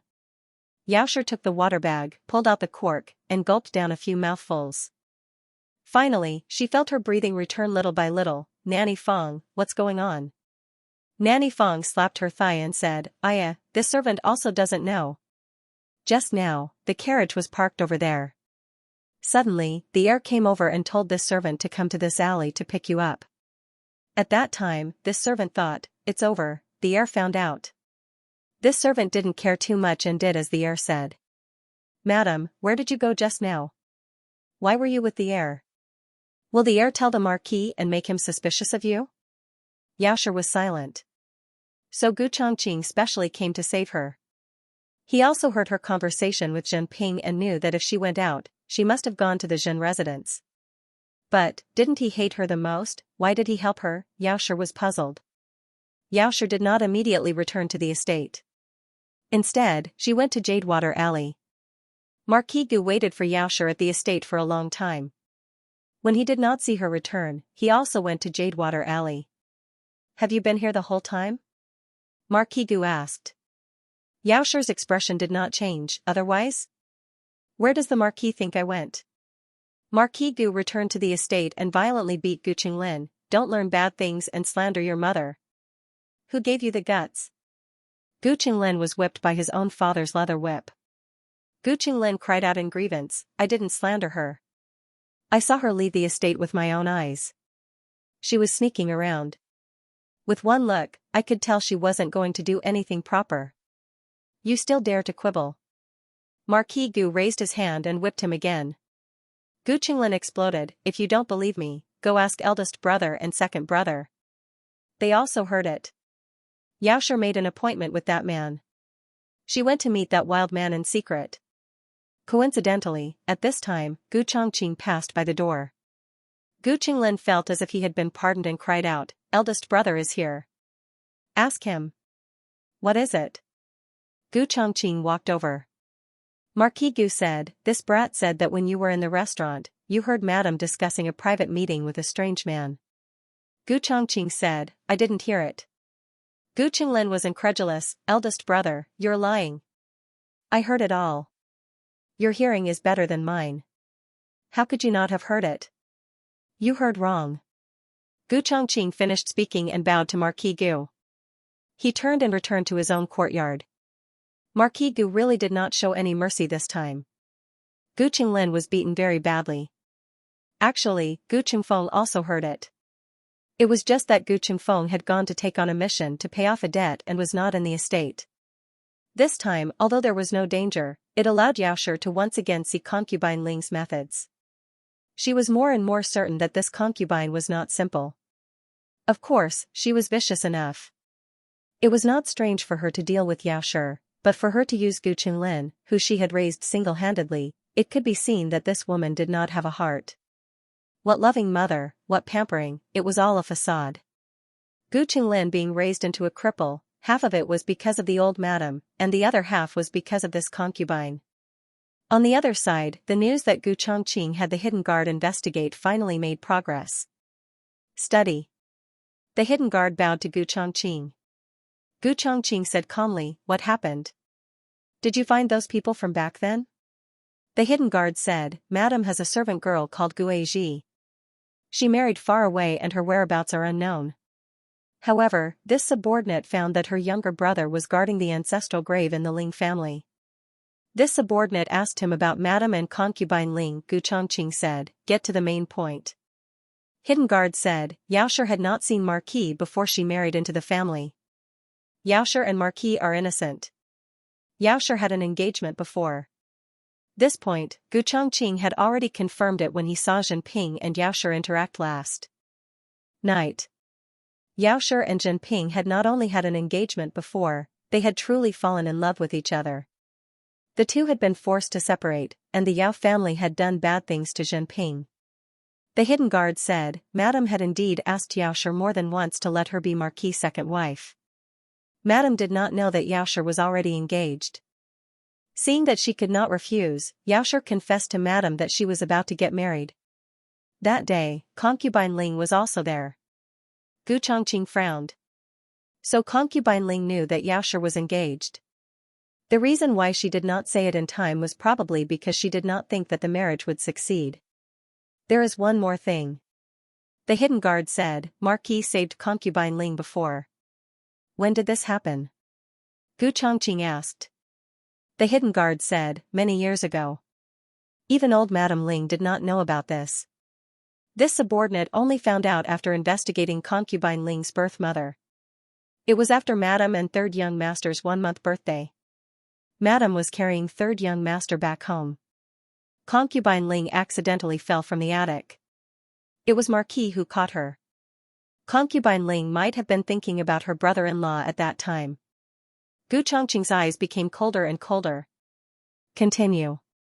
The hidden guard continued, "Also, it was her birth mother who suggested that concubine Ling should be Marquis' concubine. Old Madam Ling and old Madam Gu did not think of this at first. Her birth mother succeeded in persuading them, but..." At this point, the hidden guard suddenly paused. Gu Chongqing looked at him coldly. "But what?" The hidden guard said, "Before concubine Ling got married, old Madam Ling gave her a bowl of infertility medicine. She could only get on the sedan after drinking it. Otherwise, the marriage would be cancelled." Gu Chongqing asked, "She drank it?" "Yes." The hidden guard nodded. But Shitzi must not have guessed that old Madam also gave her a bowl of infertility medicine on the night she married into the Marquis' mansion. Old Madam Gu looked unreasonable, but the hidden guard did not think that she was so scheming. Gu Chongqing was also very surprised by this fact. He did not expect his grandmother to do this. In his mind, his grandmother was a gentler and kinder old woman than old Madam Gu. Who would have thought that the two of them would tacitly do this to concubine Ling without any discussion? The two elders were trying to protect their grandsons and grandsons. This was the truth of why concubine Ling could not have children for so many years. She told the three brothers that she would never have children in this life. It was not that she did not want to, but that she could not. Gu Chongqing did not know what to say for a moment. As a woman, she was very sad. But if it was not for her greed, how could she have ended up like this? The hidden guard said again, I have carefully investigated the rumors about Madame Yao these years. It was concubine Ling who sent people to spread them. Although I do not have enough evidence, the letter that framed Madame Yao for seducing Marquis should also be concubine Ling's writing. I see.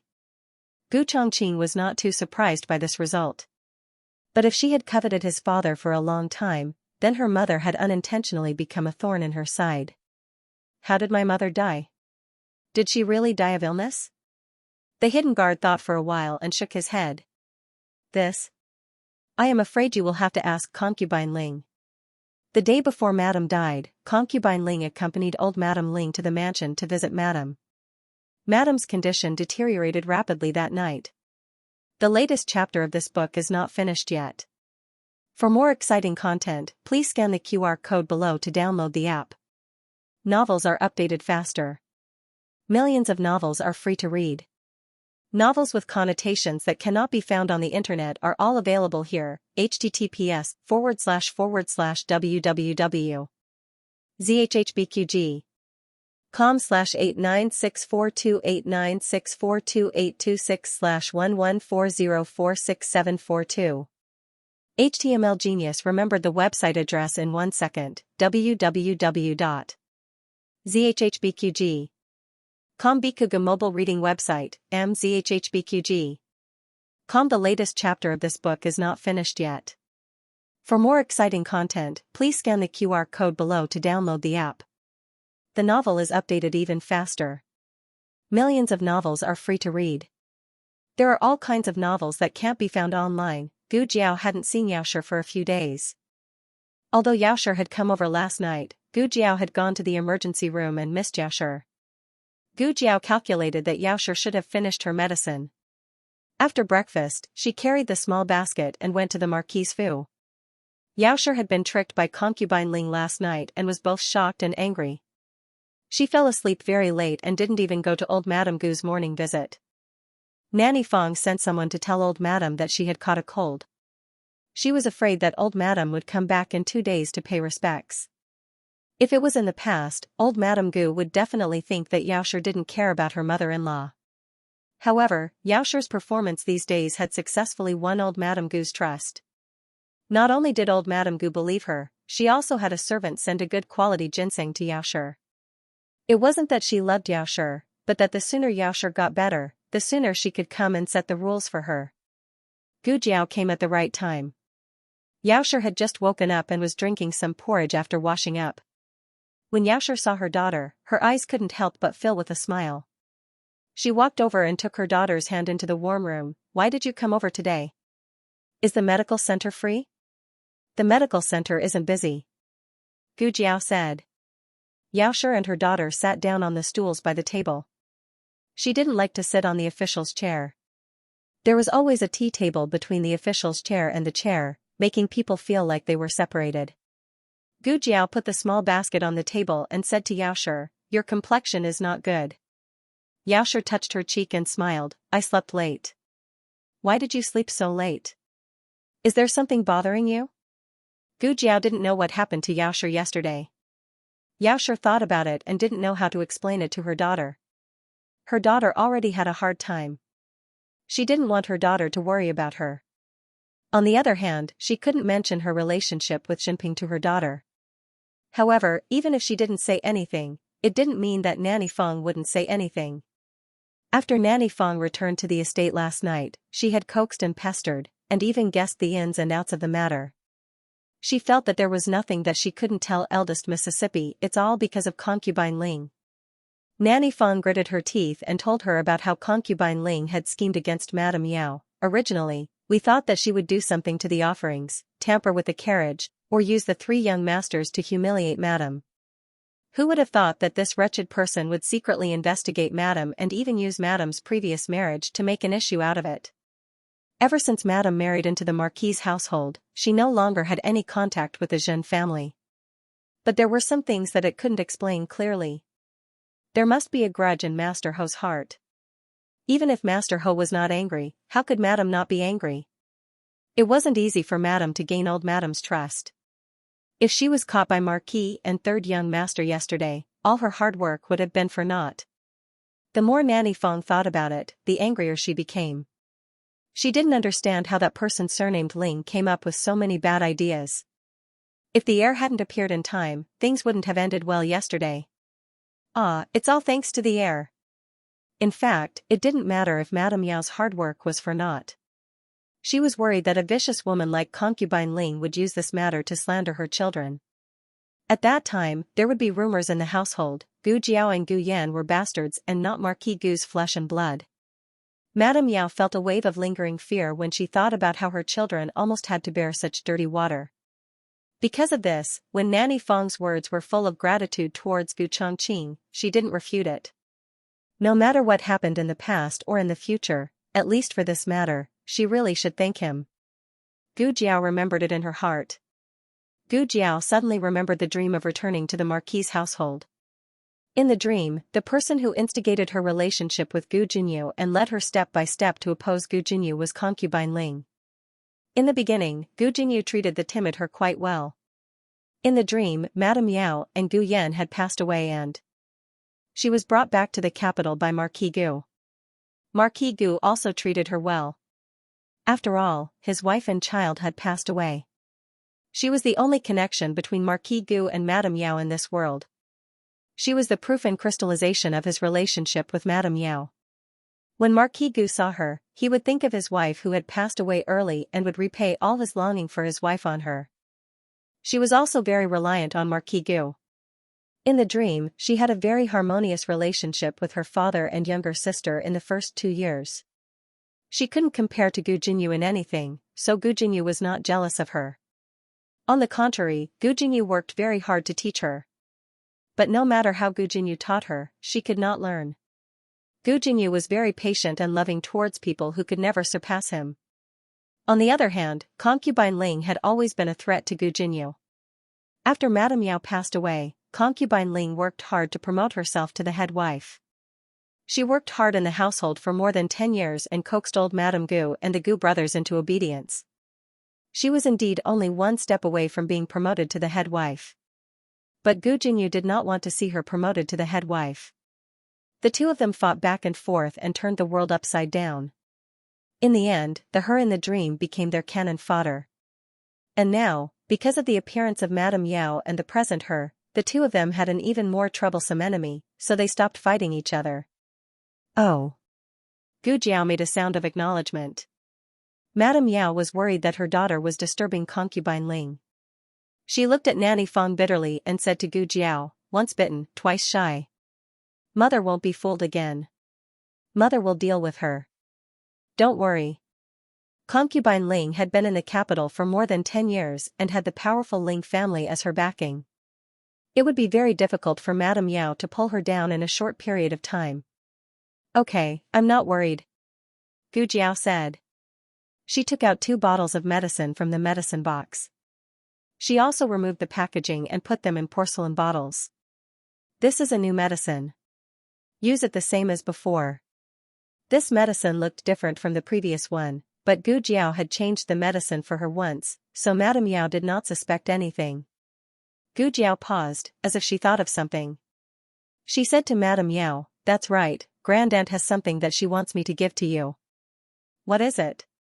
Madame Yao asked.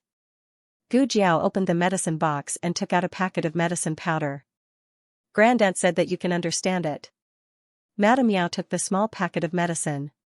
Her little heart began to beat faster. Was the old madam giving her advice again? She did not have time to ask her for advice yesterday, but the old madam had already seen through her. Madame Yao's eyes flashed. She cleared her throat and said, my courtyard has rats. I'll ask Grandaunt for some rat medicine. Gu Jiao, oh. Gu Jiao got up and bid farewell. As soon as Gu Jiao left, Madame Yao could not wait to deal with Concubine Ling. Concubine Ling had played such a big trick on her. She had been holding it in for an entire night, so she was furious. The old madam was her reassurance. With the old madam's advice, she was not afraid of anything. "Where is Concubine Ling?" Madame Yao asked with great ambition. Nurse Fong was startled. "Madam, what do you want to do?" "Madame Yao, drug her." Nurse Fong hesitated. "This is not appropriate, right? You drugged her last time. If you drug her again, it won't be so easy to succeed." Concubine Ling was now very vigilant. All of her food was strictly controlled, and she would not be tricked by Madame Yao again. Madame Yao frowned and said, "Since the old madam asked me to drug her, it means that this method must be the most effective. She should be the one to force it down." "Nurse Fong, are you sure that the medicine was given by the old madam? Why do I feel that there is something wrong with the eldest Mrs. Eyes?" Madame Yao thought carefully. Suddenly, an idea flashed through her mind. "Give me the cloak. I want to pay respects to the old madam."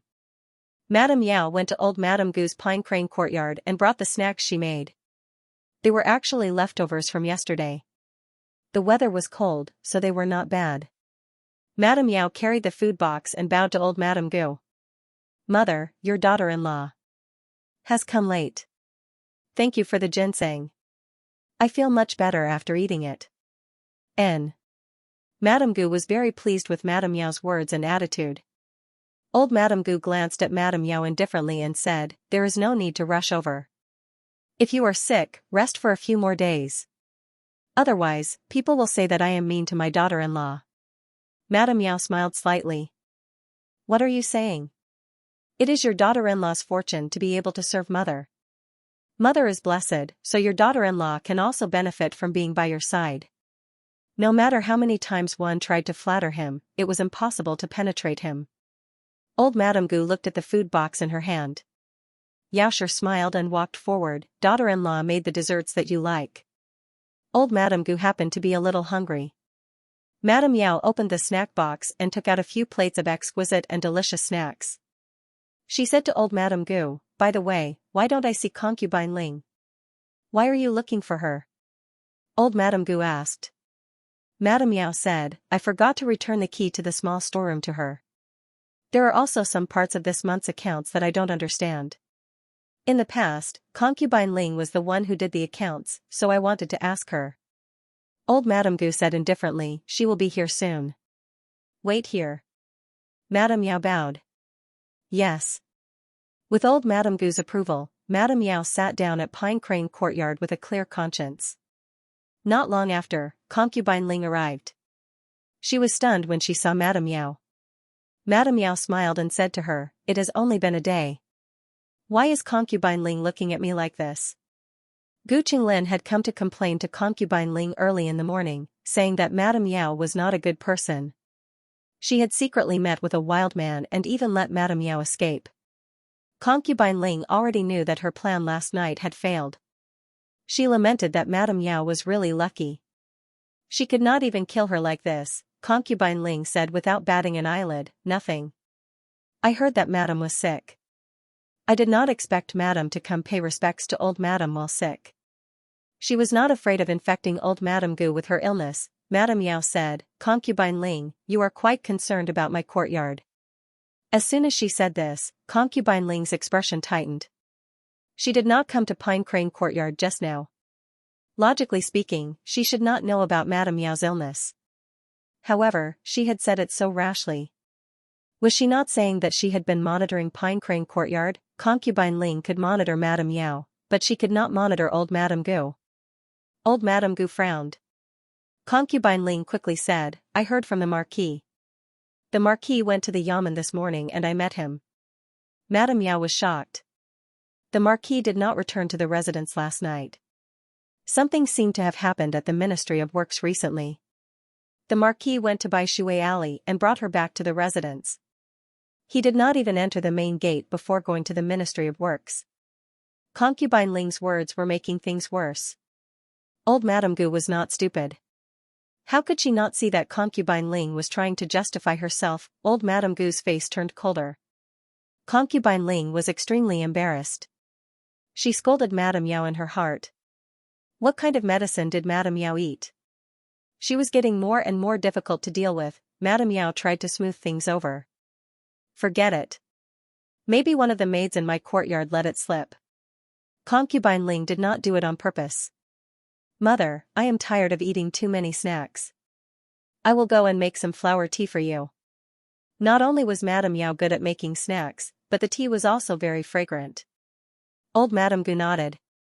Madame Yao went to the tea room to make a pot of flower tea. Concubine Ling, do you want a cup?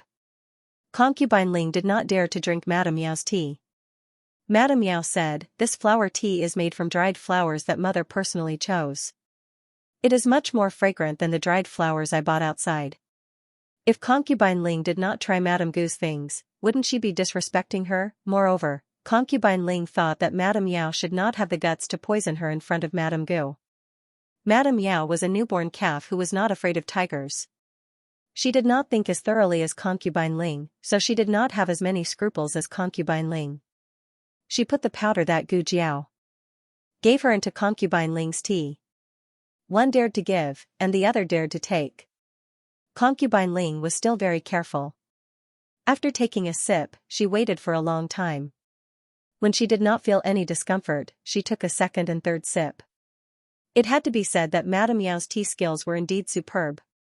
She hated Madame Yao so much, but she could not help but drink the whole cup.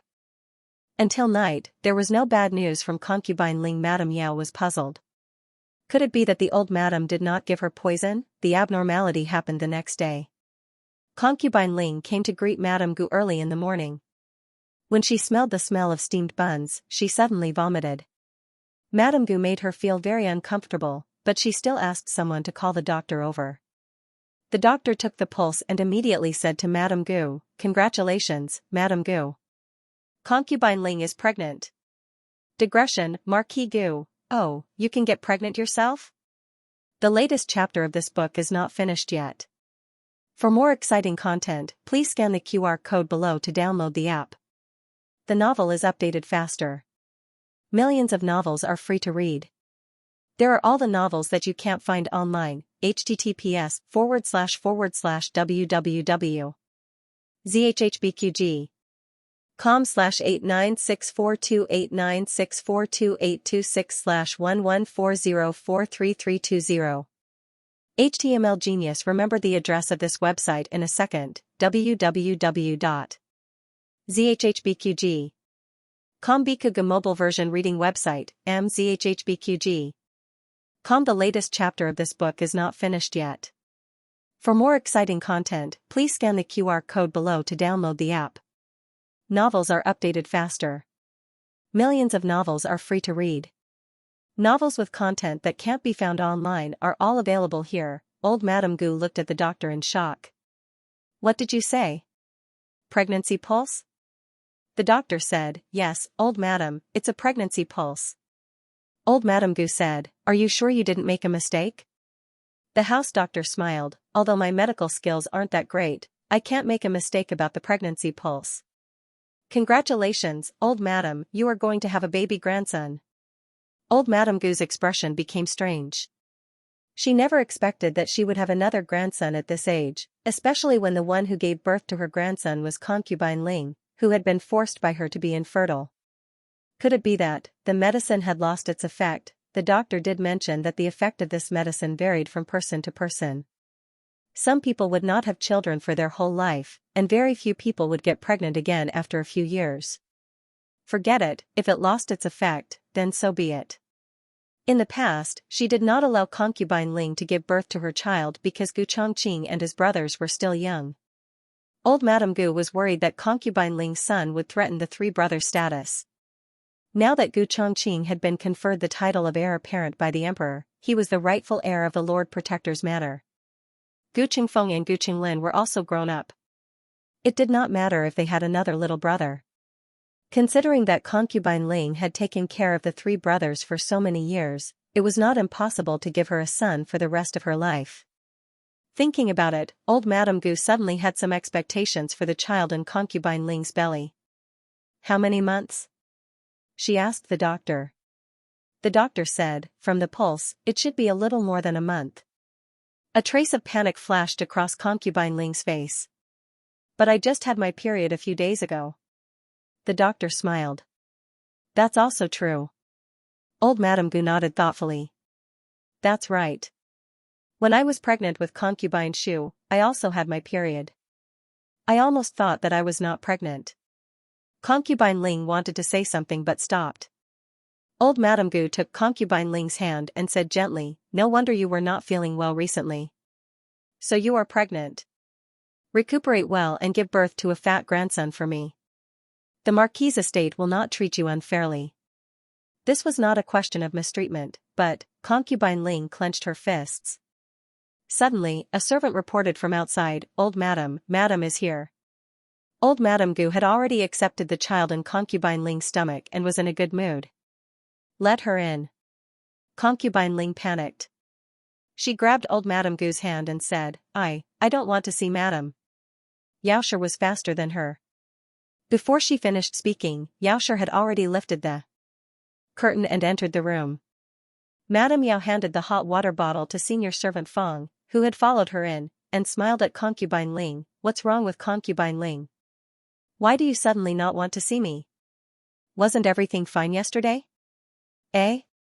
Why was concubine mother lying down? You look so pale. As Xianxia spoke, she looked at the doctor in the room and then looked at old Madame Gu. Mother, did something happen to concubine mother? Old Madame Gu gave a rare smile and said, concubine Ling is pregnant. She is more than a month pregnant. Concubine Ling looked at Xianxia in panic. Xianxia asked strangely, is there a mistake? Ever since the Marquis came back from the mountain villa, he has never rested in concubine mother's room. How could concubine mother be pregnant? As soon as these words came out, everyone's expression changed. Marquis Gu had lived in the mountain villa for half a year and returned for 2 months. If Marquis Gu had touched concubine Ling before that, then concubine Ling should have given birth by now. Concubine Ling's face was as pale as paper. Old Madame Gu's face was as black as charcoal. Is what you said true? Xianxia had a wronged expression. If mother doesn't believe me, you can call the Marquis over and ask him. Old Madame Gu naturally sent someone to call the Marquis' estate's heir. Marquis Gu was badly battered by his superior in the Ministry of Works. He didn't even have time to eat breakfast when he heard Huang Zhong report, Marquis, old Madame sent someone over. What is it? Marquis Gu asked with a headache. Huang Zhong said, she said that something urgent has happened in the estate and wants you to go back immediately. Marquis Gu frowned, can I go back now? Huang Zhong smiled bitterly, old Madame wants you to go back no matter what. Marquis Gu face-bombed, what is it? Huang Zhong said awkwardly, I asked, but he said old Madame didn't say anything. Old Madame wants to ask the Marquis in person. Marquis Gu's head was about to explode. Why did everyone come to find him at this time? Who did he offend? Marquis Gu returned to the Marquis' estate in a mess.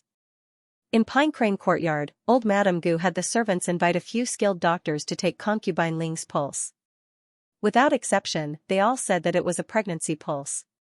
This time, there was no doubt that she was pregnant. After all, this was related to her son's reputation. Other than the few people in the room, old Madame Gu didn't let anyone else know. She said that those doctors were all given hush money by old Madame Gu. In Zhao country, there was a tradition that people couldn't talk about it until they were 3 months old. The doctors only thought that the Gu family was the same. They tacitly accepted the money and left happily. As for the fact that Marquis Ding and Sfu didn't have a child in the future, that wasn't strange. Pregnancy was a difficult and risky matter. No one could guarantee that the child would be born smoothly. Marquis Gu entered Pine Crane Courtyard. Old Madame Gu's trusted mama had been waiting in the central room for a long time. Marquis, you finally came back. Old Madame has been waiting anxiously. Marquis Gu said, no, I just met a few doctors at the door. Is my mother's health not very good? It's not old Madame. Old Madame Gu didn't know how to explain and sighed, Marquis, go in and take a look. She opened the curtain and let Marquis Gu enter the room. There were only 4 people in the room, old Madame Gu, Xianxia, Mama Feng and concubine Ling who was lying on the bed with a pale face. Marquis Gu first bowed to old Madame Gu, Mother. He then walked to Yaoshi's side. Seeing that Yaoshi was unharmed, he relaxed. He looked at old Madame Gu again. Mother, why did you call your son back in such a hurry? Did something happen? Old Madame Gu said seriously, have you been to Concubine Ling's room in the past 2 months? Marquis Gu glanced at Yaoshi. Mother, why are you asking this? Old Madame Gu said with a heavy face, don't look at your wife. Tell me honestly, have you been there or not? Marquis Gu coughed lightly and said, I went once. Did you leave a room? Old Madame Gu asked. Of course not. Marquis Gu's body shook. I was just passing by. Lin happened to be in her courtyard and called for me. I went in and said a few words to Lin before leaving. At that time, Gu Qinglin had not recovered from his injuries and was sitting in a wheelchair. The top he was playing with flew to the roof. He went in and picked up the top. Old Madame Gu said seriously, don't say this because your wife is here. Marquis Gu's expression became serious. I didn't. Leave first. Old Madame Gu said to Yaoshi. Yes. Yaoshi bowed and turned to walk out the door. Marquis Gu gently pulled on her sleeve and whispered in her ear, I really didn't. Believe me. Yaoshi did not speak. She pulled back her sleeve and silently left the room. Tell me the truth. Old Madame Gu looked at her son. Marquis Gu was anxious. Son is telling the truth. Old Madame Gu's white eyebrows furrowed, so the child in her stomach is really not yours? Marquis Gu was stunned. What child? Old Madame Gu said unhappily, she is pregnant, more than a month. She had finally accepted this child, but it turned out to be a bastard. Old Madame Gu was furious. Marquis Gu looked coldly at Concubine Ling. Although he did not like Concubine Ling, it did not mean that he would allow her to cheat on him. Concubine Ling had already fainted from anger. She only woke up now. When she opened her eyes, she was met with Marquis Gu's death stare. She trembled and almost fainted again. She climbed up from the bed and knelt on the edge of the bed to grab Marquis Gu's hand. Marquis. I am not pregnant. I am not. Marquis Gu coldly retracted his hand. Whether you are pregnant or not, don't you know in your heart? I am really not. Concubine Ling felt wronged. This was much more wrong than when she was poisoned by Yaoshi. Instead, people thought that she was playing the victim. Her heart was filled with this man. She had admired him since she was a teenager. In order to marry him, she had schemed. How could she betray him? She choked. Marquis, it doesn't matter if others don't believe me. You must believe me. Unfortunately, Marquis Gu did not believe her. Concubine Ling shouted, it's Madame. It must be Madame. She did something. She made me flower tea yesterday. There is something wrong with the flower tea. That flower tea is mine. Old Madame Gu was furious. Concubine Ling hurriedly said, I mean, when she made the tea, she did something, she drugged my tea. Is there a drug that can make people pregnant? Old Madame Gu expressed that she had never heard of such a drug in her life. Did Concubine Ling think she was a fool? This was naturally not a drug that could make people pregnant. It was just a drug that could forcefully change a person's pulse. Concubine Ling was more miserable. Not only did her pulse change, but she also had the side effects of the drug. Even the symptoms of early pregnancy were matched. Concubine Ling turned to look at old Madame Gu. Mother. Don't you remember that I took the infertility drug? How can I be pregnant? Old Madame Gu snorted. Maybe the drug's effect has worn off. This was the first time Marquis Gu heard about the infertility drug. But it was not important. This damned woman had cheated on him and was pregnant with someone else's bastard child. He was so angry. Concubine Ling saw that the two did not believe her and gritted her teeth. Fine, you don't believe me. You both think that I cheated on Marquis Gu. Then find the adulterer. She was not like Yaoshi, who had an old lover. Marquis Gu called Huang Zhong and asked him to find Concubine Ling's adulterer. What is this? Huang Zhong braced himself and went to find the adulterer. The first place he searched was Concubine Ling's residence.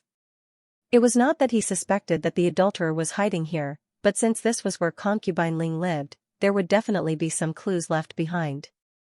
Just as Huang Zhongqian stepped into the courtyard, a petite figure leaped over the wall and into the courtyard. She came to Concubine Ling's yard. intending to put the evidence of concubine Ling's crime inside. But she saw a person. Gu Chongqing. Gu Chongqing had also just arrived. The curtains were so thick that no light could pass through. The room was dark, but Gu Chongqing still recognized Gu Jiao at a glance. The two of them stared at each other for 3 seconds. Gu Jiao, I'm here to put something in. Gu Chongqing opened his mouth, coughed lightly and said seriously, what a coincidence, me too.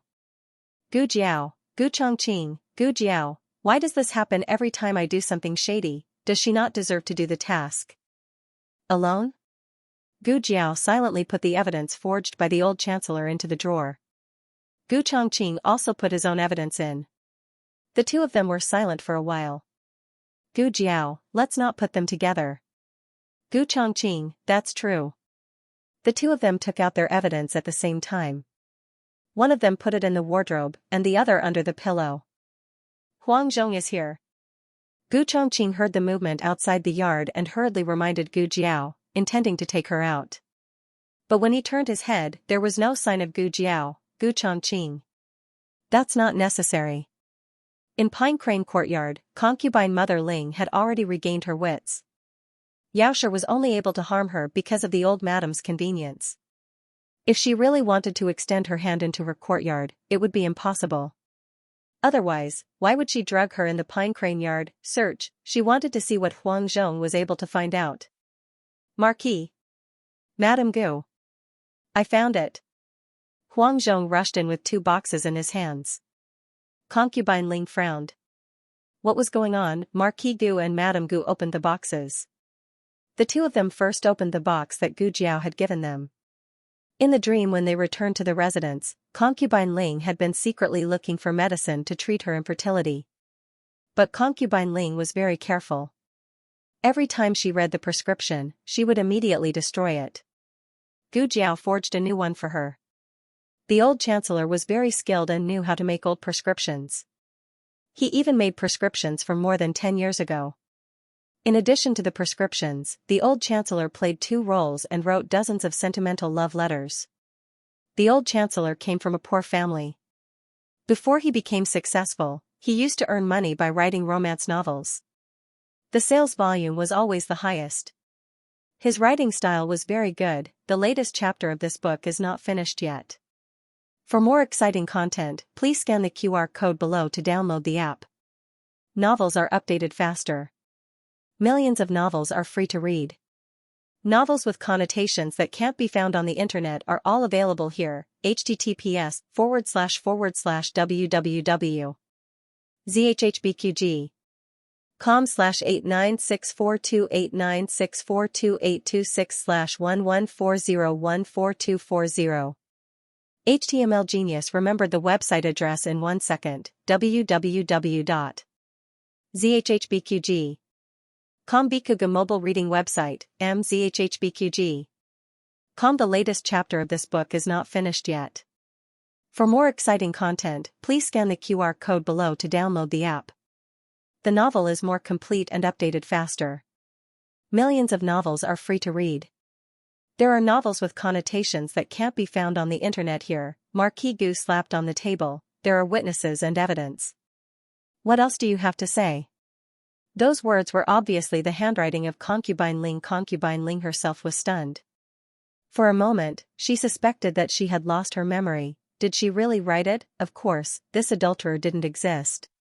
In order to make the whole story more reasonable, the old chancellor finally wrote a letter of severance between the two of them in a very sad tone. Basically, it said, I've had enough of this kind of shady days. I can't stand you returning to another man. Goodbye, the love of my heart. Don't come to me.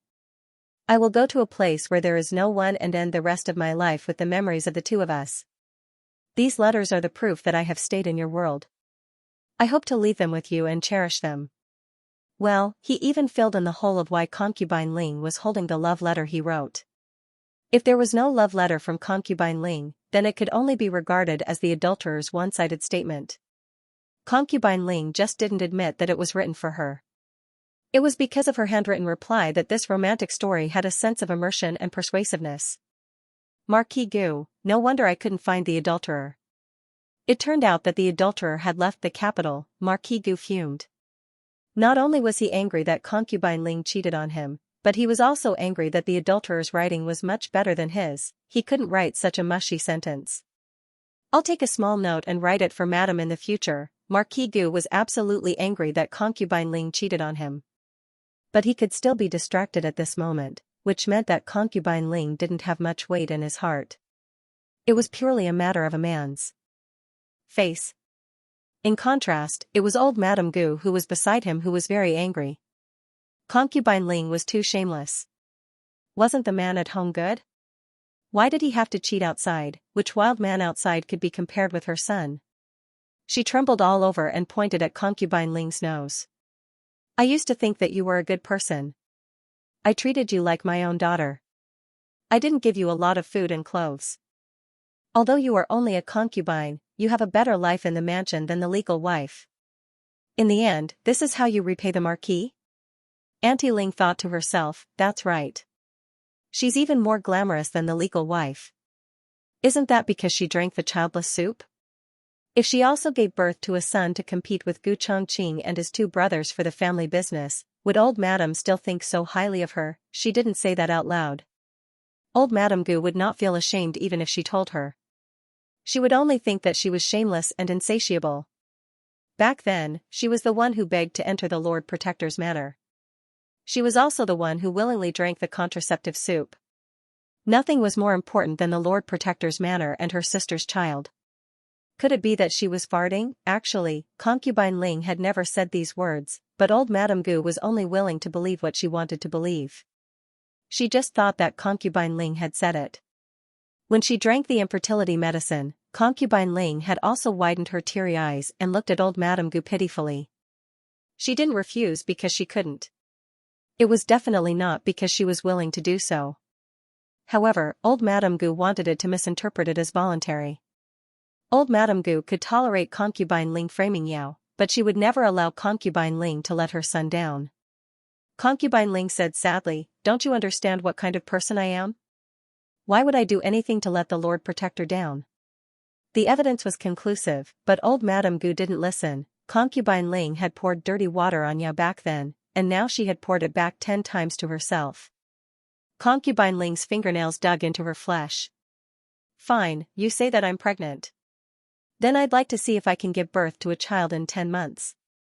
However, did she really have 10 months to prove the truth of her belly? Marquis Gu opened the second box. There were actually 2 account books inside. The first book was the Lord Protector's Manor's account book. It was obviously not the public account book, but concubine Ling's private account book. It recorded that concubine Ling had embezzled as much as 200,000 taels of silver from the Lord Protector's manor. One had to know that Lord Gu's annual salary was only a few hundred taels of silver. It would take him 500 years to save this amount of silver even if he didn't eat or drink. A portion of the money was for her to supplement her brother's living expenses. Compared to the down and out Yao family, concubine Ling's 2 brothers who lived separately from the Lord Protector's manor lived a much better life. It was also at this moment that old Madame Gu felt that Yao was much more reliable than this Ling. At least Yao wouldn't use the Lord Protector's manor's hard-earned money to supplement her family. There was also a part of the silver that concubine Ling had converted into gold bars and deposited in the bank. This was for herself. Old Madame Gu didn't know what she was saving this money for. Could it be that she was planning to elope with that wild man? Old Madame Gu was about to die from anger. The remaining 10,000 taels of silver were recorded in a more interesting way. She didn't know what it was used for. Only the names of a few servants were recorded. Xianxia. Lord Gu muttered this name. He felt that it sounded familiar. Huang Zhong said, "Lord Gu, is it that little Zhang?" Lord Gu pondered, "Little Zhang?" Huang Zhong explained, "Zhang Budo. That guy who won't get drunk even after 1,000 cups. He's quite good at drinking. He used to be in charge of the warehouse. After that, he chauffeured carriages for the previous madam for more than a year." Lord Gu had an impression of him. He loved to drink and always caused trouble. Later, he was sent back to the warehouse by Madame Ling. "Is he still in the manor?" "Yes," Huang Zhong said. "What about these people?" Lord Gu handed the account book to Huang Zhong. These people are all here. This one. Called Lu Chun'er. Huang Zhong wasn't sure. She's not here anymore. But I know where she lives. Old Madame Gu's trusted nanny said from outside the curtain. Huang Zhong and the nanny split up to look for people. Most of the servants in the account book were found. There were a few who were missing, but it didn't affect the final investigation. Lord Gu confronted them in front of concubine Ling. They didn't admit it at first. Lord Gu said coldly, "It's fine if you don't admit it. It's written here. How much silver did you take? Immediately return it to me. If you don't return it, I'll take it that you stole it. I'll report it to the officials. I'm the Lord. If I report it to the officials and arrest people, I'm afraid they won't be able to come out alive." As soon as he said this, everyone was stunned. Zhang Budo was the most cowardly. He was the first to kowtow and beg for mercy. "Have mercy, Lord Gu. I'll tell you. This money was given to us by concubine Ling. She told us to spread the news that Madame killed the previous Madame in the manor and all over the capital. She also told us to break third young master's favorite inkstone and frame little young master." A nanny said. "She told us to tell second young master and third young master that once Lord Gu has a new Madame, he won't want them anymore. If the new Madame gives birth to a son, Lord Gu's manor will belong to the younger brother." Another nanny said. Among these people, there were some who had served Gu Qingfeng and Gu Qinglin closely. Gu Qingfeng and Gu Qinglin had a great prejudice against Yao. On one hand, it was because of old Madame Gu and the Ling family. On the other hand, it was because of the incitement of these servants. However, their incitement was very skillful. It was all guided by concubine Ling behind the scenes. She was able to make the two brothers listen to her and not betray the servants. A manservant said, "Also, that time when we locked the dark room. Third young master didn't have enough strength and didn't close the door tightly. It was concubine Ling who told us to close the door tightly, even Gu Qinglin didn't know about this matter. He really thought that he had closed the door tightly. Gu Yan couldn't open the door. His heart disease acted up and he almost died inside. Lord Gu also almost beat Gu Qinglin and his two brothers to death. Gu Chongqing was always by the old Lord Gu's side. Concubine Ling couldn't do anything to him, so she extended her control to Gu Qingfeng and Gu Qinglin.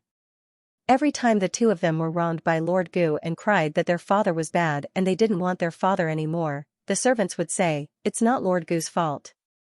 Lord Gu used to treat you very well. It's because Yao gave birth to a younger brother for you that Lord Gu ignored you." The two children vented all their anger on Gu Yan.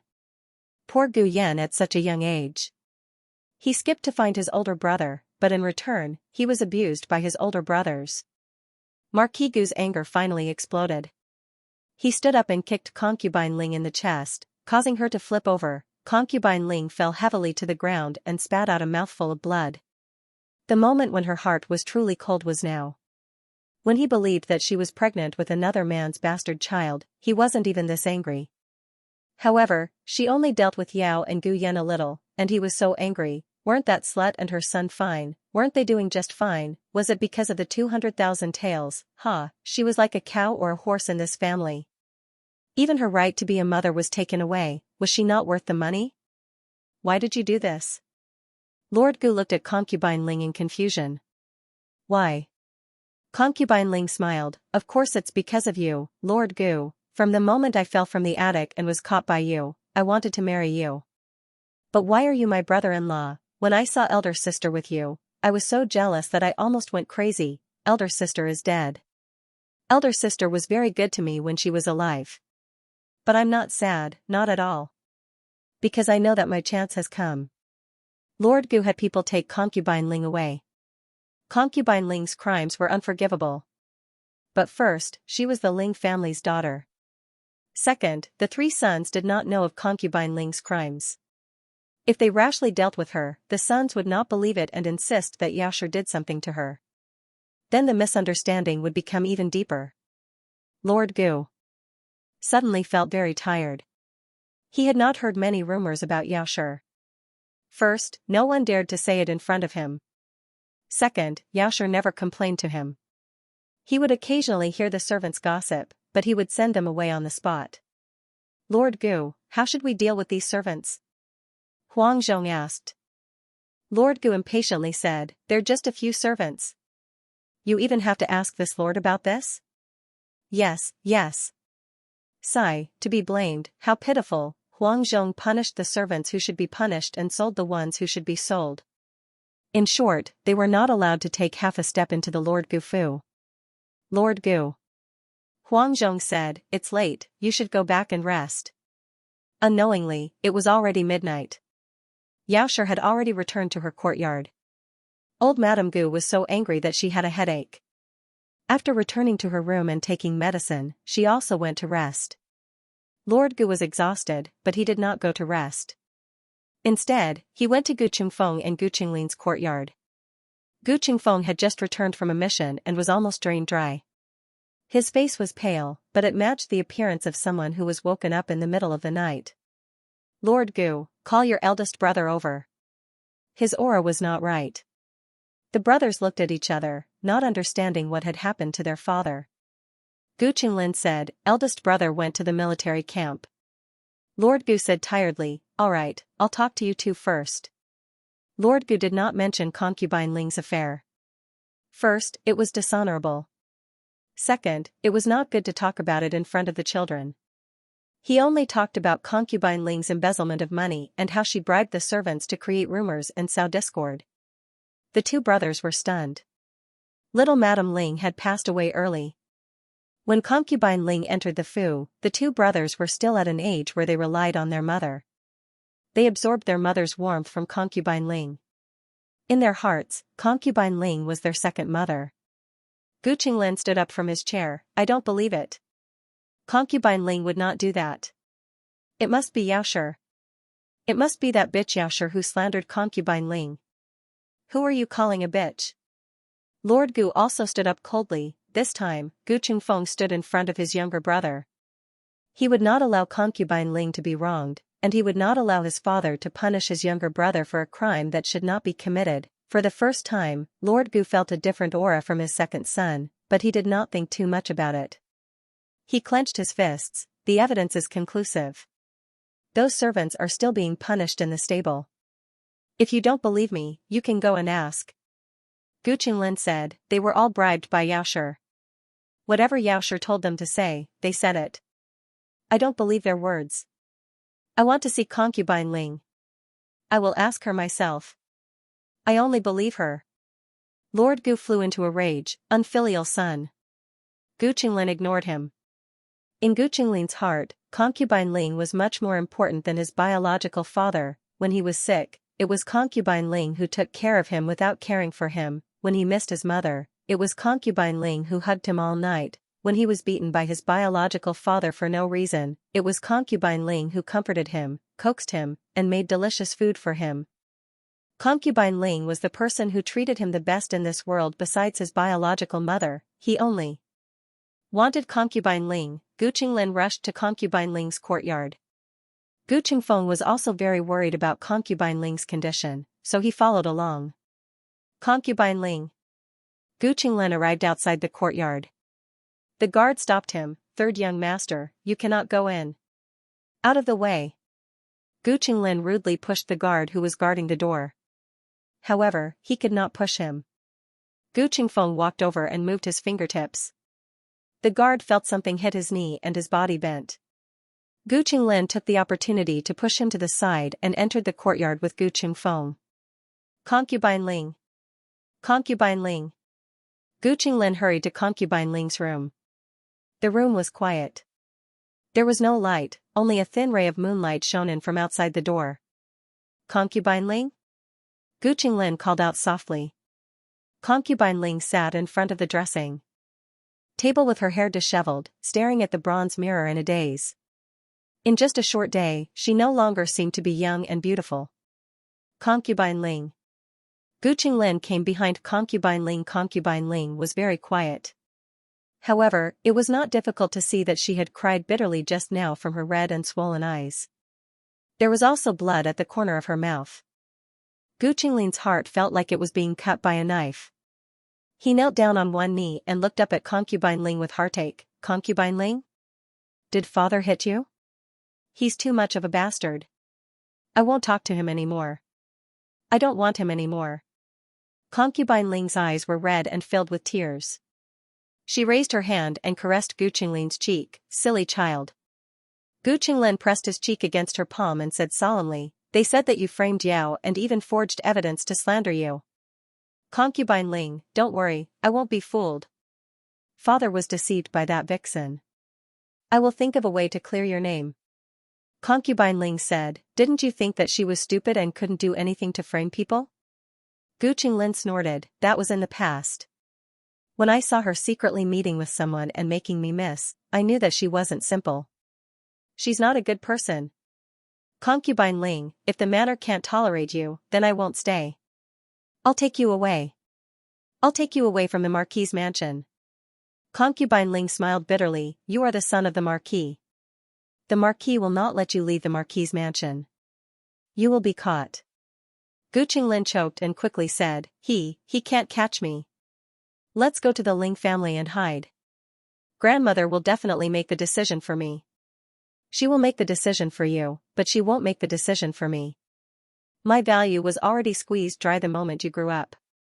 Concubine Ling looked at him with tears in her eyes and choked, let Concubine Ling hug you again. Gu Qinglin nodded, wrapped his arms around Concubine Ling's waist, and buried his head in her arms. Suddenly, he felt a pain in his chest. Everything happened too quickly. Before Gu Qingfeng could react, Concubine Ling's dagger had already stabbed into Gu Qinglin's heart. Gu Qinglin looked down at the dagger in his heart and raised his head in disbelief. Aunt, Mother, the latest chapter of this book is not finished. For more exciting content, please scan the QR code below to download the app. The novel is more complete and updated faster. Millions of novels are free to read. There are novels with connotations that can't be found online here. https://www.zhhbqg.com/89642896428626/114010967. HTML Genius remembered the address of this website, www.zhhbqg.com. Biku Pavilion mobile version reading website, mzhhbqg.com. The latest chapter of this book is not finished yet. For more exciting content, please scan the QR code below to download the app. The novel is more complete and updated faster. Millions of novels are free to read. There are novels with connotations that can't be found online here. Concubine Ling did not show any mercy. She really planned to stab Gu Qinglin to death. The viciousness in her eyes was completely different from the gentleness in the past. Gu Qingfeng came back to his senses and hurriedly pulled her away. Gu Qinglin fell into a pool of blood. He opened his sad eyes and stared blankly at Concubine Ling, who had fallen to the ground with a triumphant expression. They had all let her down. Then she would destroy them all. Didn't these two old farts treasure Gu Qinglin the most? Then she would kill him, and Gu Qinglin, he loved her the most, as if he loved his own mother. This stab must have hurt Gu Qinglin badly, right? Do you really think I like you very much? If it wasn't for the sake of staying in the Marquis's mansion, would I be willing to look at you? Ha ha ha, ha ha ha ha. Concubine Ling laughed crazily. A strong wind blew outside the room, blowing all the curtains. Her laughter was like the wail of a malicious spirit. The concubine who thought she loved them was only using them as tools to gain favor. How ironic, how humiliating, the two brothers had suffered a terrible blow. It was not an exaggeration to say that the sky had fallen. Gu Qingfeng's mind was completely numb. He instinctively patted Gu Qinglin's pale face. Third brother. Third brother. Gu Qinglin's situation was very bad. Blood dyed his clothes red, and his breath was rapidly weakening. Gu Qingfeng rushed out of the door with him in his arms. Doctor! Call the doctor! The manor doctor had experienced a day full of ups and downs. First, Concubine Ling was mysteriously pregnant. Then, the third young master was stabbed in the heart. He felt that he was getting old and could not adapt to the life in the Marquis's manor. The doctor hurriedly checked Gu Qinglin's injury. Logically speaking, the knife should be pulled out and then stitched up Gu Qinglin's wound. However, the knife was stabbed in the wrong place. It was almost stabbed in his heart. If it was pulled out, the blood would not stop. But if it was not pulled out, Gu Qinglin would not be able to hold on for long. In other words, Gu Qinglin was hopeless. The doctor said sorrowfully, "Please forgive the old madam for being powerless." What happened? Marquis Gu rushed in anxiously. Just now, when the two brothers went to find concubine Ling, although he was half dead with anger, he did not expect that something would really happen. Seeing Gu Qinglin covered in blood and with a knife in his heart, he felt as if his heart was being cut by a knife. Among his 4 sons, he doted on Gu Yan the most, but that didn't mean he didn't dote on the other 3. Huang Zhong. Quickly call for the imperial physician. He roared. Huang Zhong left without stopping for a moment. As soon as Huang Zhong left, Gu Chongqing entered the residence. It was true that he had gone to the barracks, but he felt uneasy, so he came back. He was a warrior. He had killed people and been injured before. The moment he saw Gu Qinglin, he knew that Gu Qinglin was beyond saving. Even the most experienced medical officer in the military camp could not treat injuries of this degree. At first, Gu Qinglin was only bleeding from his wound. Soon, his body began to tremble and he began to vomit blood. Gu Qingfeng blamed himself to death. It was all his fault. He did not keep an eye on his third brother. If he was even a little bit vigilant towards concubine Ling, like he was towards concubine Yao, he would have reacted. Gu Qingfeng held Gu Qinglin's hand, big drops of tears falling down.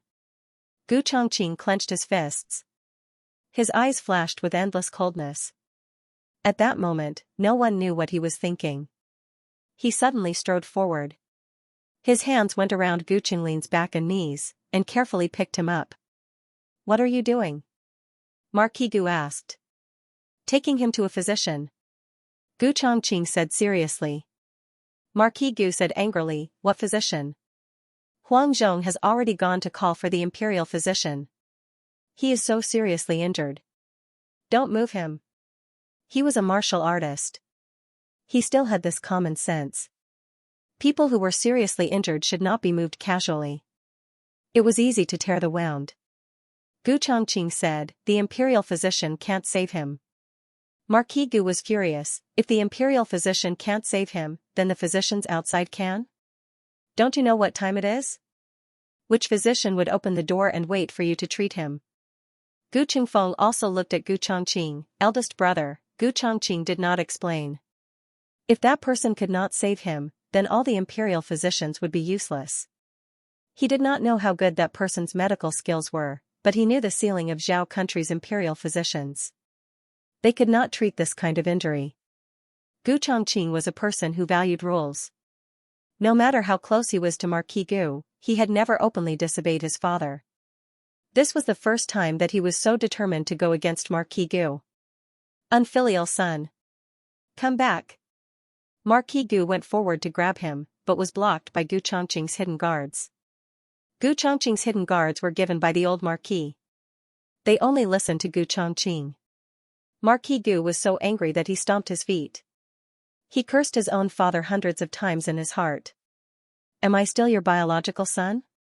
Gu Chongqing wrapped Gu Qinglin in a cloak and carried him out of the fu. The cold wind rustled. He carefully protected his younger brother in his arms. He could feel that Gu Qinglin's breathing was slowly weakening. This was not just a matter of the injury. Gu Qinglin himself seemed to have lost the will to live. "You can't die. I promised mother that I would take care of you too." He forced himself to calm down. In fact, because he was too worried about Gu Qinglin, he did not notice a familiar breath not far away. Gu. Qingfeng saw his older brother arrive at Bai Shui Alley. He was shocked. Gu Jiao slept until midnight. Suddenly, she was awakened by a knock on the door. She went to open the door first. She was not afraid that someone would rob her in the middle of the night. She could rob them back without worrying about the other party reporting to the authorities. She opened the door and saw Gu Chongqing. Gu Chongqing was holding a bloody youth in his arms. Gu Jiao had beaten Gu Qinglin before. Of course, she recognized him. She was not surprised that this kid had been stabbed. Gu Chongqing's expression was very complicated. He understood the discord between Gu Qinglin and the siblings. He also understood that Gu Jiao was not very willing to see Gu Qinglin. But he had no other choice. He looked at Gu Jiao. He opened his mouth and said with difficulty, "Please, save him." On the roof not far away, Gu Qingfeng's heart felt like it was being stabbed by needles. Was this still the arrogant big brother? Was this the cold-faced Yama in the military camp who never bowed his head to anyone? He was actually begging a little girl in such a low voice. What would she do? Would she refuse big brother? Gu Jiao opened both doors. "Come in." Gu Chongqing carried Gu Qinglin into the courtyard. Xiao Lulang also woke up. He walked out in thin clothes and glanced at Gu Chongqing and Gu Qinglin, who was in his arms. Gu Chongqing had come here to take care of Gu Yan who had acne, so Xiao Lulang knew him. But Xiao Lulang had never seen Gu Qinglin. Gu Qinglin was injured, and blood was dripping from his wound. Xiao Lulang did not ask much. He said to Gu Jiao, "Go to my place. I'll carry little Jing Kong to your room." Gu Jiao replied, "Okay." Xiao Lulang went back to the house and carried the sleeping little Jing Kong to Gu Jiao's east room. Gu Chongqing carried Gu Qinglin into the west room. Gu Jiao took out a kind of light blue paper that Gu Chongqing had never seen before from the small medicine box and spread it on the bed. "Okay, put him on the bed." Gu Chongqing put Gu Qinglin down gently and looked at Gu Jiao. "Can he be saved?" Gu Jiao took out disinfectant and disinfected her hands. "It's hard to say." "Light the lamp." Gu Chongqing hurried to light the oil lamp on the table. Xiao Lulang found the rest of the oil lamps in the house and lit them one by one. Gu Jiao said to Xiao Lulang, "You go to sleep first." Then she said to Gu Chongqing, "Go and boil some water." "Okay." Gu Chongqing agreed. The two of them went out. Gu Jiao put on a pair of gloves and began to check Gu Qinglin's injury. She cut open Gu Qinglin's shirt with a pair of scissors. The doctor in the house gave him some hemostatic powder, but the effect was minimal. Blood kept oozing out. Fortunately, the doctor did not pull out the knife impulsively. In this situation, if he pulled out the knife, he would definitely die from excessive blood loss. Without an X-ray, Gu Jiao could only judge the position of the knife based on the length and angle of the knife. She did not know if Gu Qinglin was lucky. The knife was less than half an inch away from his heart. Gu Jiao put him on an intravenous drip and gave him a shot of epinephrine. Then she took the test paper and went out. She said to Gu Chongqing and Xiao Lulang, who did not listen to her and went back to sleep, "He needs a blood transfusion. I'll collect your blood types." The two of them did not understand what blood types were. However, there were blood transfusion treatments in the military camp. Most of them used internal force to push blood into the other party's body. However, the mortality rate of this treatment was very high. Gu Jiao collected the blood from the four people's fingers. The result was that none of them matched. The old lady and Gu Yan were not considered. They did not meet the requirements to donate blood. Gu Chongqing asked, "We are brothers. Can't my blood be used?" Gu Jiao said, "This is very complicated. Even if Gu Yan and I are fraternal twins, our blood types may not match." Gu Chongqing was confused. Dripping blood to identify relatives meant that they were blood relatives. Didn't this mean that their blood could match? Patients who lost too much blood in the military camp were treated with the blood of their loved ones. The casualty rate was much lower than that of outsiders. This was because relatives were affected by genetic factors. The probability of having the same blood type was higher, but it was not absolute. Ah, Lu Quan. Gu Jiao thought of the old chancellor's steward. He was in the prime of his life and could donate blood. Gu Chongqing planned to go next door to find Lu Quan. As soon as he opened the door, he saw Lu Quan standing at the door with a cold face. Gu Chongqing was slightly stunned. "Why are you here?" Gu Qingfeng's gaze was cold. "I should be the one asking Big Brother. Why are you here? Didn't Big Brother say that he was going to bring third brother to find a doctor? Is it here? What doctor is there here? A little medicine boy from Miracle Hand Hall?" Gu Chongqing faintly felt that this younger brother was not the same as usual.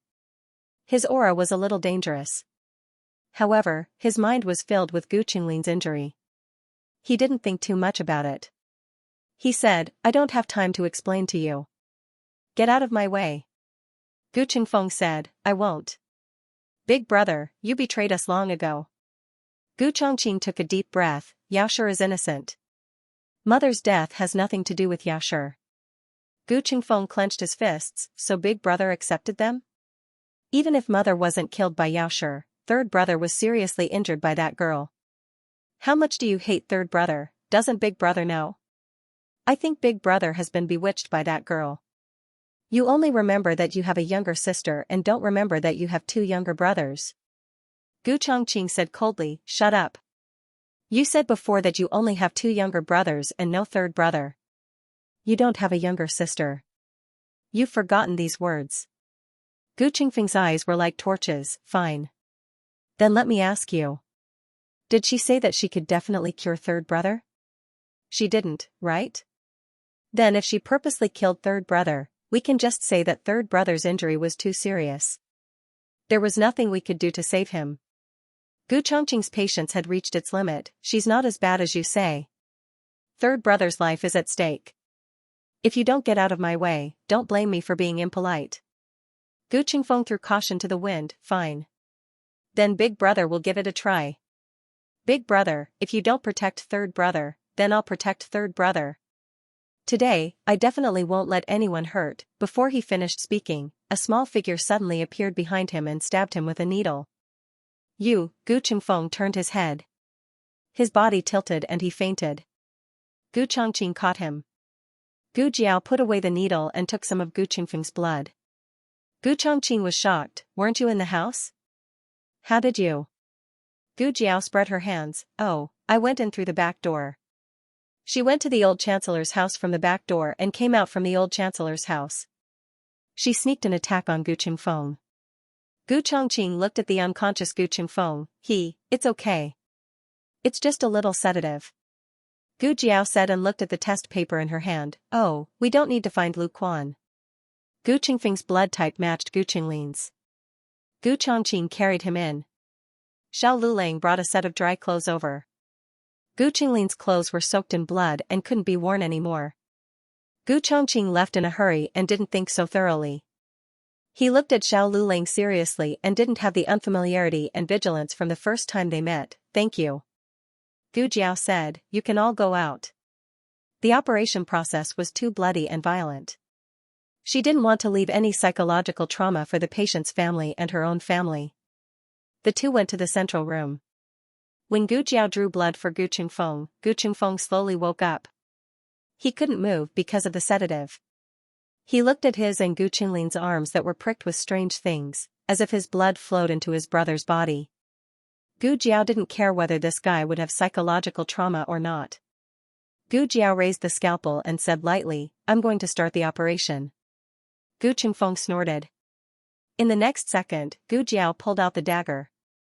Blood splattered 3 feet. Gu Qingfeng. Digression, yesterday's exciting chapter, I forgot to ask for votes. Is there any more today? Asking for votes. The latest chapter of this book is not finished yet. For more exciting content, please scan the QR code below to download the app. Novels are updated faster. Millions of novels are free to read. Novels with connotations that can't be found online are all here. https://www.zhhbqg.com/8964289642826/11398235. HTML genius remembered the website address in 1 second. www.zhhbqg.com. Bikuga mobile reading website, mzhhbqg.com. The latest chapter of this book is not finished yet. For more exciting content, please scan the QR code below to download the app. Novels are updated faster and more frequently. Millions of novels are free to read. All the novels that can't be found online are here. The wound was deep and wide, and the dagger itself was not clean. Gu Jiao wanted to clean the wound, and the flesh was torn open. That scene was unforgettable, because the wound was too close to the heart. Gu Qingfeng felt that he saw his brother's beating organ. He didn't know if it was his illusion or not. Gu Qingfeng's hands and feet were cold, After that, Gu Jiao began to sew the wound needle by needle. Gu Qingfeng lay weakly on the rattan chair, like a lamb waiting to be slaughtered. He wanted to close his eyes, but he felt that it was too cowardly. He saw the flesh being torn by the needle and thread, and he heard a sticky and squishy sound. He felt terrible, looking at Gu Jiao's calm face. Those who didn't know would think that she was sewing clothes. When Gu Jiao finished the last stitch, Gu Qingfeng fainted. For a long time in the future, he could only be a vegetarian. Gu Jiao walked out of the house. It was already dawn. Xiao Lulang went to make breakfast for the family, and Gu Chongqing had been wandering around the central room. When he saw Gu Jiao, he looked nervous. "How is it?" "Here you are." Gu Jiao wrapped the dagger that she took from Gu Qinglin in a cloth and handed it to Gu Chongqing. Gu Chongqing didn't want this dagger, but after all, it was the weapon that concubine Ling used to hurt Gu Qinglin, so he took it. Gu Jiao said, "He's alive for now, but he's not out of danger yet. In the next 3 days, if he doesn't have any symptoms of infection or adverse reactions, and can wake up, then he's really fine." So the next 3 days were the most critical period. Gu Chongqing understood and said to Gu Jiao, then since it was so dangerous, naturally they couldn't send him back. The doctors in the house were not skilled enough, and the imperial doctors were not enough. The main thing was that Gu Chongqing had never seen those strange things that Gu Jiao used. He was afraid that the imperial doctors wouldn't understand. Gu Jiao thought for a moment and said, "Send him to the clinic. I'll be there during the day, and let Dr. Song be on night duty." Dr. Song was the disciple of the county's Huichun Hall, and he was trustworthy. Gu He knew how to use her medicine. Gu Chongqing said, "Okay, I'll listen to you." Gu Jiao went to the old chancellor's house next door to borrow a carriage. Gu Chongqing carefully carried Gu Qinglin into the carriage. Gu Qingfeng woke up and weakly got into the carriage. Gu Jiao still had to tidy up the house and deal with the medical supplies, so she said to Gu Chongqing, "You go first, I'll be there in a while." Gu Chongqing nodded his head, "Okay." It wasn't far from Bishui Alley to the clinic on Xuanwu Street, but in order to not let the patient in the carriage be too bumpy, Lu Quan made the carriage go steadily and slowly. Inside the carriage, Gu Qinglin was still unconscious due to the effects of the medicine. Gu Qingfeng's tranquilizer didn't have much effect left, but when he thought of the scene of Gu Jiao operating on Gu Qinglin, he felt his arms and legs go soft and his scalp tingle. It wasn't that he had never seen a doctor treat people, but that girl was different from other doctors. What was different about her, Gu Qingfeng couldn't say for a while. Gu Qingfeng's gaze fell on Gu Qinglin's face. "Big brother, how is third brother?" Gu Chongqing said, "He hasn't passed the critical period yet." Gu Qingfeng snorted, "I knew it. How could she treat third brother so seriously? 3 days of critical period, any accident is possible." Gu Chongqing's gaze turned cold. "This is already the result of her efforts. If she didn't do her best, you would be looking at a corpse right now." Gu Qingfeng was at a loss for words. Gu Chongqing said sternly, "I don't want to hear these kinds of words in the future." Gu Qingfeng unwillingly turned his face away. The carriage went on for a while. The atmosphere inside the carriage was incomparably heavy. Gu Qingfeng opened his mouth again. "Big brother, have you never suspected her identity? How could a wild girl from the countryside have such ability? Big brother, don't you think she's very suspicious?" Gu Chongqing looked at Gu Qingfeng with a cold gaze. "She saved third brother, and also saved me." Gu Qingfeng was stunned. After Gu Chongqing sent Gu Qinglin to the side room of the clinic, he had Gu Qingfeng take care of him while he himself returned to the Marquis' estate. Marquis Gu was about to die from anxiety. He was blocked in the estate by Gu Chongqing's hidden guards and couldn't take a single step out. The sky was already bright, but he didn't know what happened to Gu Qinglin. That stinky brat's wings had hardened. He actually dared to disobey his father. Just as Marquis Gu was about to faint from anger, Gu Chongqing returned. Marquis Gu was so angry that he pointed at his nose and scolded, "Unfilial son. Unfilial thing. Where did you take your brother?" Gu Chongqing said, "He's at the clinic, his life has been saved for now." Saved? Marquis Gu couldn't believe it. The imperial physician had come in the middle of the night, and after hearing the location of the wound described by the estate physician, he had basically concluded that Gu Qinglin had no way to live. Not to mention finding a physician from the capital, even if they called the divine physician from Qin country, it would be useless. Why you're not lying to me, right? Marquis Gu was so agitated that he stuttered, which clinic is your brother in? Miracle Hand Hall. Gu Chongqing said. Miracle Hand Hall? Why did this name sound a little familiar? Whatever, Marquis Gu flicked his sleeve. Huang Zhong. Prepare the horse. Go to Miracle Hand Hall. Gu Chongqing called out to him, Father, is concubine Ling still in the Fu? Why do you still care about that woman? Marquis Gu was angry at the mention of that woman. She had done so many evil things, dying 100 times was not too much. In the end, she was still a member of the Ling family. He had originally planned to let the Ling family know before dealing with her, but unexpectedly, she had injured Gu Qinglin in such a short time. She knew that she had no way to live, so even if she died, she wanted to drag someone down with her. All these years, she had been doing her best to suppress her anger and dissatisfaction. She had suppressed it so well that no one had discovered it, and only at the last moment did she completely explode. This kind of person was simply too frightening, Marquis Gu said. In a moment, when your grandmother wakes up, someone will naturally report to her what happened last night. You don't need to worry. The old madam could ignore whether concubine Ling had bullied Madame Yao and her stepson, and could also ignore her instigating the relationship between Madame Yao and her stepson. However, Gu Qinglin was the old madam's lifeblood. Concubine Ling stabbing him was practically cutting off any chance of survival. The old madam would not let her go. Gu Chongqing went to concubine Ling's courtyard. Concubine Ling had laughed crazily for half the night, and now she finally stopped. She sat on the bed and hugged a pillow as if she was hugging a child. She patted it lightly and hummed. Her room was a mess. There were bloodstains that belonged to Gu Qinglin on the ground. Gu Chongqing crossed the threshold with a cold expression. With his back to the light, his tall body cast a long shadow on the ground, which spread to concubine Ling's body. Concubine Ling raised her head in a daze. Her hair was disheveled, her clothes were messy, and her eyes were dull. But soon, she revealed a happy smile. Ah, brother is here. Gu Chongqing coldly walked into the room and stopped 3 steps in front of her. Concubine Ling smiled and said to the baby in her arms, Big brother is here, quickly call him big brother. Gu Chongqing said, Don't pretend, I have something to ask you. The crazy smile on concubine Ling's face froze. The corners of her mouth relaxed little by little, and a trace of viciousness gradually condensed in her dull eyes. She mercilessly threw the baby in her arms to the ground and looked at Gu Chongqing. Oh, what does the heir want to ask me? Gu Chongqing's expression did not change at all. Did you kill my mother? Concubine Ling was stunned for a moment, then covered her face. And laughed crazily. She laughed so hard that her whole body was trembling, and tears were flowing from her eyes. Ha ha ha ha ha, ha ha ha ha, ha ha ha. The entire courtyard was filled with her maniacal laughter. Even though it was broad daylight, it was still creepy to listen to.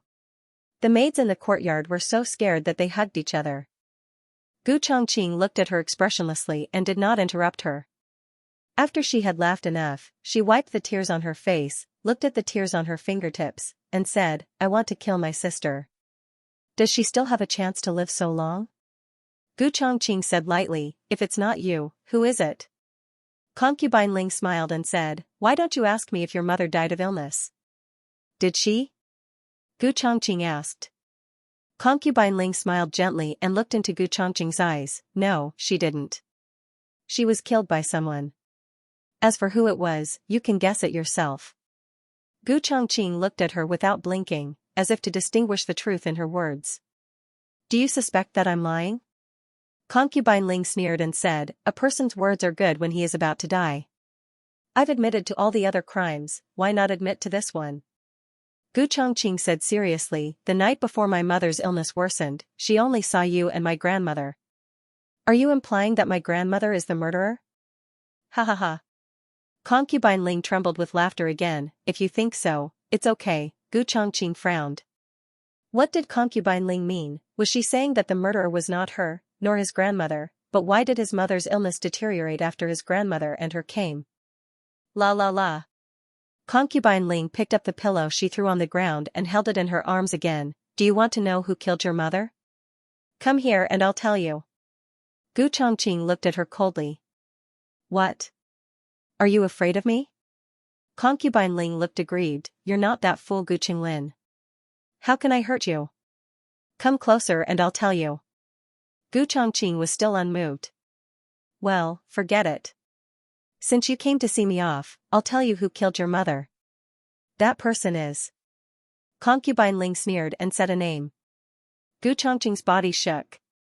You're lying. Ha ha ha ha, ha ha ha ha. Concubine Ling laughed crazily again. Gu Chongqing knew that he couldn't get anything else out of her. Perhaps this woman was really crazy. She didn't know what she said at all. He turned and left the room.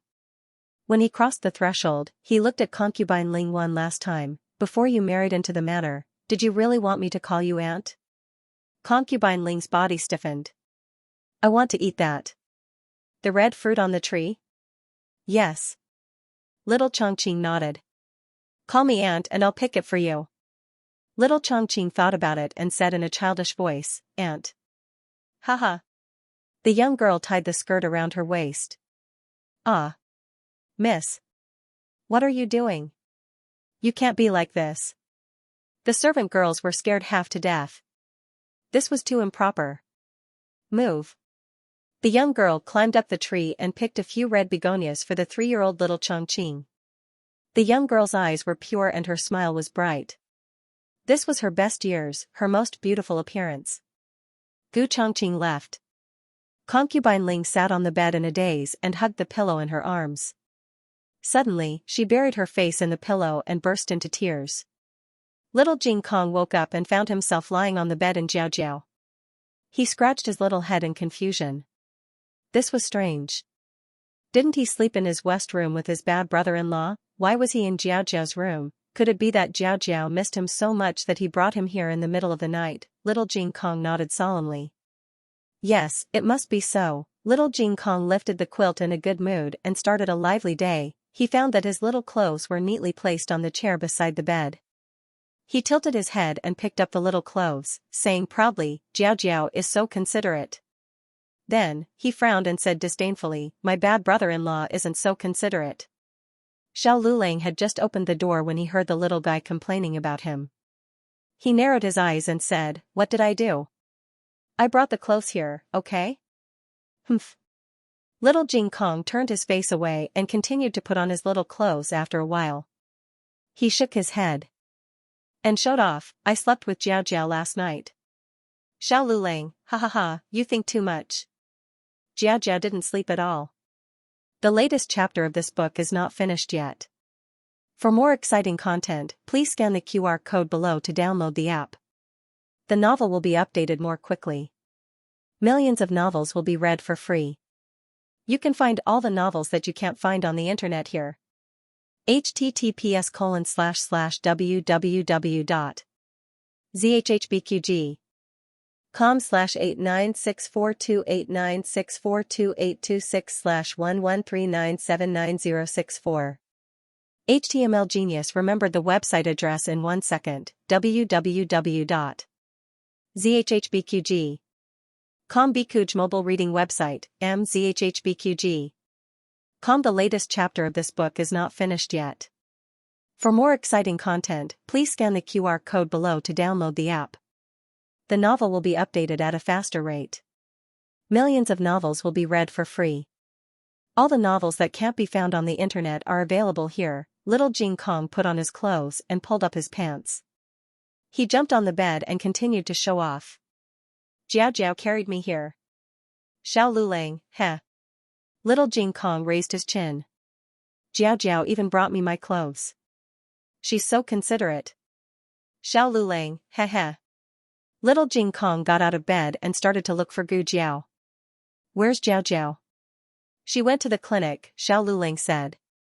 Little Jing Kong was disappointed. Oh. He wasn't in a good mood when he didn't see Jiaojiao in the morning. He glanced at his bad brother-in-law. Jiaojiao and I slept together. You didn't. He was in a good mood when he showed off. Xiao Lulang swore that if the little monk dared to show off for the 3rd time, he would tell him the truth. Fortunately, little Jing Kong shook his head and went to find someone else to show off. Since Gu Jiao wasn't around, Xiao Lulang made breakfast. The whole family looked at the big black lump in the bowl and collectively lost their appetite. It was rare for the old lady to wake up so early, but, this was what you made me eat. Little Jing Kong's little face scrunched up. He wasn't a picky eater, but he didn't eat poison either. Why aren't you eating? Xiao Lulang asked. Everyone's mouth twitched and gave him a sidelong glance. Don't you know why you're not eating? Why don't you take a bite and show us? Xiao Lulang also refused in his heart. Adhering to the principle of not wasting food, the family still braced themselves and ate the unknown paste in the bowl. Other people's culinary skills were getting better and better, but Xiao Lulang was getting worse and worse. Gu Yan was so disgusted by the taste that he rolled his eyes. I have to take 2 more heart medicine. After an indescribable breakfast, the family left Xiao Lulang and had a small meeting. Little Jing Kong stuck out his tongue and said, "Bad brother-in-law, you're not allowed to enter the kitchen anymore. If I fainted in class today, it must be because I ate his breakfast and got poisoned." Gu Yan, Gu Xiaoshun, and the old lady nodded in unison. They unanimously decided to blacklist Xiao Lulang in the kitchen. As long as he did not starve to death, he was not allowed to enter the kitchen again. After missing Xuanxia, the whole family began to miss the old chancellor. Even the old lady, who was inexplicably angry whenever she saw the old chancellor, felt that at least the guy's culinary skills were reliable. The old chancellor was very busy these days. He was busy playing hide-and-seek with the emperor. He couldn't really let the emperor find out about Jadewater Alley, so after moving out of the inn, he rented a small courtyard in the suburbs. That courtyard was signed by the guarantor and registered in the yamen. The emperor followed the clues and found this place in a few days. On the first day, the old chancellor was not here. On the second day, the old chancellor was still not here. On the third day, the fourth day. On the fifth day, the 2 eunuchs who were squatting nearby finally saw the old chancellor. One eunuch was responsible for delaying the old chancellor, while the other eunuch rushed back to the palace to report to the emperor. Just like this, on an ordinary afternoon, the emperor saw the old chancellor whom he had not seen for 3 years. The old chancellor looked much older than 3 years ago. Nonsense, he deliberately blew the cold wind for an hour on the way here. His hair was messy and his mouth was blown. Your Majesty. The old chancellor walked down the carriage and bowed to the emperor. With his appearance, how could the emperor bear for him to bow? He hurriedly supported him with both hands. My dear minister, please get up. The old chancellor displayed his palace-level acting skills. His eyes were red and glistening with tears. I'm no longer a minister in the imperial court. Calling me your dear minister is too serious. It's windy outside. My dear minister, you need to take care of your body. Let's talk inside. The truth was that the emperor had been waiting here for 15 minutes. It was so cold that his teeth were chattering. The 2 of them entered the house.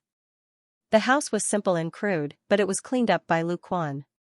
The emperor thought it would be warmer after entering the house. Unexpectedly, he thought too much. There was no charcoal brazier in the house, so the temperature was almost the same as outside. The emperor was shivering from the cold.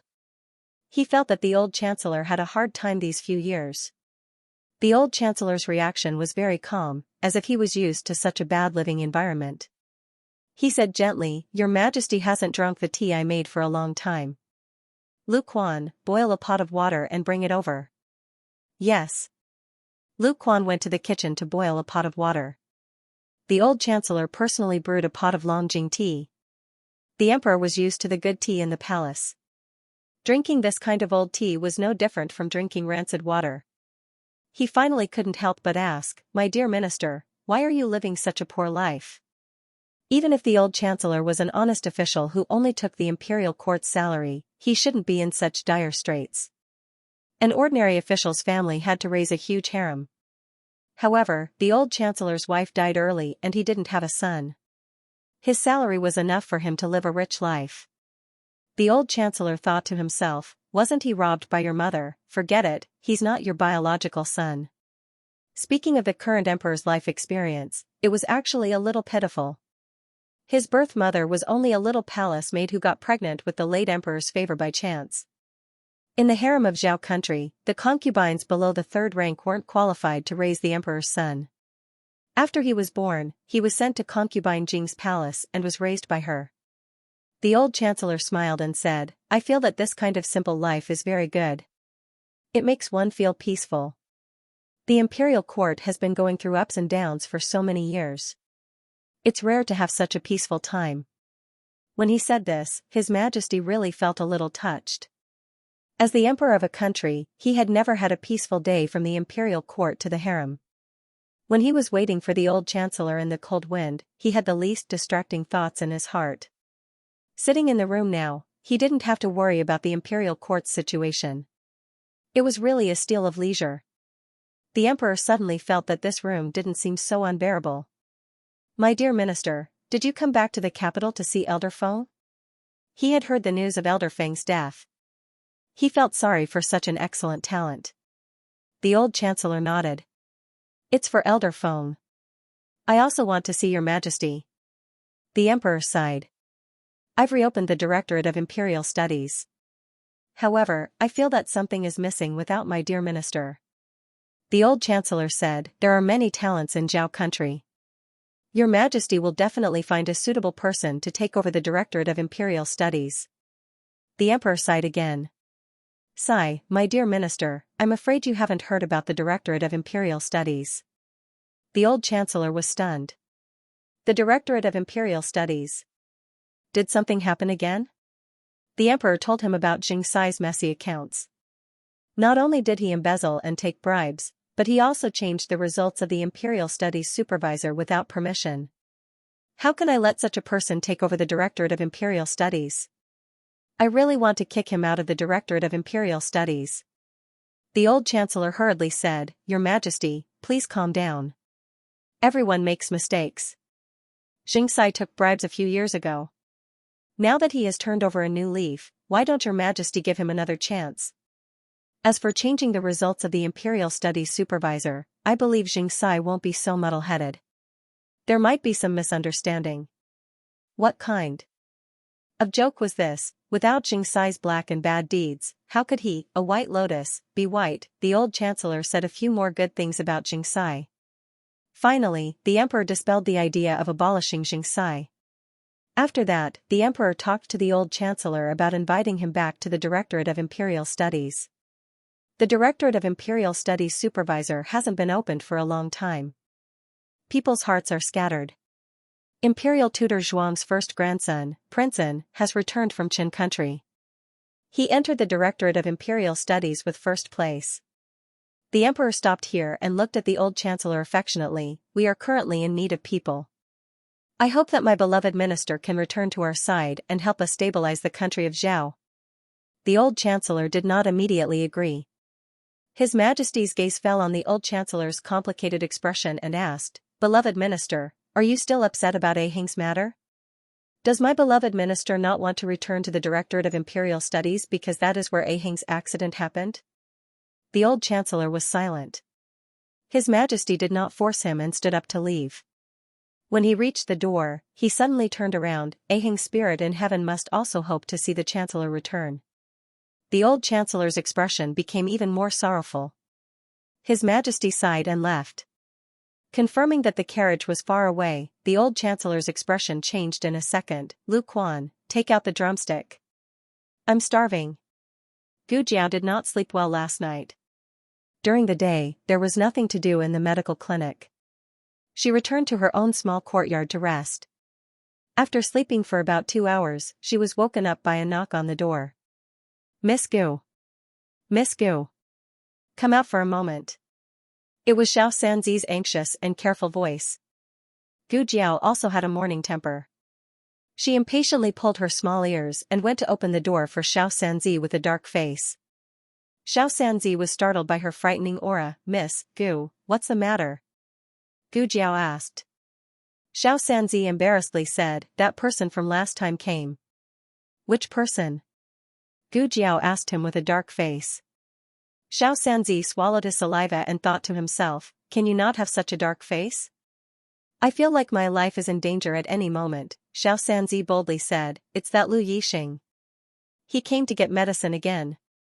Second boss is not here, so shopkeeper Wang does not dare to get medicine for him. He is thinking of a way to send him away. Gu Jiao remembered. That patient with chronic cholecystitis was quite handsome and was hard to forget. Gu Jiao nodded. Okay, bring him to my consultation room. Xianxia giggled. All right. He was a warm-hearted person. Gu Jiao was thirsty, so she went back to her room to drink a few mouthfuls of water before going to the consultation room. The first time Gu Jiao asked him to enter the consultation room, he had rejected her. This time, he agreed without hesitation. He was still wearing the same clothes as last time, but there was an extra patch on the sleeve of his inner shirt. His face was no longer sallow, but more rosy. He looked more handsome than before. When he saw Gu Jiao walk in, he stood up and greeted her, Miss Gu. Have a seat. Gu Jiao sat down opposite him. He also sat down. Gu Jiao observed his complexion. How do you feel? Lu Yixing touched his right upper abdomen and said, I feel much better. It doesn't hurt so much here. The first day he took the medicine back, he did not have much hope. It sounded very contradictory. He knew that no doctor in the capital would treat him with the right medicine, but he always hoped for a miracle.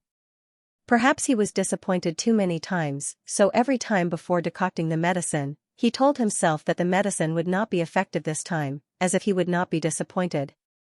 The first night he took the medicine, he did not feel much better. The next night, he had a better appetite. On the third night, he almost did not feel any pain and had a good night's sleep. After that, he got better day by day. Today, he only felt a faint pain occasionally. Gu Jiao expected that his treatment would be effective. Gu Jiao pointed to the pulse pillow on the table. Put your hand on it. Lu Yixing was still not used to a female doctor feeling his pulse. He hesitated for a moment before slowly putting his hand on it. Gu Jiao's cold fingertips touched his pulse. Seeing no evil, Lu Yixing lowered his eyes. His pulse was still stable, except that it was beating a little fast. Gu Jiao withdrew her hand and used her fingers to open his eyelids to take a look. This action caused her body to lean towards him. The girl's breath was pervasive, like the fragrant grass after the rain, clean and fresh. Lu Yixing's eyelashes trembled. Gu Jiao let go of him and said with satisfaction, not bad. Continue to take the medicine. I'll give you another one to protect your liver. Lu Yixing opened his mouth. Gu Jiao promptly said, no extra money. Oh. Lu Yixing breathed a sigh of relief. Last time, the medicine cost 100 copper coins. He only brought 100 copper coins today. Gu Jiao wrote a prescription. She wrote the prescription with a charcoal pencil. Her handwriting was not bad, but the way she held the pencil made Lu Yixing curious. Was there anyone who held a pencil like that? This time, it's for 7 days, Gu Jiao said. Lu Yixing said, but I only brought enough money for 5 sets of medicine. Gu Jiao did not raise her head and said, then you can owe me first. I'll pay you next time. Lu Yixing suddenly sneered, aren't you afraid that I won't come if I have the prescription? Gu Jiao said, other than the miracle pharmacy, who else in the capital would dare to give you the right medicine? Lu Yixing laughed again. This time, it was a self-deprecating laugh. He looked at Gu Jiao, but miss, are you really not afraid of getting into trouble? Gu Jiao handed him the prescription she had written. This is my problem. You're the patient, so you don't need to worry. Lu Yixing took the prescription. The handwriting was not very beautiful, but it was vigorous and powerful. He held the prescription tightly and said coldly, if you really get into trouble because of treating my illness, I won't do anything. Gu Jiao said, okay. Lu Yixing was very surprised by this answer. He looked at Gu Jiao. Although this was not the first time he saw her, this was the first time he really looked at her. She looked like she was only 14 or 15 years old. She had a calm temperament that did not match her age. She had an eye-catching red birthmark on the left side of her face. If a normal girl looked like her, she would probably hide at home and not dare to go out. However, she was not timid at all. Her body had a very unique aura. Do you have any other questions? Gu Jiao looked at him. Lu Yixing looked away and said, no, I just hope you don't regret it. If you think that I'm from the Liu family and want to bet on me, then I advise you to give up. The Liu family will never be able to make a comeback, so don't help me in my hour of need. It won't bear fruit. Gu Jiao said, okay. He had said everything he needed to say. If she did not believe him, there was nothing he could do. Lu Yixing turned around and left. The moment he was about to cross the threshold, Gu Jiao said casually, do you want to make a bet? Digression, QD's Circle of Readers has a book review activity. If you leave a comment, you will be given a fan title. Everyone can participate enthusiastically. The latest chapter of this book is not finished yet. For more exciting content, please scan the QR code below to download the app. Novels are updated at a faster rate. Millions of novels are free to read. Novels with content that can't be found online are all available here. https://www.zhhbqg.com/89642896428226/1139519998. HTML Genius memorized the website address in 1 second. www.zhhbqg.com Bikuga mobile reading website, mzhhbqg.com. The latest chapter of this book is not finished yet. For more exciting content, please scan the QR code below to download the app. Novels are updated faster and more frequently. Millions of novels are free to read. Novels with content that can't be found online are all available here. Lu Yixing, what are we betting? Gu Jiao, we're betting that one day, I'll call you Lu Xiang. Lu Xiang? Am I that kind of person? Lu Yixing laughed to himself. He lived like a dog and was trampled on by others. It was lucky that he didn't die. His smile disappeared. Also, Zhao country doesn't have a prime minister. Gu Jiao looked at him with her chin in her hands. It was fine if he didn't believe it. Not long after Lu Yixing got the medicine and left, Madame Yao also came to the clinic. Yesterday, in order to interrogate Marquis Gu. Better, old Madame Gu sent her away. She only heard about Gu Qinglin when she went to greet old Madame Gu in the morning. Concubine Ling loved this youngest son the most. Who would have thought that she would stab Gu Qinglin in the heart? When old Madame Gu heard the news, she fainted.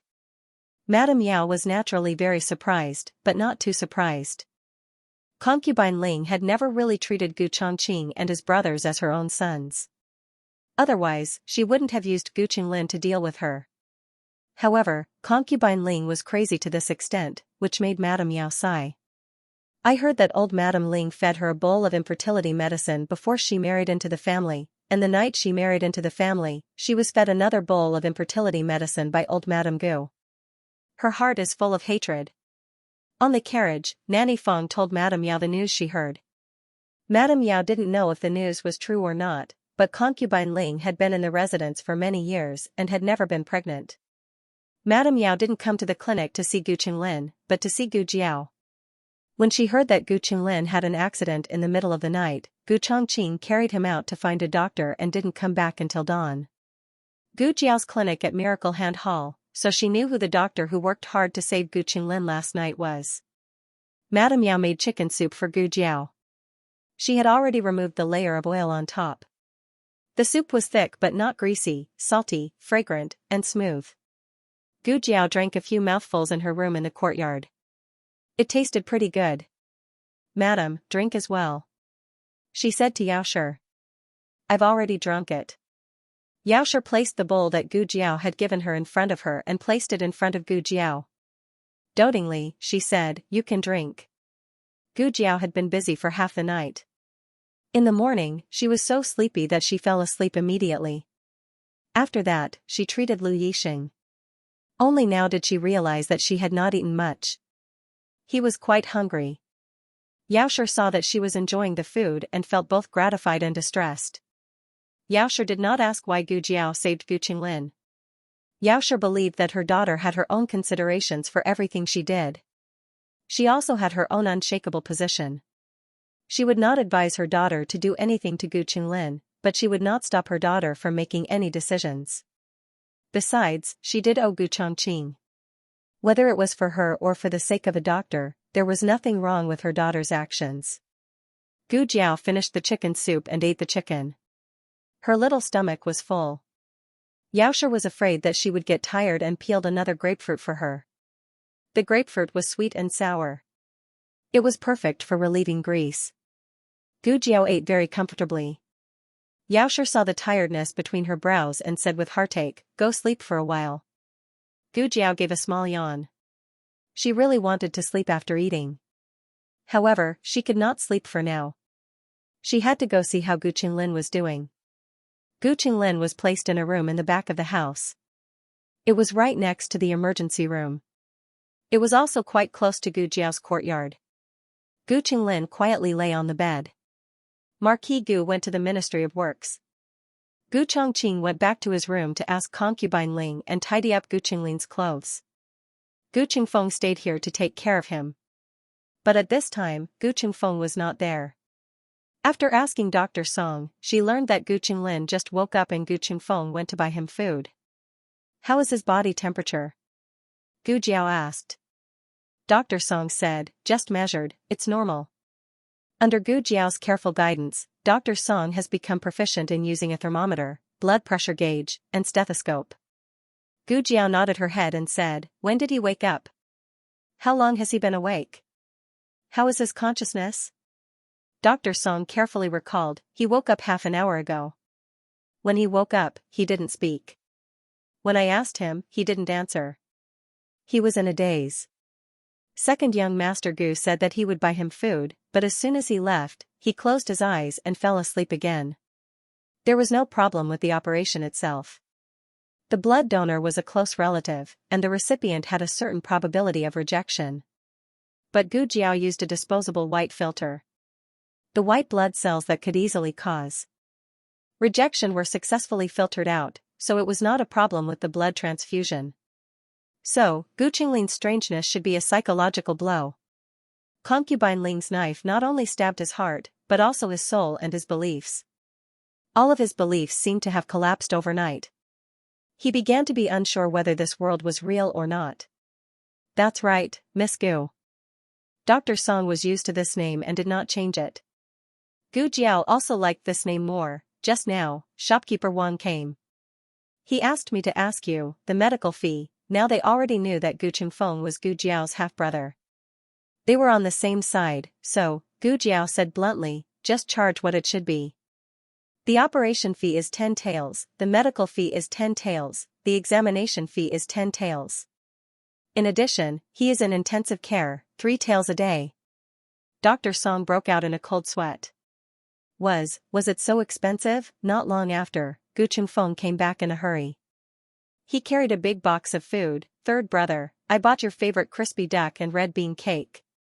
Dr. Song looked at Gu Qinglin on the bed in embarrassment, and then looked at Gu Jiao. "Injured like this, you can't eat such greasy things, right?" Gu Jiao did not stop him. Soon, Dr. Song understood why Gu Jiao did not say anything to stop him. Gu Qinglin did not eat anything at all. He did not even drink water. After he woke up, he only opened his eyes and stared blankly at the beam. He did not respond. He did not respond when the spoon was put to his mouth. It was not easy to open his mouth and feed him, but all of it flowed out from the corner of his mouth. Gu Qingfeng anxiously looked back at Gu Jiao and Dr. Song. "You think of a way." Gu Jiao looked at him lightly. "I can't do anything about this." Gu Qingfeng gritted his teeth. Although he was unwilling, he understood that Gu Jiao was right. Gu Qinglin did not have the will to live. Even if his injury was cured, his heart was dead. This kind of blow was even more unexpected than concubine Ling's betrayal. Gu Qingfeng would never have thought that this domineering, arrogant, and heartless younger brother of his would one day become like this. The people from Pine Crane Courtyard also arrived. They were old Madame Gu's confidant nanny and 2 clever maids. The confidant nanny was surnamed Gue. Seeing her master like this, she burst into tears. "Damn it." Old Madame Gu doted on her for a long time, but look at what she did. Gu Qingfeng did not speak. He could not say anything. Nanny Gue said to Gu Qingfeng, "Second young master also did not sleep for a night. Go back to the mansion. I will take care of third young master here." Gu Qingfeng endured and said, "I won't go." I want to wait for third brother to wake up. Completely awake, not as if his soul was sucked out. Nanny Gui could not persuade him and said to him, then second young master should eat something. Gu Qingfeng did not have the appetite, but he still nodded. Nanny Gui opened the food box. Inside were 2 bowls of millet porridge, a bowl of pork blood and tofu soup, a plate of radish stewed with crucian carp, a basket of steamed pork ribs, and a few stir-fried side dishes. When Gu Qingfeng saw the pork blood and pork ribs in the bowl, an image suddenly appeared in his mind. Gu Qinglin's blood was splattered, his flesh was opened, cleaned, and stitched up. Every detail was impossible to forget. Take it away. He could not eat it. Nanny Gui was confused. What's wrong, second young master? Are these dishes not well made? They are all very nutritious. Third young master lost too much blood, so I specially asked someone to buy fresh pork blood. It was freshly slaughtered, so it was still warm. It would have been better if she did not say anything. Once she said it, Gu Qingfeng could not take it anymore. In the end, he could only force himself to drink a bowl of millet porridge and could not eat any more. On the other side, Gu Jingyu also heard about Gu Qinglin's injury. The girls' school was just next door, so she went straight to the medical center after school. Gu Qingfeng was in the backyard taking a breather. When he saw her, he frowned. What are you doing here? Gu Jingyu said softly, I heard that third brother was injured, so I came to see him. How is third brother? Is he out of danger? Gu Qingfeng and Gu Jingyu minded their own business. He did not really like her, but he did not hate her either. Today, unfortunately, he was in a very bad mood, and Gu Jingyu had bumped into him. What does it have to do with you? He said angrily. Gu Jingyu choked. Second brother was usually not so fierce. Gu Jingyu said gently, second brother, I don't mean anything else. I'm just worried about third brother. Gu Qingfeng said sarcastically, worried about him? I think you're just secretly happy in your heart. Don't think I don't know that all 4 of you, mother and children, wish for him to die. Gu Jingyu felt wronged. I didn't. Gu Qingfeng could not be bothered with her. He turned and went back into the house, closing the door and not allowing her to take even half a step in. Gu Jingyu was unjustly implicated. Yao Shi, Gu Jiao, and Gu Yan did not like Gu Qinglin, but she sincerely hoped that Gu Qinglin would get better. Gu Jingyu bit her lip and was about to leave unhappily when she accidentally saw Gu Chongqing carrying a basket of herbs out of the storeroom. Eldest brother, she was about to go up and greet him when she saw Gu Jiao also coming out of the storeroom, carrying another basket of herbs. Leave it there. I'll move it. After Gu Chongqing placed the herbs on the shelf, he turned to take the basket in Gu Jiao's arms. How many more baskets are there? 5 baskets, Gu Jiao said. Gu Chongqing went to the storeroom and took out all 5 baskets of herbs. Then, the 2 of them started to sun the herbs together. Gu Chongqing still looked unsmiling. Perhaps even he himself did not realize that his brows were no longer as sharp as before. When he interacted with Gu Jiao, they even looked like siblings. When Gu Jiao walked under the shelf, Gu Chongqing would even put his hand under the shelf to prevent Gu Jiao from hitting her head. Gu Jingyu's heart was suddenly filled with mixed feelings. Why was it that she had put in so much effort, but eldest brother refused to even say a word to her? And this wild girl from the countryside had gained eldest brother's favor just because she was a medicine boy in this clinic? Third brother was not treated by her, she was just a medicine boy. Gu Jingyu gripped her handkerchief tightly. Just as she was about to leave, she saw Yao Shi walk out of the courtyard. Gu Jingyu was slightly startled. Was mother also here? She glanced at Gu Jiao and Gu Chongqing, who were not far away. Her heart suddenly filled with joy. Mother hated it when they interacted with eldest brother, second brother, and third brother. If mother found out, she would see what she would do. Jiao Jiao, are you drying the herbs again? Yao Shi walked over. Go rest. I'll do it. It's almost done, Gu Jiao said. Gu Chongqing and Yao Shi looked at each other. Gu Chongqing bowed slightly. Yao Shi nodded. She did not say anything else. She was very polite and distant. This was not the reaction Gu Jingyu had imagined. Shouldn't mother pull Gu Jiao away and scold Gu Jiao, telling her not to get involved with her 3 brothers? Why could she not talk to eldest brother? but Gu Jiao could. Yaoshi did not stay long before going in. Gu Chongqing said to Gu Jiao, "Wait for me." He went to the stable and took out a small box from the bundle hanging on the saddle. He handed it to Gu Jiao. "Here. What is this?" Gu Jiao asked. "Open it and take a look," Gu Chongqing said. Gu Jiao made an "oh" sound and opened the small box. She found 4 little figures inside. A little jade figure, a little golden figure, a little wooden figure, and a little iron figure.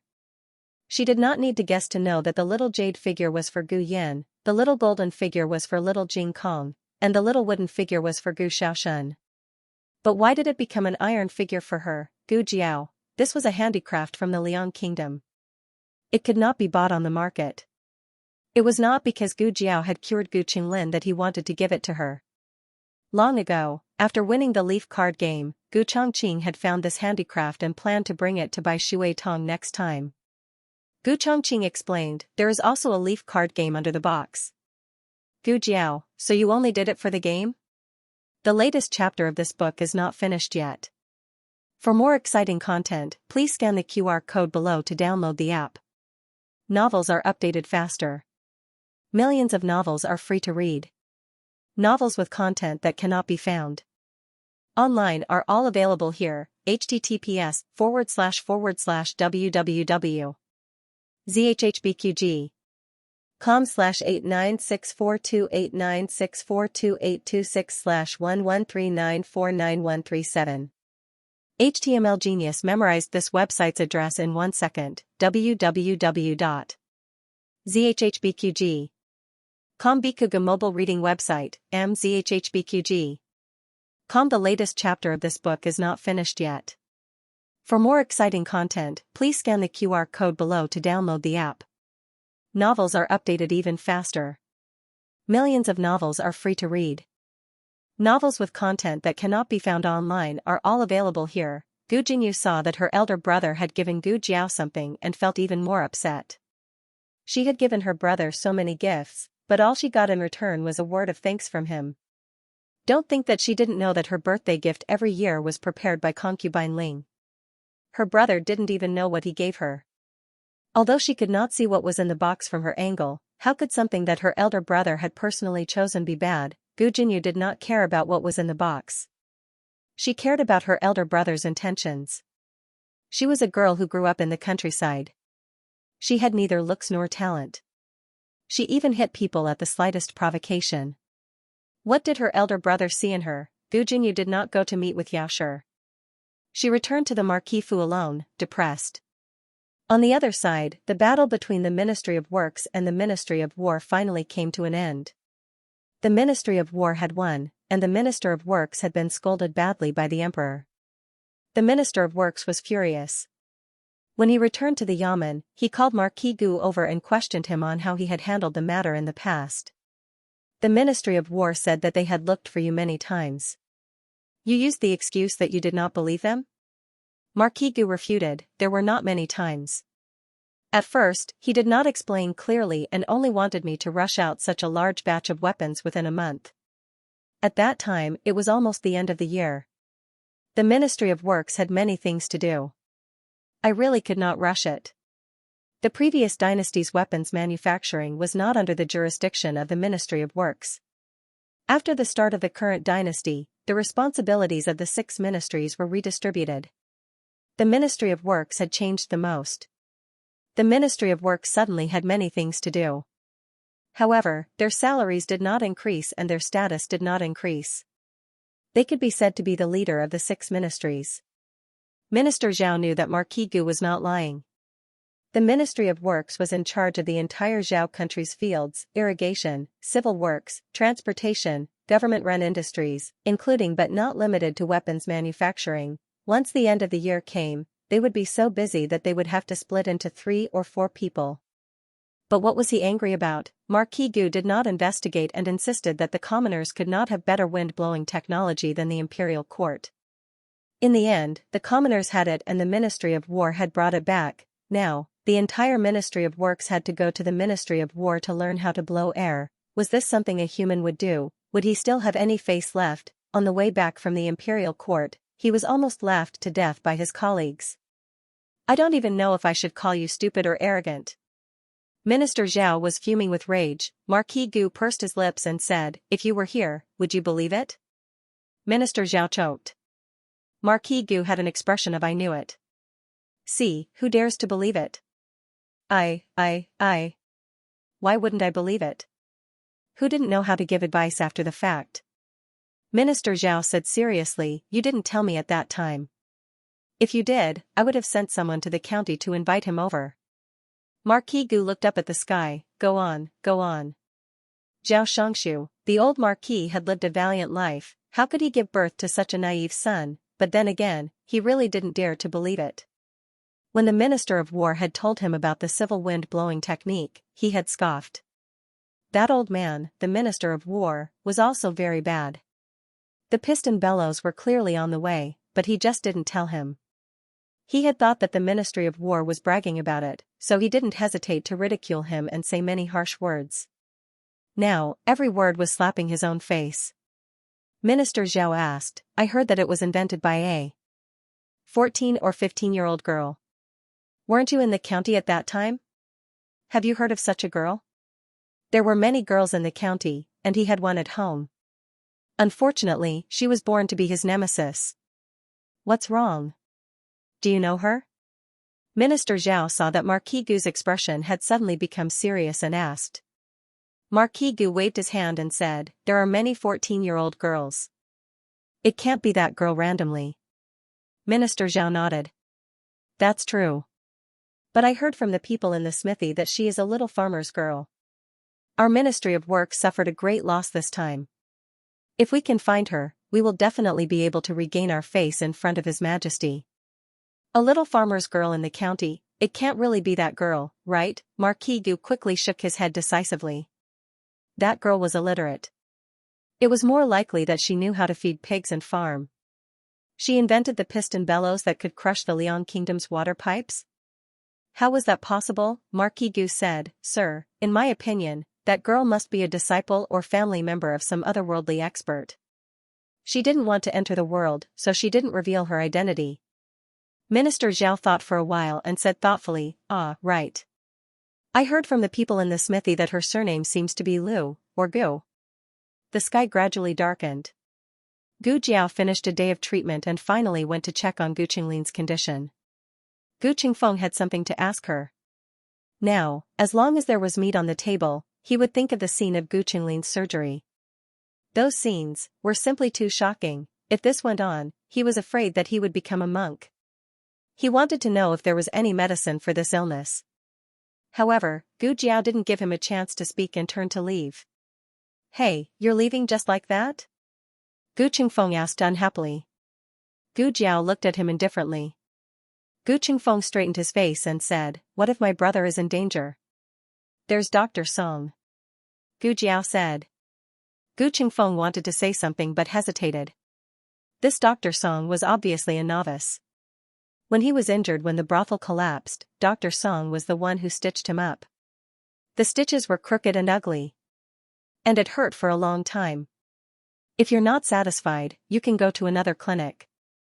Gu Jiao said casually. She walked to the door and handed over the case to Dr. Song. She looked at Dr. Song encouragingly. This kind of serious injury to the heart is very rare. You have to cherish this opportunity to practice. Dr. Song was full of ambition. I will. Gu Qingfeng's face was full of black lines. Is it really good for your clinic to cheat people like this? Right, the bill. Gu Jiao threw a bill into Gu Qingfeng's arms. Gu Qingfeng took it and looked. Why is it 1,000 taels again? Didn't you say that third brother's medical expenses were only a few dozen taels? Gu Jiao raised her eyebrows. This is not his, it's yours. Gu Qingfeng glared. What did I do? Gu Jiao spread her hands. I also gave you a needle. Gu Qingfeng flew into a rage. Then it's 1,000 taels? And you were sneak attacking me, okay? Sneak attacking me and you still want to extort me? Gu Jiao smiled evilly. Her eyes swept over Gu Qinglin. If you don't pay, you can do as you see fit. Gu Qingfeng. Yao Shi and Gu Chongqing had already left. Nurse Gue, who always liked to wipe her tears, was also driven away by Gu Qingfeng. Only a servant who didn't speak much was left. At night, Gu Qingfeng and the servant took care of Gu Qinglin. Gu Jiao carried the small basket back home. Xiao Lulang and the other three all came back from the Imperial College and Qinghe Academy. The courtyard was noisy and full of the smell of home. Gu Jiao didn't sleep the whole night. Xiao Lulang didn't want her to come back and cook, so he went to cook dinner himself. As a result, he was unanimously opposed by the whole family. It was enough to be tortured by him for one day. If he came again, they really wouldn't be able to see the sun tomorrow. Fortunately, the old chancellor was at home today. Old Madame raised the kitchen knife and chased him over. Gu Jiao first put the small basket back in the east room and then went to the backyard. Jiao Jiao, Jiao Jiao. Little Jing Kong ran over and raised his little head to look at Gu Jiao cutely. 1 day apart feels like 3 years, Jiao Jiao, we haven't seen each other for 3 years, I miss you so much. The corner of Gu Jiao's mouth twitched. Where did he learn to say such vulgar words of love? Jiao Jiao, did you miss me? Little Jing Kong continued to act cutely. Yes. Gu Jiao patted his little bald head. Oh, he grew some more hair. Little Jing Kong pulled Gu Jiao's hand. Jiao Jiao, did you carry me over last night? Did you miss me so much that you broke? Gu Jiao glanced at Xiao Lulang who was chopping firewood in the courtyard and nodded to little Jing Kong, yes. Little Jing Kong proudly raised his little chin, I knew it. He thought of something and pulled Gu Jiao to a small basin. He pointed at the small fish in the basin and said, Jiao Jiao, look, my good friend gave it to me. You have a good friend? Gu Jiao was surprised. Little Jing Kong was not a very sociable child. She had never heard of him having any friends. She's from the class next door. Her name is Su Kanji. Kanji as in kanji. Little Jing Kong said. Gu Jiao was a little surprised that he actually made friends with someone from the class next door. She and Xiao Lulang had always been worried that little Jing Kong was too precocious and would not be able to play with his peers. Moreover, there was a gap between him and the adults. In the long run, it was inevitable that he would be isolated. Little Jing Kong showed off his small fish. Is it beautiful? Gu Jiao went against her conscience and said. Yes, it's quite beautiful. What kind of fish is it? She had never seen such an ugly fish. Little Jing Kong said seriously. Little Su said that they are piranhas. Gu Jiao's little body trembled. What kind of children were they? Why were they so cruel? I thought that you could be like a normal child and make friends with a normal child. I was really naive. Little Jing Kong's sense of beauty was not the same as that of normal people. His sense of beauty was influenced by his master. Then, he also influenced the few little monks in the temple. For example, the red birthmark that most people could not accept happened to be on little Jing Kong and the few little monks' sense of beauty. These few fish were the same. Not only did they look obedient, but their eyes were also fierce. However, there was a piece of golden fish scale on top of their heads that shone under the sun. Little Jing Kong was fascinated by them. Little Jing Kong took the initiative to talk to a child in the Imperial College for the first time because of these few beautiful fish. Of course, they were not piranhas. It was just a child's boast. They were just ordinary freshwater fish. However, they were not a species from Zhao country. They were transported from Liang country, which was far away. They were very precious. Of course, Little Su did not say these things because he did not understand. Jiao Jiao, can I raise them? Little Jing Kong asked Gu Jiao. He was a sensible and polite child. Before raising pets, he would ask for Jiao Jiao's permission first. Gu Jiao nodded. Yes, but you have to feed them and change their water by yourself. Also, we don't have any experience in raising fish, so we can't help you in this aspect. Okay. Little Jing Kong nodded obediently. Jiao Jiao, don't worry. I will ask Little Su for more advice.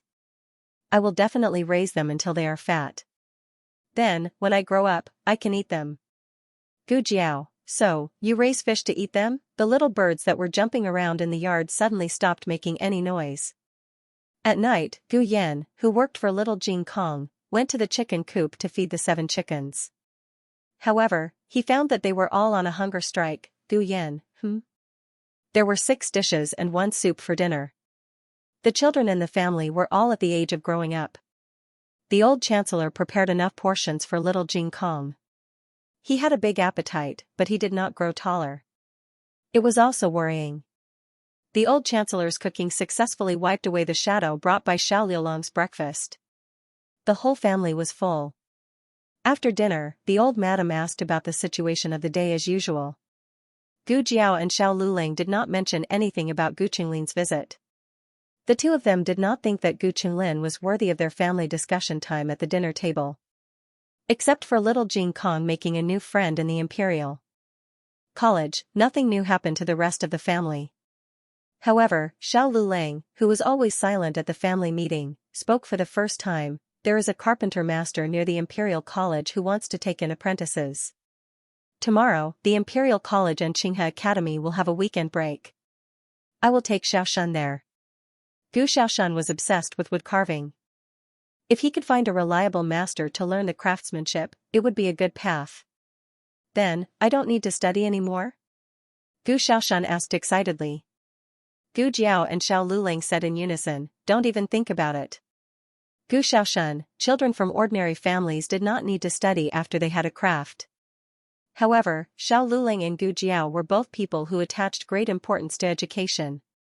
Their children could study after school, but they could not drop out of school to learn a craft. Gu Yan, come with us, Xiao Luling said. Why do I have to go? Gu Yan was confused. Xiao Luling, you have nothing better to do. Gu Yan, from now on, Gu Yan and Gu Xiaoshan would have to start a hard life of going to school during the day and learning craft at night.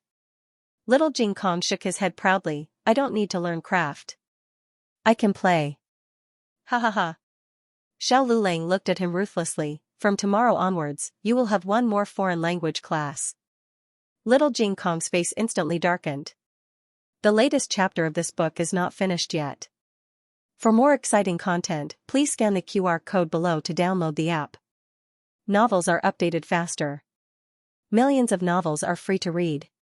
Novels with content that can't be found on the internet can be found here. https://www.zhhbqg.com/89642896428226/11392128.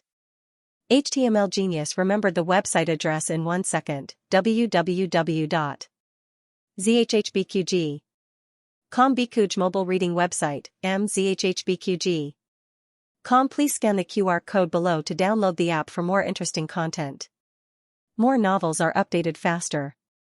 Millions of novels are free to read. You can find all the novels that you can't find online. But aren't you going to take the Imperial examination in spring? Where do you have so much time to teach me? Don't you want to take the exam properly? Little Jing Kong wasn't easy to compromise. His words touched Gu Jiao's heart. Now the most important thing in the family was the Imperial examination in spring next month. Whether she could become the tribute scholar's wife or not depended on Xiao Liulong's performance. Xiao Luling, I knew you would say that. Xiao Luling said seriously, it's not me who will teach you. It's granduncle who will teach you. Granduncle knows how to do it too. Little Jing Kong slumped on the chair soullessly. The next day, Xiao Luling led Gu Xiaoshan and Gu Yan to become apprentices to a master. The apprenticeship process went smoothly. The master didn't ask for expensive gifts and accepted the 2 disciples politely. The master's surname was Liu. He was a man with a square face. His real age was almost 50, but he looked less than 40. Gu Xiaoshan scratched his head and asked Gu Yan in a low voice, Gu Yan, have you heard of the master's name before? Gu Yan shook his head, no, I've only heard of Lu Yuan. Who is Lu Yuan? Gu Xiaoshan asked. He was a bumpkin and didn't know anything about the capital. Gu Yan explained patiently, a master. He's amazing. Although our master's surname is Liu, he has nothing to do with that master. Master Liu was the most famous craftsman in the Zhao kingdom. Even the emperor's dragon throne and dragon bed were made by him. It could be seen how important his position was in the Zhao kingdom. There were rumors that the swallow carved by Master Liu could fly, the fish carved by Master Lu could swim, and there were even rumors that Master Lu once carved a beauty. That beauty came to life and became Master Lu's wife. There were so many rumors about Master Lu that it would take more than 3 days and 3 nights to tell them all. However, this Master Lu was temperamental and eccentric. Once, he offended His Majesty and was almost sentenced to death. After that, Master Lu went into seclusion and no longer accepted any business from the imperial court. There were also people who said that Master Lu had changed his name and continued working as a carpenter in another place. Nowadays, many people on the market boasted that they were selling Master Lu's works. As the two of them were talking in the courtyard, a woman wearing a cotton dress came out with a basket of salted vegetables. Just by looking at her figure, this woman could be said to be graceful, but when they looked at her face, both of them were a little startled. It was a face that had been disfigured. Unlike the smooth birthmark on Gu Jiao's face, this face was covered with crisscrossed scars. It was hideous and frightening. A timid person would have been scared away on the spot. The two of them, however, did not move. They stared at each other for a long time without losing their composure. Gu Jiao was often looked down upon because of her disfigured face. Gu Yan and Gu Xiaoshan would not treat others like this. "Who are you?" Gu Yan asked. His eyes were clear, without a trace of fear or disdain. The woman smiled. Ordinary people would feel warm when they smiled, but she was different. When she smiled, all the scars on her face moved, making her look even more hideous and frightening. She said, "You're his new disciples, right?" "I'm your master's wife." So she was their master's wife. Seeing that she didn't seem to be lying, the two of them cupped their hands and bowed to her. Master's wife. The woman didn't say yes or no. She only smiled faintly. She put the basket of salted vegetables on the shelf to dry, then turned around and went into the room. Gu Yan was even more certain that this craftsman surnamed Lu was not Master Lu. Master Lu's wife was a great beauty. Anyone who saw her would be captivated by her beauty. His aunt, Consort Shu, was already considered a peerless beauty in the 6 palaces, but it was said that compared to Master Lu's wife, she would still be overshadowed. Gu Yan and Gu Xiaoshan waited in the courtyard for a while before Xiao Luling and Master Lu came out. "I'll leave the 2 children to you." Xiao Luling cupped his hands and said to Master Lu. Master Lu also slightly returned the greeting. "Young Master Xiao is too polite. I'll be going out with my wife for the next 2 days. I'll have them come back to class in 3 days." "Okay." Xiao Luling agreed. He let Gu Xiaoshan and Gu Yan say goodbye to Master Lu before leaving in the carriage. After the 3 of them left, Master Lu was about to return to his room when he saw his wife, Nan Xiang, come out of the room. "It's windy. Why did you come out?" Master Lu walked forward and held his wife's arm with concern. Nan Xiang looked at the carriage that was gradually disappearing at the end of the alley and asked him, "Why did you suddenly agree to accept disciples? Don't you hate being a master the most?" "Alas." Master Lu sighed. "That youth called Xiao Luling is Elder Feng's disciple. I owed Elder Feng a favor in the past. This time I'm returning it to Elder Feng." "Elder Feng accepted a disciple?" Nan Xiang curled her lips. "That old fogey doesn't even like great scholar Zhuang. How could he take a liking to a crippled child?" The great scholar Zhuang she spoke of was the 4th master of the Zhuang family, Zhuang Xianxia. A while ago, he was appointed as the provincial governor of Yuzhou and was one of the top scholars in the Zhao country. Zhuang Xianxia had always respected Elder Feng and hoped to inherit his mantle. Unfortunately, for some unknown reason, Elder Feng didn't accept him as a disciple. "I think that boy is not bad," Master Lu said. "He doesn't seem like an ordinary country boy. How could someone that Elder Feng took a liking to be a simple person?" Nan Xiang smiled faintly and changed the topic from Xiao Luling. "Isn't the price too high for a favor and 2 more disciples?" Master Lu said, "Not at all. If it weren't for Elder Feng's help, I'm afraid I wouldn't have met you in my life. Elder Feng is our matchmaker. I have to repay this favor no matter what." Nan Xiang was amused. In front of outsiders, she was worried that she would look too scary when she smiled, but in front of her husband, she didn't have this concern. After she had laughed enough, she pulled her husband's hand and said, "I like those two children. They are much better than those who came before." Gu Xiaoshan and Gu Yan weren't the first two who came to ask to be apprenticed to a master. There were countless people who came before them. There was no lack of talented people among them, but Xianxia didn't like any of them. As long as she appeared, those people would act as if they had seen a ghost. Some people were even scared to the point of peeing on the spot. It's good that Xianxia likes them.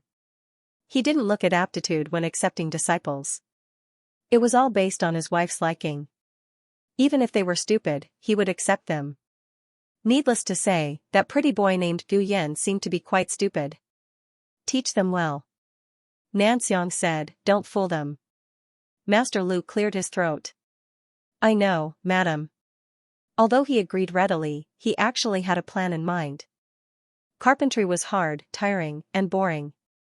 Most people wouldn't be able to persevere for more than a few days. At most, 3 months. He was sure that those two children would come to him and beg him to stop learning. Xiao Lulang and the other two returned to Bai Shui Alley. From afar, they could hear the commotion in the courtyard. It turned out that Feng Lin and Lin Xianxia had come.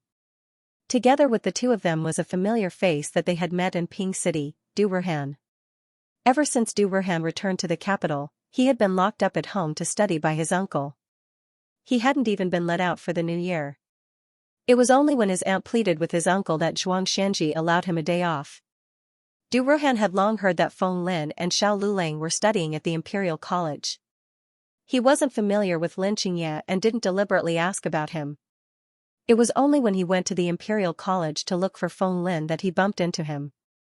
According to Du Ruhan's intention, since the two of them had finally come to the capital, he would treat them to a hearty meal at the most famous restaurant in the capital, Drunken Immortal Restaurant. At night, they would rent a pleasure boat and go for a lake tour. It was simply too carefree. However, Feng Lin and Lin Xianxia were thinking about Xiao Lulang and Jianyang. They missed Jianyang so much that they had to come and see her. Hence, Du Ruhan was dragged over by the two of them. Xiao Lulang didn't have any feelings towards Du Ruhan, but Gu Yan and Gu Xiaoshan were very curious about the guest in the house. Jianyang's younger brother. Feng Lin introduced Gu Yan and Gu Xiaoshan to Du Ruhan, then introduced Du Ruhan to Gu Yan and Gu Xiaoshan. "He's my childhood playmate with your brother-in-law. You can call him older brother Du Xiao Lulang, you really don't think of yourself as an outsider." Gu Yan and Gu Xiaoshan greeted the guest. Gu Jiao went to buy groceries. Not long after the three of them returned, she also entered the courtyard. She immediately noticed that there was an additional guest in the courtyard. Obviously, the guest also noticed her. Xiao Lulang was about to introduce the guest when Feng Lin ran over excitedly and said, "Jianyang is back. What did you buy that's so heavy? I already said that you don't need to buy so many groceries. Little Ching, hurry, hurry." Lin Xianxia quickly came over and took the groceries in Gu Jiao's hands. Feng Lin said to Du Ruhan, "This is Jianyang." Then he said to Gu Jiao, "Jianyang, he's Liulang's and my neighbor when we were young. The three of us grew up together. His name is Du Ruhan. You can call him Little Belly. His aunt has married and moved to the capital. Now, he can be considered half a citizen of the capital. Next month, he'll be taking the imperial examination with us." Xiao Liulang's eyes were cold. "You talk a lot more when you meet Jiao Jiao. Also, who is the male master of this family?" Du Ruhan and Xiao Lulang were not as close to Feng Lin as they were to Xiao Lulang. Firstly, he had known Feng Lin for a longer time when they were young. Secondly, he always felt that this Xiao Lulang was not the Xiao Lulang from his childhood. In short, they were quite unfamiliar. However, Xiao Liulang's family members were quite easy to get along with. Especially Xiao Liulang's great-aunt. The story started when Du Ruhan came to visit. He was a rational person.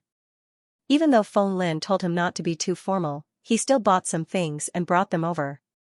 Among them was a box of sugar-fried chestnuts. Old Madam liked it so much that she called Han Henin over. Old Madam didn't keep the chestnuts at home anymore. It was easy for little Jing Kong to complain, so she kept them at the old chancellor's place. Old Madam felt that this young man was very smart and decided to bring him along. "Let's play?"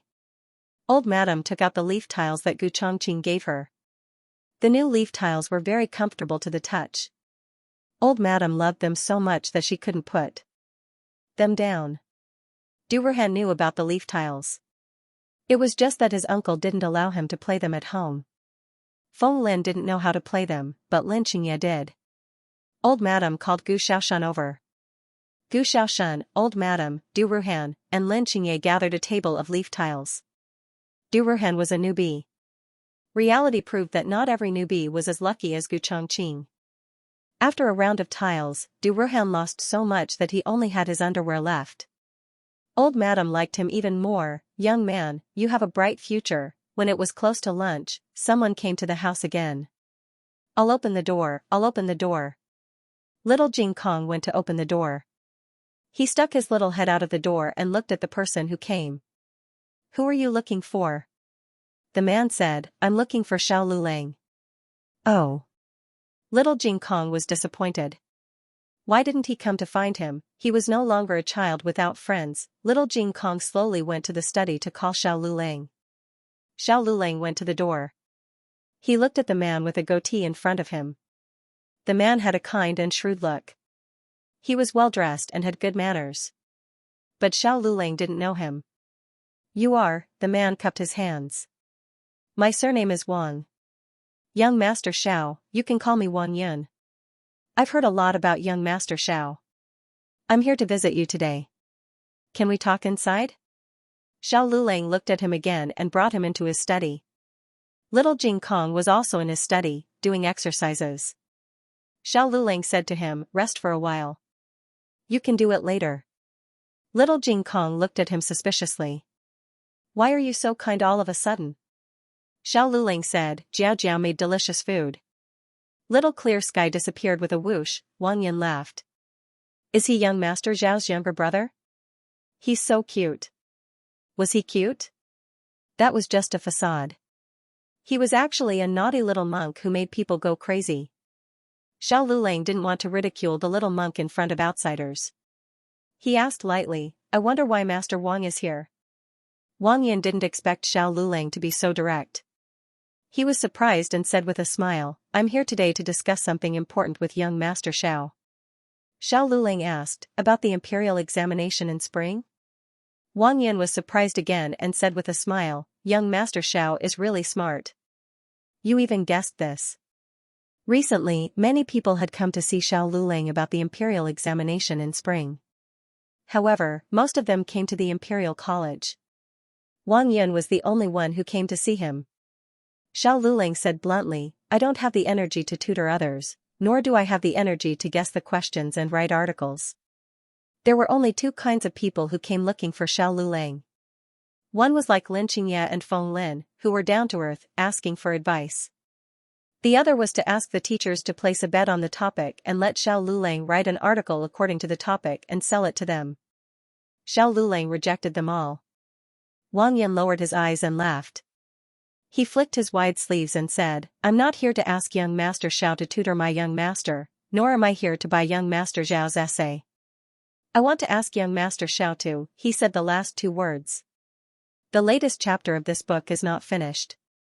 For more exciting content, please scan the QR code below to download the app. Novels are updated faster. Millions of novels are free to read.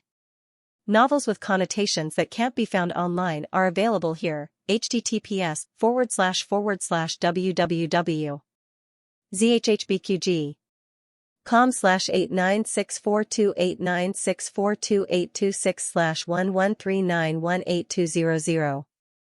HTML Genius remembered the website address in 1 second. www.zhhbqg.com Biku Pavilion Mobile Reading Website, mzhhbqg. Please scan the QR code below to download the app for more exciting content. Novels are updated faster. Millions of novels are free to read. Novels with inner content that can't be found on the internet are available here. Jiao Jiao. Jiao Jiao. Little Jing Kong ran into the kitchen with his short legs. Gu Jiao was cutting vegetables. She looked up at him and asked, what's wrong? Little Jing Kong grabbed his little bald head and asked in confusion, what do you mean by taking the exam? Gu Jiao stopped cutting vegetables. Little Jing Kong said, I just heard the guest who came to our house talking to brother-in-law. He asked brother-in-law to take the exam. Does that mean taking the exam with them? Like taking brother Feng Lin and brother Lin Xianxia? Gu Jiao's eyes turned cold. She put the kitchen knife on the chopping board, took off her apron and walked out of the kitchen. In the study room, Xiao Lulang looked at Wang Yun indifferently. Wang Yun smiled and said, Isn't it too abrupt for me to say that? Young Master Xiao might not be able to accept it in a short time, but you will understand after I analyze it with you. I know more or less about young Master Zhao's situation. You came from the county and became a live-in son-in-law of a farmer's family. With such a family background, you can enter the Imperial College as a top scorer. I believe that young Master Xiao has put in a lot of effort in private. I admire young Master Zhao's ability, and I also believe that young Master Xiao can become a tribute scholar. There was usually a but in his words. Sure enough, Wang Yun continued, however, it won't be easy for young Master Xiao to become a grand scholar. The general examination will be conducted by the examiners. They will only look at the exam papers and not the candidates. After becoming a tribute scholar, His Majesty will hold the court examination personally. All the candidates will sit in front of His Majesty, and His Majesty will see their faces. He was talking about their faces, but his gaze fell on Xiao Liulang's legs. The meaning was obvious. How could His Majesty choose a cripple as the official jinshi? There were a total of 3 lists for grand scholars. The top 3 of the first list were the Zhuangyuan, and the Tanhua, and were bestowed with the title of grand scholar. The second list ranged from the 4th to a certain number. They were called the 2 lists, and were also part of the official grand scholar list. They were bestowed with the title of grand scholar. The rest were called the 3 lists. The emphasis on the word same already indicated that he was different from a grand scholar. Although the current dynasty relaxed the requirements for the imperial examinations compared to the previous dynasty, none of the grand scholars who passed the imperial examinations had a handicapped appearance or body. Wasn't that obvious enough? Wang Yun smiled faintly. However, you won't be able to pass the imperial exam. Why don't you help my young master? Xiao Lulang remained unmoved. Wang Yun continued to persuade him, besides, you're still young. You're only 18 this year. If you really want to take the exam, you can take it 3 years later. If you study for 3 more years, you'll be better at it. That way, you'll have a better chance of winning against His Highness, right? It sounded like he was thinking for Xiao Lulang, but after careful analysis, every word was looking down on Xiao Lulang.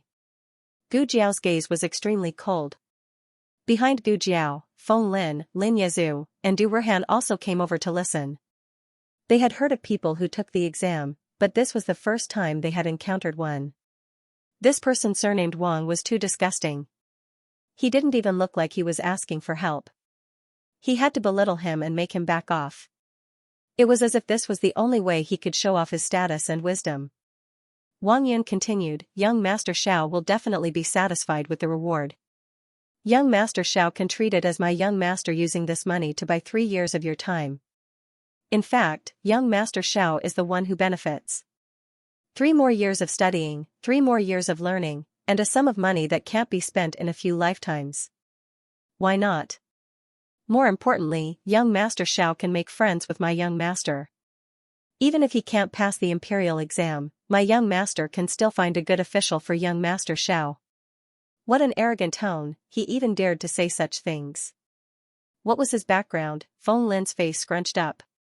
Although Du Erhan wasn't close to Xiao Lulang, he was also angered by this shameless person.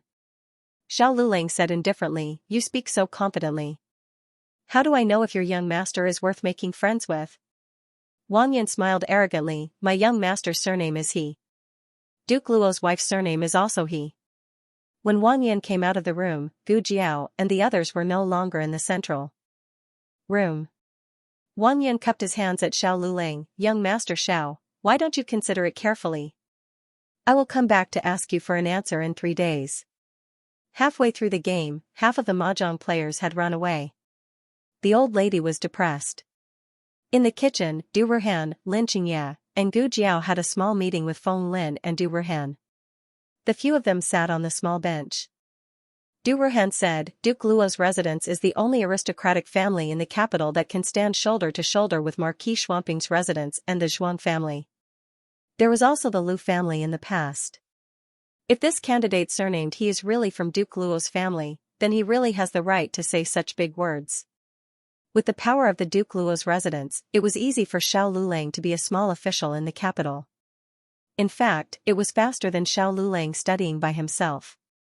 Why do I feel that Wang Yan looks a little familiar?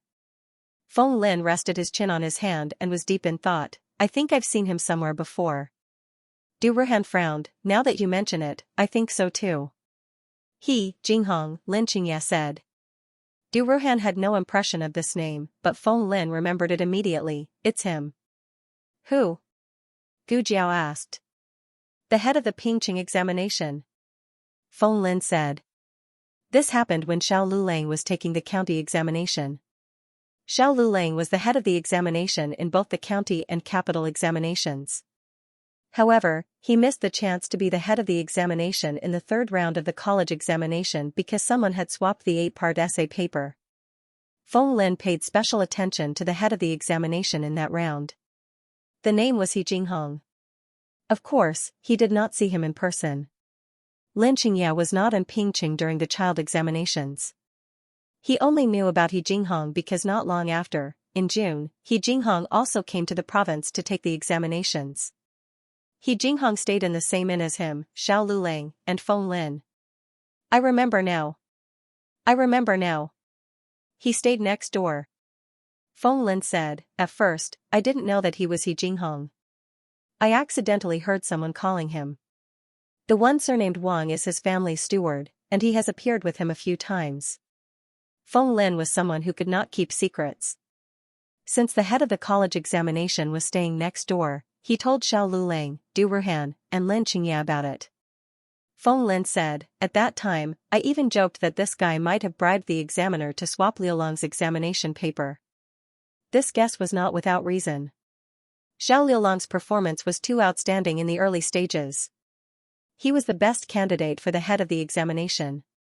There were only two types of people who could benefit from pulling him down. One type was those who were just above the line.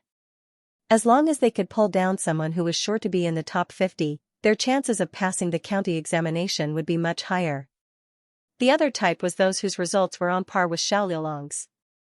If Xiao Lulang was pulled down, he would be the first. However, there was no evidence, so they could only give up. Moreover, Xiao Lulang himself did not care. Although Xiao Lulang did not care, it did not mean that Gu Jiao did not care. Gu Jiao's eyes flashed dangerously. What did you get in the provincial examination? 11th. Lin Xianxia said. He remembered very clearly because he did not think that he would pass the provincial examination. He did not know how many times he had secretly read the examination paper at home. From first to last, he could recite it backwards.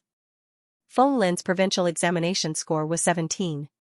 He was 6 places ahead of Feng Lin. In Yuzhou, it might be okay, but in the capital, it was not enough. The capital was filled with top scorers. Who would care about a provincial capital's 11th? He Jinghong did not even pass the imperial college. It was very likely that he would not pass the imperial examination. As long as he passed the imperial examination, the Duke Luo's household would have the power to control him. Although the court examination was hosted by the emperor, it was actually the deepest pool of water. It was true that the emperor hosted the court examination. The emperor could kick out the candidates he did not like on the spot. He could also remember the candidates he liked. However, it was impossible for the emperor to mark all the candidates' examination papers alone. The examination papers were still marked by the court officials. They would pick out a dozen or so outstanding papers.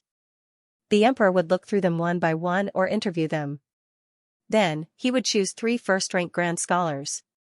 At this point, it was the game between the emperor and the court officials. Among the dozen or so candidates, there were bound to be candidates from the major powers. There would also be candidates that the emperor had his eyes on. If the emperor wanted to protect his own people, he had to tolerate the court officials' people. Otherwise, if the court officials ranked the candidates the emperor had his eyes on outside of the top 10, the emperor would not even have the chance to promote them. Even if these people did not squeeze into the first rank or first rank lists, they were still official second-rank grand scholars. There was no risk of them becoming third-rank grand scholars. Of course, the court officials could not go overboard. If they stuffed an idiot into the examination, the emperor would still be angry. For someone like He Jinghong, one could say that he was not talented. He was, but he was not outstanding enough. Moreover, he had achieved good results all along. If he could achieve outstanding results in the general examination, wouldn't it be more logical for him to be sent to the court examination? Is the emperor so cowardly? Gu Jiao asked. Du Ruhan sighed. In the past, Empress Dowager Zhuang was the one who ruled from behind the curtains. The power of the court was in the hands of her brother, Grand Tutor Zhuang. This year, the situation might change slightly.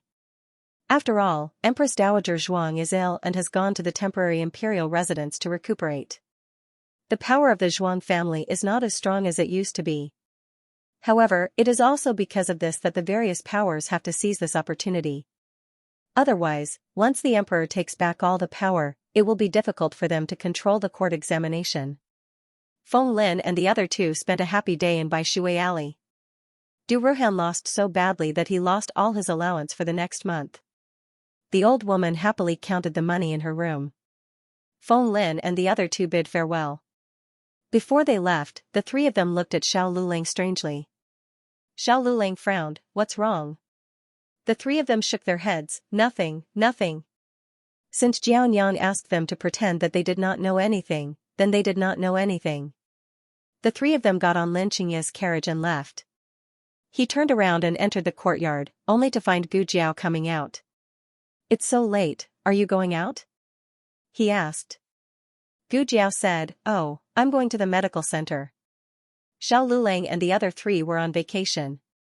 The second boss also gave Gu Jiao a day off so that she could accompany her family at home. So, according to reason, she didn't need to go to the medical center. And even if she went, she never went empty-handed. She would always bring her own small basket with her small medicine box inside. Xiao Lulang looked at her deeply. Xiao Lulang misunderstood Gu Jiao. She really went to the medical center to see how Gu Qinglin was doing.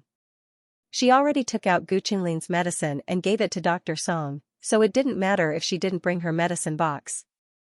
Gu Jiao swore that she didn't want to find trouble with He Jinghong. She still didn't know where He Jinghong lived. But she didn't know if her luck was too good today, but when she came out of the medical center after seeing Gu Qinglin, she bumped into a group of birds. Young Master He. The parrot you wanted is here. A peddler handed a birdcage in front of a noble young master. He removed the cloth covering the birdcage and said, I spent a lot of money to get this. At first, the other person didn't want to sell it, but I spent a lot of effort to convince her. My aunt likes to raise birds. The noble young master said. The peddler smiled and said, I'm not bragging, but young Master He, you can't find a smarter parrot in the capital. The duke's wife will definitely like it. The noble young master was very satisfied. He threw a money bag to the peddler and ordered his attendants to take the birdcage. Then, he turned around and walked into the alley. His surname was He, and his aunt was the duke's wife.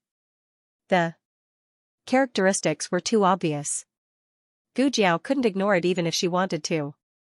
I didn't want to find you. You came to me yourself, right? Gu Jiao followed him. Young master He personally brought the birdcage over. As he walked, he thought about his aunt's expression when she was amused by the parrot. His mood was very good. He entered an alley. 7 or 8 attendants followed closely behind him. Originally, they were following him well, but unexpectedly, Shua, one was missing, Shua, another one was missing. Young master He turned around to take a look. He faintly felt that something was wrong, but the alley was narrow. After a while, he didn't notice that there were fewer people. Shua, Shua, Shua, when he turned around again, there was only one attendant left behind him. That attendant's eyes were wide open and his face was filled with fear. Young master He was shocked. What happened to you? The attendant fell down with a thump. Gu Jiao appeared in front of young master He.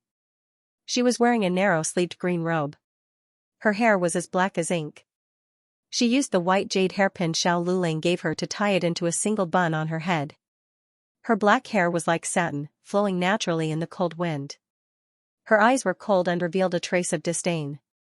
"He Jinghong?" she said. "Young master," he blocked the birdcage in front of him. "Who are you? How do you know my name?" Gu Jiao said bluntly, "I heard that you cheated in the college entrance exam." Young master, his eyes flashed. "What nonsense are you talking about?" "I didn't." It seemed like there was. There was no need to talk nonsense. Gu Jiao sized him up and her eyes fell on his legs. She was thinking about whether to break his legs so that he wouldn't be able to crawl to the exam venue, or break his arms to take revenge for Xiao Liulang's college entrance exam. In the end, He Jinghong hugged the birdcage and ran away without saying anything. Gu Jiao didn't even bat an eyelid. She jumped up and stepped on the wall, jumping over his head. She turned around and gave a roundhouse kick, causing him to flip in the air and fall to the hard ground with a thump. The birdcage also fell to the ground and broke. The parrot that he spent a lot of money on flew away. Young master, he was a pampered aristocrat. When had he ever fallen like this?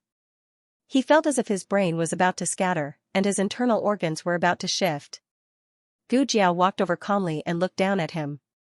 She coldly grabbed his collar and lifted him up like she was picking up a little chick. But she suddenly felt that something was wrong. A black shadow fell by her feet. She followed the shadow and turned her head to look.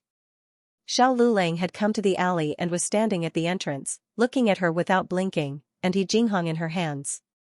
Gu Jiao's eyes rolled. She blinked and said innocently, "He fell. I helped him up." She paused and said with a serious face, "I don't fight." "Xiao Lulang, He Jinghong, you go back first." Xiao Lulang said to Gu Jiao. "Oh." Gu Jiao gently let go of He Jinghong. She was especially gentle. "Be careful, don't hit your head." He Jinghong was trembling all over. Gu Jiao left obediently. Xiao Lulang calmly reached out his hand to He Jinghong. He Jinghong looked at him in shock. He had been frightened by Gu Jiao just now. Now that he had calmed down, he remembered who Gu Jiao was. He and Xiao Lulang were both in the Imperial College. He paid close attention to Xiao Liulang's every move. Naturally, he had seen Gu Jiao, who always came to the Imperial College to pick him up after school. He Jinghong suddenly felt less afraid. A poor boy who didn't even dare to make a big fuss when someone else changed his exam papers. How dare he be so arrogant in front of him? Because of his disdain for Xiao Lulang, his disdain for Gu Jiao grew as well.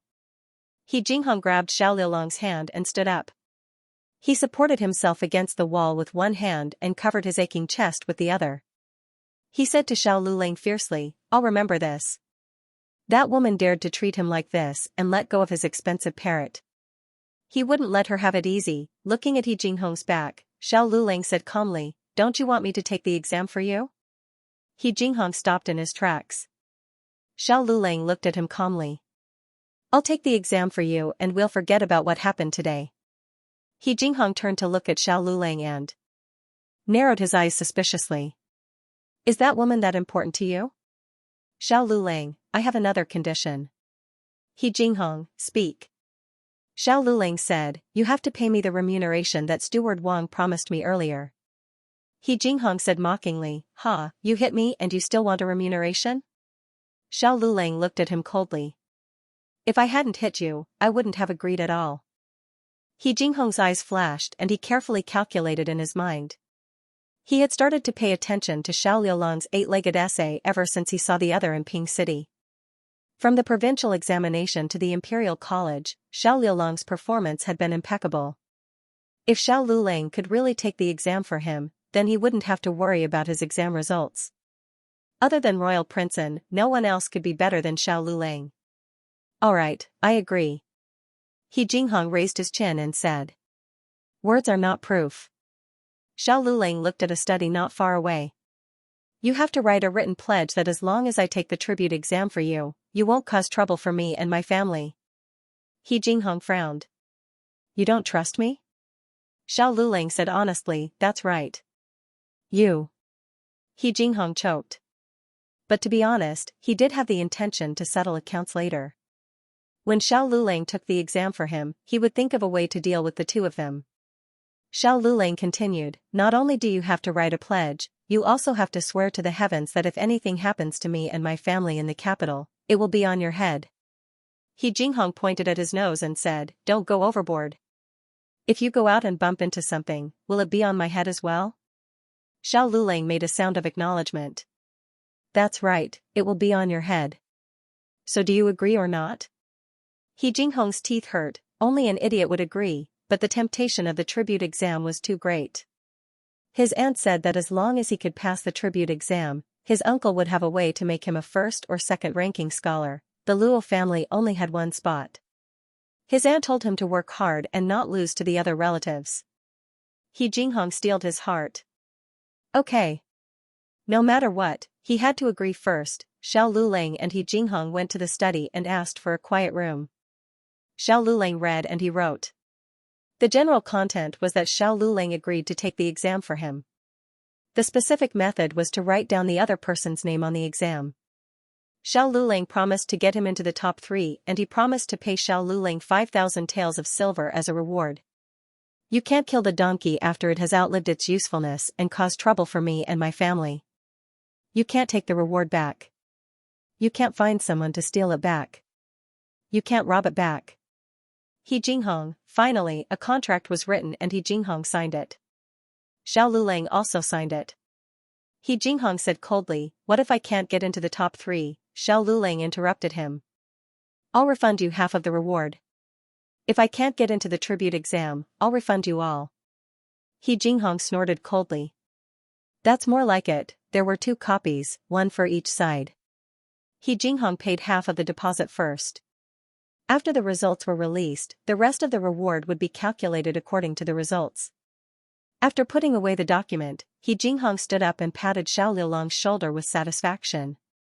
Do well and don't let me down. Xiao Lulang curled his lips. Don't worry.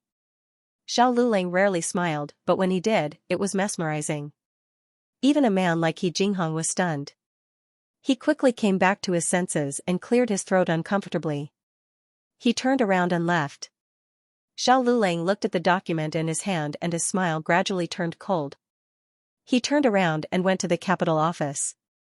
With a piece of paper, he reported He Jinghong to the court. Before He Jinghong could return to the duke's public house, he was arrested by the officials of the capital office. He Jinghong was stunned. What was going on? Yes, it's him. He forced me to write a contract and asked me to take the exam for him. He even threatened me and said that if I didn't agree, he would make my family suffer. In the court, Xiao Lulang said with a pained expression. Xiao Lulang had the title of a high scholar, so he didn't need to kneel. He Jinghong didn't need to kneel either, but he was too agitated. The officials forced him to kneel on the ground in a fit of anger. He Jinghong was going crazy, how could he lie through his teeth like that? Who was the one who forced him to write a contract? Xiao Lulang sighed. He said that his aunt is the famous duke's wife. I can't win against him. If I don't want to die, I should do as he says. Otherwise, he will kick me out of the Imperial College tomorrow. He Jinghong fumed. I didn't say that. Lord, don't listen to his nonsense. He was the one who made me write a contract. He was also the one who volunteered to take the exam for me. He set a trap for me. Xiao Lulang said, I have no grudge against you. Why would I set a trap for you? He Jinghong said angrily, because your wife beat me. You were afraid that I would take revenge on her. So you agreed to take the exam for me. As soon as he said agreed, He Jinghong realized that he had said the wrong thing. Xiao Lulang said with a pained expression, Lord, this has nothing to do with my wife. My wife has never seen him. I don't know who he offended. He actually dared to throw dirty water on my wife's head and use this to threaten me. The capital governor had seen a lot of scams like this. He called He Jinghong's servants over. In the end, no one knew that they had seen Gu Jiao. He Jinghong was a scammer. The capital governor asked, do you have any other witnesses? No. Yes. The two of them said in unison. The capital governor looked at the two of them and frowned. Xiao Lulang, you said there are witnesses. Where is the witness? Xiao Lulang said, in Lord Zhuang's residence. The capital governor's heart skipped a beat. Which Lord Zhuang? Xiao Lulang said seriously, fourth son of Grand Tutor Zhuang, Xianxia. Damn, the Zhuang family was involved. The capital governor broke out in cold sweat. He had to take this case seriously. Who is the witness you are talking about? Lord Zhuang's nephew, Du Ruhan. Xiao Lulang decisively sold Du Ruhan out.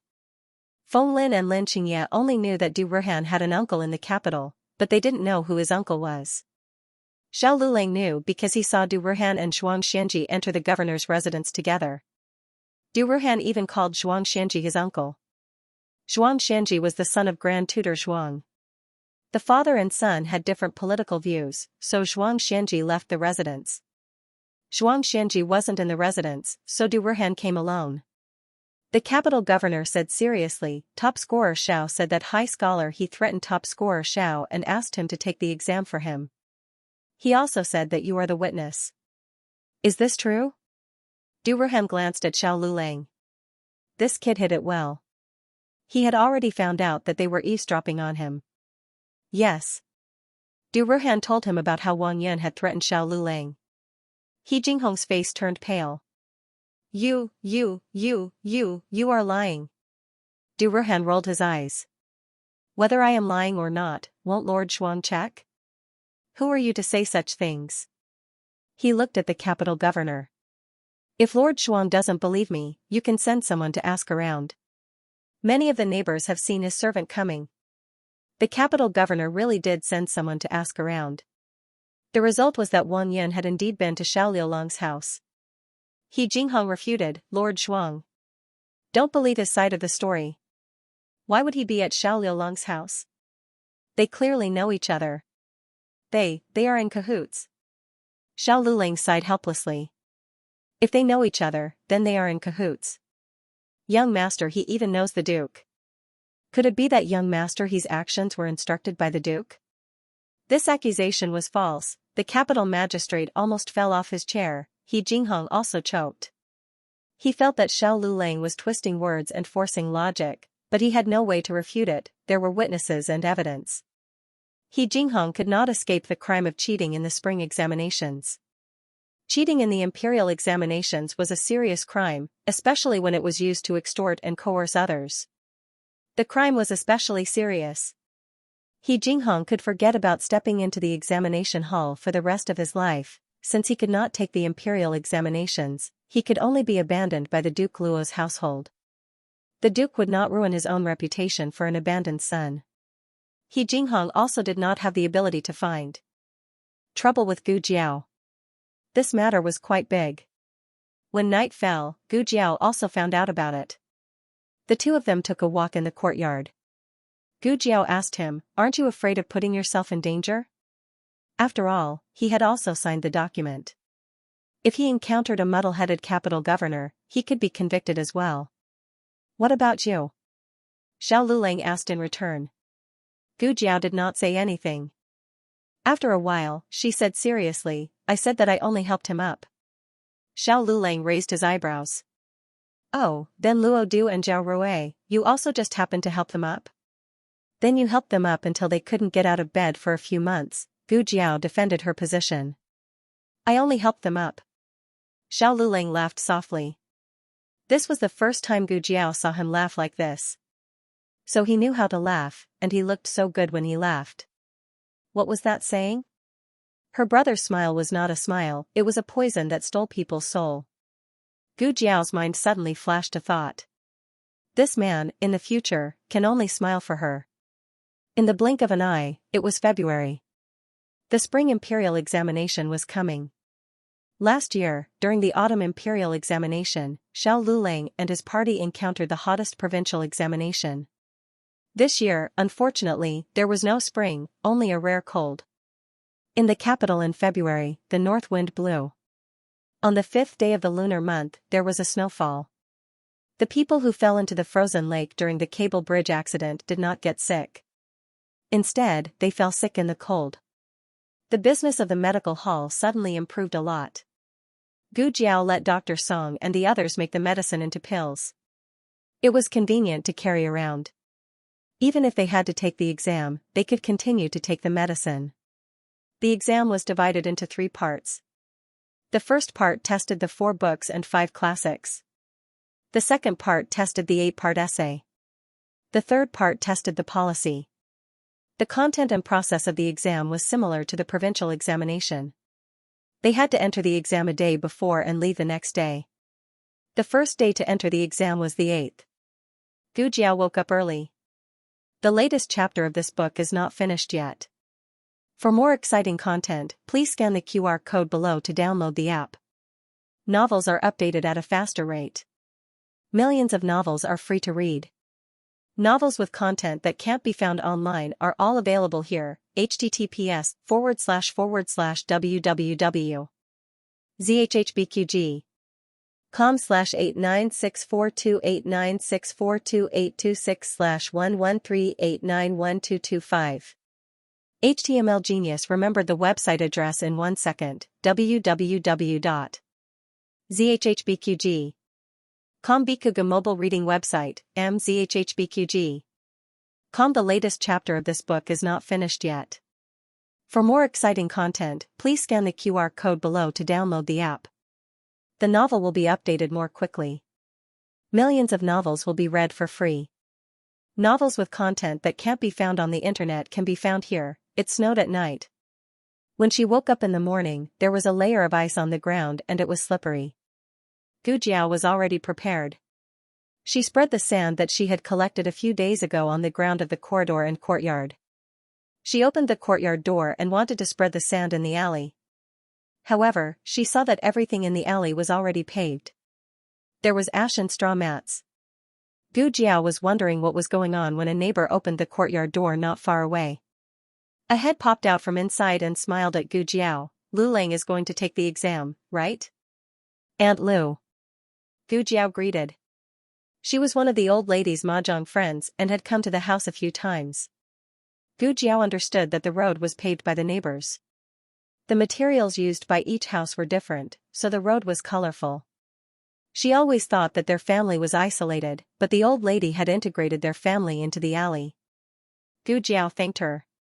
After that, a few more neighbors opened their doors and said auspicious words like wishing Xiao Luling a high school student. Gu Jiao thanked them one by one. Her gratitude came from the bottom of her heart. They weren't Xiao Liulang's family and had no obligation to do this for Xiao Luling. Their kindness wasn't due to duty, but due to friendship. Of course, it was also thanks to her grandaunt. If her grandaunt didn't get along well with them and told them that Lu Lang was going to take the exam, they probably wouldn't even know that there was such a person in the alley. Every household also hung lanterns under the corridor, illuminating the alley brightly. Usually, this was only done during the New Year. Gu Jiao curved her lips. She liked the capital. Xiao Lulang also got up and the two had a simple breakfast. They knew that they would get up early and go out, so they let little Jing Kong sleep in the old lady's room last night. The carriage was already waiting at the entrance of the alley. However, it wasn't the old chancellor's carriage but Marquis Xianping's. Steward Lu saluted Xiao Lulang and Gu Jiao and said with a smile, "Young master, young madam, please get in the carriage." Not far away, Lu Quan stood beside another carriage with an aggrieved expression. He had arrived a step too late and had been snatched away by this bastard. Although they both had the same surname, they were not related. The iron hooves and wheels of the Marquis of Schwamping's Fu had anti-skid treatment according to the standards of war. They could charge and break through enemy lines in a world of ice and snow, so this kind of road condition was naturally not a problem. Xiao Lulang did not refuse. He first ordered the carriage to go to Lin Xingya's residence to pick up Lin Xingya and Feng Lin. After that, he went straight to the tribute court. Countless carriages and horses skidded on the road, but the carriage of the Marquis of Schwamping's estate rode like it was on flat ground, arriving at its destination without being affected in the slightest. They were the first batch to arrive. The rest of the examinees were probably delayed by the road conditions. Gu Jiao lowered the curtain and said, "Fortunately, we're only entering today." Xiao Lulang nodded his head. Gu Jiao had inspected him once before leaving. Now, she took out his bag and inspected it a second time. Xiao Lulang had to spend 3 days and 2 nights inside. He was not allowed to bring along silver charcoal or hand stoves. Gu Jiao could only put some thought into his clothing and food. Gu Jiao prepared a jar of dried chili for the 3 of them. If it was really cold, they could chew on some dried chili. After all, their room was so small that they could not get up and run around. There was no need to guard against mosquitoes in the winter, but they had to guard against the cold. Gu Jiao also packed cold medicine for the 3 of them, the kind that would not cause them to doze off. There was also frostbite cream. The seats for the examination were not assigned according to results. They were drawn on the spot. The 3 of them saw that it was about time and went down together to draw lots. The tribute court in the capital was much larger than the local tribute court. There were a total of 4 examination rooms in the north, south, east, and west. The 3 of them had drawn 3 examination rooms. Xiao Lulang was in the 5th examination room in the east examination room. The examination room was the same size as the local examination room, but the walls were a bit cleaner. There were still 2 wooden boards in the examination room. One was used as a table and the other as a bench. When sleeping, the 2 boards were put together to form a bed. The bedding was provided by the tribute court. After all, it was a cold day. It would not be good for the examinees to catch a cold. This examination was supervised by the Ministry of Rights and graded by the Hanlin Academy. As early as yesterday, the Hanlin Academy graders had already entered the inner hall of the tribute court. Just like the provincial examination, they could not leave until all the examination papers were finished. Not long after Xiao Lulang and the other 2 entered the tribute court, other examinees arrived one after another. Du Ruohan was not slow either. He was the 20th person. Gu Jiao also gave him a small medicine bag. Du Ruohan politely thanked her, but did not take it seriously. What kind of joke was this? He was in such good health, how could he get sick? After giving the medicine bag to Du Ruohan, Gu Jiao did not need to stay any longer. Let's go. Gu Jiao said. Steward Lu asked from the outer seat, where does young madam want to go? The medical center. Gu Jiao said. Half a month had passed, but that brat Gu Qinglin still had not been discharged. Gu Jiao planned to drive him away. Steward Lu's attitude towards Gu Jiao had greatly changed. Gu Jiao did not ask why, but from Xiao Liulang's attitude, it was not hard to guess that this illegitimate child had already met with Marquis Xianping. Moreover, Marquis Xianping's attitude towards him was not too disrespectful. Otherwise, Steward Lu would not have changed his attitude so quickly. At this time, they were not in a hurry. The carriage slowly moved along the main street. Gu Jiao curiously admired the scenery along the way. She had never been to this area before, so it was quite fresh. Just as she was enjoying the scenery, Steward Lu suddenly smiled and said, Young madam, how did you and the young master meet? Gu Jiao said, Your Marquis Xianping's residence is so powerful, don't you know how to check it yourself? Of course we did. Didn't we need to verify it with you? Steward Lu had already figured out the reason for his master's loss of composure. This illegitimate child Xiao Lulang actually looked very similar to the young marquis who had passed away. Their ages also matched. It was just that the young marquis's birthday was in the 12th lunar month and Xiao Liulang's birthday was in the 1st lunar month. In fact, the interval should have been longer, but the young marquis was born a month premature. He said to the marquis, They are both your flesh and blood brothers. It's not strange that they look alike. Could it be that the young marquis who had passed away came back to life? His master clearly understood this, but he still wanted to ask around. Steward Lu smiled and said, Young madam, when you saw the young master, did he have a mole under his right eye? No. Gu Jiao said. Steward Lu said, You don't have to answer so quickly. Think carefully. Gu Jiao said, I see him 180 times a day. Do I still need to think about whether or not he has a mole on his face? Steward Lu was rendered speechless by this. Steward Lu thought that not only did he underestimate the young master, he also underestimated this young madam. She didn't have any of the poor temperament of a poor child. She wasn't easy to handle and wasn't easy to fool. It was true that if they weren't of the same family, they wouldn't enter the same house. The carriage drove on the streets of the southeast district.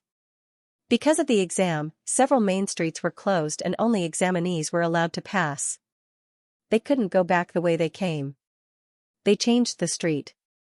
The shops on this street were very novel and gave people a feeling of red flowers and green willows. What is that? Gu Jiao pointed to a loft on the left and asked. Steward Lu said, Young madam, are you talking about the Jade Fragrance brothel? That's a brothel. Was this the brothel of the ancient times? After being here for so long, she still hadn't seen one. Gu Jiao opened the curtain slightly and curiously looked at the brothel in front of her. Steward Lu turned his head and saw her excited expression. He frowned slightly. Shouldn't girls avoid brothels like the plague when they hear about it? Why did you take a fancy to it? You didn't even blink? What kind of building is that? Gu Jiao pointed to another two-story shop and asked. Steward Lu said, Is it the Cloud Entertainment Hall? It's a theater. Are they here to listen to the theater? Gu Jiao asked. Steward Lu paused and explained, Men are here to listen to the theater. Gu Jiao, oh. The Imperial College was one of the most important schools in the Zhao country. It didn't allow this kind of place to indulge in a life of luxury. Gu Jiao hadn't even seen a gambling house or a martial arts hall, let alone a brothel or theater.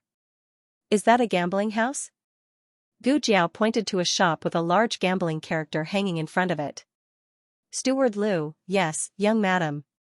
What about that one? It's also a gambling house. Why isn't there a gambling character written on it? It's a gambling house with a relatively high status. What about this one? An auction house. Gu Jiao asked for a few more places.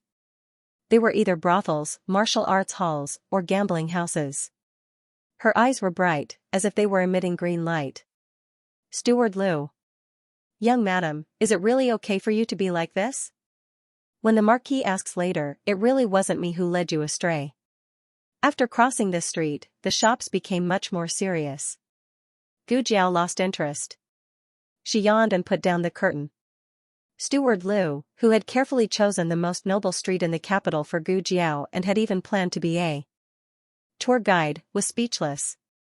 When they reached the end of the street, a burst of shouting and quarreling attracted Gu Jiao's attention. Gu Jiao opened the curtain a little and looked at the shops on the street. What is this place? This is the Qingfeng gang. Steward Lu said. Gu Jiao poked her little head out. It seems very lively. What are they doing? Steward Lu helplessly closed his eyes. Betting for the metropolitan examination. Young madam, can you not always be attracted by these shady things? What kind of bet for the metropolitan examination? Gu Jiao asked. Ranking. Steward Lu said. There were many similar gambling houses in the capital, but the most sensational one was the Spring Imperial Examination, which was held once every 3 years. All the major gambling houses in the capital would open the door for everyone to bet. There were all kinds of bets. The most popular ones were the Huiyuan and Shuangyuan, followed by the Tanhua, Shuangyuan, the top 10 in the Metropolitan Examination, the top 10 in the Palace Examination, and so on. The higher the ranking, the more expensive the lowest bet. For example, the lowest bet for the top 10 in the Metropolitan Examination was 10 copper coins. But the lowest bet for the top 10 in the Palace Examination was 100 copper coins. It wasn't that the more expensive the bet, the more the bet. It mainly depended on the number of people betting. If everyone bet on the same person, then the odds for that person would be extremely low. The most popular person this year was Prince An. From the Huiyuan to the Zhuangyuan, everyone bet on him. In comparison, the competition for the second and third place was more intense. The Qin family's disciple, the Luo family's concubine-born son, the Zhao family's legitimate son. Gu Jiao even saw Du Rihan's name on the betting list. Gu Jiao scanned from beginning to end. Not to mention the palace examination, she didn't even see Xiao Liulong's name in the metropolitan examination. What was going on? Her husband wasn't even worthy of being in the top 10. Young madam. Steward Lu followed behind Gu Jiao with a worried expression. Although all the major gambling houses in the capital had set up gambling games, the Cool Breeze house was different. It was actually an elegant place where people could drink tea, taste wine, and enjoy delicious food. One could even listen to storytelling and singing. The top-notch nobles and celebrities of the capital gathered here. Although his young madam was the daughter of the marquis, she grew up in the countryside. He was afraid, to put it bluntly. Steward Lu was worried that Gu Jiao wouldn't be able to show her face. He wasn't afraid of losing face for the Marquis of Xianping since the Marquis was already shameless. But if she lost face and attracted the ridicule of others, she would be the one suffering. Gu Jiao left in a hurry and didn't bring any money. She turned to look at Steward Lu. Did you bring any money? Steward Lu was stunned. Gu Jiao reached out her hand and made a gesture of taking out money. Steward Lu didn't bring much. He only brought a few pieces of silver. Including the coachman's money, he only brought 10 taels. Gu Jiao walked into the Qingfeng gang. The waiter came forward and asked politely, "Miss, are you here to bet or to drink tea?" "I'll bet," Gu Jiao said. To be honest, Gu Jiao's clothes weren't luxurious. But every year at this time, there would be many commoners who came to bet. Compared to those people, Gu Jiao only had an extra red patch on her face. The waiter was knowledgeable and didn't lose his composure. He enthusiastically led Gu Jiao to the betting table and asked her, "Which master do you want to bet on?" The people who participated in the exam were all scholars with scholarly achievements. It wasn't wrong to call someone a master. Gu Jiao said, "The person I want to bet on, you don't have it on the list." "Which one do you want to bet on?" The waiter said with a smile. Gu Jiao said, "Hui Yuan and Zhuang Yuan." "Oh, isn't it on top?" "Look." The waiter pointed at the list hanging in the middle of the hall. Below Hui Yuan and Zhuang Yuan were royal princes' names. Of course, there were also a few other examinees' names. But it was obvious that those examinees were there to serve as a foil for royal princes. There were very few people who placed their bets and they were all actors. Gu Jiao said, "There's no examinee I want to bet on." The waiter said, "Then, who do you want to bet on?" Gu Jiao said, "Xiao Luling from the Imperial College." The waiter expressed that he hadn't heard of him. Xiao Luling had a certain amount of fame in the Imperial College. After all, there weren't many new students who were directly promoted to the Hall of Character. There were only 2 this year. One was Royal Princeton and the other was Xiao Luling. Furthermore, Xiao Luling almost always ranked first in the subsequent examinations. He even had a conflict with Xianxia, causing him to become infamous. However, those were all internal matters of the Imperial College. Outside of the Imperial College, who would recognize him, in the capital, there were countless aristocratic families and famous scholars. Although they might not be as outstanding as royal princes, they definitely weren't someone a poor country bumpkin could compare to. "I want to bet on him. If he doesn't have it, I'll go to another place," Gu Jiao said and really turned to leave. This was a business with no loss. If his name wasn't on the list, it meant that he was bad. The waiter wouldn't miss out on this business. He quickly called out to Gu Jiao and said with a smile, "Miss, don't go.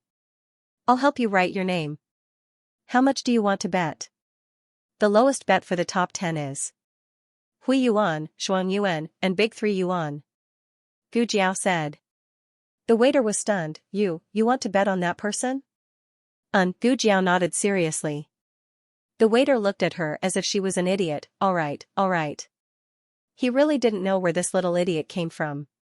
This kind of bet was clearly going to be wasted. The waiter said, "Hui Yuan is 1 tael of silver per bet. Zhuang Yuan is 5 taels of silver per bet. How much do you want to bet?" Gu Jiao said, "All of them." Gu Jiao bet 5 on Hui Yuan and 1 on Zhuang Yuan. It was exactly 10 taels of silver. They were all Xiao Liulong's name. At this point, Xiao Liulong's name finally appeared on the betting list. Steward Lu shook his head. 10 taels of silver. His 10 taels of silver had been wasted just like that. He really didn't know where the young mistress got her confidence from. She thought that the young master could beat all the other scholars in the capital and become number 1. Even if she only bet on the top 10, it would be fine. Hui Yuan? Zhuang Yuan, she really dared to dream. Steward Lu followed and whispered to Gu Jiao, "Young mistress, can we leave now?" Gu Jiao paused and suddenly looked at the list that was covered by a translucent curtain. "What list is that?" "That." Steward Lu frowned. The waiter cleverly walked forward and said with a smile, "That's the flower hairpin list. You can also bet on it." "What's the flower hairpin list?" Gu Jiao asked. The waiter said, "The flower hairpin list is a list of the girls. It's the last list to be announced. The examinees who pass the imperial examinations will participate in the court examinations that His Majesty will personally host in the 4th month. Those who do well in the court examinations will be appointed as first-class scholars by His Majesty. They are also known as Xuangyuan, and Tanhua. These 3 can wear flowers and parade through the streets. Their flowers can be given away as gifts. Right now, everyone is placing bets on who will be able to obtain a first-class scholar's flower. Can I only get one?"